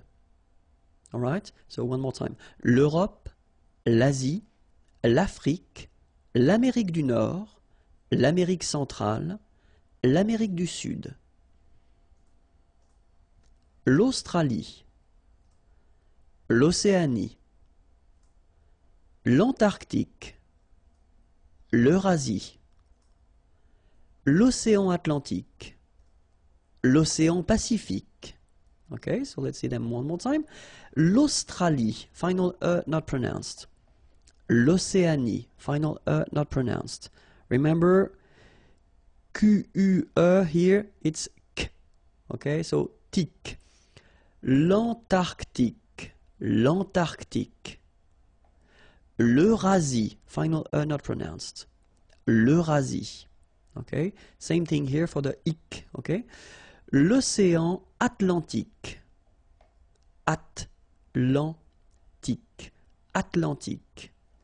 L'Océan Pacifique. L'Océan Indien. L'Océan Arctique. La mer du Nord. La mer de Chine. La mer des Antilles. La mer Méditerranée. Okay, so let's see them. L'Océan Indien. So remember here it's nasal and it can be quite tricky. So first you've got this un here and then you've got this yin. Okay, Indien. L'Océan Indien. L'Océan Arctique. Remember, tic, ic. La mer du Nord. Final D not pronounced. La mer de Chine. Remember, don't insist on the E. Chine. Okay? And then this CH, Chine. Alright? La mer des Antilles. So here it's quite interesting because, well, you've got this E and then double L, S. Okay? So final S and E, really you don't pronounce them. So you get this E sound. Antilles. Okay? La mer des Antilles. The liaison between the two. Des Antilles. La mer des Antilles. La mer Méditerranée. Okay, here final E not pronounced, but then you pronounce this E at the end. Méditerranée. Okay, la mer Méditerranée. La mer Rouge. La mer Caspienne. La mer Noire. La mer de Bering. Okay, so la mer Rouge. Remember, G and then E, J. Rouge. Okay? La mer Rouge. La mer Caspienne. Okay? E and then double consonant here, and it's the same, and N. So it does open the sound here. So it's E.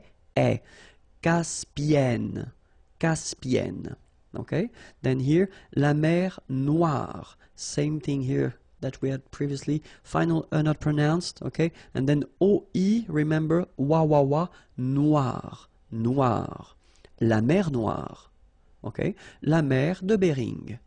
La météo, so I hope it's okay with you. Let's start right now. La météo. un nuage, une pluie,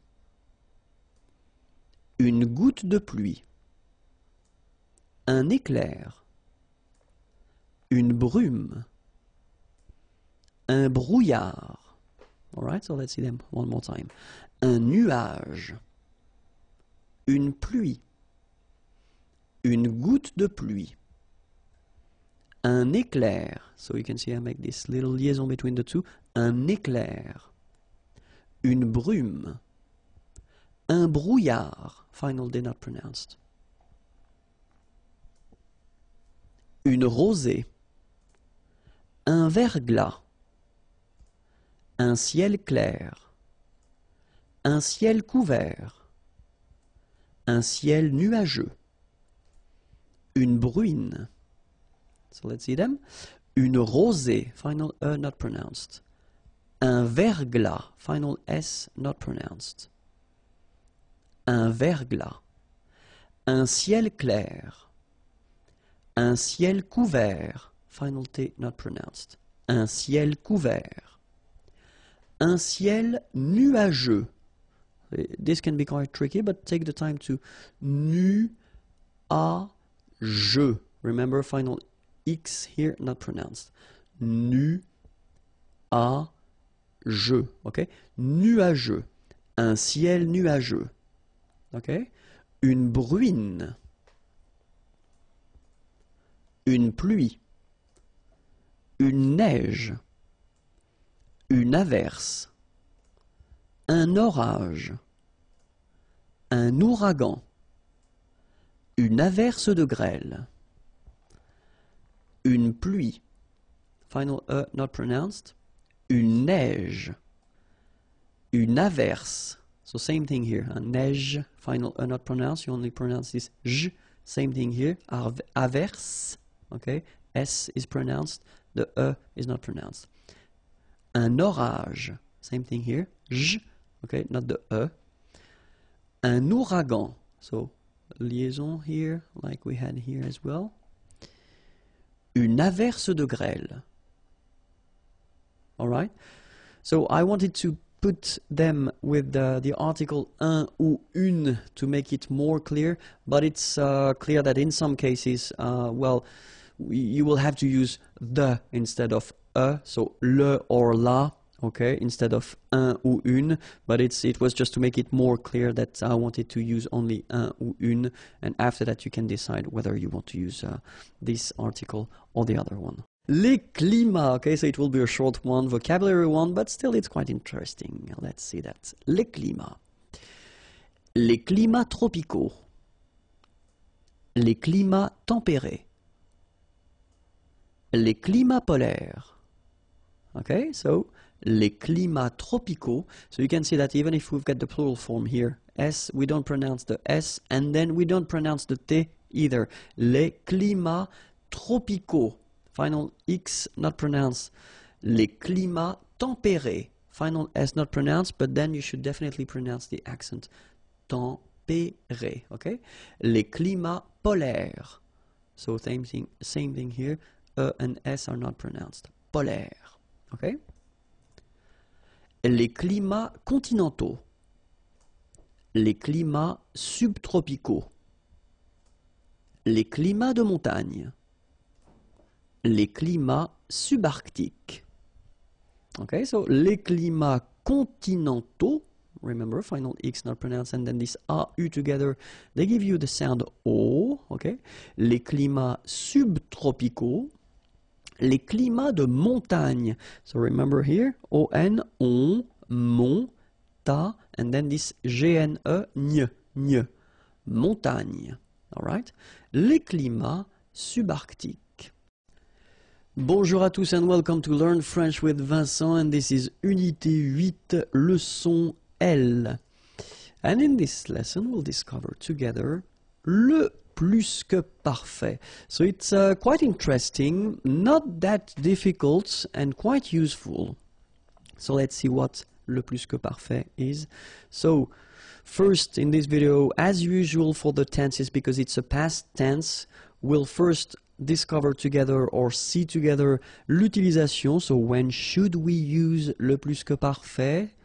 And then how do we make, construct, build this tense? Okay, the first thing, utilisation. When do we use le plus que parfait? Important. If you want to, well, should I? Yeah, I will read that the French way first. Okay, exprimer des faits qui se sont passés avant d'autres faits passés. Oh my God, it can be quite tricky. It's not really tricky. Let's say that if you want to resume or if you want to say it fast, le plus que parfait is the past in the past. Okay, so let's see. Now you've got the timeline here. Let's see, first, second, and third thing. The first one could be le présent, so we are here right now, okay? Then this is the past, so if you want to express something that happened in the past, whether you use le passé composé or we saw that previously l'imparfait, okay? And then you've got here le plus que parfait, okay?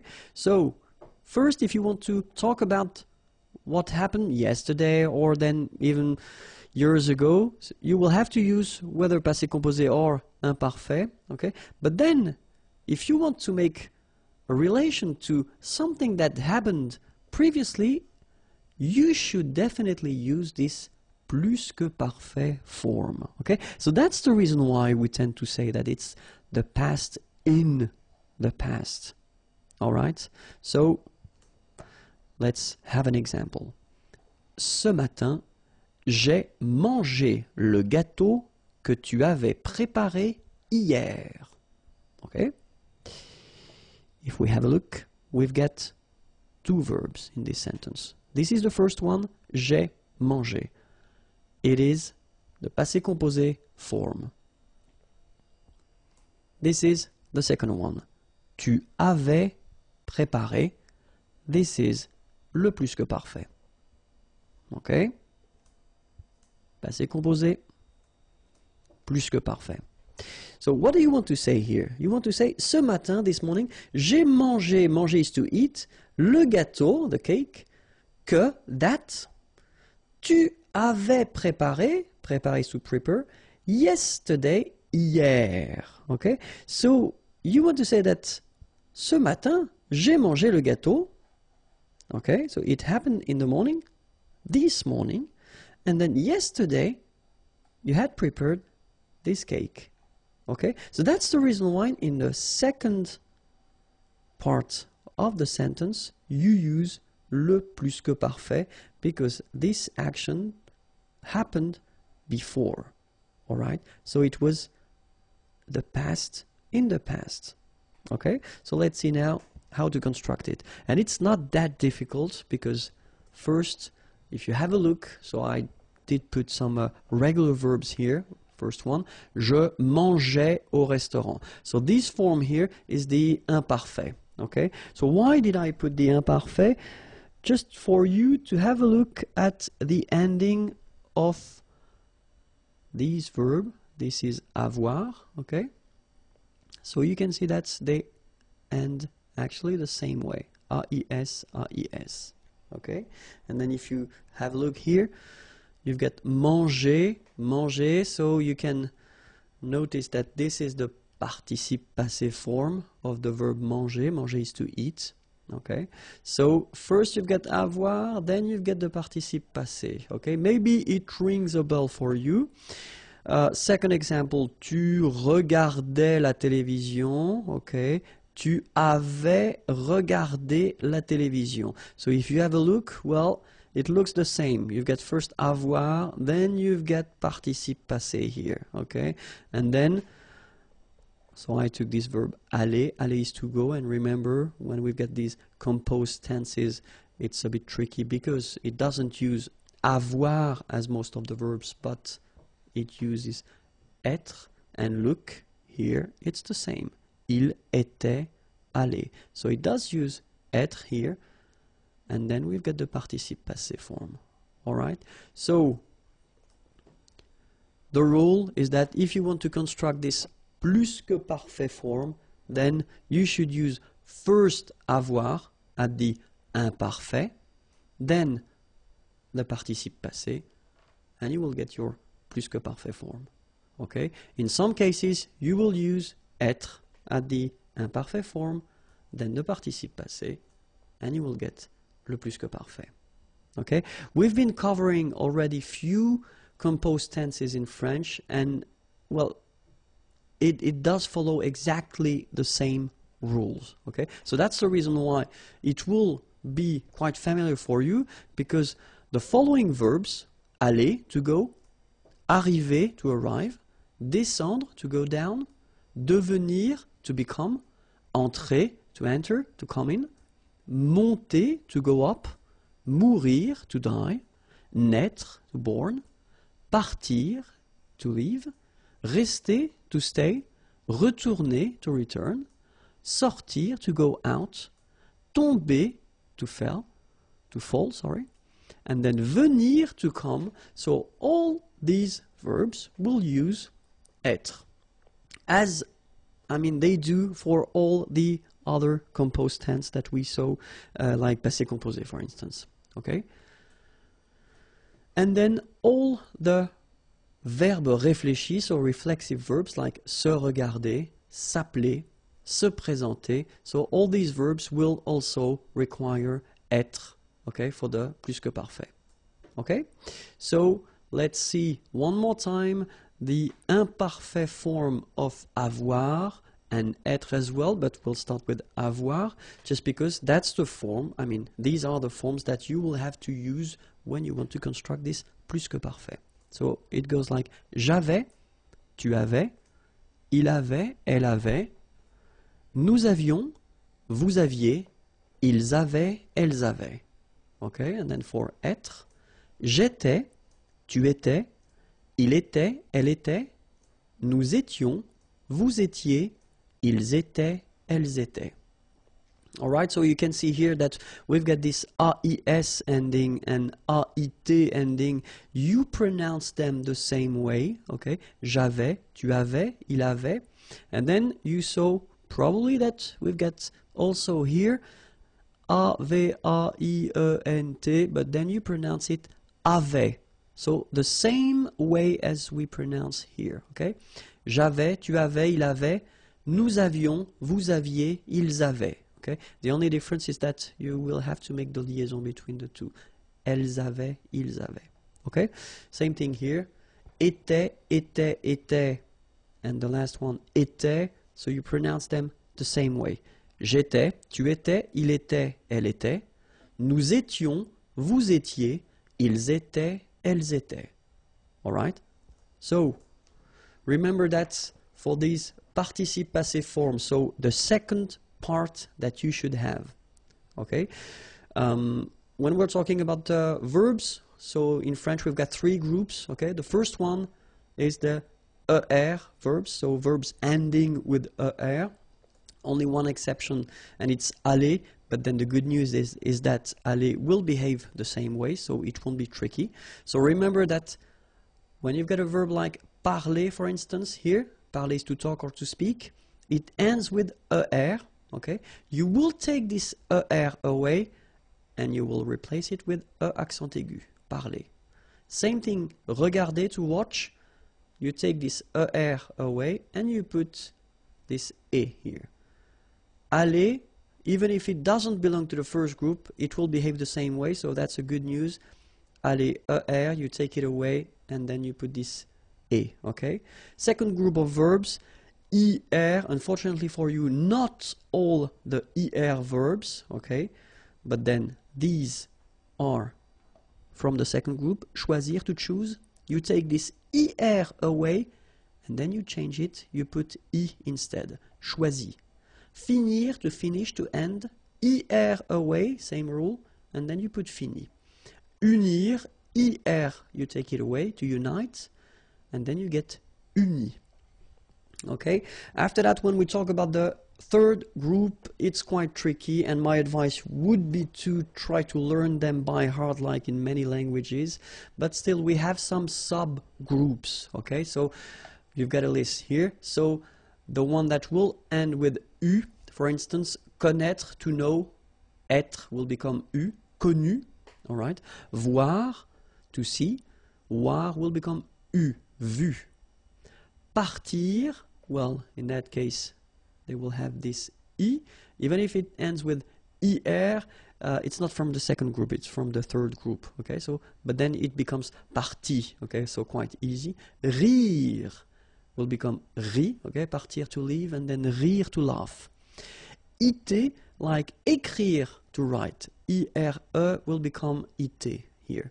Dire, to say. IRE will become iter, okay? Remember, you put this T, you don't pronounce it. Écrit, dit. All right, and then the last subgroup here, or I think it's the last, I'm not sure about that anymore. Mettre, ETTRE will become ES. Mi, same advice here, don't pronounce the final S like we had here. T is not pronounced, S is not pronounced. Mi, mettre, to put, and then prendre, prendre is to take, okay, ENDRE, and it will become ES, pris. All right. An example for parler, so parler will go like that for the plus que parfait. J'avais parlé, tu avais parlé, il avait parlé, elle avait parlé, nous avions parlé, vous aviez parlé, ils avaient parlé, elles avaient parlé. Okay, so if you look carefully, I did put this E in orange just to show you that when you construct, I mean, a normal structure or simple structure like subject, verb, okay, nothing in between, then if you have avoir, you don't put anything at the end. So you don't need to add this E for the feminine or S for the plural. Just keep your participe passé like that. If you constructed with avoir. But, have a look here. Aller, you write it like that, aller. This is the masculine singular form, so basic form. Feminine singular form, you will have to add this E for the feminine. Masculine plural form, you will have to add this S for the plural. And then here, feminine plural form, you will have to add this S. So for the feminine and S for the plural. The good news is that phonetically they go the same way. Aller, aller, aller, aller. Alright? But if you want to write correctly, remember to put for the feminine, S for the plural, and obviously S for the feminine plural. Okay? So let's see aller now. J'étais allé. Tu étais allé. Il était allé. Elle était allée, nous étions allés, vous étiez allés, ils étaient allés, elles étaient allées. All right, so you can hear that here, for instance, I make here a liaison, ils étaient, and then here I make a liaison as well. Ils étaient allés, elles étaient allées. All right, and then remember, aller, aller, aller, aller, aller, aller, aller, and then aller. So the same phonetical form, okay? If you want to construct this plus que parfait, so I took this example with a verbe réfléchi, okay? Je m'étais présenté, tu t'étais présenté, il s'était présenté, elle s'était présentée, nous nous étions présentés, vous vous étiez présenté, il s'était présenté, elle s'était présentée. Alright, so remember all these reflexive verbs, so les verbes réfléchis, will require all the time être, okay? Remember, avoir at the imperfect form, and then participe passé, and you will get a beautiful plus que parfait, and in some cases, être at the imperfect form, plus participe passé, will give you another beautiful plus que parfait. that was it for the Plus que Parfait. If you want more videos, then youtube.com/imagier, and then the website is here, imagier.net. Have a great day. Bye bye.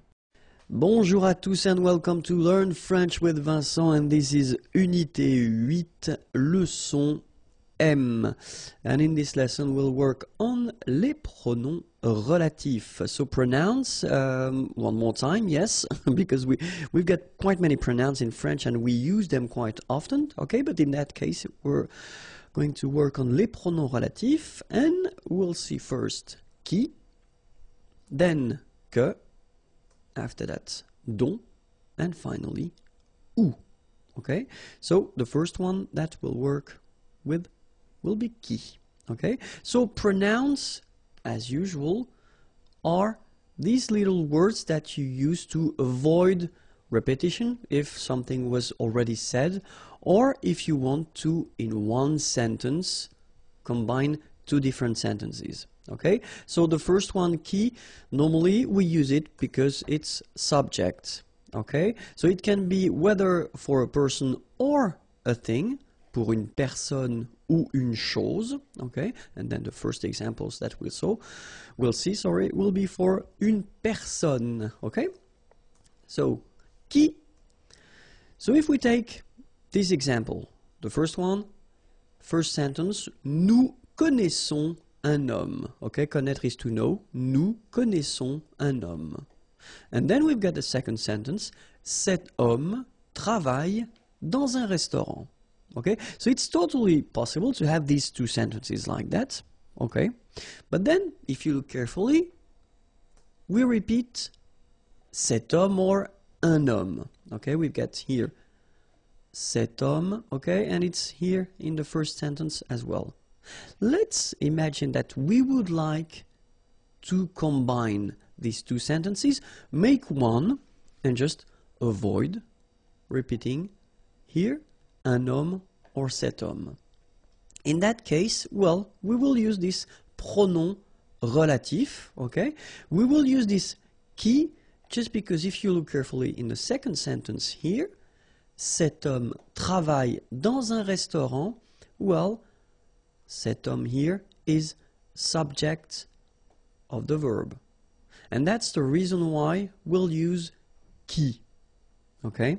So it could be a person, like in that example, okay, cet homme, but it could be also an object or a thing. Okay? So the sentence you will get will be this one.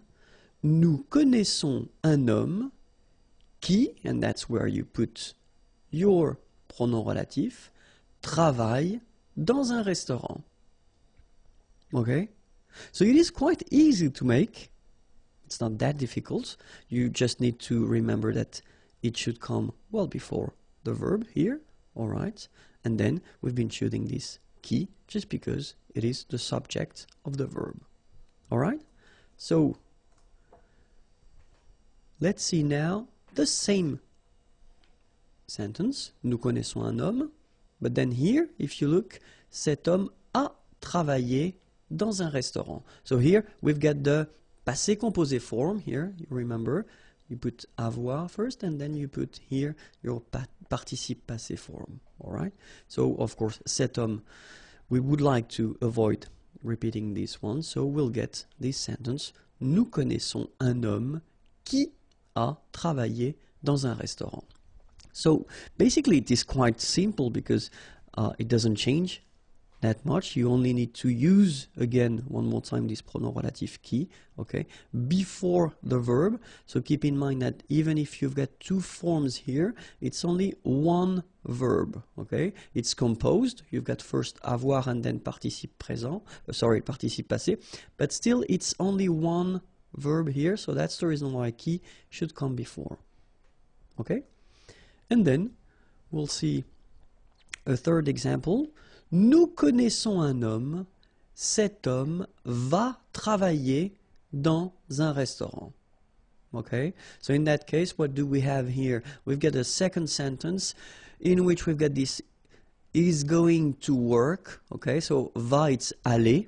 Okay? So that's what we call futur proche. Okay? So this man, cet homme, is going to work, va travailler, all right? So, of course, same thing here. We don't want to repeat cet homme or un homme, okay? So, we will get this. Nous connaissons un homme qui va travailler dans un restaurant, all right? So, just before the verbs here, all right? So, it's quite simple, okay? Let's see now if we replace une chose, a thing, okay, with qui.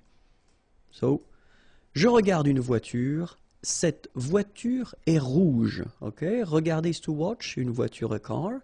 Je regarde une voiture, cette voiture est rouge. So of course, in that case, we would like to avoid the repetition of une voiture. Okay?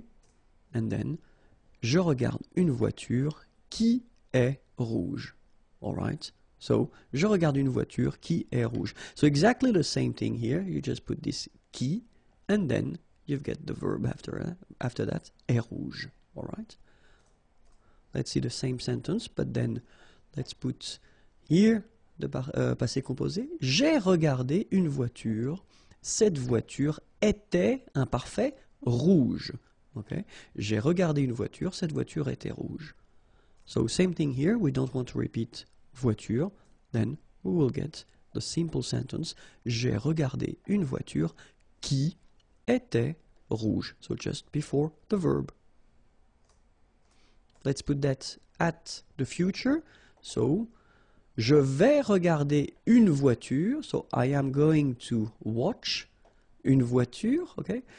Cette voiture sera, so here you've got the real future, what we call futur simple, okay? So it's will be, sera rouge. Exactly the same thing, we don't want to repeat une voiture, so je vais regarder une voiture qui sera rouge. Alright, so it's really simple. You should keep in mind that first thing, well, of course, you get to spot the word you want to replace, and if it is subject like we have here, then you should put qui. So whether it's a person or an object or a thing, so it will be qui, just because it's the subject of the sentence, okay? And you have to put it here before the verb, okay? Now we'll have a look at que, okay? So que, you should remember that it will replace what we call complément d'objet direct. So complément, it's because it will complete the sentence. Objet, because it's what we call grammatical object. Okay? And then direct, just because we don't use or we won't use any preposition between the verb and this grammatical object. Okay? And then normally we tend to write it shortly, COD. Okay? So if you see this COD written somewhere, it's just because we want to say complément d'objet direct. Okay? And then the same thing will work first with the persons, so example with persons, and then choses, things. And then let's start now.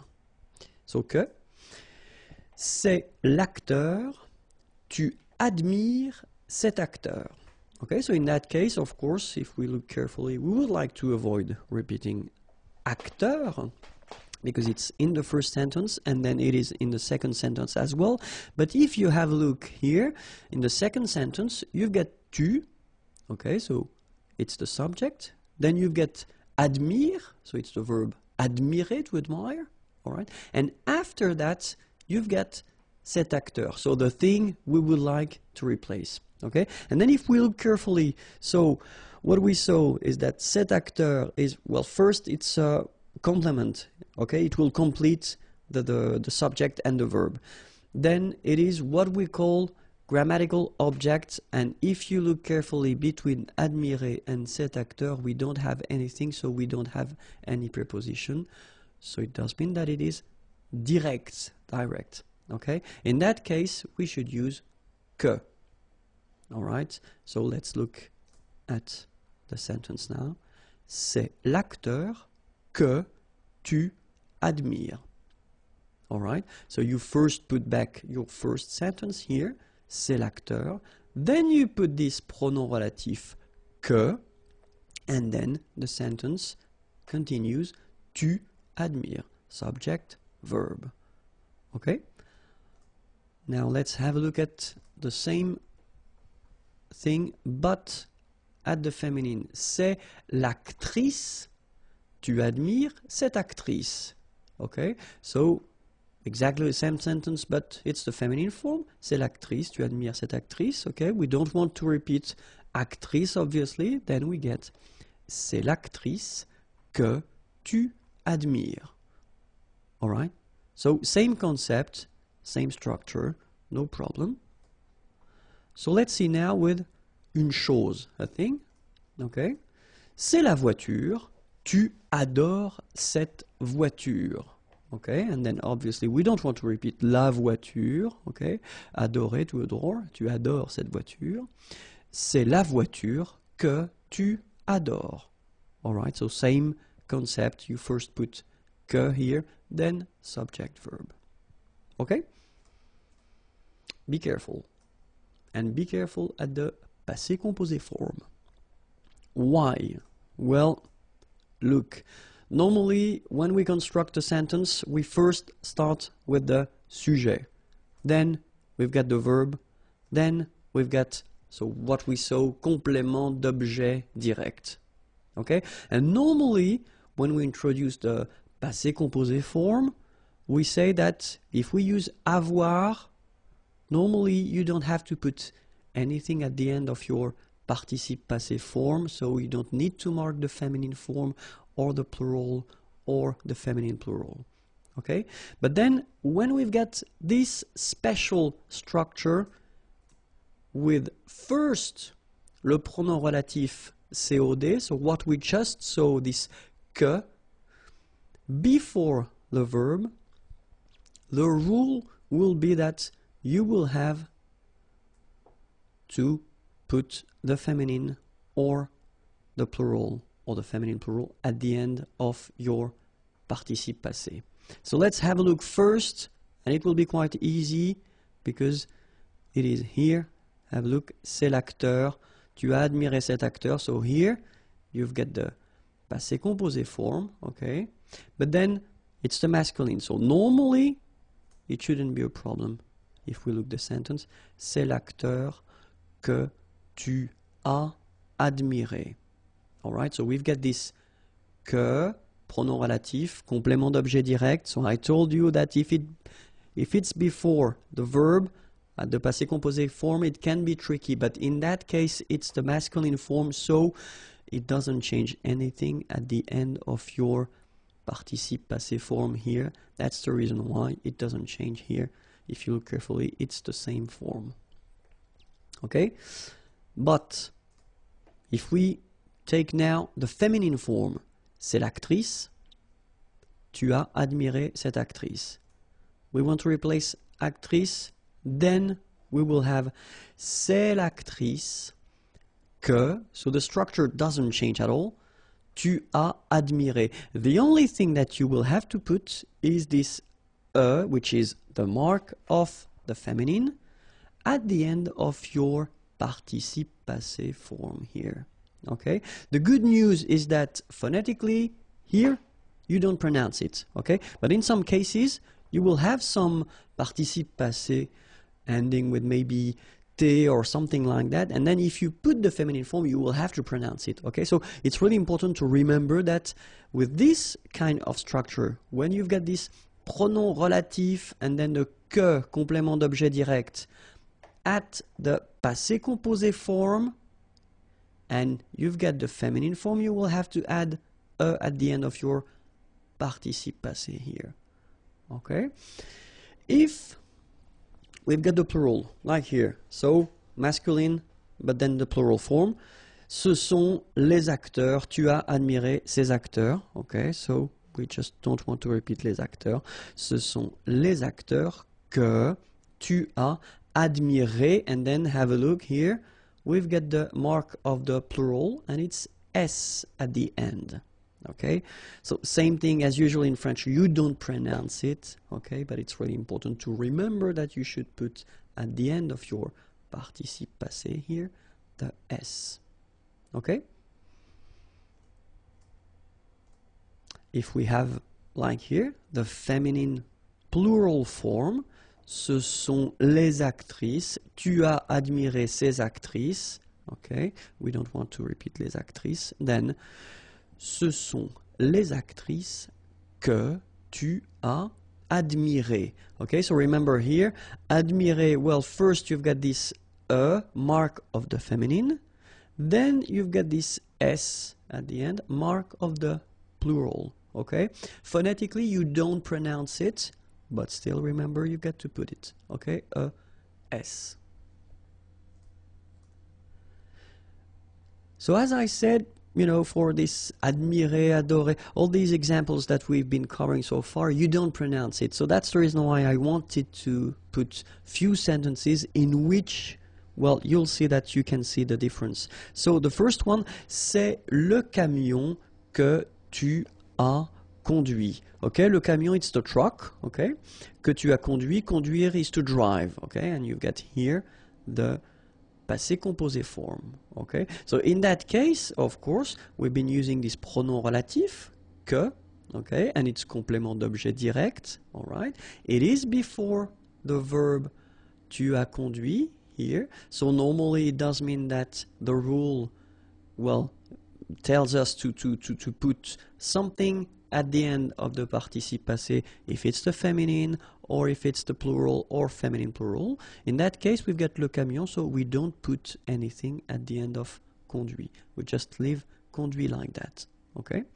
But if we put, well, the same sentence, but at the plural, in that case, ce sont les camions que tu as conduits, okay? You will have this S, you don't pronounce it, but it will be here.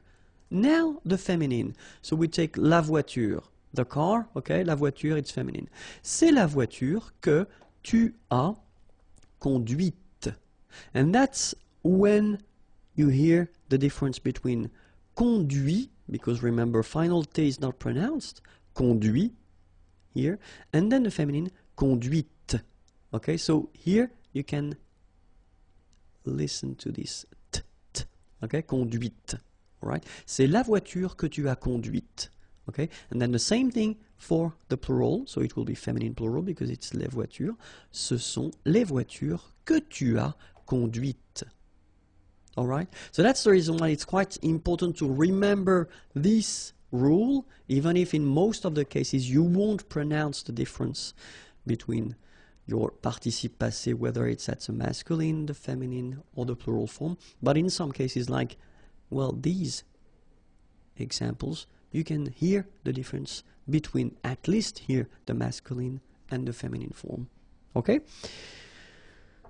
And then the last thing, tricky thing with que is if you put something after and it's not with a vowel. So remember, as usual in French, when we've got this and something after, so a vowel, they don't really get along, so the rule is that you should take away, okay? So it will go like that. So, c'est la boisson que il demande.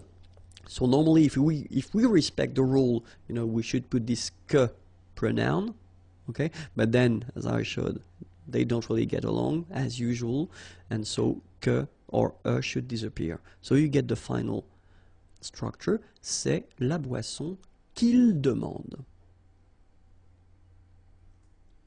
Now let's have a look at dont, okay? And the important thing with dont is that you will use this dont instead of complément avec préposition de.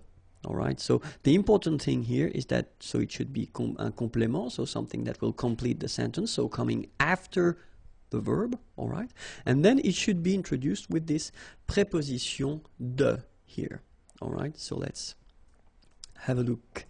And well, as we did previously, so we'll first start with the personne, and then after that, une chose, a thing. Voici l'homme, tout le monde parle de cet homme. Okay, so voici l'homme, here is the man. Okay, so even if it looks a bit strange to have a short sentence like that, okay, but still it was for the example, so I thought it might be useful. And then tout le monde, everybody, everyone, parle, to talk, de cet homme. Okay, so the important thing here is to spot first, well, of course, we've got the subject here, tout le monde. Then we've got the verb, parler. Okay? Then if you look carefully between our complement here, cet homme, because that's the thing we don't want to repeat, and the verb, so between them, we've got the preposition de. Okay?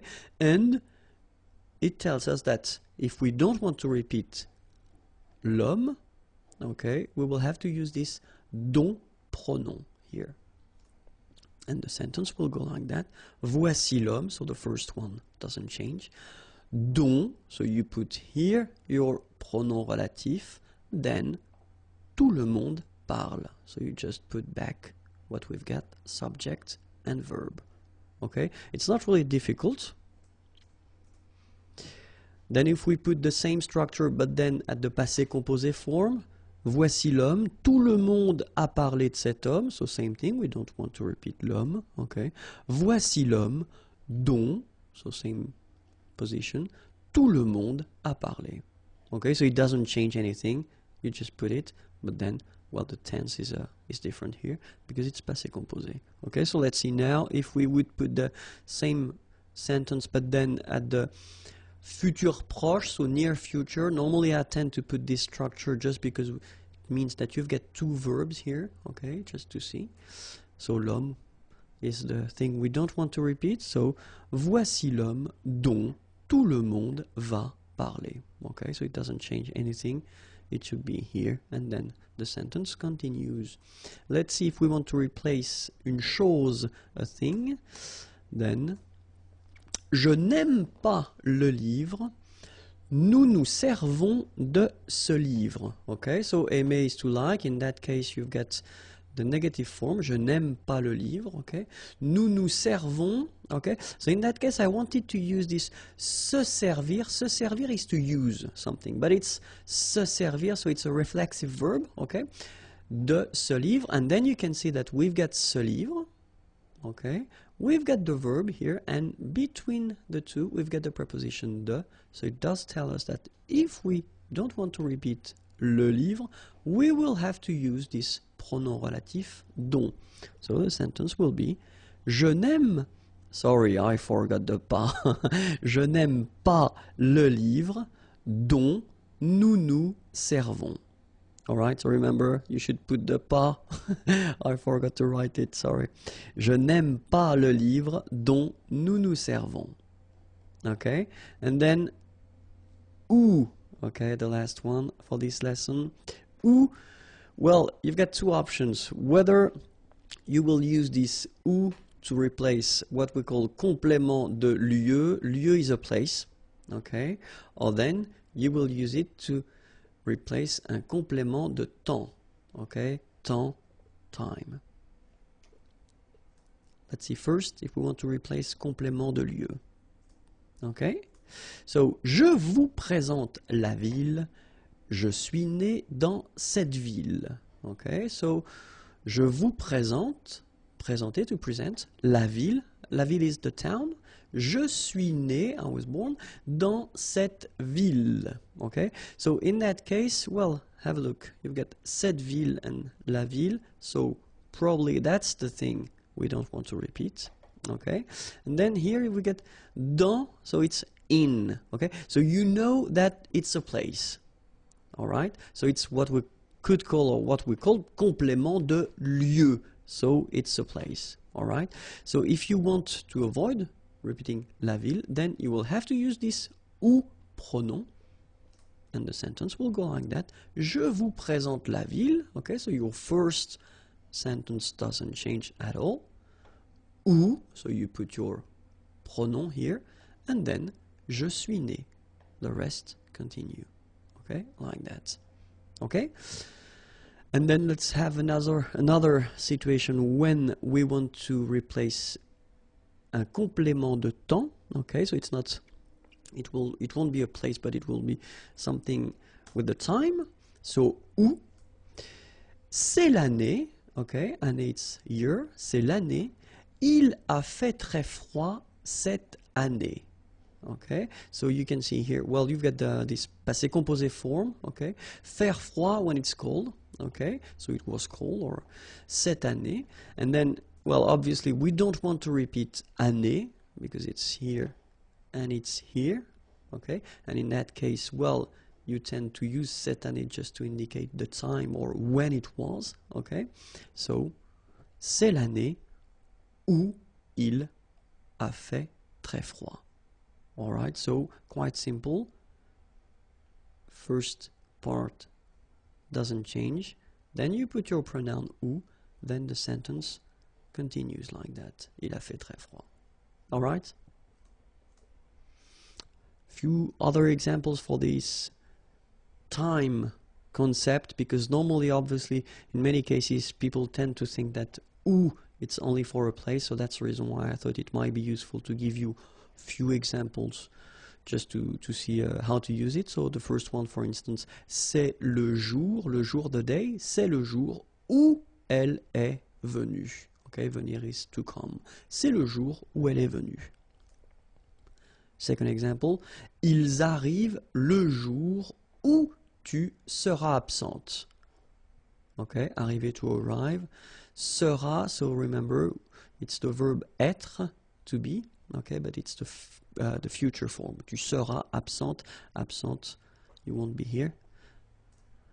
C'est le moment où le bébé va dormir, le moment, the time, où le bébé, the baby, va dormir, is going to sleep. C'est le moment où le bébé va dormir. Okay, so I know it was long, but it was quite important. So if you're not really sure about the use, don't be afraid to watch the video one more time. If you want more videos, then the YouTube channel is here, youtube.com/imagier, and then the website is waiting for you, imagier.net. Have a great day. Les structures avec deux pronoms, and especially when one of them, so one of the pronouns, when you will use two pronouns, and one of them will be en, okay, so it was introduced in a previous video lesson, okay, so we'll work on this lesson, on the pronoun en, okay, and then next lesson will be with le, la, les, the lesson after lui, leur, and the last lesson regarding this topic with two pronouns will be with the pronoun I, okay, so let's see now with en.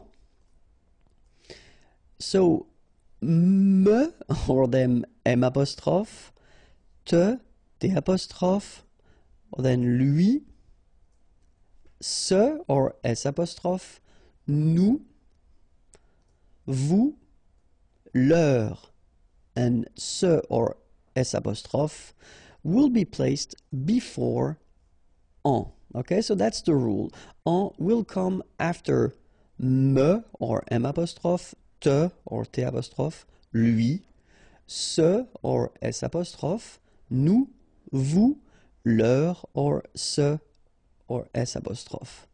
Okay, so that's the way it will go. So en is coming after. Okay, so we'll see a few examples, and then I thought it might be useful to put, well, the examples at the present form, so le présent, and then passé composé, because if you remember correctly, this passé composé is what we call a composed tense, and then the futur proche, so this near future structure that we've got, and normally you make it with the verb aller, and then your verb at the infinitive, and it's quite interesting because in that case, well, it gives you two verbs, okay, so the question is, how do you put your pronouns when you've got two verbs in your sentence? Okay, so let's see now the présent.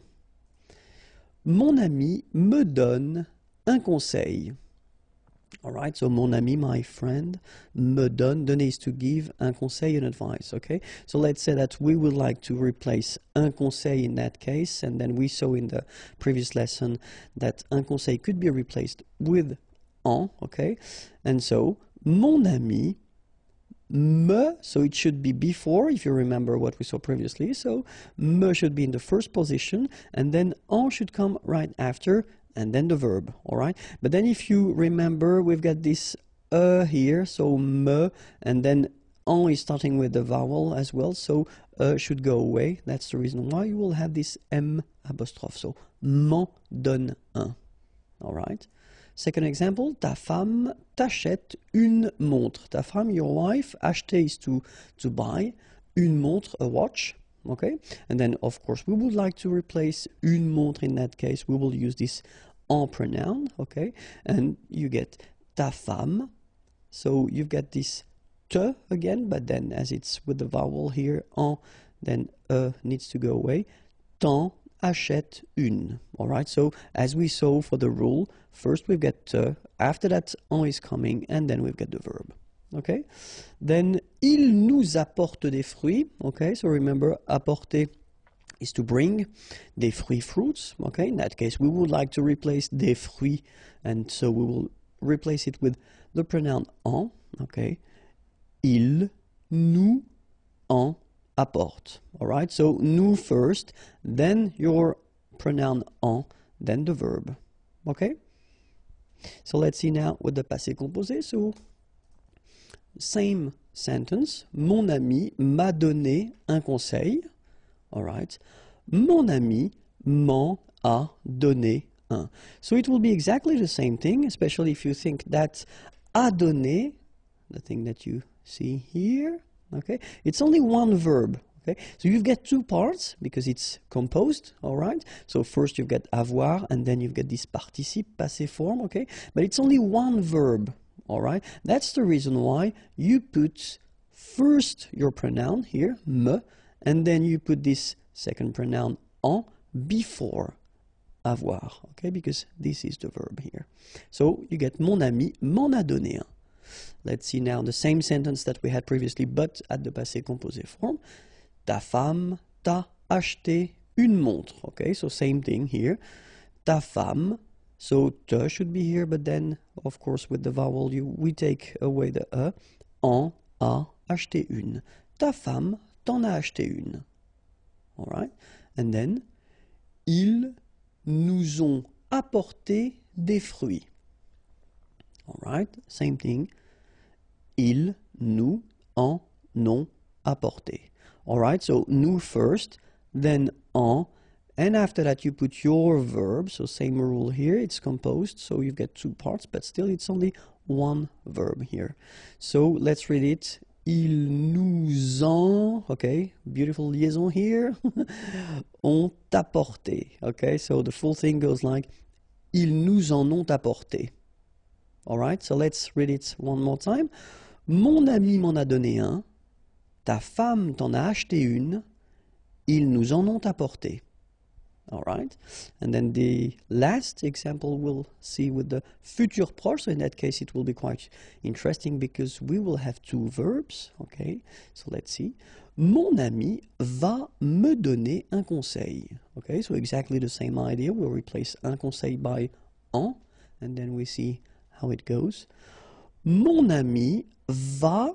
All right, so here you've got this verb aller. All right, so the first verb here. And then you will put your pronouns. So, me here, of course, e is going away. Then you've got your pronoun en before the second verb. Okay, donner, to give, that's the second verb here. Infinitive form, as usual in French, when we've got two verbs. So, mon ami va m'en donner un. All right. Ta femme va t'acheter une montre. Exactly the same rule. Ta femme va. So you've got first your verb here, then te, but then e is going away, en, and the second verb, acheter une. All right. Ils vont nous apporter des fruits. Ils vont nous en apporter. Okay, so that's the only thing that you should remember. So when you've got one verb, whether it's simple or composed, then it is before the verb. When you've got two verbs like here, so with these first aller, then your verb, so donner here, remember that your pronouns will come before the second verb, okay? But then the order will stay the same. les structures avec deux pronoms. And if we're more precise, if you've got one of these two pronouns, if it is le, la, or les, okay? So we saw in the previous video the same concept. So when you've got two pronouns in the same sentence, but then one of them is en, okay? So if you want to check it, then it is the previous video. And then after that, we'll see lui, leur, and we'll work with y, okay? But then in that video, we'll work on le, la, ou les, okay? And then the rule is quite simple. If you've got first me, te, nous, vous, they will come first, and after that, you will put le, la, and les, okay? That's the rule. If you've got le, la, and then les, it will come all the time after me, te, nous, and vous. Okay, let's see that more precisely. And so we'll work on présent, passé composé, because it's a composed tense, so it's quite interesting to see how you put this pronouns when you've got a composed tense. And then the futur proche, so this near future, so I am going to, like in English, so aller plus infinitif, okay? It's interesting because in that case you've got two verbs, so we'll see how you put your pronouns when you've got the structure, the sentence with two verbs, okay? So let's start now with the présent. So, mon père me conseille ce livre. Mon père, my father, conseillait to advise or to recommend, in that case, ce livre, this book. So we want to replace ce livre, we will put le, okay, and as we saw for the rule, so mon père, first me, then le, and after that, the verb, sorry. Mon père me le conseille. Okay, that's it. Quite simple, remember, me first, then le, and then the verb. Second example, tes amis, your friends, donner is to give, les clés, the keys. Okay, tes amis nous donnent les clés. So we want to replace les clés, so we should replace it with the plural form, so it's les, okay, here, les, and then remember, first nous, then les, and after that the verb. Tes amis nous les donnent. Okay?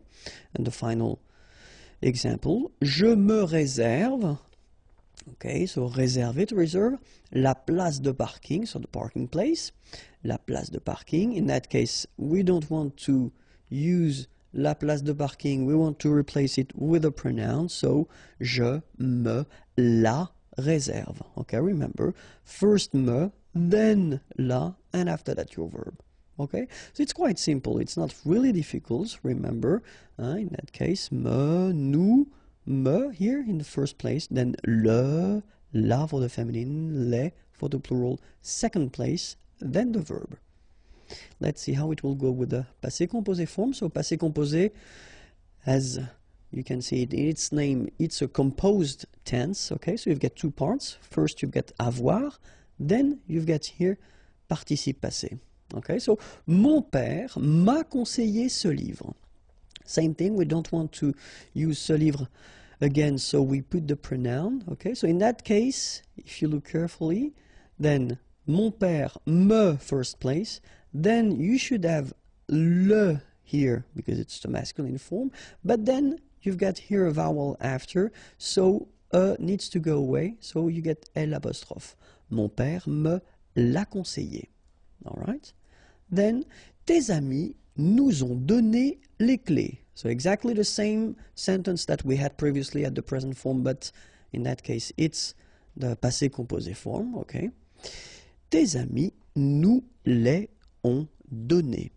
Okay? So, same rule, first nous, then les, before, and then after that you put the verb here.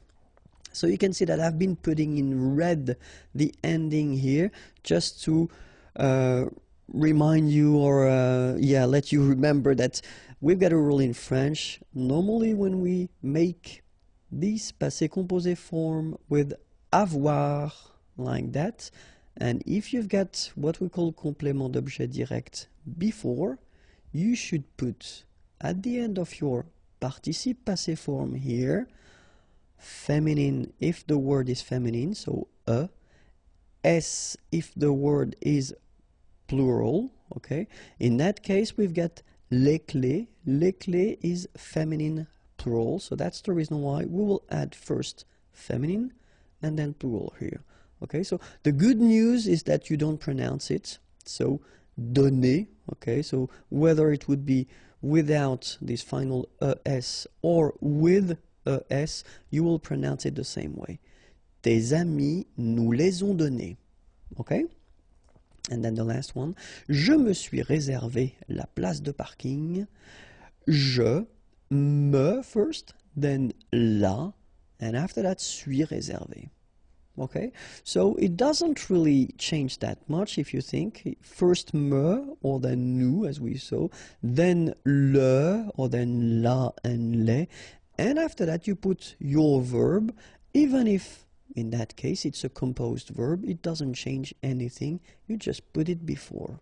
Okay? So let's see now how it will work with futur proche, so structure with two verbs. So, same example, mon père va me conseiller ce livre. And now you can see something interesting.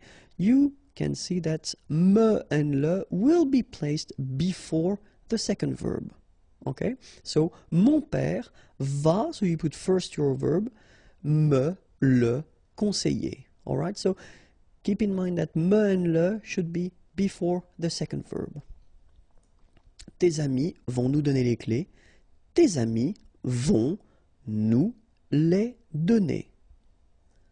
Je vais me réserver la place de parking. Je vais me la réserver. Alright, so the rule goes like that. Me, nous, me. So as here we saw first place, then le, la, les, second place. Alright, and after that, your second verb. Le présent continu. So le présent continu, it's an interesting structure because it's the kind of structure that you can use if you want to insist on the fact that an action or something, a process is continuing at the time when you are speaking or talking. Okay, and the way to construct this is to use first this expression être en train de. So you can see that here we've got the verb être, to be. Okay, and this structure should be obviously at the present time. Okay, and no, not the present time, sorry, but the present tense. All right, so you should conjugate your verb être here at the present. Okay, then you will put the verb that you want to use in your structure. This verb should be at the infinitive form, so the basic form of the verb. Okay, so and it will give you this présent continu. Okay, so let's see a few examples. First, je suis en train de faire mes devoirs. Okay, faire is to do, and then mes devoirs, my homework, all right? And then when you use this je suis en train de, okay, so you want to insist on the fact that at the time when you are talking, the process is taking place, okay? And it continues, and that's the whole concept of it. So, je suis en train de faire mes devoirs. All right? Second example that we've got, so same thing here. Tu es en train de regarder un film. Okay, so same thing, regarder or to watch un film, a movie. So, the action is taking place, and of course it continues if you use this en train de, okay? But then remember that you've got to put here the verb être at the present form for tu es, okay? So you need to conjugate it.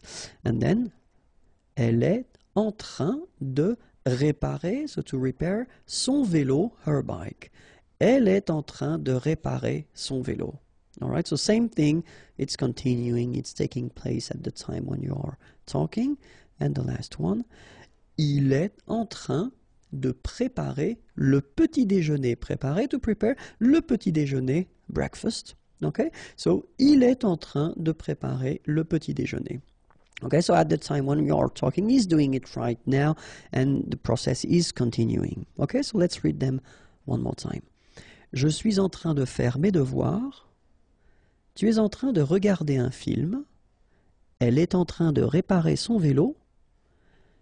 Il est en train de préparer le petit déjeuner. Okay, so that's what we call le présent continu. But then if you think about that, well, it would be possible to transpose that at the past as well. Why not? So let's call it le passé continu. And it's possible because, well, the idea is that you just use the same structure, être en train de, okay? But think about that because we've been covering the past tenses already, and it would be a bit strange to use this passé composé tense, because normally we tend to use this passé composé when we want to express actions, okay? But then, in that case, imparfait would be more appropriate, okay? So if you want to use this passé continu concept, then use être en train de, and you use this imparfait, okay? Then, same idea, you put your verb at the infinitive form, and you will get this passé continu, okay? So, you know what? We'll take exactly the same sentences that we had as examples for the present, but we just put them at the passé. And here we go. J'étais en train de faire mes devoirs. So as you can see, the only thing that will change in this structure is être, okay? Because in that case, you should put it at the imparfait form. J'étais en train de faire mes devoirs. Tu étais en train de regarder un film. Elle était en train de réparer son vélo. Il était en train de préparer le petit déjeuner. All right, so the only thing that will change here, here, and here, it's the verb être that you should put at the imparfait form. All right, and in the same logic, we could put this structure at the future as well. Why not? So, le futur continu. And in that case, exactly the same structure, so être en train de, but then obviously, so être should be at the future form, okay, so the real one, and then the infinitive form, just to get this futur continu. Okay, same example, same sentences, so je serai en train de faire mes devoirs. Tu seras en train de regarder un film? Elle sera en train de réparer son vélo.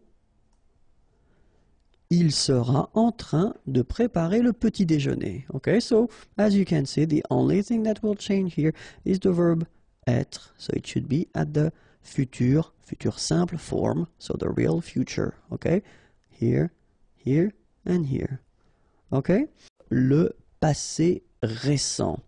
Like the recent past, if you want to translate it directly. So le passé récent is like a false or a fake tense that we've got, because technically it's the present tense, but then if you want to express something that you just did, okay? So we've got a tense for that, and it's quite useful and quite easy to make, because the concept is that first you will use the verb venir and the preposition de, okay, so venir is to come, venir de, so this should be at the present tense, and then you will put your verb at the infinitive form, okay, and you will get what we call le passé récent.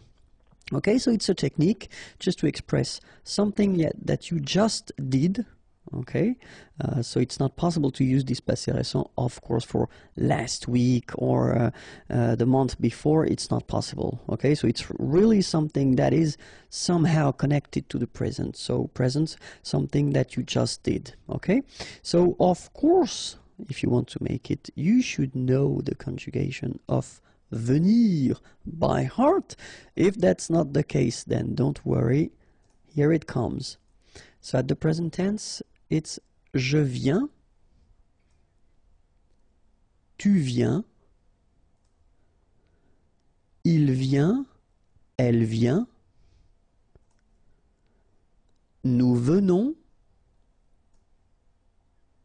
vous venez, ils viennent, elles viennent. All right, so let's see that one more time. Je viens Final S not pronounced, okay? And when you combine this IEN, you get this yin, yin. Je viens, all right? Tu viens, well, exactly the same thing. Final S not pronounced, and then you get this yin sound, all right? Then il vient, exactly the same sound because final T here is not pronounced. Elle vient, all right? Nous venons, okay? So final S not pronounced, and then remember that you pronounce this E like a the, venons, okay? O-N in your nose, on, venons, nous venons, all right? Vous venez, okay? So Z at the end combine will give you the sound E, and here you've got venez, vous venez, all right? And then ils viennent. So remember, as usual in French, when we talk about conjugation, E-N-T at the end, you don't pronounce it here. And then you've got this here, followed by this double N. So double consonant here, so when they are identical, they will open the sound of this so you will get it, and it will be produced like okay? So viennent, viennent, okay? Don't insist on this no, viennent, viennent, okay? Ils viennent, elles viennent, all right? So remember, je viens, tu viens, il vient, elle vient, nous venons, vous venez, ils viennent, elles viennent. So this is the first part that you should use to make this passé récent, okay? And remember, after that you put this preposition de plus your verb at the infinitive. So let's see a few examples now. And the first one, je viens de discuter avec ma sœur, okay? Discuter, to discuss, avec, with my sister, ma sœur. Je viens de discuter avec ma sœur, okay? Something that just happened. All right, and then same thing here. Tu viens de boire un verre de lait. Boire, to drink, un verre glace de lait of milk. D'accord? Tu viens de boire un verre de lait. Same thing here, it just happened. Elle vient de gagner le match. Gagner is to win, le match, obviously, the match. Elle vient de gagner le match. And the last one, nous venons de déjeuner. Okay, déjeuner here, so when you have your lunch, okay, nous venons de déjeuner. All right, so je viens de discuter avec ma sœur. Tu viens de boire un verre de lait. Elle vient de gagner le match. Nous venons de déjeuner. All right, so keep in mind, venir at the present form, as we see here, and then the preposition, la préposition de, and your verb at the infinitive form. And then you get this passé récent, something that you just did. Okay? Le futur proche. So if you want to translate this futur proche directly, it would be like the near future. So technically, it is one way that we've got to express the future, but then we keep a structure that is conjugated at the present tense, okay? And so to make it, we'll see it right now, first we need to use the verb aller. Aller is to go, okay? And well, this verb aller should be at the present tense. Then you will put your verb. Your verb should be at the infinitive, so the basic form of the verb. Then you will get this futur proche structure. Okay, so it is like in English, for instance, when you say I am going to something, that it is exactly the same structure. Okay, express something that you want to do or you are going to do. Okay, but still it will be at the present tense. Okay, so the only thing that really you should remember and know by heart is the verb aller at the present tense. If you don't remember it, well, don't worry, it is coming right now. Je vais, tu vas, il va, elle va, nous allons, vous allez, ils vont, elles vont. Okay, so this is the verb aller at the present tense. Okay, let's see it one more time. Je vais, final S not pronounced here, and remember when you combine this A and E together, you get the sound E, so really open. Je vais. Tu vas, final S not pronounced. Tu vas. Il va, elle va. Nous allons, remember, final S not pronounced. O and together, it's on. And then we'll make this little link between the two, what we call the liaison. Nous allons. Okay? Then, vous allez. Remember, a Z at the end here will give you this E sound. Okay? Aller. And then, as previously, this little link between the two, liaison. Vous allez. Right? Then, ils vont. Final T not pronounced, and then O and together, on vont, okay? Ils vont, elles vont. All right, so one more time. Je vais, tu vas, il va, elle va, nous allons, vous allez, ils vont, elles vont. Okay, so that's the only thing that really you should modify or conjugate, because after that you will put your verb at the infinitive form. So let's see a few examples now. And the first one, je vais sortir ce soir. Sortir is to go out, ce soir, this evening. Okay, so I am going to go out. Sounds strange in English. This evening. Okay, in French, well, it's quite possible here. Je vais sortir ce soir. Then, elle va apporter un gâteau. Apporter is to bring. Un gâteau, a cake. Elle va apporter un gâteau. Okay. And after that, nous allons faire du café. Faire is to do, or in that case it could be to prepare. Du café, some coffee. Nous allons faire du café. Okay. Vous allez partir en vacances. Partir is to go, en vacances, on vacation. And here you can see that at the end, we've got this point d'interrogation. So it means that it's a question. And if it's a question, we should raise the voice a little bit at the end. So let's repeat it. Vous allez partir en vacances? Okay, so I tend to insist a little bit, but still, that's the idea. You should raise your voice a little bit at the end just to inform the person that it's a question, okay? Vous allez partir en vacances? Vous allez partir en vacances? Okay, so you can hear it. First, je vais sortir ce soir. Then, elle va apporter un gâteau. Nous allons faire du café. Vous allez partir en vacances? Bonjour à tous and welcome to Learn French with Vincent, and this is Unité 9, leçon D. And in this lesson we'll discover together what we call in French le futur antérieur.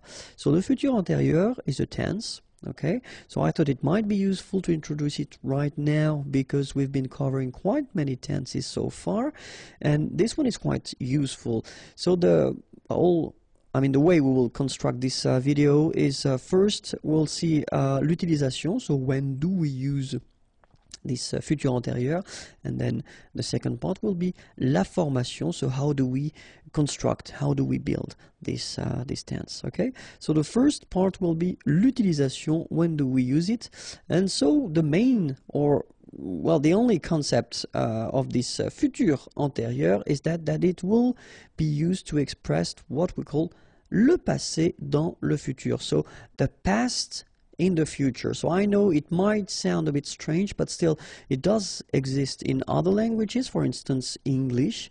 So you will see that if you compare it to English, it's almost the same thing and the same construction. Okay, so let's first see. So if we are here, okay, this is the timeline. So if we are here, normally if we want to express what is happening right now, we will use the present tense, so le présent here, okay?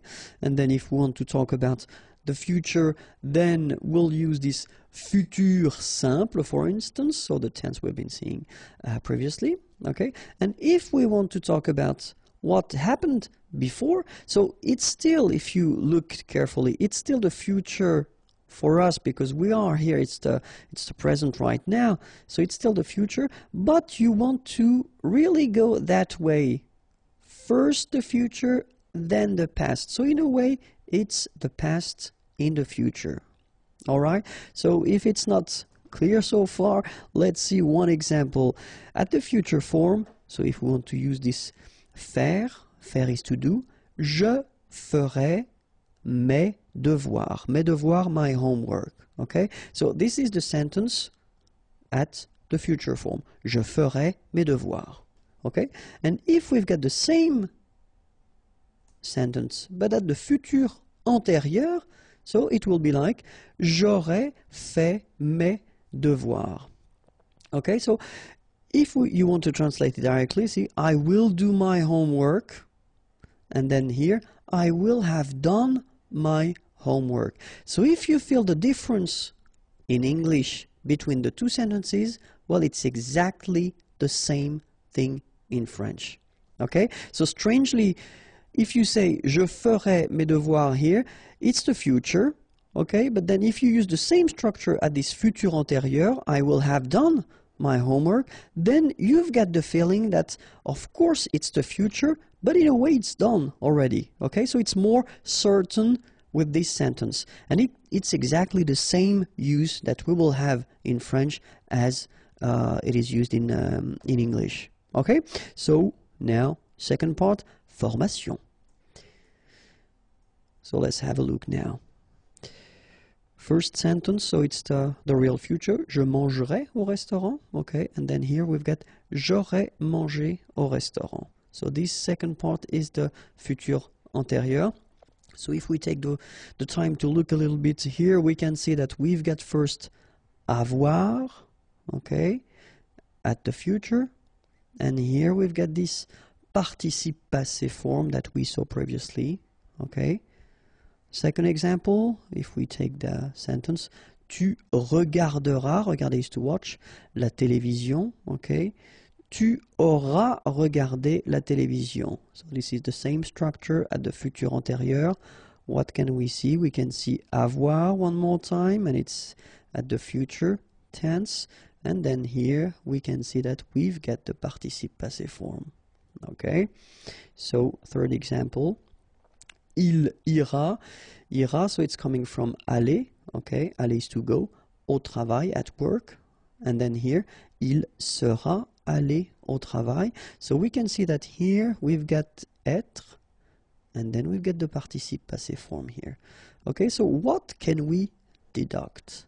Here we've got avoir, participe passé, avoir, participe passé, être, participe passé. So the rule is like that in most of the cases.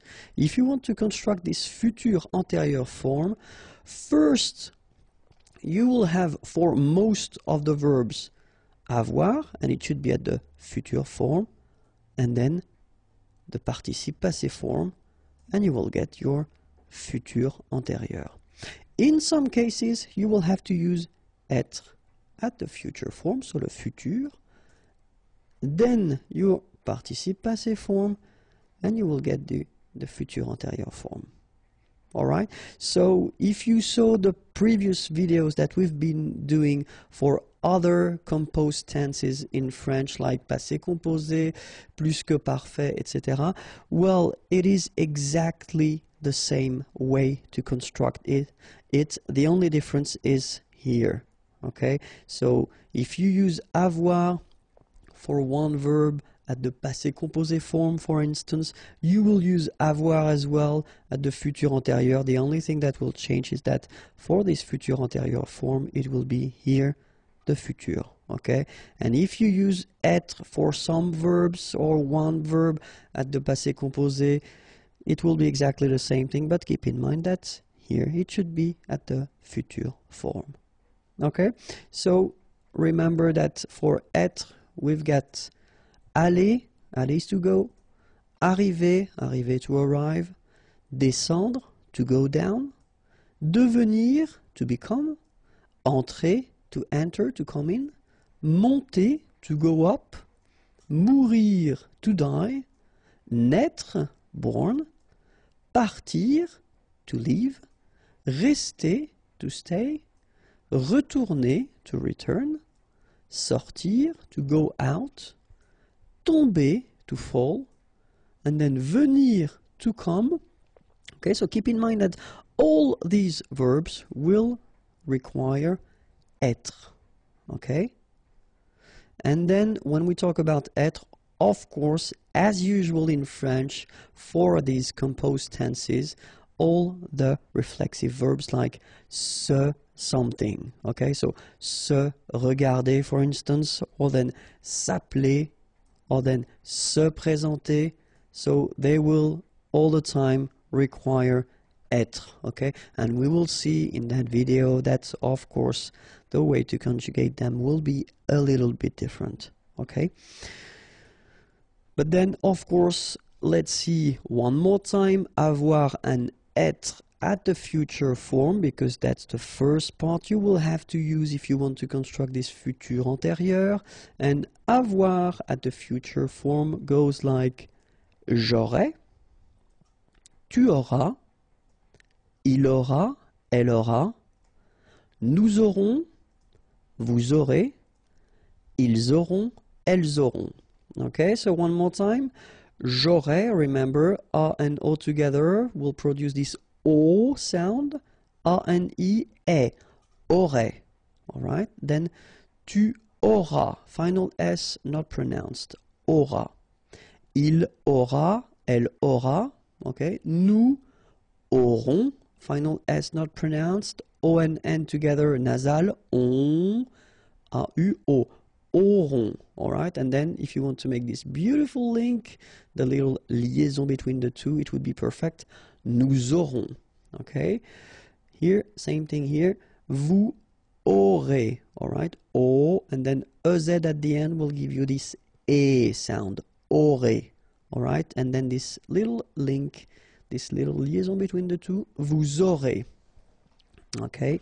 Then, ils auront, final T not pronounced, O-N together, on, auront, okay, and then the link between the two, ils auront, elles auront.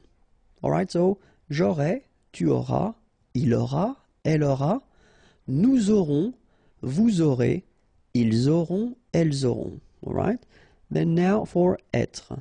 Je serai, tu seras, il sera, elle sera, nous serons, vous serez, ils seront, elles seront. All right, so let's see it one more time. Keep in mind that when we've got like that, you really pronounce it so serait, okay, I together, serait. Okay, the first S is quite strong, serait. All right, then tu seras, final S not pronounced. Tu seras, il sera, elle sera, nous serons, so final S not pronounced, then O-N, on, seront, vous serez, Z together at the end, et serez, alright? Ils seront, final T not pronounced, and then you've got this nasal, on, seront, elles seront.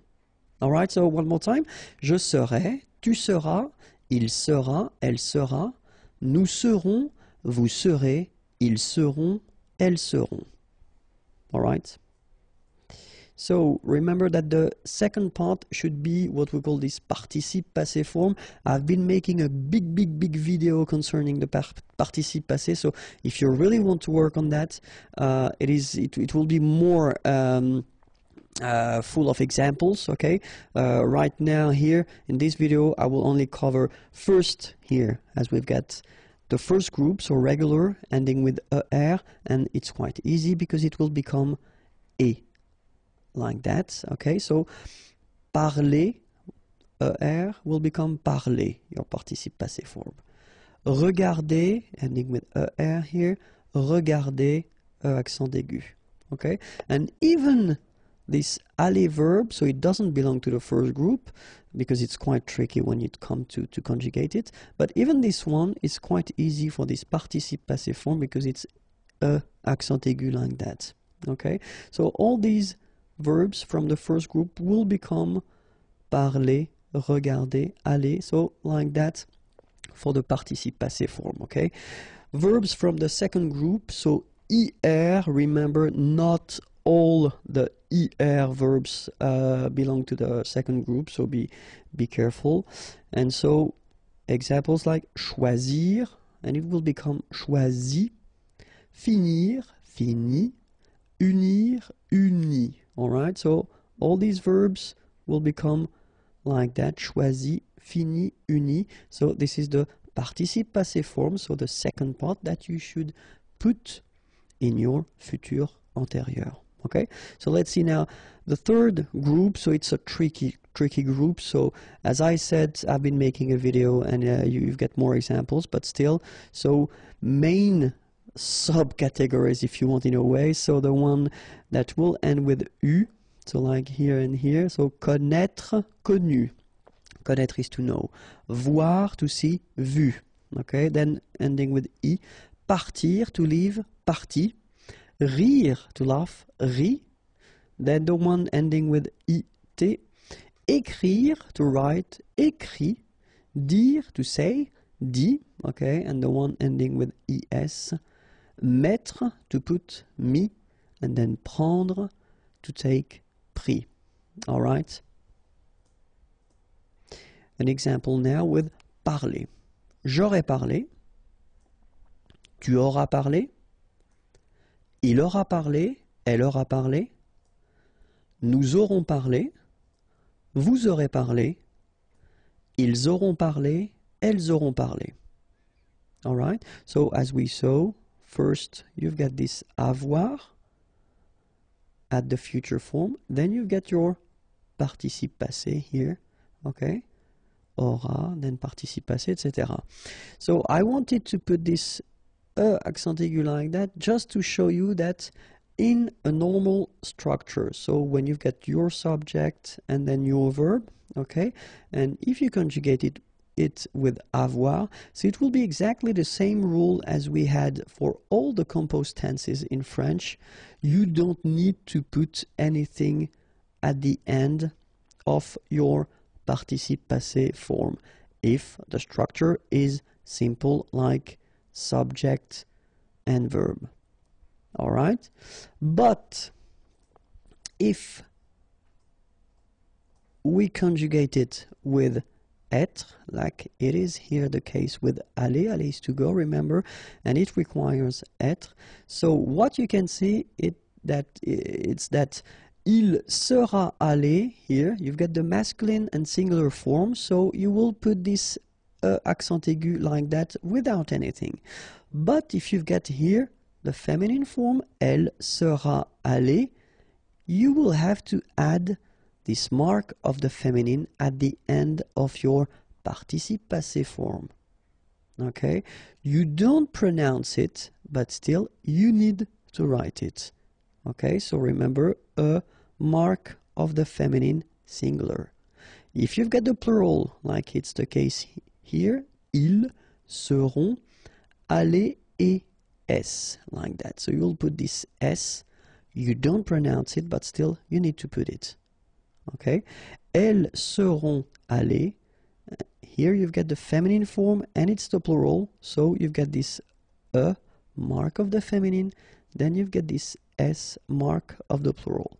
Same thing here, you don't pronounce it, but you need to write it. Okay, so let's read them.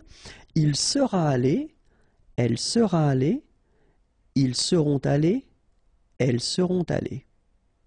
All right, so let's see now how it go for the full thing. So, je serai allé. Okay, so I did put this like that just to make it possible to put the feminine. All right. Tu seras allé. Il sera allé, elle sera allée. Nous serons allés, vous serez allés. Ils seront allés, elles seront allées. Okay, so one more time. Je serai allé, tu seras allé, il sera allé, elle sera allée. Nous serons allés, vous serez allés. Ils seront allés, elles seront allées. And now we saw at the beginning of this video that all the reflexive verbs require as well être, okay? But then remember that the conjugation, it is a bit more tricky because you've got to use these me, te, etc. So let's see how they go when you put them at the futur antérieur, okay? So, je me serai présenté, tu te seras présenté, il se sera présenté, elle se sera présentée, nous nous serons présentés, vous vous serez présentés, ils se seront présentés, elles se seront présentées. Okay? So you can see that as we conjugate these verbs with être, well, it will respect exactly the same rules. So we've got to put as the mark of the feminine when needed, S mark of the plural when needed. Here we've got nous, so it's the plural, vous as well. Okay, and then S like for here, elle, so feminine plural, so and S, for the feminine, S for the plural. Okay, so let's read them one more time. Je me serai présenté, tu te seras présenté, il se sera présenté, elle se sera présentée, nous nous serons présentés, vous vous serez présentés, ils se seront présentés, elles se seront présentées. So, keep in mind that if you want to construct this futur antérieur, it should be first avoir at the future form, then your participe passé, and you will get a beautiful futur antérieur. In some cases, être au futur plus participe passé, and then you will get your futur antérieur. I hope it was clear. If you want more videos, then youtube.com/imagier, and then more material can be found at this address, imagier.net. Have a great day. Bye bye. Les articles à la forme négative, because it can be tricky in some cases, and I have been students who've been asking me, are they transformed, do they stay the same if you put the sentence at the negative form? So that's what we'll see in this lesson. Okay, so we'll see first the indéfini and the partitive. Okay, so les indéfinis et les partitifs. All right, so indéfini, it would be translated as a in English, okay, and then the partitive something, all right, and then we will work on les articles définis, so the in English, okay, so but then first, let's see indéfini et partitif, okay, so let's see the example for the article indéfini at the masculine form, like un, for instance, and then let's see how it goes. Il a un chien. Okay, un chien, a dog, and here we've got the verb avoir. Okay, il a un chien, so a dog. Okay, so keep in mind that if you want to transform this sentence at the negative form, then il n'a pas de chien. So you can see that un here will become de here. All right, so that's the first thing that you've got to keep in mind if you want to use these articles. So article indéfini, and you want to put the sentence like in that case at the negative form, then un will become de. Okay, so let's see the example for the feminine form now. Une.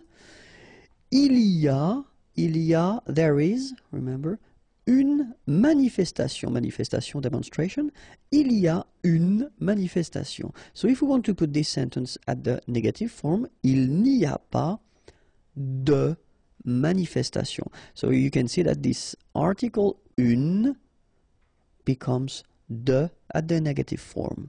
All right? So what about the plural now? Des, and then j'achète des lunettes. Je n'achète pas de lunettes, okay?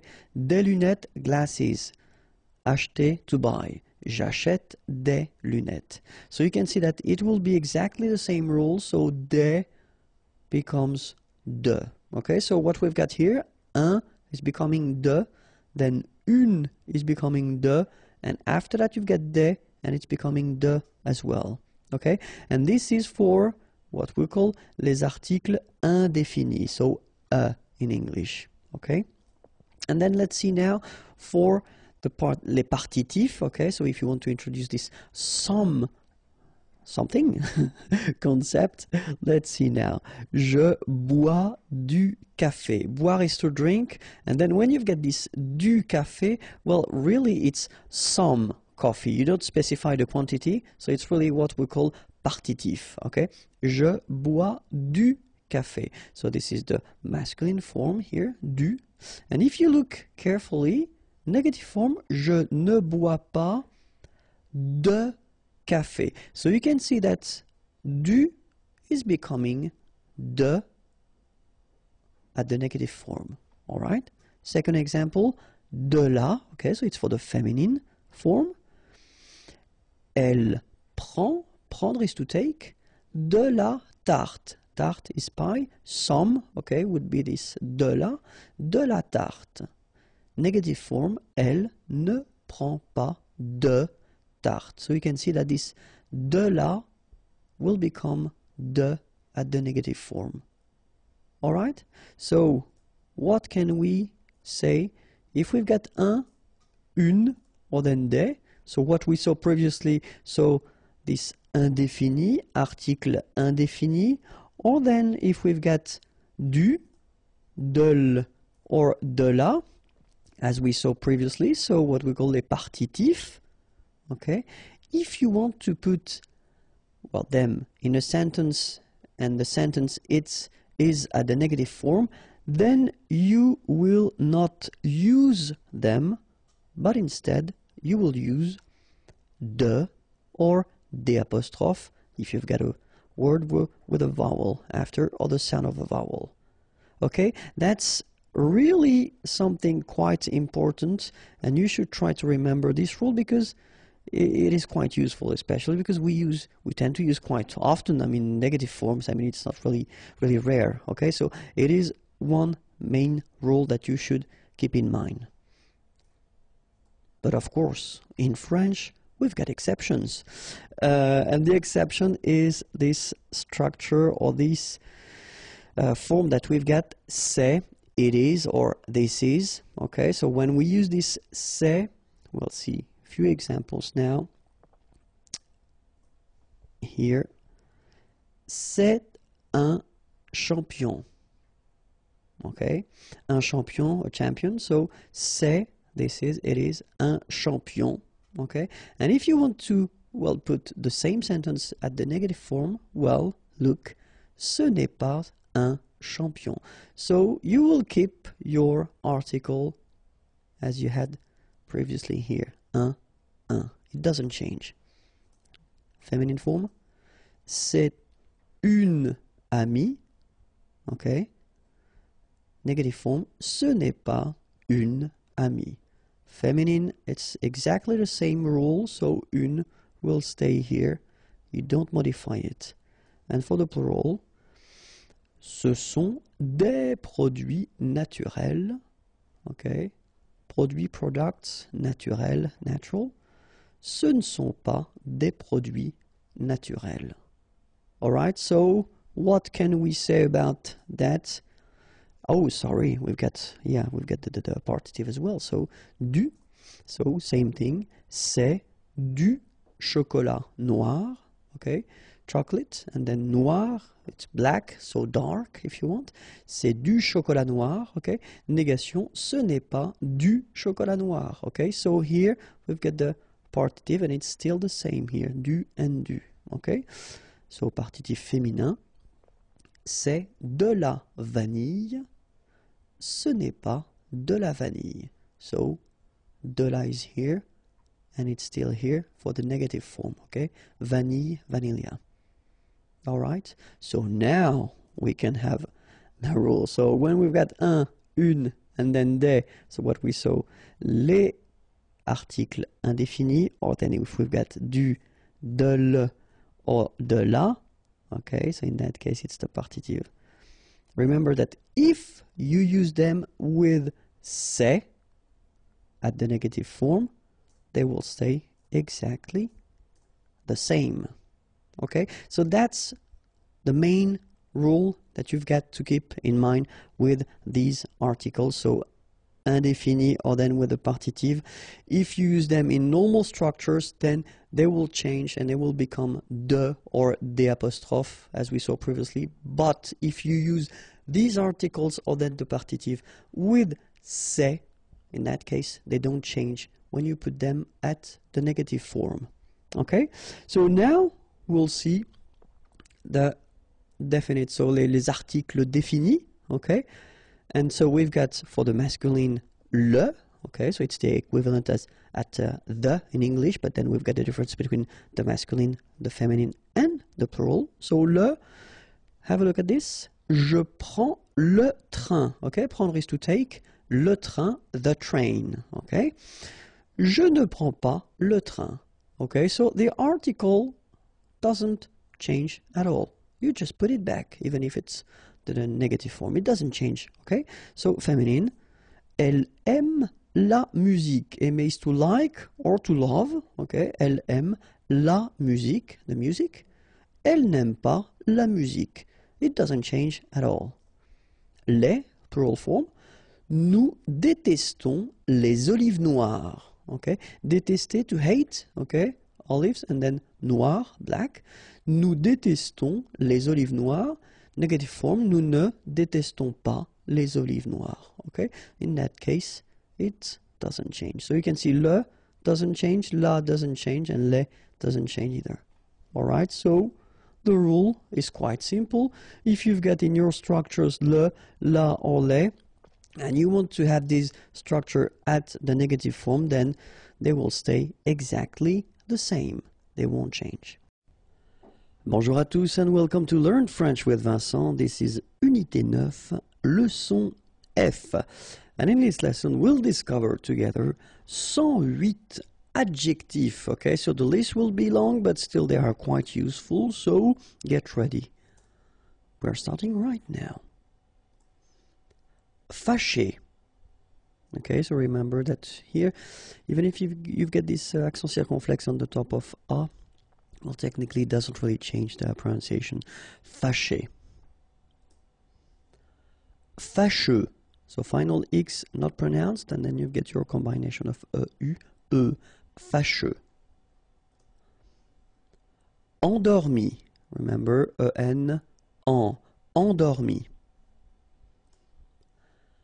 Attractif. Réveillé. Okay, I-double-L-Y, réveillé. Horrible. Okay, first letter is H, but then we don't pronounce H, so you don't pronounce it. And the first thing you hear is O, horrible. Meilleur. Okay, same thing here. I-double-L-Y, meilleur. Mieux. Final X not pronounced. Grand. Final D not pronounced. Ennuyé. Okay, so first en, then nuit, then yé. Ennuyé. Ennuyeux. Okay, final X not pronounced, and then the same concept. Ennuyeux. Ennuyeux. Courageux. Final X not pronounced, and then you get this U, E, and G plus E. After that it's je, so je, okay? Courageux. Courageux. Génial. Calme. So don't insist on the final E. Calme. Joyeux. Final X not pronounced, and then joyeux. Okay? Joyeux. Joyeux. Nuageux. Final X not pronounced, and then G-E-U, je. Nuageux. Correct. Dangereux. Okay, so final X not pronounced, and then don't really pronounce this here. Dangereux. Dangereux. Dangereux. décider, malhonnête. Okay, remember, H doesn't exist, so malhonnête. Don't insist on the final E. Malhonnête. And here you get E accent circonflexe, so you pronounce it like E. Malhonnête. Désorganisé. Affreux. Final X not pronounced. And then you get this fr, freux, affreux. Ennuyeux. Okay, final X not pronounced. And then ennuyeux. Ennuyeux. Facile. Excellent. Okay, you've got double L here, and then it will open the sound of your E here, and it will be E. Excellent. Excellent. Excité. Passionnant. Okay, here you pronounce the double S because you've got a vowel, so it's really a strong one. Passionnant. Final T not pronounced. And then here you get this en sound. Passionnant. Cher.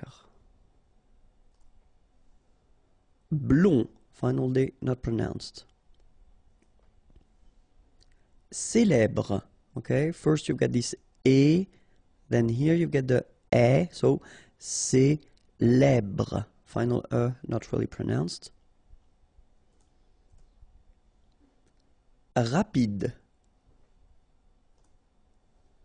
Favori. Final. Bien. Okay, so remember, when you get this combination of I, E, N, you get the sound yen, yen, okay, and then B. Bien. En forme. Brumeux. Okay, final X not pronounced, so you get this E and then U. Brumeux. Brumeux. Free. Final T not pronounced. Free. Amical. Effrayé. Okay, remember, double F, so you open the E, so E, effrayé. And here you get this frayé, effrayé. Effrayant. Final T not pronounced. Effrayant. Amusant. Final T not pronounced. You've got only one S here between the vowels, so it's really this Z sound. Amusant. Amusant. Plus loin.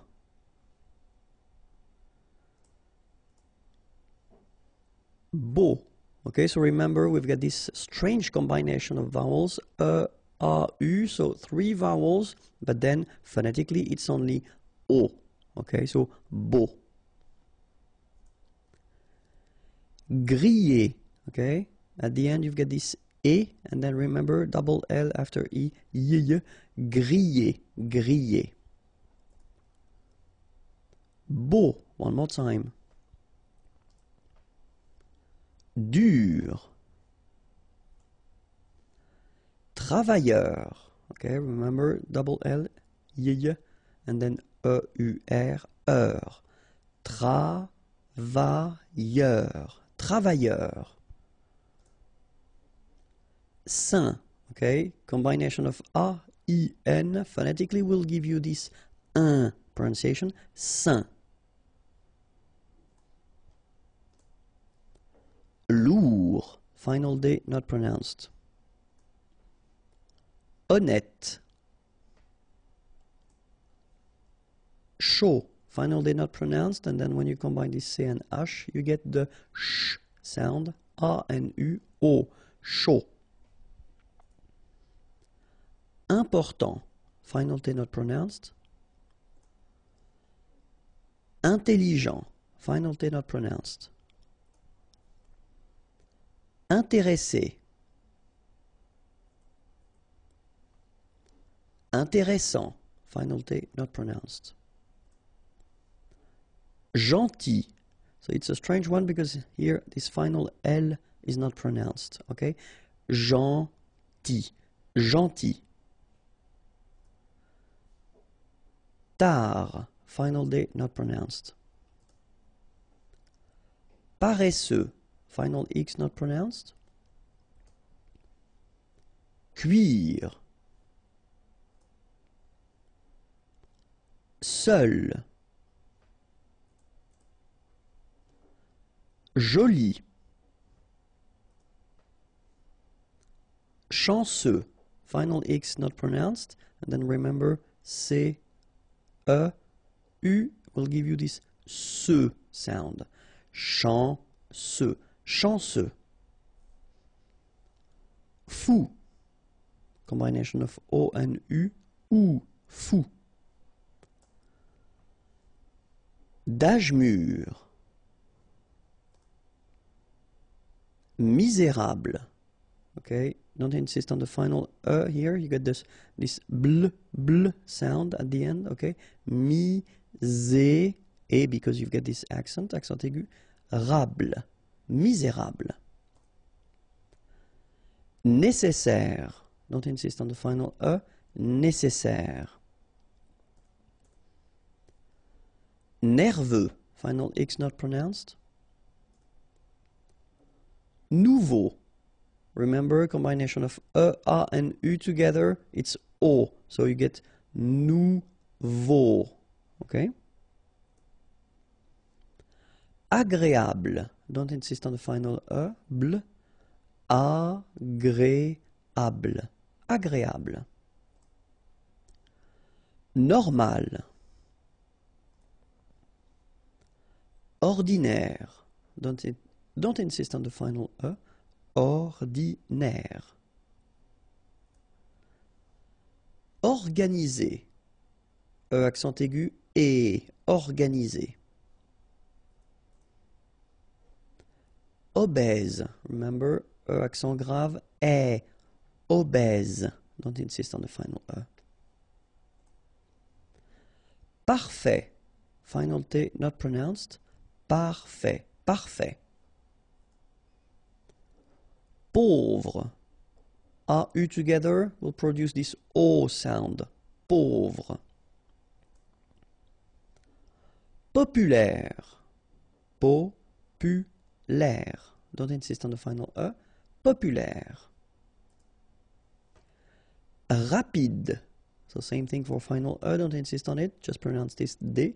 Rapide. Silencieux. Final X not pronounced, okay? This part here will be pronounced like cieux, okay? Then you get silencieux. Silencieux. Prêt. Final T not pronounced. E accent circonflexe like that phonetically gives you the E sound. Prêt. Détendu. E accent aigu et and then en. En. Détendu. Riche. Final E not really pronounced, so sh is the last sound. Riche. Malpoli. Sûr. Accent circonflexe on the top of U. Sûr. Court. Final T not pronounced. Court. Remember, when you combine this O and U together, you get the sound OU. Court. Similaire. Final E not pronounced. Similaire. Petit. Okay, remember to pronounce this E like a E. Petit. Final T not pronounced. Petit. Réussi. Okay, first you get this E, then U and double S, so really strong S and E. Réussi. Réussi. Ensoleillé. Remember, double L after E. Ensoleillé. Sûr. talentueux. Final X not pronounced. Then you get this U together. Then TU, tueux. Talentueux. Talentueux. Terrible. Terrifié. Fatigué. Okay, remember when you combine this G, U, and E, you will get the G, okay? But in that case, you get the accent, so it's gai, all right? Fatigué. Fatigué. Fatigant. Okay, remember when you get G and A, you don't need to put the U between, because when you combine these two letters, you get the sound G, G. So ga, okay? In that case, you've got A N, so it's gant. Final T not pronounced. Fatigant. Fatigant. Moche. Don't insist on the final E, then you get the last sound is sh. Moche. Antipathique. So remember this H doesn't exist phonetically, so antipathique. Okay, final E not pronounced. Antipathique. Malheureux. H doesn't exist, okay, so you get mal, heureux. Final X not pronounced. Malheureux. Malsain. A-I-N together, it's a nasal and it's un. Malsain. Méchant. Final T not pronounced. Then C-H, ch, chant, méchant. Inhabituel. Utile. Chaud. Final D not pronounced. Venteux. Final X not pronounced. Then E-N, en, venteux. Pire. Final E not pronounced, so R at the end. Pire. Faux. Okay, final X not pronounced, then you get this AU together. O, faux. Jeune. Final E not pronounced, but then EU together. Jeune. Jeune. And that's it for this first list of adjective. There was a mistake. I didn't want to stop because I was continuing. But there is one word in the list that is not, of course, an adjective, and it was leather. Cuir. Okay, so probably you did correct that on your own, but then I didn't want to stop because I was in a good mood. Okay, if you want more videos, youtube.com/IMAGIERS. And then the website is here, www.imagier.net. Have a great day. Bye-bye. And we'll see approximately 100 adjectives in the following lesson. So the idea is to give you as many adjectives as possible at this time of your learning process, because I think it's important now. Okay, so we'll start right now. Accidentel. Vivant. Final T not pronounced. Vivant. Ancien. Remember, A-N, ancien. Ancien. En colère. E accent grave like that. Here you pronounce it E. Colère. En colère. Large. Don't insist on the final E. Large. Pieds nus. So final S here and then final S here is not pronounced. And then when you get this combination here, it's ye. Pieds. Okay, so you don't hear the D. Pieds nus. Bas. Final S not pronounced. Génial.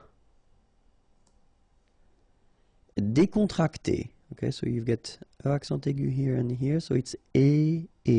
Décontracté. Okay, décontracté. En céramique. Okay, so remember this Q-U-E here will give you the sound K.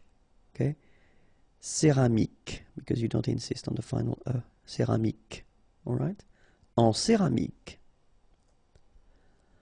Classique. Okay, so exactly the same thing. You don't insist on the final E, so you get K as the last sound. Classique. Côtier. Okay, so here you get this O, accent circonflexe. You tend to insist a little bit more on it, so it's a bit lower. Co, okay? Côtier. Okay? I-E-R here, ye. Côtier. Froid. Final D not pronounced. Froid. Commun. Okay, U-N-1. Commun. Commun. Confiant. Final T not pronounced. So I-A-N, yan, fiant, confiant. Cruel.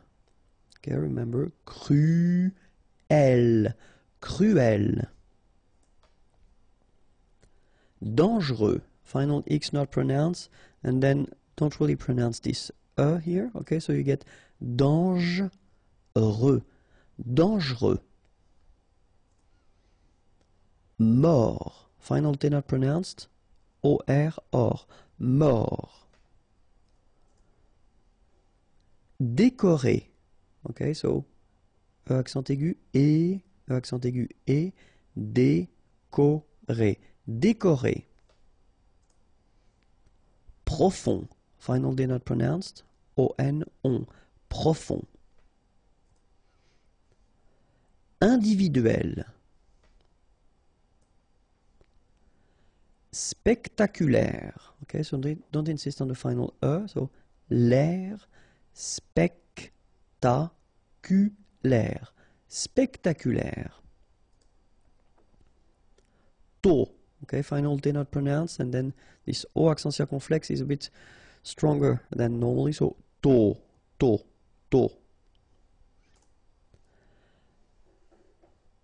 Âgé. Okay, accent aigu here. Et âgé. Âgé. Électronique. Okay, so as we saw previously, Q-U-E at the end. K. Okay, électronique. Électronique. Électronique. Méchant. Final T not pronounced. C-H together. Sh.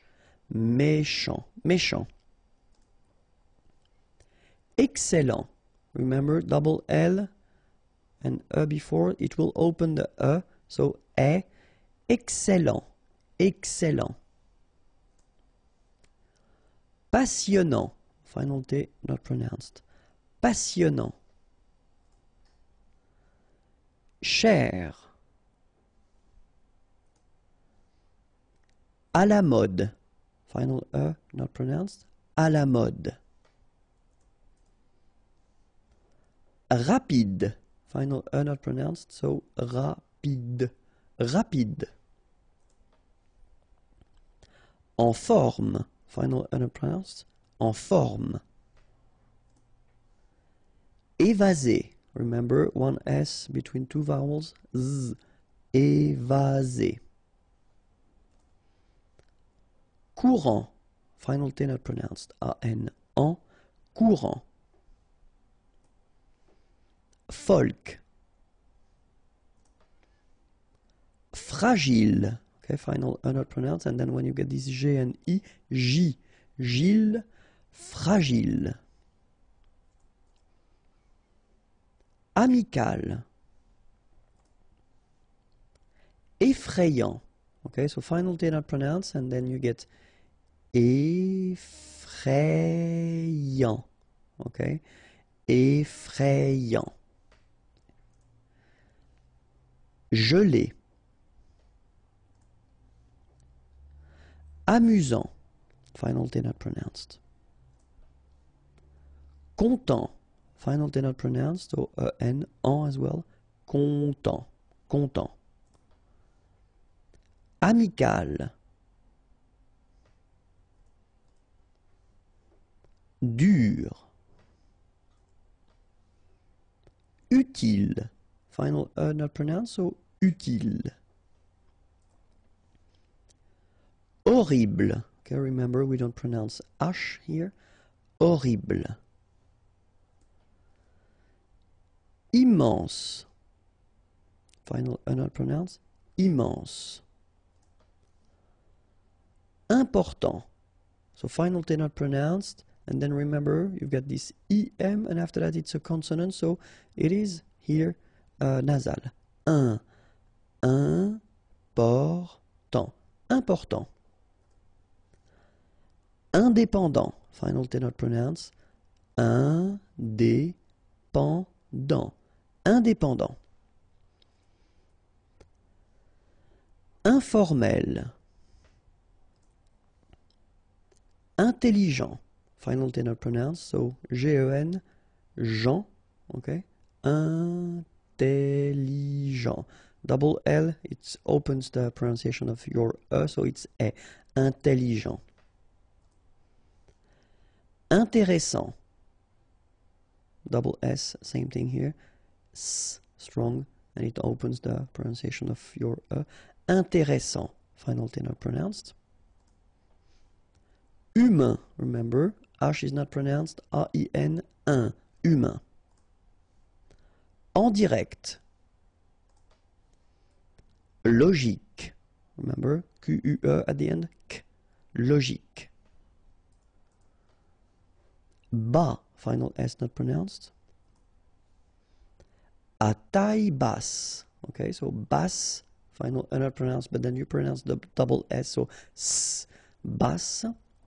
And then here you get the double L after your I, remember, I, taille, à taille basse. Chanceux, final X not pronounced, this C-E-U, ce, chanceux, chanceux. De luxe. Mathématique, remember, H doesn't exist, so mathématique. Remember, Q-U-E at the end, K. Mathématique. Médical. Mémorable. Don't insist on the final E. Mémorable. Négligé. Okay, E accent aigu here and here. Et. Négligé. Négligé. D'âge mûr. Minimum. Nerveux. Final X not pronounced. E-U, E, V, nerveux. Bruyant. Final T not pronounced. So you get bruyant. Okay? Bruyant. Bruyant. Hors ligne. Final here not pronounced, so ligne, and then here S is not pronounced, the final one, so hors, and remember H doesn't exist, so hors ligne. En ligne, okay, so here en ligne. En plein air, alright, so you've got this air here, and then we tend to make the liaison plein air, plein air. En plein air. Douloureux. Remember, final X not pronounced, so you get this OU together. Ou, douloureux. Douloureux. Populaire. Final not pronounced, so populaire. Populaire. Psychologique. Okay, remember it's an exception here because you've got this C-H-O. Normally we should pronounce it sho, okay, but in that case we pronounce it ko. Psychologique. Remember, final Q-U-E like that, K. Psychologique. Silencieux, final X not pronounced. Radioactif. Enregistré, okay, so here final with the accent, so E, okay, T-R, E accent grave, c'est accent aigu, it's très, alright, so enregistré, okay, but then you don't really insist on this enregistrer, enregistrer. Détendu, okay, so en, détendu, détendu. Renouvelable, look, renouvelable, remember, bl at the end, but then this here is not really pronounced, so renouvelable, renouvelable, okay, it's a bit tricky, I know, but try your best. Renouvelable. Romantique, remember, Q-U-E at the end, k, romantique. Royal, okay, so same thing with this Y, royal, royal, royal. Sûr, effrayé, mitoyen, okay, same thing with the Y that went here with effrayé and royal, sorry. So, mitoyen, mitoyen. Peu profond, final D not pronounced, peu profond. Mince, okay, mince. Irrité, droit, so final T not pronounced. Stressé, okay, remember you get double S here, so you pronounce it really strong while it's between two vowels. So C, alright, and then here you get this E before the double S, so it will open the pronunciation of the E, stressé, stressé. Stressant, okay, final T not pronounced, and then A-N, stressant. Fort, final T not pronounced. Réussi, okay, réussi, réussi. Bronzé, so O-N, on, and then Z, it's really pronounced like Z. Bronzé, bronzé. Superstitieux, okay, so final X not pronounced. Superstitieux, okay, remember when we get this T after E and then E here, S. Superstitieux, superstitieux. En mitoyenneté, okay, so mitoyenneté, en mitoyenneté.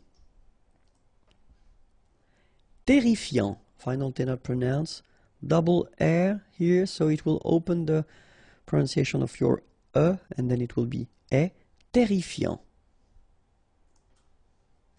Résistant, final T not pronounced, résistant. Tropical. Sous-marin, okay, so E-N here, un, rein, marin, alright, and remember, sous, okay, final S not pronounced, so S-O-U, sous, sous-marin. Utile, final E not pronounced, utile. Verbal. Visuel, remember it's E here and L, uel, visuel. So this would be a list of 120 adjectives, okay, and it will complete the whole adjective series that I wanted to introduce at this point of our learning process, okay. So let's start now. Alarmant, final T not pronounced. Ambitieux, final X not pronounced, and then remember that you get this T, I, and then vowel, so si.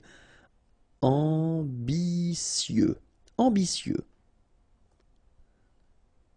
Amusé, okay, accent aigu at the end, so E, Z, amusé.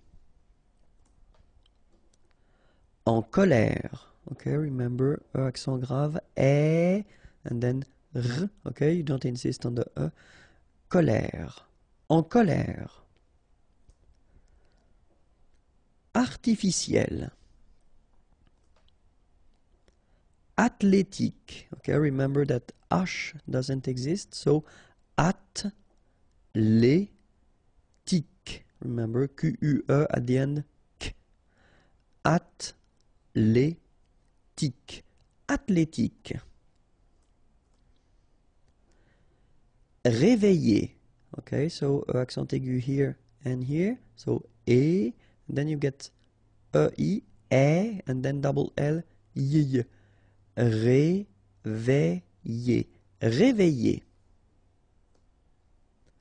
Mal payé, okay, remember when you get this Y and two vowels, so payé, payé, mal payé. Irritable, don't insist on the final E. Aveugle, same thing, final E, not really present. So aveugle, gle, aveugle. Bouillant, final T not pronounced. A-N together, remember, nasal, en, okay? And then here you get bou, alright? And after that you get this yan, okay? Bouillant, bouillant. Autoritaire, so final not here. Autoritaire, autoritaire. Courageux, final X not pronounced. G-E-U together, they will give you this je, okay? Courageux, courageux. Large d'épaule, final S not pronounced. Large, final E here not pronounced. D'épaule.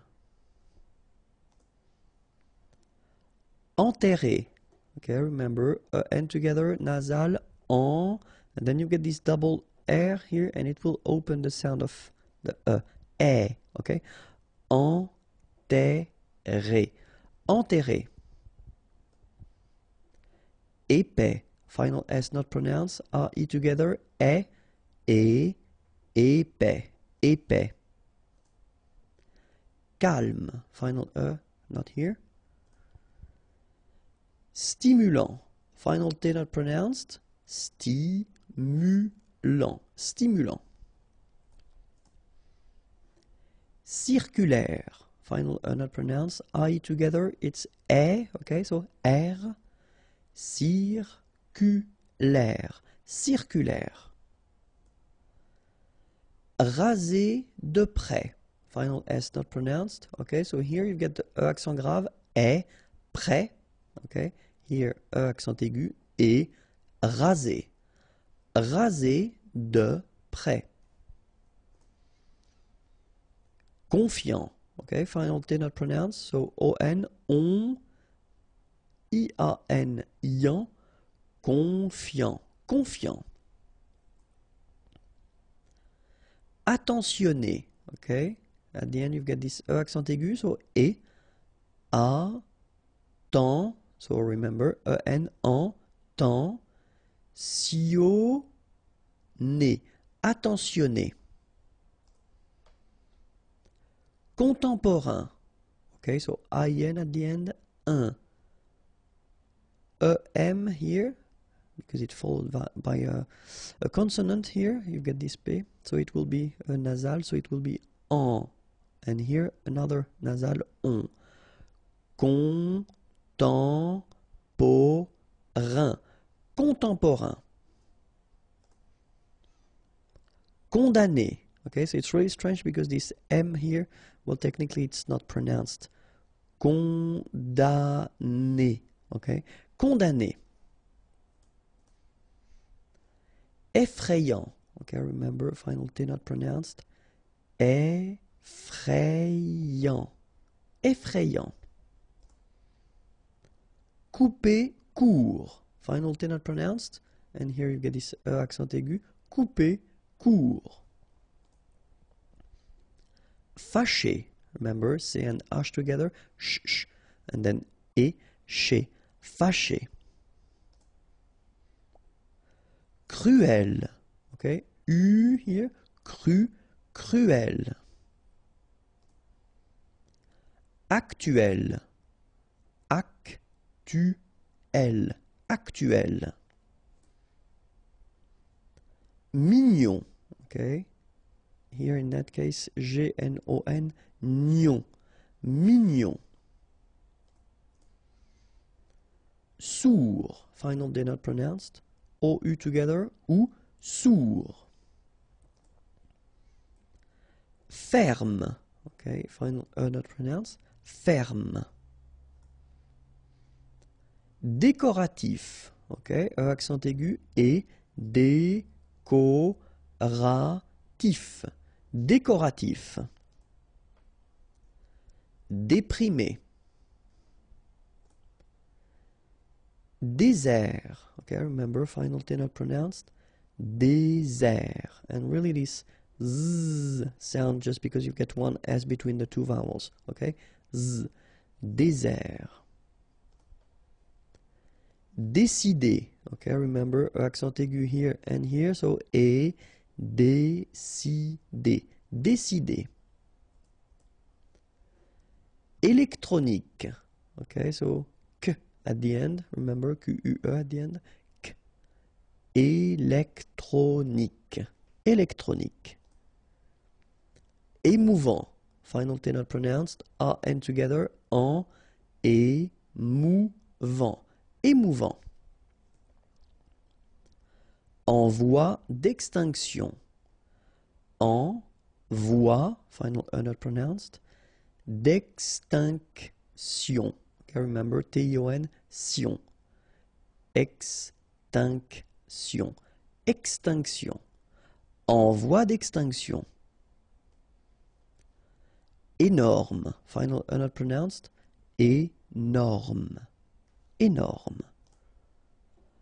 Entier. So remember, I-E-R, I-E, okay, and then the T, tier, and the nasal before, en, entier. Éternel, okay, so accent aigu, éternel, éternel. Épuisé, okay, remember you've got two accent aigu, épuisé, épuisé. Disparu. Fidèle, final E, not pronounced, so accent grave here, L, fidèle, fidèle. Fantastique, okay, Q-U-E at the end, K, okay, tic. Fantastique, fantastique. Fascinant, final T not pronounced, so you get this A-N, en, non, fascinant.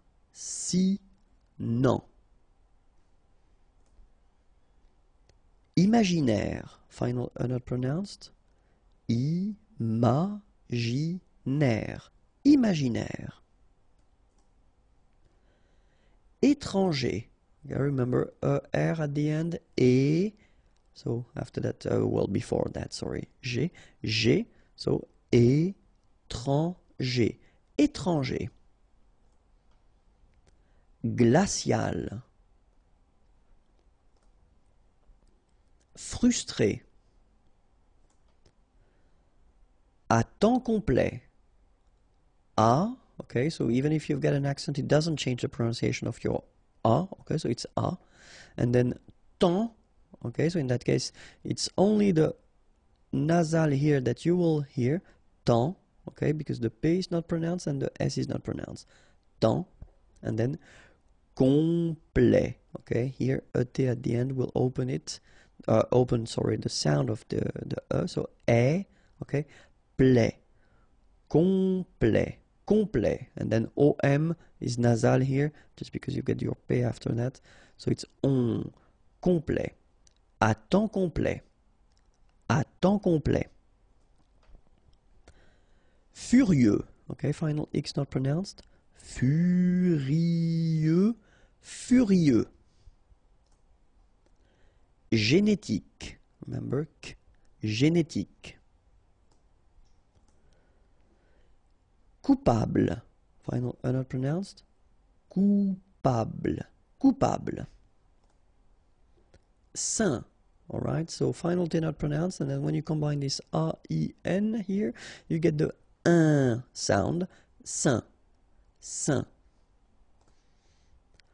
Honnête. So remember, H doesn't exist. Honnête. Horrifié. Same thing here. You don't pronounce the H. Horrifié. Exalté. Okay, so here, final with the accent. So, exalté. Humain. Remember, H doesn't exist. So, U, then A-I-N together. Un. Humain. Humain. Hypnotique. Remember, at the end, Q-E, K, tic. So, H is not pronounced. Hypnotique. Hypnotique.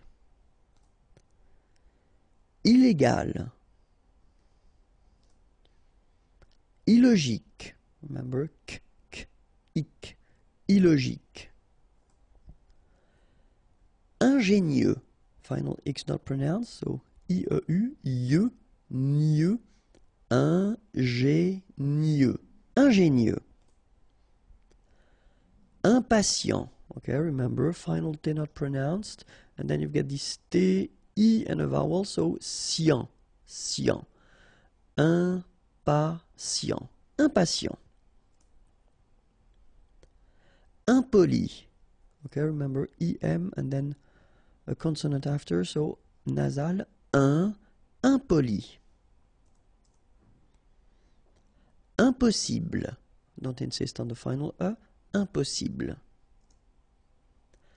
Incroyable. Okay, same thing here for the final E. Don't pronounce it. So, incroyable. Incroyable. Incroyable. Indépendant. Final T not pronounced. Pas cher. Informel. Insensible. Okay, final not pronounced. Insensible. Insensible. Irrégulier.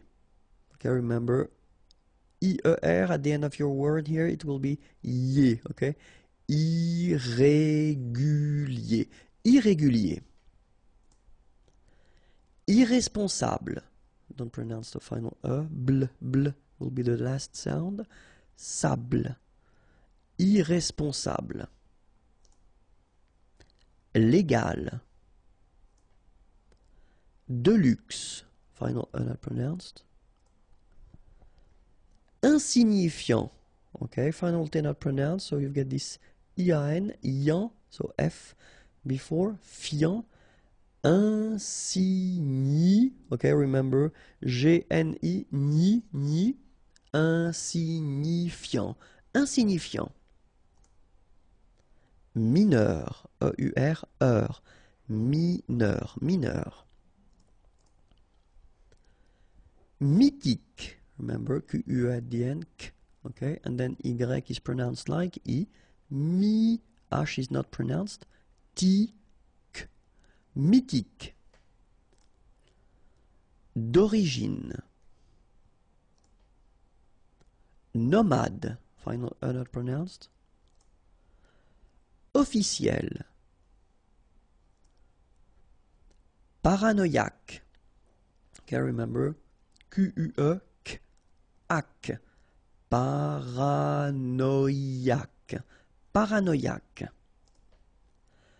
Pacifique. Q-U-E, K, ic. Pacifique. Potelé. Okay, here you don't really pronounce this E. Potelé. Potelé. Psychologique. Okay, remember at the end you get this K. Okay, so ic. and then Y is pronounced like I, psy, and then it's an exception here because normally we should pronounce it chaud, okay, but then we pronounce it co. Psychologique. Psychologique. Raisonnable. Remember, I together, est. Raisonnable. Distant. Final T not pronounced. Distant. Gratifiant. Same thing here. Final T not pronounced. Gratifiant. Rythmique. Remember, Y pronounced like I and then H doesn't exist. Rythmique. Rythmique. En ruine. Don't pronounce the final E. Ruine. Sacré. Accent aigu at the end. Et sacré. Autosuffisant. Final T not pronounced. Autosuffisant. Autosuffisant. Sensé. Final E, accent aigu, et sensé. Sensible. Okay, final E not pronounced. Bl will be the last sound. Sensible. Similaire. So final E not pronounced. Okay, similaire.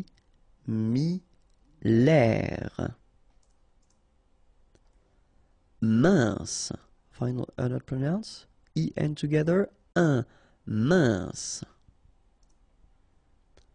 Lisse. Double S here, so it's really a strong S.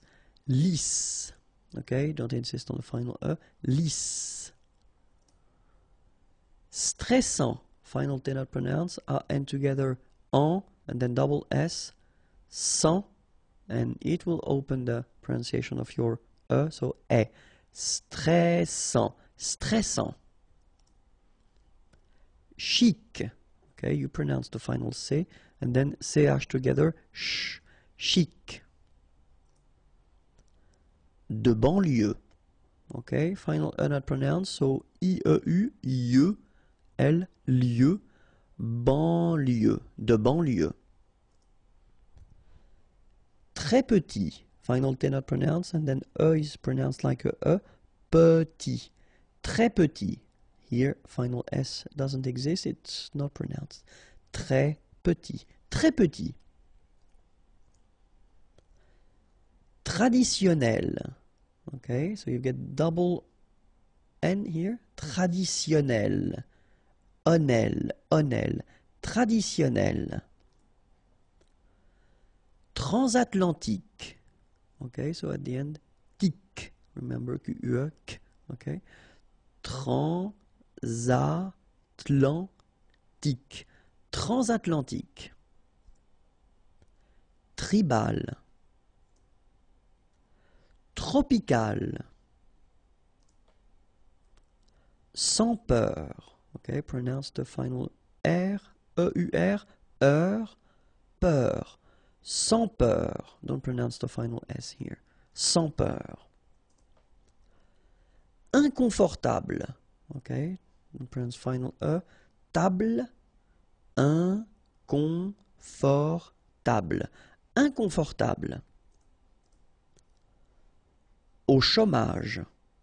Remember, CH together. Ch, chaud, chômage. Au chômage. Malchanceux. Final X not pronounced. C-E-U, ce, malchanceux. Malchanceux. Peu utile. Final E not pronounced. Peu utile. Désagréable. Final E not pronounced. Bl at the end. Désagréable. Désagréable. Peu réaliste. Don't insist on the final E. Peu réaliste. Intact. Intact. Peu sûr. Affecté. Ondulé. riche. Okay, remember, C-H-E, sh. So, sh normally, but then you don't insist on the final E, so sh. Riche. Solide. Same thing here, don't insist on the final E. Solide. Bien payé. Okay, remember, final E accent aigu, et, okay. Payé. Payé. Alright? Payé. And then I-E-N, yen. Bien payé. Bien payé. Les prépositions avec les articles. So it will be the first step into this big thing that we will do concerning the preposition, les prépositions, because it's quite important in French. And then I thought it might be important to, well, work on them at this point of our learning process. Okay, so first here in this video we'll work on a and then de, and especially when you combine these two prepositions with articles. So we'll see first the indefinite, so les articles indéfinis, un, une, des, okay, and after that we'll see les articles définis, le, la, les, okay, and especially we'll concentrate on the way these prepositions will react in a way when they are combined with these articles, okay. So the first one that we will discover together will be a, okay, and so we'll see avec les articles définis. So remember, les articles définis, it would be translated in English as a something, okay, but then in French we've got the difference between the masculine form, so it's un, the feminine form it's une, and the plural form it's des, okay. So let's see now.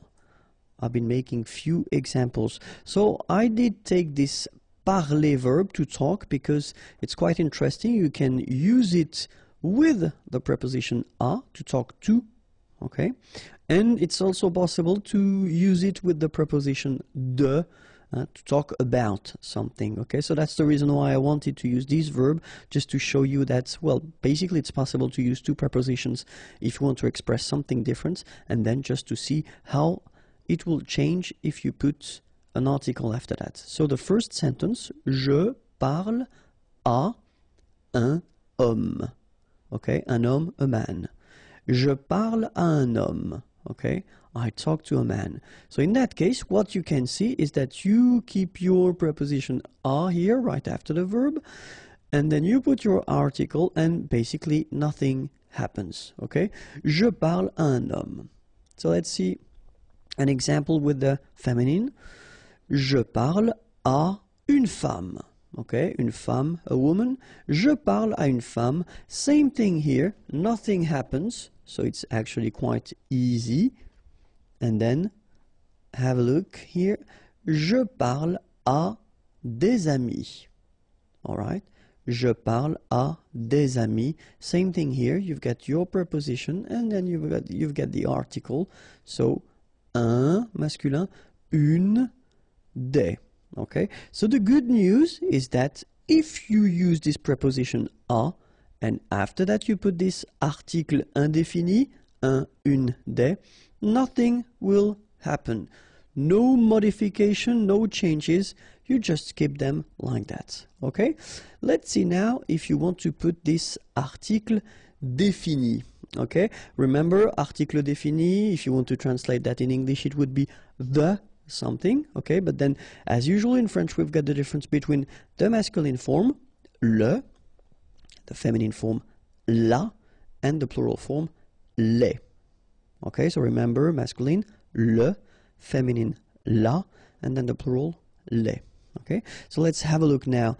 If we keep, well, the same verb, as I said, you know, je parle, parler, to talk, and in that case, you can have a look and you can see that it's been changing a little bit. Okay, so a plus le will become o, like that. You write it au, you pronounce it o. Okay, je parle au directeur. Directeur, translation, director. Okay, je parle au directeur. Let's see the feminine form. Je parle à la directrice. Okay, directrice, director, but the feminine form. Okay, je parle à la directrice. So here you can see that, well, nothing happens, so you still have your preposition à, and then you've got your article here. Okay, so nothing changes when you get the feminine form. And let's see the plural form now. So you've got the directors, so it's the plural form. Je parle au directeur. Okay, so you can see that here you combine a plus les, and you will get this aux, okay, and then phonetically you produce it or you pronounce it o. Okay, so here o, masculine form, plural form o as well. And for your information, it could be, so I did put this directeur here, okay, it could be directrice, so it could be the feminine plural. It wouldn't change anything because it will be still this o, okay, so it will be for the masculine or the feminine plural, it will be AUXO. All right, so je parle au directeur, so here for the masculine, je parle à la directrice, here for the feminine, je parle au directeur for the plural. All right, so if we want to make it clear, then we can say that a plus le will become o, okay, then a plus la, well, will stay the same, à la, it doesn't change at all, and then a plus les will become o, AUX, but then remember that phonetically it's o. Okay, so that's the main thing that you should remember if we talk about this preposition a combined with the article, les articles définis here. Okay, and now let's have a look at de. So exactly the same thing, we'll see how de will react. So first avec les articles indéfinis, okay, so un, une, and then des. All right, so I took this parler again, okay, so, but that keep in mind that if we've got this parler and then we use the preposition de, then it's to talk about something. All right, so here, je parle d'un homme. All right, so normally we should have here de un homme, but well, as you know, we've been seeing that quite often now. It's not a new thing. Remember that here will disappear, and then you will put this little apostrophe, d'un homme. Okay, je parle d'un homme. All right, but then the thing is that no major modification will be done because you just keep your de, well, the needs to disappear, but then still you've got your article. Okay, je parle d'une personne. Okay, une personne, a person. Je parle d'une personne. So exactly the same thing here. Nothing major happens, only this you know, disappear, but then that's the only thing that you should remember to do if you want to combine the two. All right. The tricky thing is here when you want to combine de and des. All right. Just because we think that it would sound strange to have this de, des, roman. Okay. So the thing that will disappear will be the article. Okay. So that's the reason why we get this je parle de roman. All right. So in that case, des will be taken away. All right. So remember, de plus un will become d'un. De plus une will become d'une. De plus des will become de. Okay, so we will have to take this des away. All right, so let's see now how it will work if we combine it with les articles définis. So le, la, and les. Okay, as we saw previously. Let's see now the examples. The first one, je parle du voisin. Voisin, here it's the masculine form of the neighbor. Le voisin, okay, the neighbor. And what you can see here is, well, the results of the combination of de plus le, okay? It will become du, okay, for the masculine form. Je parle du voisin, okay? So I talk about the neighbor. So let's see now how it will go. So I kept this neighbor, but then here it's the feminine form, so it's la voisine, all right? And what you can see here, je parle de la voisine, well, it will stay the same. So you keep your preposition, de, and then you put your article, la, and you put your name, or your word, sorry, voisine, okay? Je parle de la voisine. Nothing happens here, and it's a good thing. And then for the plural, as we had for a, remember, well, for the masculine singular and the plural, changes will happen. So, je parle des voisins. Here we've got the plural form of voisins, so neighbors, all right? Je parle des voisins. So remember, masculine, du, feminine, de la, and then the plural form. Plural, whether it's masculine or feminine, it will be the same, okay? So des, okay? So, let's write it like that. De plus le will become du. De plus la will stay the same. Nothing happens, de la, and then de plus les will become des. La préposition a. Okay, so in the previous lesson, I've been introducing the modification of this preposition a when it's combined with articles. Okay, so I would definitely advise you to watch it if you didn't. And then in that lesson, we'll discover, well, the different uses of la préposition a. And you'll see that it's a long video. Why? Just because a could mean or could be translated in English with at, in, to, and then I explain you the reason why we've got this second to here, because it will be the from something to something. Okay, so that's the main reason why we've got the two to-dos. And then it could be translated with on, and then other meanings and other uses of this preposition a.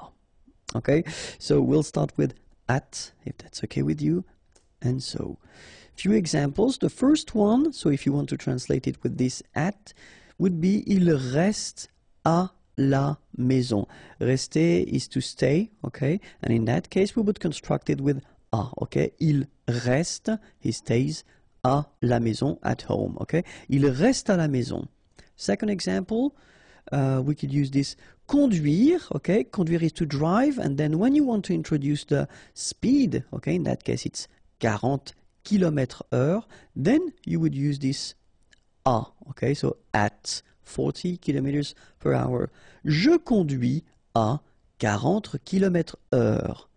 Je conduis à 40 km/h, okay? And then the last example we could have for this at, it's for the price, like here, à 10 euros.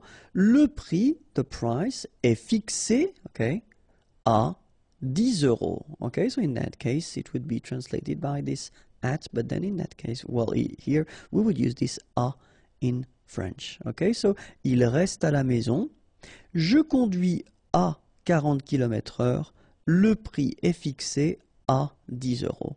Okay, so if you want to express this at concept for these situations, then you will have to use this preposition à.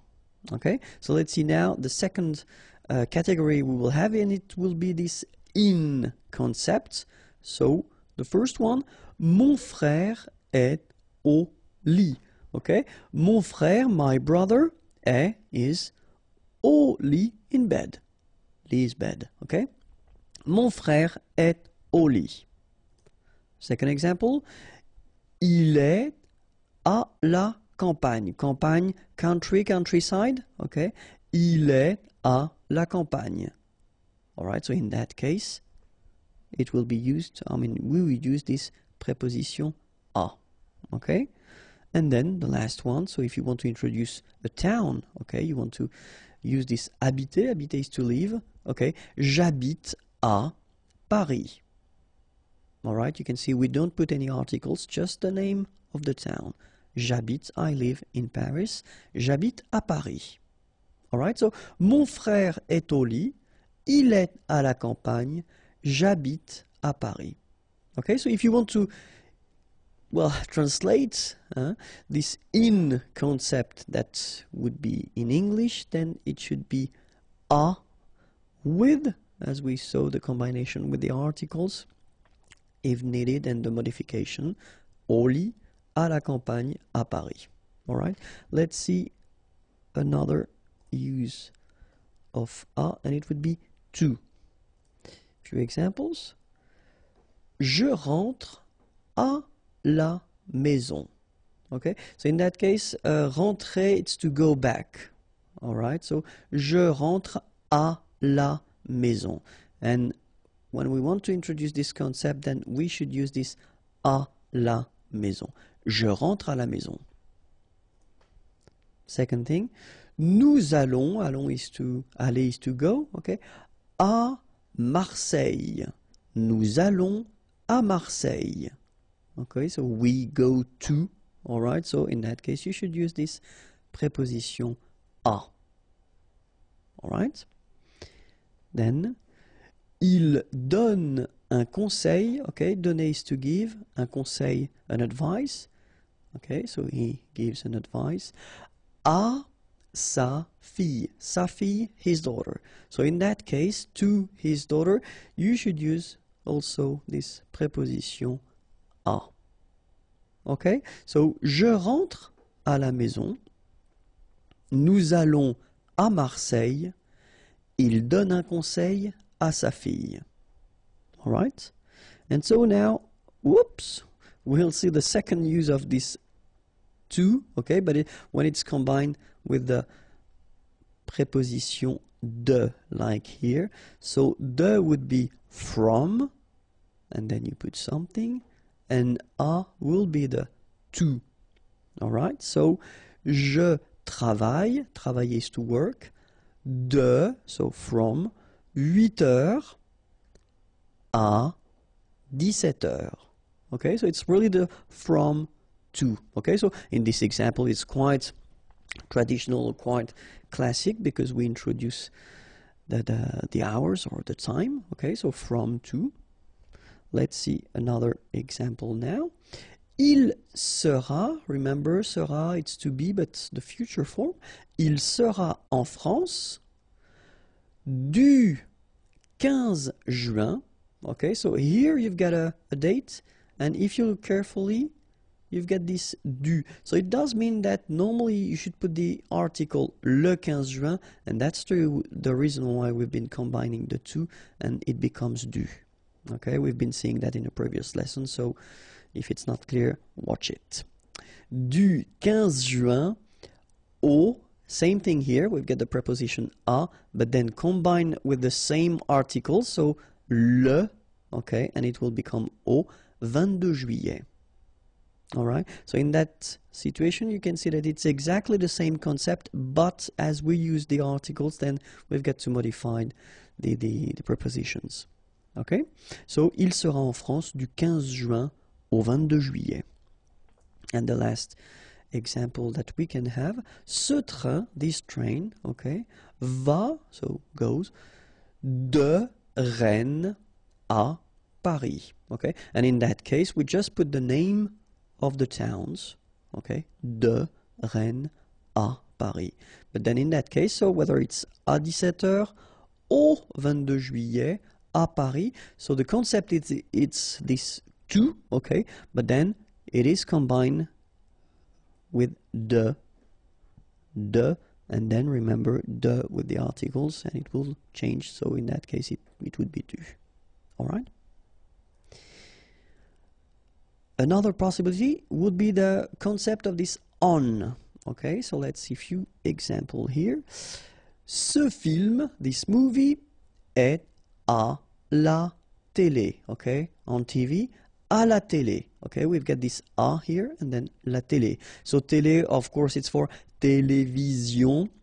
Okay, but in most of the cases we don't use in French this télévision, the full word. We just use this télé word, okay? Ce film est à la télé. Second example, mon ami, my friend, habite, habiter is to live, au, so same thing here, you've got this preposition, but it's combined with le, so it becomes au, and then cinquième étage, cinquième, fifth, and then étage, floor. So in that case, you want to say that your friend is living on the fifth floor, okay? And in that case, we get to use this a preposition.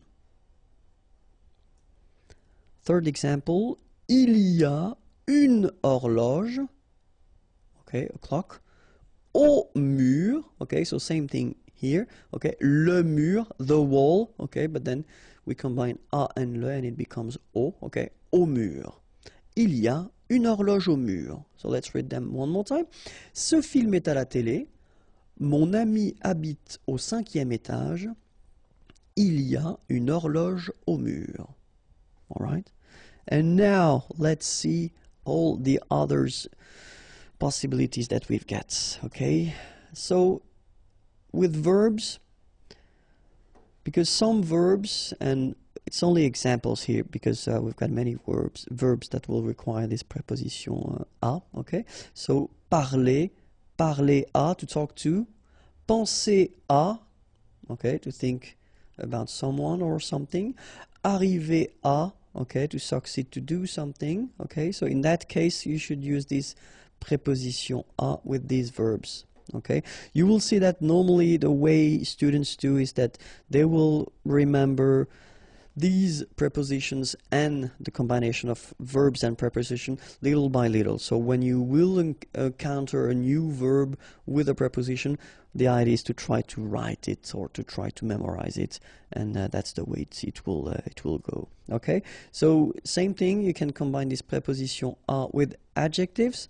For instance, interdit à, or then prêt à. Interdit, it's forbidden. Prêt, ready. Okay, so in that case, you should combine these adjectives with the preposition à. Okay? So it's possible to use this preposition à when you want to express or to tell how it is done. Okay? So for instance, when you want to say that it's been done, it's been machine done, or handmade? Yeah, you use this fait. So faire is to do, okay, but then in that case it would be done, okay. À la machine, fait à la main. All right. Second use, when you want to use this travel concept. So venir is to come, okay. So if you want to say that, to come by something, okay. Here it's pied, foot, vélo, and then motorbike, okay? So the concept in French is that if you're not inside, so like a car, a train, tramway, subway, so if you're not inside, then normally the concept would be to use this preposition à, okay? When you want to use this come, go, okay, by. So you should use this à preposition, okay? But then keep in mind that in many cases, French people tend to use, when it comes to vélo, moto, well, you can listen and you can hear quite many times this en instead of a. Not really for pied, because, French people will still use this à pied, okay, because it's like a common expression. But still for vélo and moto, many persons will use this en. Okay, officially it should be a mistake, but then many persons are using it, so just be ready and try to remember that it's possible that you will hear this en vélo and then en moto, okay. If you want to describe something, okay, so for instance, la personne au manteau vert, okay, so in that case you want to say that this is the person who is wearing the green jacket, okay, au manteau vert, so in that case it's always the same, so a and le combine and it will become au. Or then, in that case it can be red hair, okay, so cheveux roux, so in that case it's the plural, okay, a plus les, and it will become au, like that. But it's quite common to use this a, okay, and then you want to describe a person. So it's also quite commonly used if you want to talk about food. For instance, un gâteau au chocolat. All right. So un gâteau au chocolat, same thing here. À le, okay, un gâteau au chocolat. Or then un croissant aux amandes. Un croissant aux amandes. So gâteau, cake, chocolat, chocolate. Croissant, it's this classical French pastry. And then amande, almonds. Okay.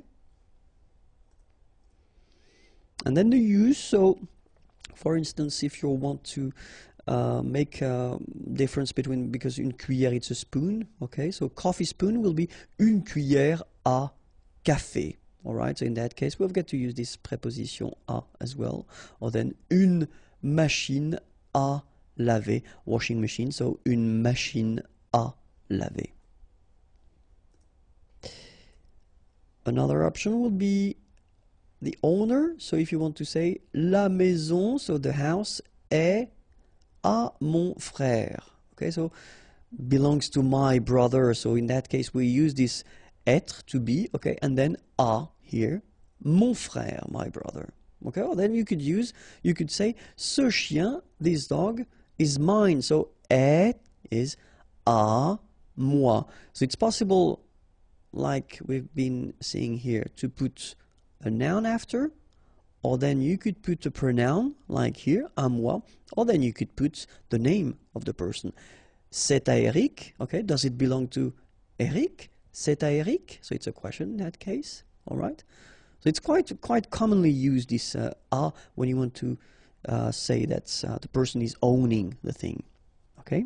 And then the time, so if you want to use this rendezvous, so let's meet, à 20h, okay, so in that case you should use this à and then you put the time, à 8h du matin, for instance. The pain, normally we've got this expression, so when you say that, when you want to say that, well, you've got an ache, something somewhere in your body, so avoir mal and then à, all right, and then you will combine it with the article. So ventre would be like stomach, okay, so stomach ache would be avoir mal au ventre. So obviously this au is a plus le, so that's the reason why it's like that. Okay, ventre is masculine. So if it's tête, la tête, head, headache, à la tête, okay, so same structure, avoir mal à la tête. And then in that case, pied, foot, au pied, okay, avoir mal au pied. Okay, so in that case you get the plural form.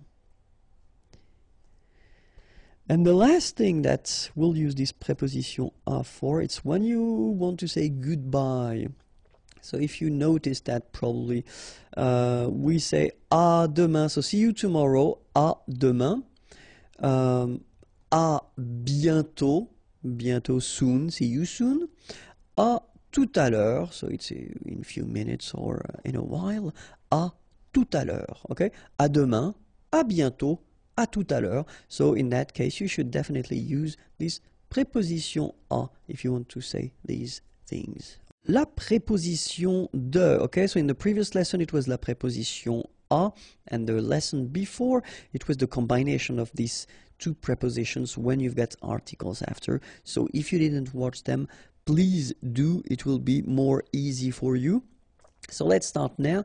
La préposition de, so we'll see the different uses that we can have of this préposition de, and especially the meaning in English. Okay, so the first use that we could have or we could spot for this préposition de is the partitive. So in French, partitif. Okay, so a few examples here. Il boit du café. Okay, boire is to drink. Du café, café, coffee. And then here, well, we've got the partitive form, so it's some coffee. Okay, and then remember that we've got the preposition de, but then when it's combined with this le, it becomes du. Okay, that's the partitive form. Il boit du café. And then other example, sorry.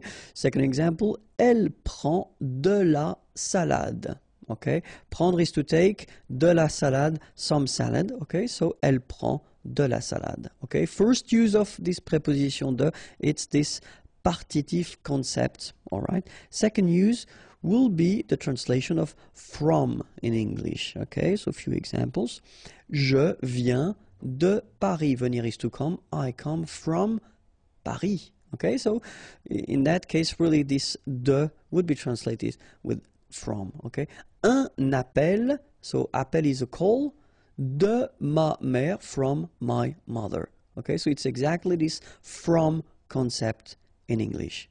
Okay, so let's see now another possibility. When you want to introduce this belonging concept, okay, then usually you should use this preposition de, like here, l'ordinateur de Samuel. Okay, so with this structure, you want to say that l'ordinateur, the computer, belongs to Samuel.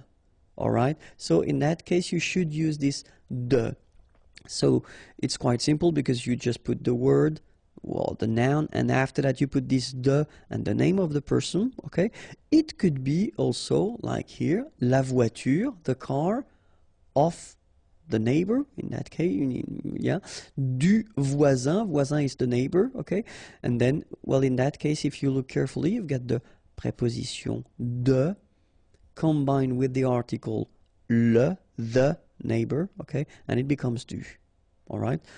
Other possibility, l'ami, the friend, de mon père, okay, my father, of my father. So it's really this belonging, something or someone is belonging in a way to something or someone as well. Okay, so l'ordinateur de Samuel, la voiture du voisin, l'ami de mon père. Okay, so let's see now another possibility of the use of la préposition de when you want to introduce this containing concept. Like here, for instance, une boîte, a box, de chocolat. Okay, so inside the box you've got chocolates, okay, and then une boîte de chocolat. Okay, so the use of de in that case it's quite clear. It's just because les chocolats sont contenus dans la boîte. Une boîte, une bouteille d'eau. Okay, bottle of water. Okay, and so in that case you should use this de. Okay, but then obviously because you've got first here a vowel. Okay, they don't really get along. So as usual in French, disappear, and you get this apostrophe. Une bouteille d'eau. Okay, une bouteille, bottle, eau, water. A bottle of water. Une boîte de chocolat, une bouteille d'eau. Okay, so in that case, definitely you should use this preposition de. Okay. So if you want to introduce the fact that it's made of something, then, for instance, here, un rideau. So rideau is curtain, and then de lin. Lin is linen. Un rideau de lin. Okay. Second example, une chaise, a chair, de bois. Bois is wood, of wood. Okay, so in that case, un rideau de lin, une chaise de bois. So when you want to introduce the fact that these things are made of something, then you will have to use this preposition de. Okay? And then the use. For instance, here, une station de métro. Une station de métro. Other possibility, une place de parking. Yeah, sorry about that, but well, French people tend to use this parking as well. So I know it's coming from English, but still you should pronounce it the French way. Parking. Une place de parking. Okay, and the last one, un studio d'enregistrement. Okay, enregistrement is recording. Un studio d'enregistrement. So as you can see in that case, as usual in French, as we saw previously, we've got this de, but then as enregistrement is starting with a vowel, then needs to go away. Okay, so une station de métro, une place de parking, un studio d'enregistrement. Okay, so that's this use concept, so what you use these things for. Okay, so une place de parking, un studio d'enregistrement. Normally we tend to use as well this preposition de when we combine or when we use these superlatives things. So for instance here, le plus beau film de tous les temps, of all time. Okay, so le plus beau, okay, most beautiful, beau is beautiful, film, movie, de tous les temps, of all times. Le plus beau film de tous les temps. Okay, and then la plus grande, big, avenue du monde. And in that case, you can see that you combine this de and then the article le monde, the world, okay? De le becomes du, okay? So du monde, of the world. La plus grande avenue du monde. Okay, so for all these superlatives constructions, then remember you will have to use this preposition de, okay? De tous les temps, du monde. And so keep in mind that it's also possible to combine, and some adjectives will require this preposition de, as we had previously. Some adjectives will require the preposition a, okay? And it will be exactly the same with de. So for instance, étonné, astonished, then we put de, okay? Content, happy, de. Désolé, sorry, de. Okay, so as I said, and it will come after that for the verbs, try to remember them when you encounter them or when you read them, okay? That's the only way to really remember them. So, and for the verbs, exactly the same thing. So, parler de, remember, we had the example with parler. So, parler à, to talk to. Parler de, to talk about something. So, parler de, for instance. S'excuser de, okay, to excuse oneself, s'excuser. Promettre, to promise, de. Okay, so these verbs will be constructed with the preposition de. La preposition en. Okay, so remember, previous lesson we saw la preposition de, the lesson before it was la preposition a, and in the next lesson we'll discover, well, quite many other prepositions. Okay, so let's start with la preposition en right now. So la preposition en can be used to express this to concept in English. For instance, je vais en ville, okay, aller is to go, and then ville is town, okay, so je vais en ville, or then nous voyageons, voyager is to travel, en Espagne, Spain. Okay, so in that case, when you want to, well, express this to concept in English, in many cases we'll use this en preposition, okay? Other use could be this in, for instance, j'habite en Finlande. Habiter is to live, okay? I live in Finland. J'habite en Finlande.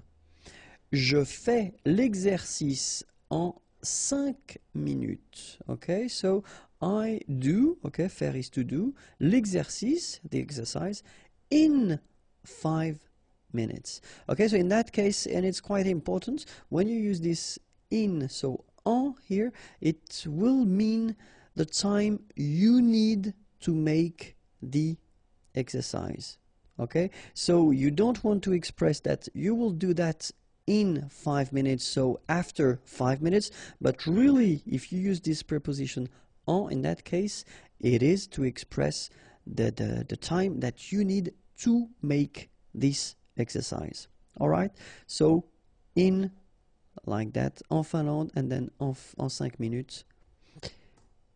Let's see now for the countries. So in many cases we'll have, so as we saw in a previous lesson, we've got the difference for the countries between the masculine, the feminine, and the plural countries. Okay, so in many cases when the country is ending with this vowel en here, okay, sorry, and here, it will mean that it is feminine. Okay, we've got exceptions, of course, because French language is quite tricky, so we've got exceptions like Mexique, for instance, it's masculine, okay, but in many cases it will mean that it's feminine. If it's feminine, then you will have to use this preposition en if you want to express this in concept. Okay, en France, en Espagne, en Allemagne, en Italie. Okay, and now we'll read it with the liaison if needed. En France, en Espagne, en Allemagne, en Italie.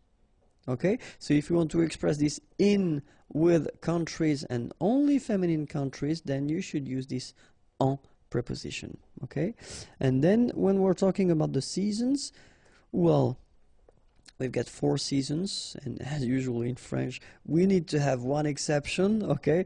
But then for the 3 others, it will be en, okay? En été, so in summer, été is summer. Then en automne, okay, autumn. And then en hiver, okay, make the little liaison here. En hiver, hiver is winter. Au printemps, okay, so keep in mind that for printemps, you will have to use au and not en, okay? And then printemps is spring, okay? En été, en automne, en hiver, au printemps, all right? Another use of this preposition en is to express the mean of transport, and then if you want to say, I'm coming with my car, by car, okay, in French, we will use this preposition en, okay? Je viens, venir is to come, je viens, I come, okay, by car, en voiture. Tu voyages en train. Okay, and well, we saw in the lesson when we saw this preposition a, we saw that for pied, for instance, foot, and then we saw that motorcycle, moto, and then bicycle, vélo. In these cases, we use the preposition a. Okay, but then keep in mind that, well, let's say that the main difference is if you want to use this en preposition, normally we tend to use it if we express or if we introduce after that mean of transport that will mean that you will be inside it. Okay, so you are inside the car, you are inside the train. If it would be a metro, it would be exactly the same. If it would be a tram, it would be exactly the same. You would use this en just because you are inside. Okay, so that's the reason why we make, well, the difference between en and then a. Okay, so you will use this a if you're talking bicycle or motorbike, or then by foot, of course. Okay, but then for this voiture, train, you will use this en. Okay, I hope it was clear. Other use is the languages. Okay, so for instance, il parle en espagnol. Parler is to talk, okay, or to speak. He speaks in Spanish, en espagnol. Or then, ce livre, this book, est en anglais. This book is in English, okay, en anglais. Other use is when you want to introduce the material it is something is made of, okay, so for instance, une montre, montre is a watch, une montre en or, okay, so gold, or, okay, so if you want to say that this watch is made of gold, then une montre en or. Un bateau en plastique. Bateau, it's a boat, and then plastique is plastic, so un bateau en plastique. If you want to express the situation you are in, okay, so for instance, to be late, être en retard, être en retard, okay? And then the other option here, être en avance, all right? So if you're coming earlier, then être en avance. Être en vacances, to be on holiday, so être en vacances. So in all these situations, like en retard, en vacances, en avance, we will use this preposition en, okay? And then maybe the last use that I wanted to introduce is what we call the gérondif. So it's a bit tricky because we didn't yet see this participe présent. It will come soon, don't worry. But then I just wanted to be honest with you and introduce it, even if we didn't see yet the participe présent. So we will construct this Gérondif, so the meaning of the gérondif is when you want to introduce so two actions, so we would say action simultanée, so technically two actions that take place at the same time. Okay, and the way we construct that is, well, of course, because it's the lesson, so the preposition, la préposition en, and then after that you will put this participe présent form that you don't know yet how to make, but we'll see that in a coming lesson. Okay, but then I will make anyway an example, and this is the example. Je téléphone. Okay, so in the first sentence or in the first part of the sentence you say je téléphone. Téléphoner is to call. Okay, and then we have here our gérondif form. So first you get your preposition en, and then you get your participe présent form, so marchant. Okay, and if you look carefully, it's coming from the verb marcher. Marcher is to walk. Okay, dans la rue. All right, so je téléphone en marchant dans la rue. So in that structure, you want to introduce the fact that you are making a phone call, you are calling someone, and at the same time, you are walking in the street. Okay? Je téléphone en marchant dans la rue. All right? So that's the technique we've got to express two actions that take place at the same time. It's this gérondif. Okay? And then we construct this gérondif with the preposition en. Okay? Les prépositions, so just to remind you, we've been seeing first in the previous lesson la préposition en, then before la préposition de, and even before la préposition a, and in this video, we'll see not the rest, of course, of all the prepositions, but the main prepositions that we will have in French language. Okay, so let's start now. And the first one that we'll see is pour, and pour means for. Okay, so we'll see two examples here. Ce café est pour vous. Okay, so ce café, this coffee, est is pour, for, vous, you. Ce café est pour vous. Second example, je voudrais louer cette voiture pour 2 jours. Okay, so remember here we've got this conditional form.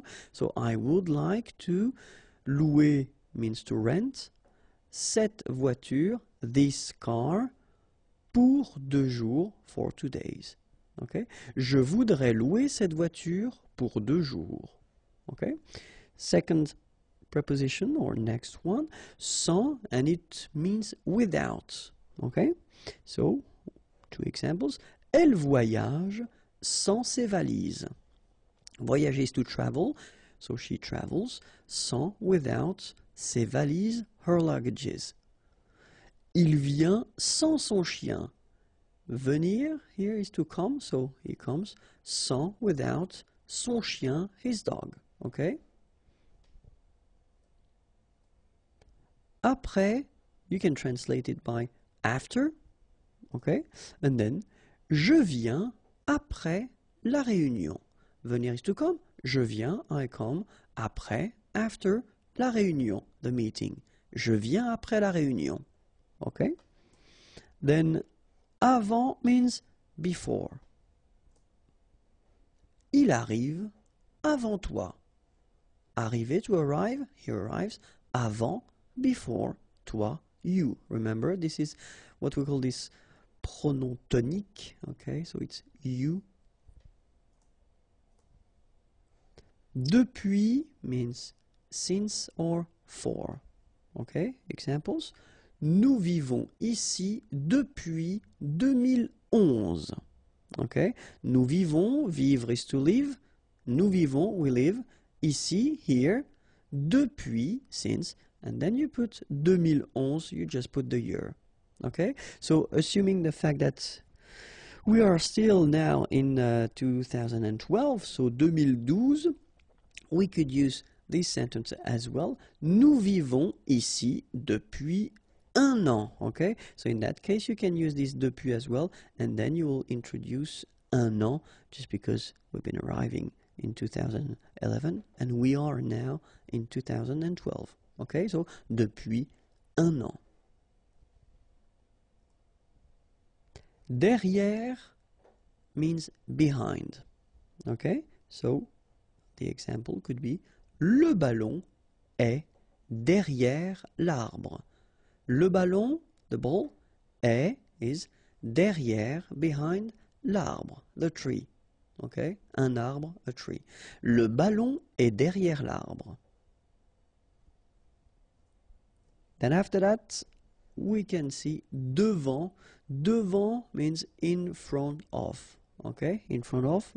And then the example could be mon collègue, my colleague, est assis, is seated, devant le directeur. Le directeur, the director. Mon collègue est assis devant le directeur. Jusque means until. Example, je reste au bureau jusqu'à 17 heures. Okay? Rester is to stay, au bureau, at the office.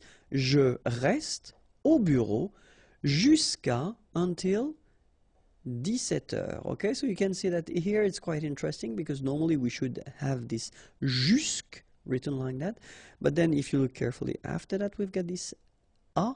Okay, another preposition, and then you remember the rule when we've got vowel and vowel. Normally what happens is that this final a will go away, and then we'll put apostrophe, so that's the reason why we get this jusqu'à. Okay, and then phonetically jusqu'à. Okay, je reste au bureau jusqu'à 17 heures.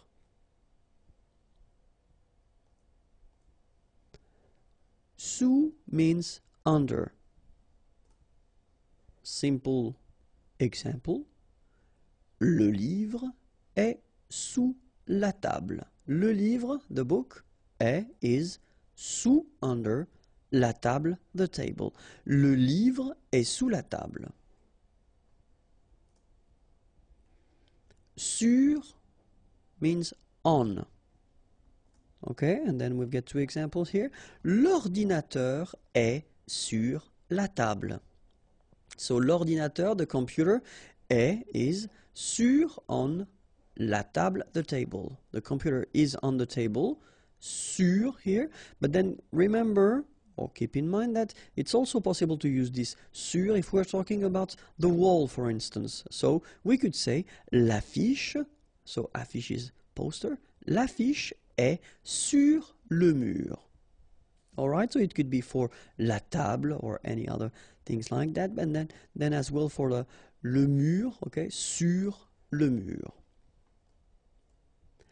Avec, so the classic one, means with.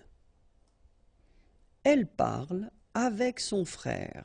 Parler is to talk. Son frère, her brother. Elle parle, she talks, avec, with her brother, son frère. Elle parle avec son frère. Chez, so this one is quite interesting because if you really want to translate it, so you're talking about a place, okay, but then you're talking about someone's place, so it's the place connected to a person. So let's see a few examples now. Je suis chez moi. So if you want to say that you are at your place, then you should use this chez, okay, and then here in that case you will put this moi, so pronom tonique. Je suis chez moi. Okay, so this is the first use that you could have. Okay, if you want to introduce this chez and then use the name of someone, it's possible, like here.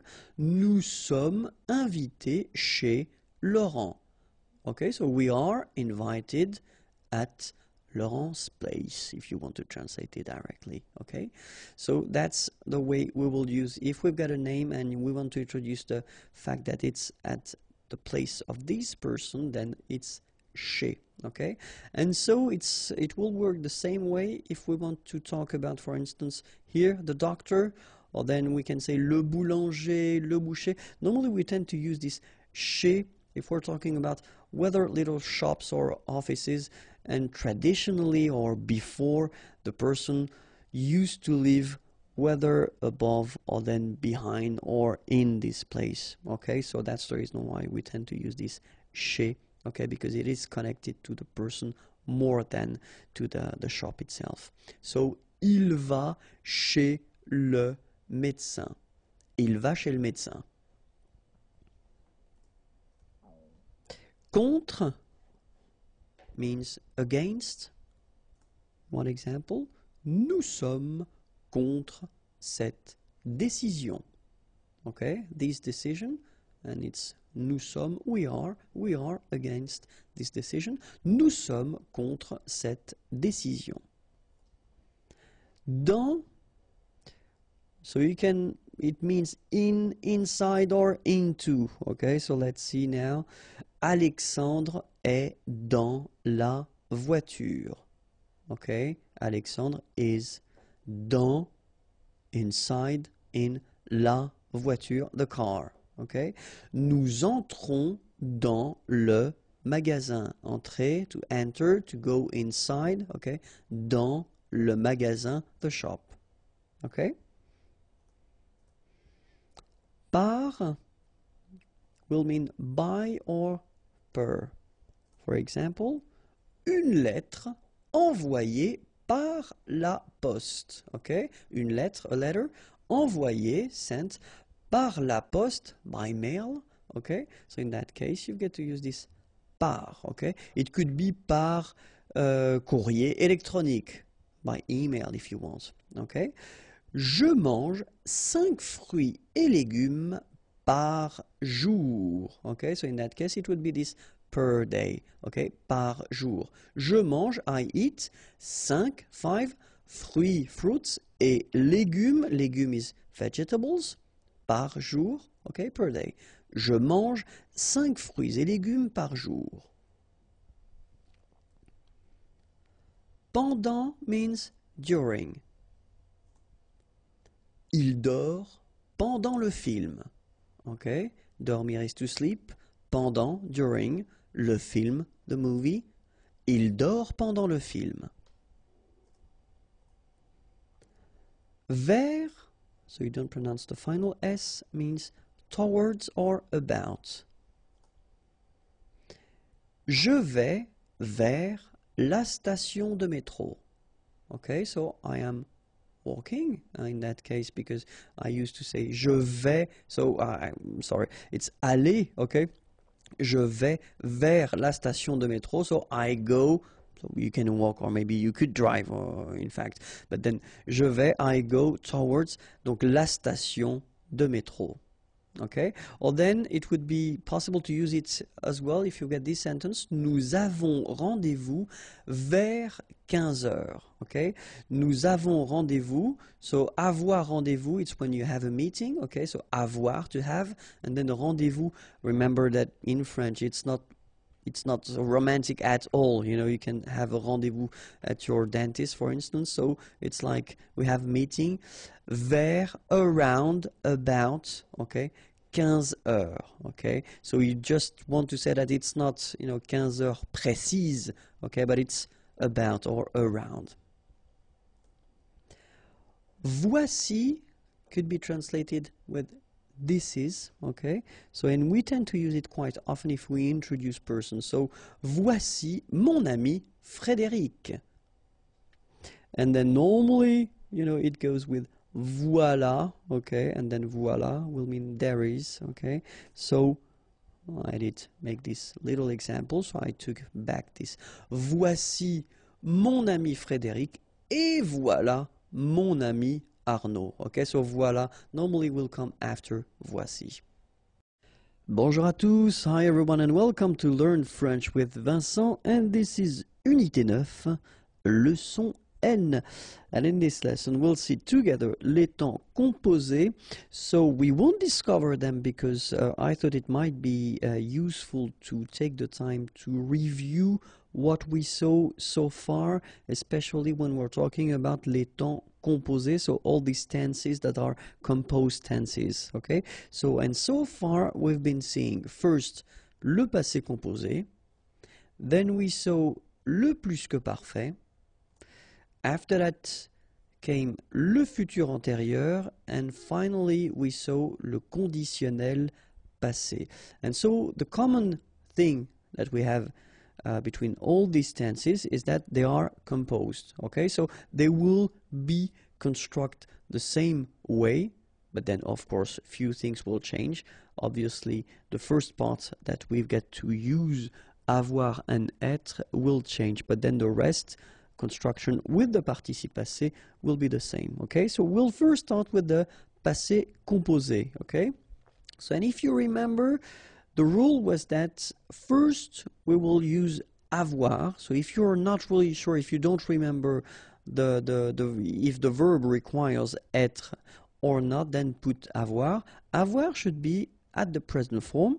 Then you will put your participe passé form and you will get this passé composé. Okay, remember that in some cases, but we're talking about exceptions or reflexive verbs, you know, these se, blah blah blah, so you will have to use être and at the present tense as well, plus le participe passé, and you will get this passé composé. Okay, so of course it looks simple like that, but then in some cases, and especially after learning so many things, maybe you don't really remember the conjugation of avoir and être at the present tense. So we'll take the time to review that one more time. So remember, avoir at the present tense goes like j'ai, tu as, il a, elle a, nous avons, vous avez, ils ont, elles ont. Okay, so j'ai, tu as, final S not pronounced, il a, elle a, nous avons, final S not pronounced, and then we make this little link between the two, nous avons, vous avez, a Z at the end will produce this E sound, avez, little link between the two, vous avez, ils ont, okay, final T not pronounced, and then we make the liaison, ils ont, elles ont. Alright, so this is for avoir at the present tense. And now être at the present tense, je suis, tu es, il est, elle est, nous sommes, vous êtes, ils sont, elles sont. Okay, so je suis, final S not pronounced, tu es, okay, so it's quite strange because you get this ES, but then phonetically it's est, alright, quite open, tu es. Il est, exactly the same sound as we had previously, okay, so just remember that you write it like that, but then phonetically it goes like est, elle est. Nous sommes, final S not pronounced. Vous êtes, little liaison to between the two, and then final S not pronounced. Ils sont, final T not pronounced. Elles sont. Alright? So that's the main thing you should remember. Of course, the participe passé, but then we won't cover that in this lesson because I've been making a big video on that, so try to search it in the channel search engine and you will find it. Okay, so let's see now le plus que parfait. So remember, it was exactly the same rule. So first avoir, if you're not sure, just put avoir, but avoir should be at the imparfait form. Then the participe passé, so you will get your plus que parfait, okay? And for the same exceptions, we'll have être at the imparfait form, and then the participe passé, and it will give you the plus que parfait. Okay, so for the same reasons, we will see together avoir at the imparfait and être at the imparfait, just to make sure that it's clear for you. And avoir at the imparfait will give j'avais, tu avais, il avait, elle avait, nous avions, vous aviez, ils avaient, elles avaient. Okay, so j'avais, final S not pronounced, tu avais, final S not pronounced, il avait, final T not pronounced, elle avait. So exactly the same phonetical thing here, it's avait. Nous avions, final S not pronounced, and then little liaison, nous avions. Vous aviez, EZ at the end, et, aviez, and then liaison, vous aviez. Ils avaient, so look here, E-N-T, you write them, you don't pronounce them. So you get phonetically, avait, exactly the same thing that we had here, here, and here. Okay, so it's exactly the same thing that you will pronounce. but then here you make the liaison. Ils avaient, elles avaient. Okay, let's see how être goes. J'étais, tu étais, il était, elle était, nous étions, vous étiez, ils étaient, elles étaient. Alright, so exactly the same rule. Remember, final S, here, here, final T, and then here, E and T, you don't pronounce them. So you will get était, okay, for all these forms, okay? J'étais, tu étais, il était, elle était. Same rule here, final S not pronounced, and then you make the liaison. Nous étions, vous étiez, ils étaient, elles étaient, okay? Make the liaison here as well. Ils étaient, elles étaient. Alright? So, this is the thing you should remember. Now, the other tense we saw was futur antérieur. And futur antérieur, remember, exactly the same construction, but then avoir should be conjugated at the future, le futur, and then le participe passé, and it will give you futur antérieur. Or then, for exactly the same exceptions and the same cases, you will use être, but then être should be at the future tense, plus le participe passé, and it will give you le futur antérieur. So, what we'll see exactly the same thing as we saw previously for the other tenses, or the other tenses. So we'll see the future form for avoir, and then the future form for être. Okay? And for avoir, it will go like j'aurai, tu auras, il aura, elle aura, nous aurons, vous aurez, ils auront, elles auront. Okay, so have a look now.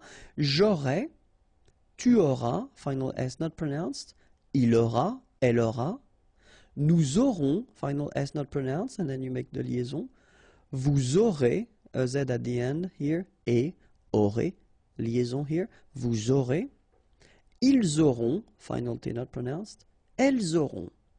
Okay? And then, for être, we will get, je serai, tu seras, il sera, elle sera, nous serons, vous serez, ils seront, elles seront. Okay, so one more time. Je serai, tu seras, final S not pronounced, il sera, elle sera, nous serons, final S not pronounced, vous serez, a Z at the end, et serez, ils seront, final T not pronounced, elles seront. Alright, so this is the future tense for avoir and être, okay? And now the last composed tense we saw was le conditionnel passé, and so remember that le conditionnel passé will go like that. So first, as we saw previously, avoir in priority at the conditionnel présent form, then you put your participe passé, and you will get your conditionnel passé. Or, for the same cases as we had previously for passé composé, futur antérieur, or then plus que parfait, être, but in that case it should be at the conditionnel présent form, then the participe passé, and you will get your conditionnel passé form. So let's see now how avoir and être are at the conditionnel présent, just to refresh your memory, and it goes like that. J'aurais, tu aurais, il aurait, elle aurait, nous aurions, vous auriez, ils auraient, elles auraient. Okay, so one more time. J'aurais, final S not pronounced. Tu aurais, same thing here. Il aurait, elle aurait, final T not pronounced, so phonetically exactly the same form here. Nous aurions, final S not pronounced, and then you get this liaison, nous aurions. Vous auriez, a Z at the end, et auriez, and then the liaison, vous auriez. Ils auraient, remember, ENT, you don't pronounce it, auraient, ils auraient, elles auraient. Alright, so this is for avoir, and then let's see, être. Je serais, tu serais, il serait, elle serait, nous serions, vous seriez, il serait, elle serait. Okay, so let's see how it goes. Je serais, final S not pronounced. Tu serais, same thing here. Il serait, elle serait, final T not pronounced. Nous serions, final S not pronounced. Vous seriez, EZ at the end, et seriez. Il serait, so ENT not pronounced. Elle serait. Alright, so this is the first part that you should use when you make, this conditionnel passé form, okay? That's it for les temps composés. If you've got some doubts, remember I've been making videos regarding each of these tenses, so it's possible to find them. If you want more video or other videos, then remember youtube.com/imagier is here, and then more material if you want to find other things, softwares or pictures or flashcards. Imagier.net is waiting for you. Have a great day. Bye bye. L'impératif. Okay, so as usual, when we see a tense, we first work on l'emploi, so when do we use it, and then after that we'll see la formation, so how do we construct this imperative form, okay? But then first, of course, l'emploi. So when do we use the imperative? Well, it's quite simple. We've got three main uses of l'impératif. The first one, le conseil. So if you want to translate conseil, it would be advice, okay? So if you want to give an advice to someone, okay, in most of the cases you will use this imperative form. Or then if you want to give an order, okay, so normally that's the tense we use if we want to use this order thing. And then la défense, so if you want to forbid something to someone, okay, so in that case you should use l'impératif, okay? So conseil, ordre ou défense. Okay, we'll see just a few examples just to see how it works. Le conseil, so we've got this example. Pour aller à la gare, tournez à gauche et continuez tout droit. Okay, so to go to the station, aller is to go, la gare, the station. Pour aller à la gare, tournez, and that's our first imperative, à gauche, on your left, et continuer, continuer is to continue, tout droit, straight. Okay, so tourner and continuer here are at the imperative form. Okay, normally at this level, maybe it rings a bell and maybe you can think that they look like something we saw previously. Okay, so ordre now, if you want to give an order, same thing here. Fais tes devoirs. Okay, so faire is to give, to do, and then tes devoirs, your homework, okay? We tend to put that at the plural form in French. Fais tes devoirs, okay? And this is here as well an impératif, okay? And then let's see now, une défense. N'utilisez pas votre téléphone portable pendant le cours. So, of course, in that case, défense, you want to forbid something, so you should use this negative form, okay? So, n'utilisez pas votre téléphone portable during le cours, the lesson, okay? Utiliser is to use. N'utilisez pas votre téléphone portable pendant le cours, same thing here. Utiliser is at the imperative form, okay? So, now, first thing, when we talk about this imperative form, the first thing that you've got to remember is that we've got only three persons, so there will be tu, nous, and then vous. So the imperative doesn't exist for je, for il and il au pluriel. Okay? And then the second thing that you should remember is that you won't use these pronoms personnels. So normally when we've got a tense, so far all the tenses that we saw, you use these pronoms personnels, so tu, nous, and vous, okay? The concept with the imperative is that you won't use tu, either nous or vous, okay? So you don't use this pronom personnel, all right? So these two things are the main thing. First, only three persons, tu, nous, and vous, and the second thing, you don't use the pronom personnel. Okay, let's see now how we build this imperative form. So, we'll see first the premier group, then we'll see the deuxième group, and then the troisième group, and finally, of course, as usual, the irregular verbs. All right, so let's start with the first group, le premier groupe. So normally the first group, and it's been that way so far, is the easy group because it is regular. In that case, for the imperative, well, it will be the tricky group, okay? Because, for instance, at the present form, we've got tu parles, okay? So that's the present form of the verb parler, parler to talk, from the first group, okay?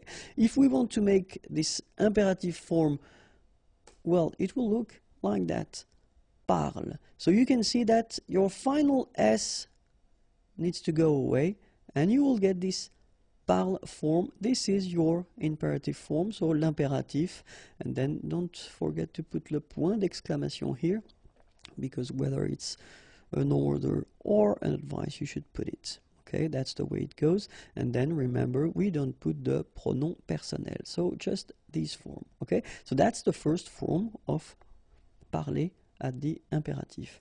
Then nous parlons, so this is the present form. Okay, well, it's quite easy. You don't touch it, you don't change anything, you just put it back here.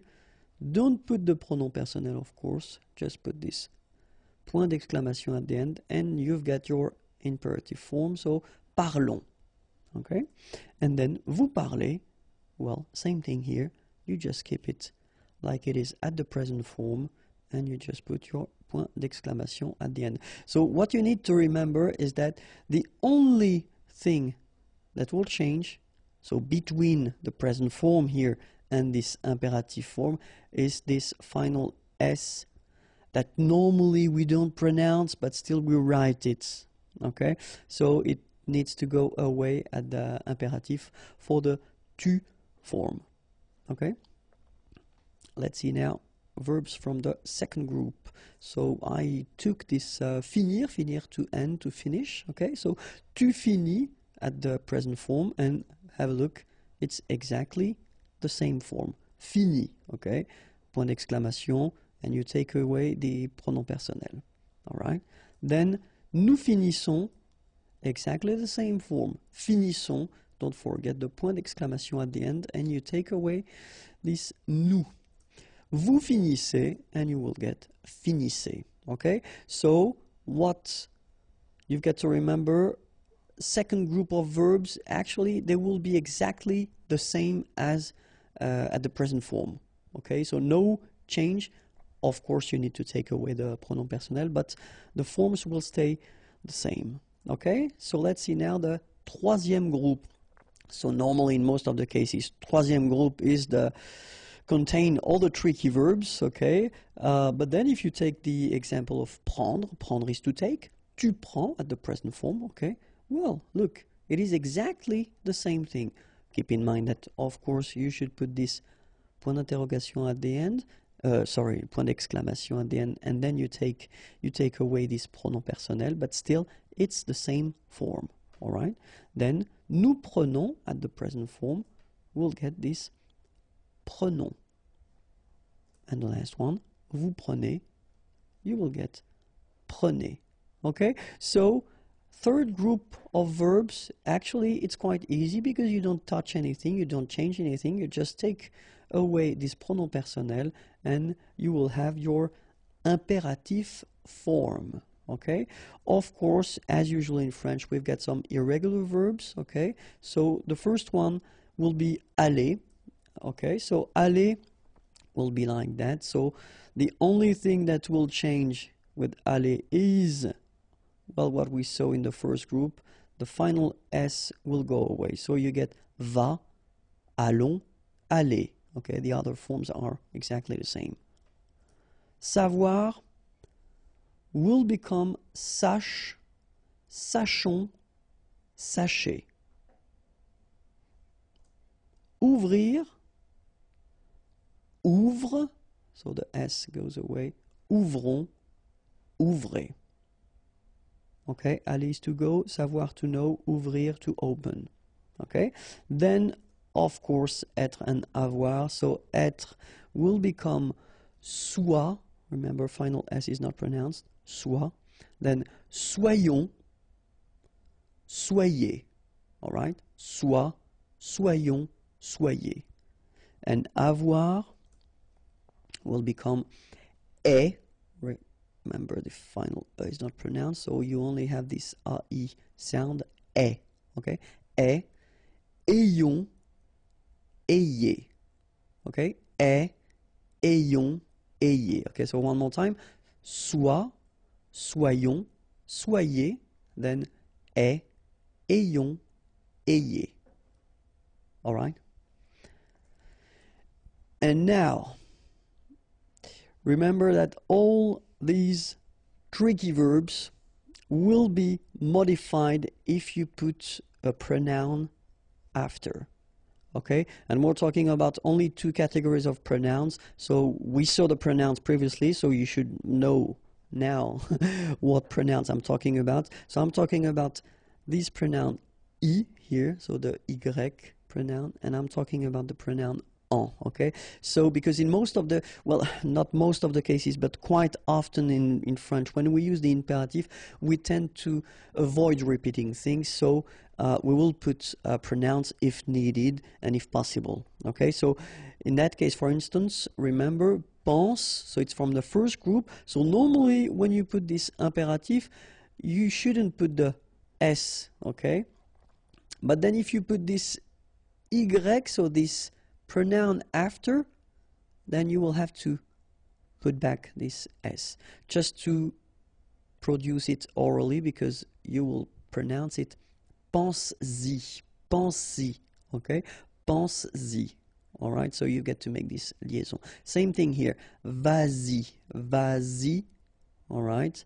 And then achètes-en, achètes-en, all right? So that's one important thing if you want to construct this imperative form with pronouns. Then now we'll see how to construct this imperative when we've got the negative form. After that we'll see how it works if you've got only one pronoun and pronom complément, and then one or two in that case, and then finally we'll see with the verb pronominaux. But then now first la négation. So I took this parler verb, and if you have a look at it, so imperative is parle, okay? If you want to write the same sentence but at the negative form, well, it's quite easy because it will be ne parle pas. Okay, so you just put your ne before the verb and then the pas after the verb, and of course you don't change the rest. Finir, finissons, ne finissons pas. Okay, so same concept, ne first, then your verb, and after that pas. And then mettre, mettez will become ne mettez pas. Okay, so it's not that difficult.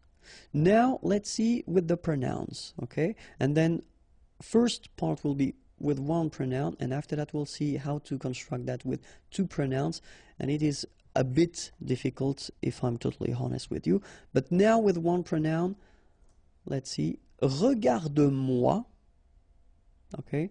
And it will become at the negative form, ne me regarde pas. Okay, so here normally remember these pronouns me, okay, should come before the verb. Then the rule at the imperative is that if you've got these structures, so structure affirmative, okay, so it's not the negative form, then they should come after, and then this me is one of the pronouns that will change and it will become moi. Regarde-moi, okay?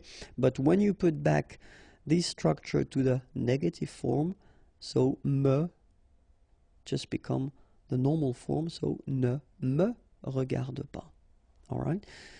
Same thing, so toi will be the second and the last to be drastically modified, so it will become regarde-toi, okay? So the rules stay the same, you put it after, okay? Regarde-toi, all right? But then when you put the negative form, well, it becomes normal, so ne, and then te regarde pas. Okay, keep in mind that as usual for the pronouns, they will come before the verb, okay? So your negative form is coming before and after the whole thing. And then, well, if you've got this le pronoun, or it could be the la, well, it will stay the same, so no modification. So regarde-le, and then negative form, ne le regarde pas. Okay? Regarde-la, ne la regarde pas. It could be regarde-nous, okay? Ne, whoops, sorry, I made a mistake. It should be nous here. Ne nous regarde pas. Okay, and the last one, regarde-les will become ne les regarde pas. Okay, so keep in mind that it's only this me and te pronouns that will change. They will become this moi and toi, so they will become these forms, and you should put each time anyway after the verb, and don't forget this little thing between the two, because as you can see, we've got to put it. Okay, now if you want to put two pronouns in your structure with the imperative, well, it's something that's well, it's not really rare to use that, okay? But then, well, we've got some, of course, as usual, quite strict rules, and that's the thing. The first part that you will have will be me or m apostrophe, te or t apostrophe, lui, then nous, and leur.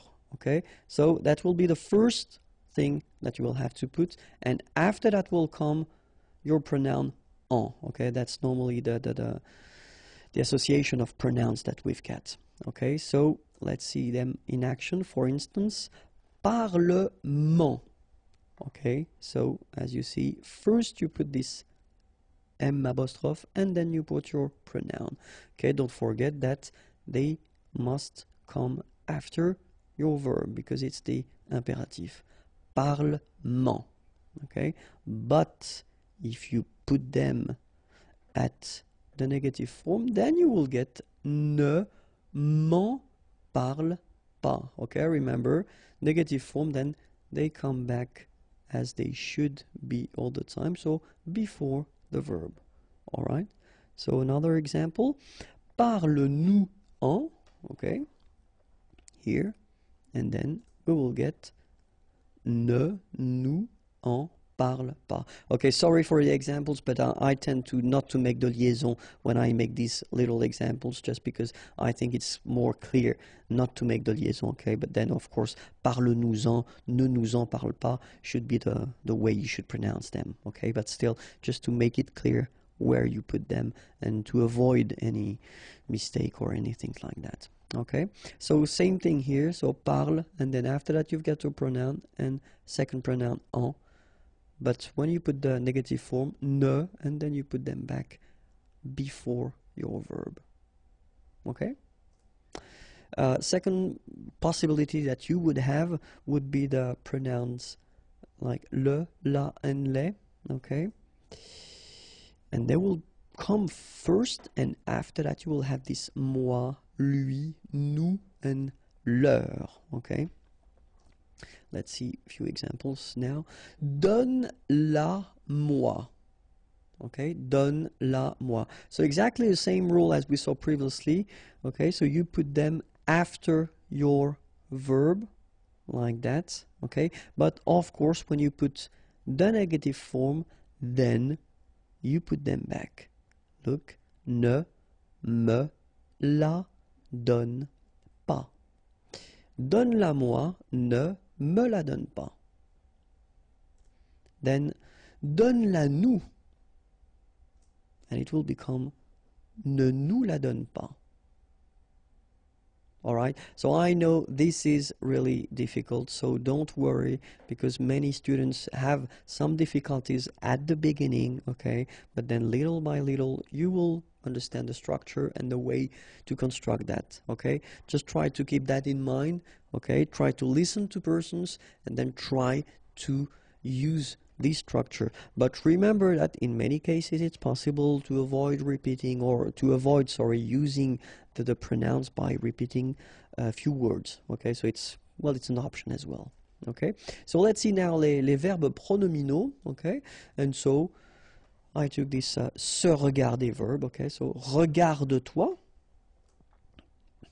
And then if you put the same structure, but then at the negative form, so ne te regarde pas, regardons-nous, ne nous regardons pas, regardez-vous, ne vous regardez pas. Okay, so exactly the same thing as we saw previously. So toi, nous, and vous should come after the verb. Okay, but when you put this structure at the negative form, so te, nous, and vous should come before the verb. Okay, so that's the rule. Les liaisons obligatoires. So since we started this Learn French with Vincent videos, I've been talking quite much about les liaisons, so these little links that you can put between the words. And so of course we've got some rules for these things, and so I thought that maybe it might be useful to just cover this topic right now, because I've been receiving few messages regarding this topic. So this video will only focus on les liaisons obligatoires, so the one you should make, okay, and after that we'll see well, the one that you shouldn't make, and then the one that are optional, so it's possible to make them or not. Okay, but in this video we'll focus only on the one that you should make. So let's start now. So the first situation when you should make it, it's when you use these articles définis, so le, la, les, remember, the in English, and then when you get the plural form, so it's les, it's like that, and then it ends with this S. If you've got a word after and then it's starting with a vowel like this one, amis, friends, then you should make the liaison, les amis. All right, les amis. Then second possibility here, les articles indéfinis, so in English a, but then in French we've got the difference between the masculine un, une, des, okay, and then I took the plural form just to make it clearer. So des here ending with s, and then you've got a word after, étudiant, students, so it's not with a vowel, so you should make the connection, the liaison between the two, des étudiants. All right. Other possibility, when you get these, well, the adjective possessive, so when you say my, your, etc. So in French it would go like that. So in that case, my children, so it should be at the plural because this children is at the plural. Okay, so it goes like that, and then ending with s. Enfant, children is starting with a vowel, so you should make the liaison mes enfants, mes enfants. All right, and of course les adjectifs démonstratifs, sorry, this or these, okay, and in that case I took the plural form, so these here, and then ordinateur, computers, so you should make the liaison between S and O, ces ordinateurs, ces ordinateurs. Okay, so les amis, des étudiants, mes enfants, ces ordinateurs. So in these cases you should make the liaison without any doubt. Okay, and so we also have this interrogative situation. So when you ask a question, remember we use this quel, okay, it's what, but then of course as usually in French we've got the difference between the masculine, the feminine, and the plural, feminine, plural. In that case I did use this option, it's feminine and it's plural, so that's the reason why I write this quel like that, and it ends with s. Option is starting with a vowel, you should make the liaison between the two. Quelles options? Quelles options? All right, and then if you, well, heard from the beginning, you know, the concept of this liaison is that you don't make any pause between the two words. Quelles options? It's really a link between the two. Quelles options? Indéfini, well, exactly the same rule. In that case, you've got certains, indéfini, and it is here at the plural form.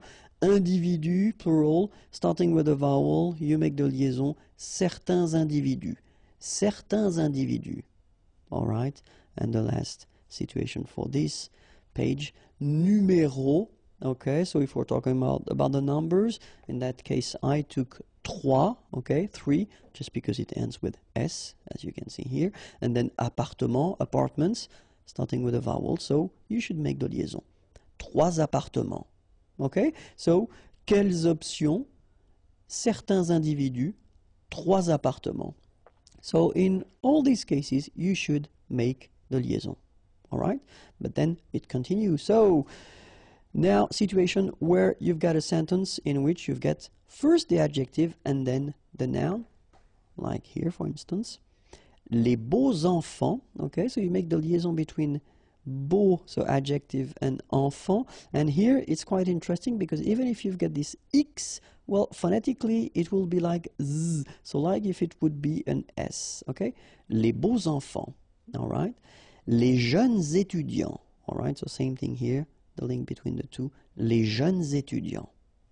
All right? And then if you get this pronom personnel, so I, you, he, she, etc., and then your verb, so in that case, I took vous, okay? And then the verb to être, the verb être, to be. So in that case, you get vous êtes, so you make the liaison between the two. And then avoir, to have, nous avons. All right? So remember, pronom personnel, then the verb, you make the liaison. And then it's quite interesting because this verb être, so to be, if it's at the third person of the singular, so he is or she is, il est, elle est, okay, then definitely you should make the liaison if you've got something after. So like here, for instance, il est admirable, il est admirable, okay, elle est intéressée, all right, so in all these cases you should make the liaison, and in that case it's with T. Il est admirable, elle est intéressée. And it continues. If you've got this structure in which you've got the pronom complément before the verb, okay, so we've been doing a few videos regarding this topic. If you don't know how to make them, well, you can check them. There are many videos regarding this topic. And so remember, the pronouns should be before the verb. So when you've got this kind of structure, subject, pronoun, verb, in that case you should make the liaison between the two. Il nous aide. Elle vous admire. All right, so z here as well. Elle vous admire, il nous aide. Okay? If you've got the verb first and then you put your pronoun after, because normally that's the way we should proceed, you know, if we want to construct a correct question. Normally you should put first the verb and after the pronoun, okay? So in this situation, then you should make the liaison. And so this little d here is in red just to show you that you won't pronounce it like d to make the liaison, but you will pronounce it like t. And so you will get prend-il, okay?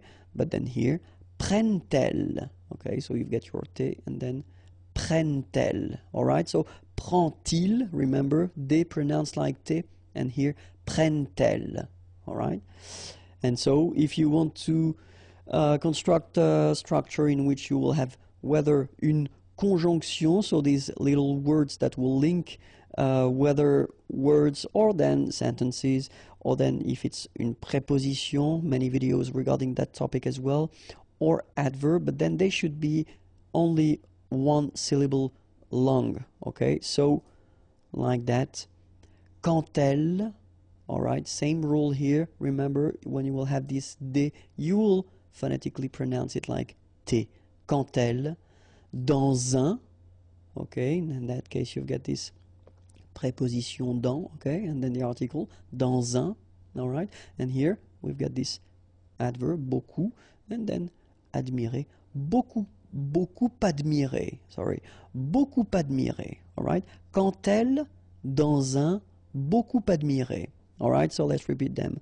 Il nous aide, elle vous admire, prend-il, prennent-elles, quand elle, dans un, beaucoup admiré.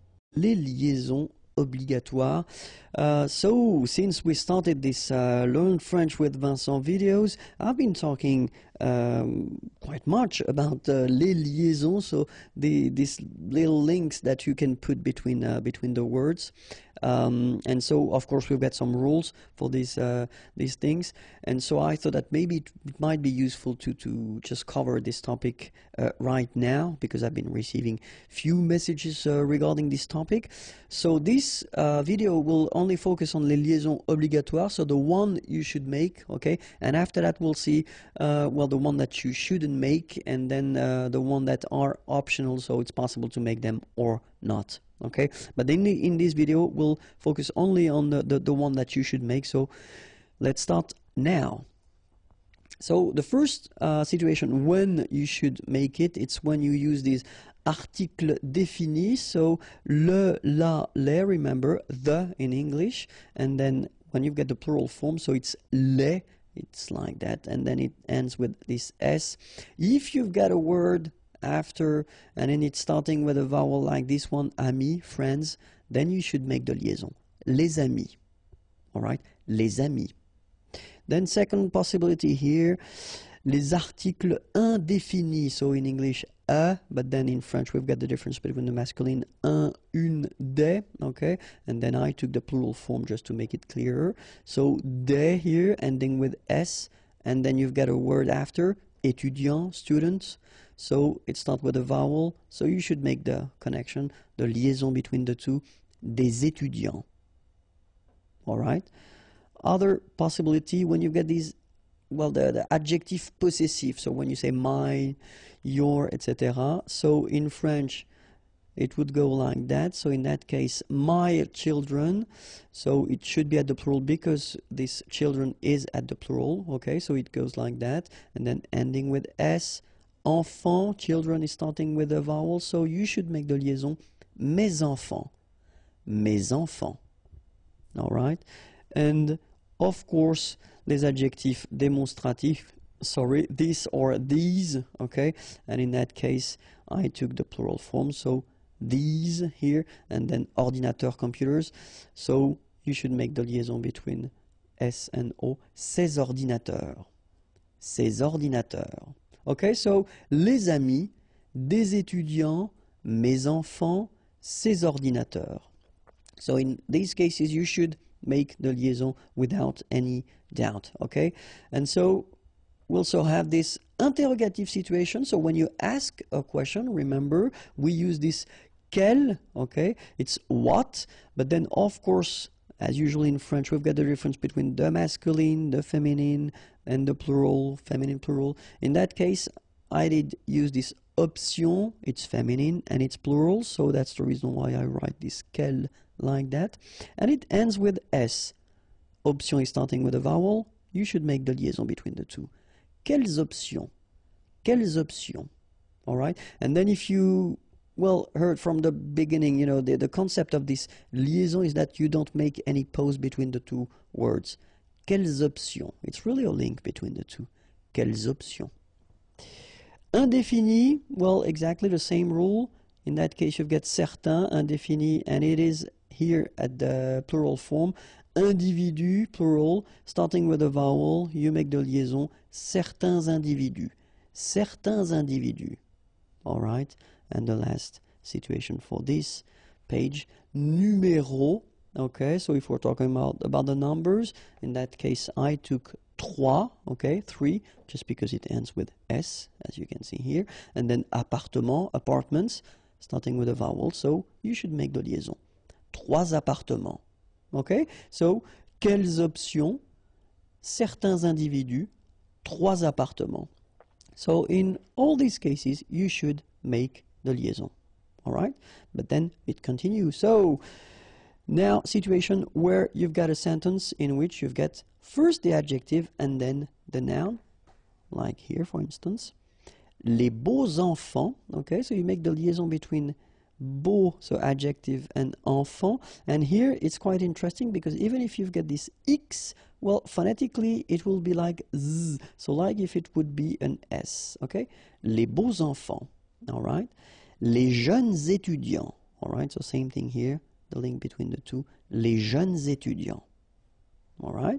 And then if you get this pronom personnel, so I, you, he, she, etc., and then your verb. So in that case, I took vous, okay? And then the verb to être, the verb être, to be. So in that case you get vous êtes, so you make the liaison between the two. And then avoir, to have, nous avons. Alright? So remember, pronom personnel, then the verb, you make the liaison. And then it's quite interesting because this verb être, so to be, if it's at the third person of the singular, so he is or she is, il est, elle est, okay, then definitely you should make the liaison if you've got something after. So like here, for instance, il est admirable. Il est admirable, okay? Elle est intéressée. Alright, so in all these cases, you should make the liaison, and in that case, it's with T. Il est admirable, elle est intéressée. And it continues. If you've got this structure in which you've got the pronom complément before the verb, okay, so we've been doing a few videos regarding this topic. If you don't know how to make them, well, you can check them. There are many videos regarding this topic. And so remember, the pronouns should be before the verb. So when you've got this kind of structure, subject, pronoun, verb, in that case you should make the liaison between the two. Il nous aide. Elle vous admire. All right, so z here as well. Elle vous admire, il nous aide. Okay? If you've got the verb first and then you put your pronoun after, because normally that's the way we should proceed, you know, if we want to construct a correct question. Normally you should put first the verb and after the pronoun, okay? So in this situation, then you should make the liaison. And so this little d here is in red just to show you that you won't pronounce it like d to make the liaison, but you will pronounce it like t. And so you will get prend-il, okay? But then here, prennent-elles, okay? So you've got your t and then prennent-elles, all right? So prend-il, remember, they pronounce like t, and here prennent-elles. All right, and so if you want to construct a structure in which you will have whether une conjonction, so these little words that will link whether words or then sentences, or then if it's une préposition, many videos regarding that topic as well, or adverb, but then they should be only one syllable long, okay? So like that, quand elle. All right, same rule here. Remember, when you will have this D, you will phonetically pronounce it like T. Quand elle, dans un, okay, in that case you've got this préposition dans, okay, and then the article, dans un, all right, and here we've got this adverb, beaucoup, and then admirer, beaucoup admirer, all right, quand elle, dans un, beaucoup admirer. All right, so let's repeat them. Il nous aide, elle vous admire, prend-il, prennent-elles, quand elle, dans un, beaucoup admiré. Bonjour à tous and welcome to Learn French with Vincent, and this is Unité 9, leçon Q. And in this lesson we'll see together les liaisons interdites. So remember, les liaisons, it's actually this little link that we can put between the words when we read or when we speak. Okay, so in the previous lesson we saw les liaisons, so the one that you have to do, okay, so the rules that you get to follow if you really want to make this liaison properly. And then in this video, well, we'll try to see the one that you shouldn't do, okay, because in some cases it's not possible to make these liaison. Okay, so let's see now. And the first one is actually maybe the most important one, because normally students tend to make this mistake quite often at the beginning, which is totally normal, because if you think about that, we've got this et conjonction, so it means and in English, okay? And so normally students tend to think that when you've got, you know, lui et elle like that, well, why not put this little liaison between the two? because it would be quite logical. After all, we tend to make it and to put it, a little bit everywhere. But in that case, sorry about that. The rule is really strict. So after this conjonction et, like we've got here, you don't make any liaison. So no links after et. Okay? So if you want to read it correctly here, it will go like lui et elle. Alright, so don't think about putting something between the two. Don't think about producing something like lui et elle. No, no, no. Nothing here. Lui et elle. Okay? And it will be exactly the same thing in this example here. Toi et eux. Alright, so no liaison, even if it's a bit tempting because it would be possible, but then no. No, no, no. So when you get this et, remember no liaison after. Okay? Then after that, we've got this structure or this possibility in which you've got a question like here and here, okay? And you start your question with an adverb, okay? And that's, of course, what we call adverb interrogatif because it's a question. So, comment, how, as-tu, okay? So, do you have? Okay, or have you? But in that case, remember that if you start with an adverb like here, so avec un adverbe, don't make the liaison. So you don't say comment as-tu? No, no, no, nothing here. Comment as-tu? All right, exactly the same thing here. Quand, when, and then ont-ils. Here you've got this little thing. Quand ont-ils? Quand ont-ils? All right, so you don't make a liaison here between the two. Okay, it was the second rule. And then remember that if you've got a noun and if this noun is at the singular form, then you shouldn't make the liaison. Like here, for instance, un chien, a dog, adorable. Okay, here it would be tempting to do it, but then no liaison. So un chien adorable. Okay, same thing here. Une maison étrange. Okay, house, and then étrange, strange. Une maison étrange, un chien adorable. Okay, remember, you shouldn't make any liaison here after this word and after this word. And then, if you've got this participe passé form, so it does mean that whether it is at the like here or here, it is at the passé composé form, alright? So, ils sont sortis, okay? So if we take the time to have a look at it, here you've got first être, and here you've got the participe passé form, and the whole thing gives you this passé composé, okay? Exactly the same thing here. So we've got the verb être, to be, and after that, here we've got this participe passé form and this form together give you the passé composé form. Okay, so in that case, if you think about what we said, so après le participe passé, so if we spot it, this is the participe passé, sorti, and this is here the participe passé, and well, both end with s, so it would be possible to make a link, you know, between s and a here and s and au here, but then the rule is quite strict. You don't make a liaison after your participe passé. Okay, so ils sont sortis à 15 heures. Alright, so no liaison here, no link between the two. Ils sont sortis à 15 heures. Exactly the same thing here. Elles sont allées au cinéma. Alright, elles sont allées au cinéma. So, no liaison after your participe passé here. Okay? And then, well, a quite important thing as well, après un verbe conjugué avec tu.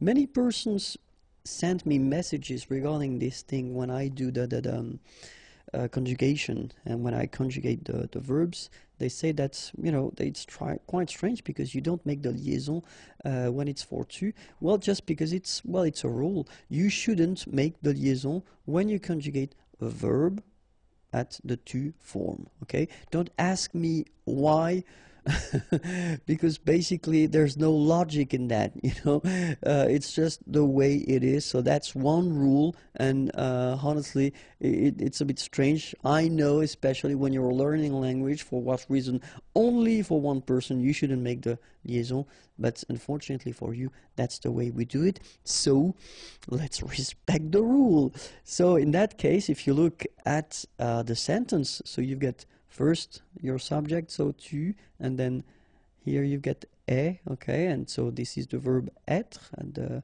second form, second person of the singular, so tu es admirable, all right, and in that case, well, don't make the liaison, okay, tu es admirable, and it will be exactly the same thing here, tu parles avec nous, so no liaison here between parle and avec, okay? Tu parles avec nous. All right, so that's the rule. When you've got a verb at the tu person, okay, so second person of the singular, don't make a liaison after the verb, all right? And then when you've got these interesting structures, so if we've got the pronoun, so the subject, and it's after your verb, like here, because normally that's the way, I mean, that's the official way that we should, we should respect. If we want to ask a question, first we should put the verb, then we should put the subject, okay? So, veulent-ils, all right? So it should go like that. And then, if you've got, well, something after, like here, allez avec nous, okay? It could be possible if you think about that. We've got an S here and then we've got a vowel after. But then the rule goes like that. If you've got this structure, so in which your pronoun is coming after your verb because it's a question, then you don't make the liaison, okay? Veulent-ils aller avec nous? Okay? Exactly the same thing here. Parle-t-il en anglais, okay, so no liaison after your pronoun, okay, just because the structure is like that. First you've been having your verb, then your pronoun, then you don't make a liaison.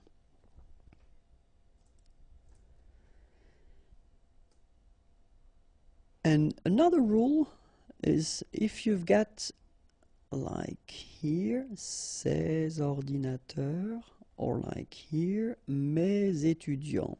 Okay, so in these two sentences, ces ordinateurs, it's the subject, okay, mes étudiants subject, and then you've got the verb coming after, all right? And so the concept or the idea is that if you've got a subject like that, but then it's what we call un groupe nominal, okay? So in that case, it's not a first name, or then it's not a pronoun, je, tu, il, etc. But it's, you know, a word or a group of words. And in that case, you don't make a liaison after this groupe nominal. So in that case, ces ordinateurs, you don't make the liaison between this word and the verb that will come after. Okay? Ces ordinateurs ont, and the sentence continues. Okay? Same thing here. Mes étudiants apprennent. And the sentence continues. So the concept is quite strict. Remember, you've got your subject, so it must be something like that. Okay? So you've got group of words, okay, and after that you won't make the liaison with the verb, okay. And then this is quite interesting because it's what we call un H aspiré, okay. So for instance, in this case, well, I did put that in a big letter because it's a place in Paris, okay. So, but in that case still, even if you've got this H, okay, it belongs to this aspiré group of words, so containing this H, okay, and it means that you won't have the possibility to make the liaison between your article and your word. So in that case, you shouldn't make the liaison, so you shouldn't say les halles, but you should say les halles. Okay, les halles. Same thing here. H, well, it's an axe, okay, and in that case it's the plural form. Les haches, okay, les haches. Okay, so you don't say les haches, but you say les haches. All right. So I did write two other examples. In that case, harpe, so the musical instrument. Des harpes, okay, so you don't make the liaison between the two. Des harpes. And the last one, hiérarchie. Des hiérarchies. Okay, so just to show you that it's not only with A, because I've got three examples with A, but then in that case it's I. Okay, des hiérarchies. Alright, so no liaison here, here, here, and here. Alright, because these words are starting with what we call H, aspiré. And that's it. Okay, so if you want more videos, youtube.com/imagier, or the website is waiting for you, imagier.net. Have a great day. Bye bye. Liaison optionnelle. So it does mean that it's possible to make them. It's not compulsory, but still it would be advisable to make them. So I know for what reason should I do only one video for that. Well, it's just to give you the opportunity to choose whether you want to make them or not, because in both cases it would be possible. Okay, so let's start now. Les liaisons optionnelles, and the first one will be après le verbe aller. Okay, so remember that it will be possible first to say je vais avoir un chien, so you don't make the liaison. Or if you want to make it, it is possible, je vais avoir un chien. Okay, first option possible, je vais avoir un chien. Then if you want to make the liaison, it's also possible, je vais avoir un chien. Ils vont habiter en France without the liaison, or ils vont habiter en France with the liaison. Okay, ils vont habiter en France. All right. Second possibility, après le verbe être, exactly the same thing. It's possible to read this sentence like je suis intéressé par l'histoire, or then you can read it with the liaison je suis intéressé par l'histoire. Second example here, ils sont arrivés ce soir, or then ils sont arrivés ce soir. Après le verbe avoir, well, it's exactly the same rule. Nous avons une amie, or then, nous avons une amie. Ils ont un chien, or if you want to make the liaison, ils ont un chien. Same thing with the verb falloir. Il faut admettre ses erreurs. Or then, if you want to make the liaison, il faut admettre ses erreurs. Il faut étudier beaucoup. Or, with the liaison, il faut étudier beaucoup. The verb devoir will follow exactly the same rule. First option, je dois être chez lui dans 15 minutes. Or then, je dois être chez lui dans 15 minutes. Ils doivent attendre mon arrivée. Or if you want to make the liaison, ils doivent attendre mon arrivée. Same thing with the verb pouvoir. Elle peut arriver demain. Or then if you want to make the liaison, elle peut arriver demain. Nous pouvons inviter cette personne. Or if you want to make the liaison, nous pouvons inviter cette personne. It will be exactly the same thing with the verb vouloir. Je veux entendre sa musique. Or then with the liaison, je veux entendre sa musique. Okay, remember we had the same rule. Even if we've got this X at the end, well, with the liaison it will sound like Z. Okay, je veux entendre, je veux entendre, je veux entendre sa musique. Okay, then, elles veulent attendre avec moi. or if you want to put de liaison, elles veulent attendre avec moi. And then, other option, entre un nom pluriel et l'adjectif. Okay, so here we've got a group of words. If you look carefully, first you've got a noun, then you've got an adjective. Well, both are at the plural form, okay? And so the rule is like entre un nom pluriel et l'adjectif. So we're talking about here and here, okay? But it's optional, it's not compulsory. You don't need to do it if you don't want to do it, but it's possible. Okay, so first option, des personnes étrangères, or if you want to make the liaison, des personnes étrangères. Des amis irlandais, or if you want to make the liaison, des amis irlandais. And then I made two more here. Des étudiants intelligents, or if you want to make the liaison, des étudiants intelligents. Des lampes artificielles, and if you want to make the liaison, des lampes artificielles.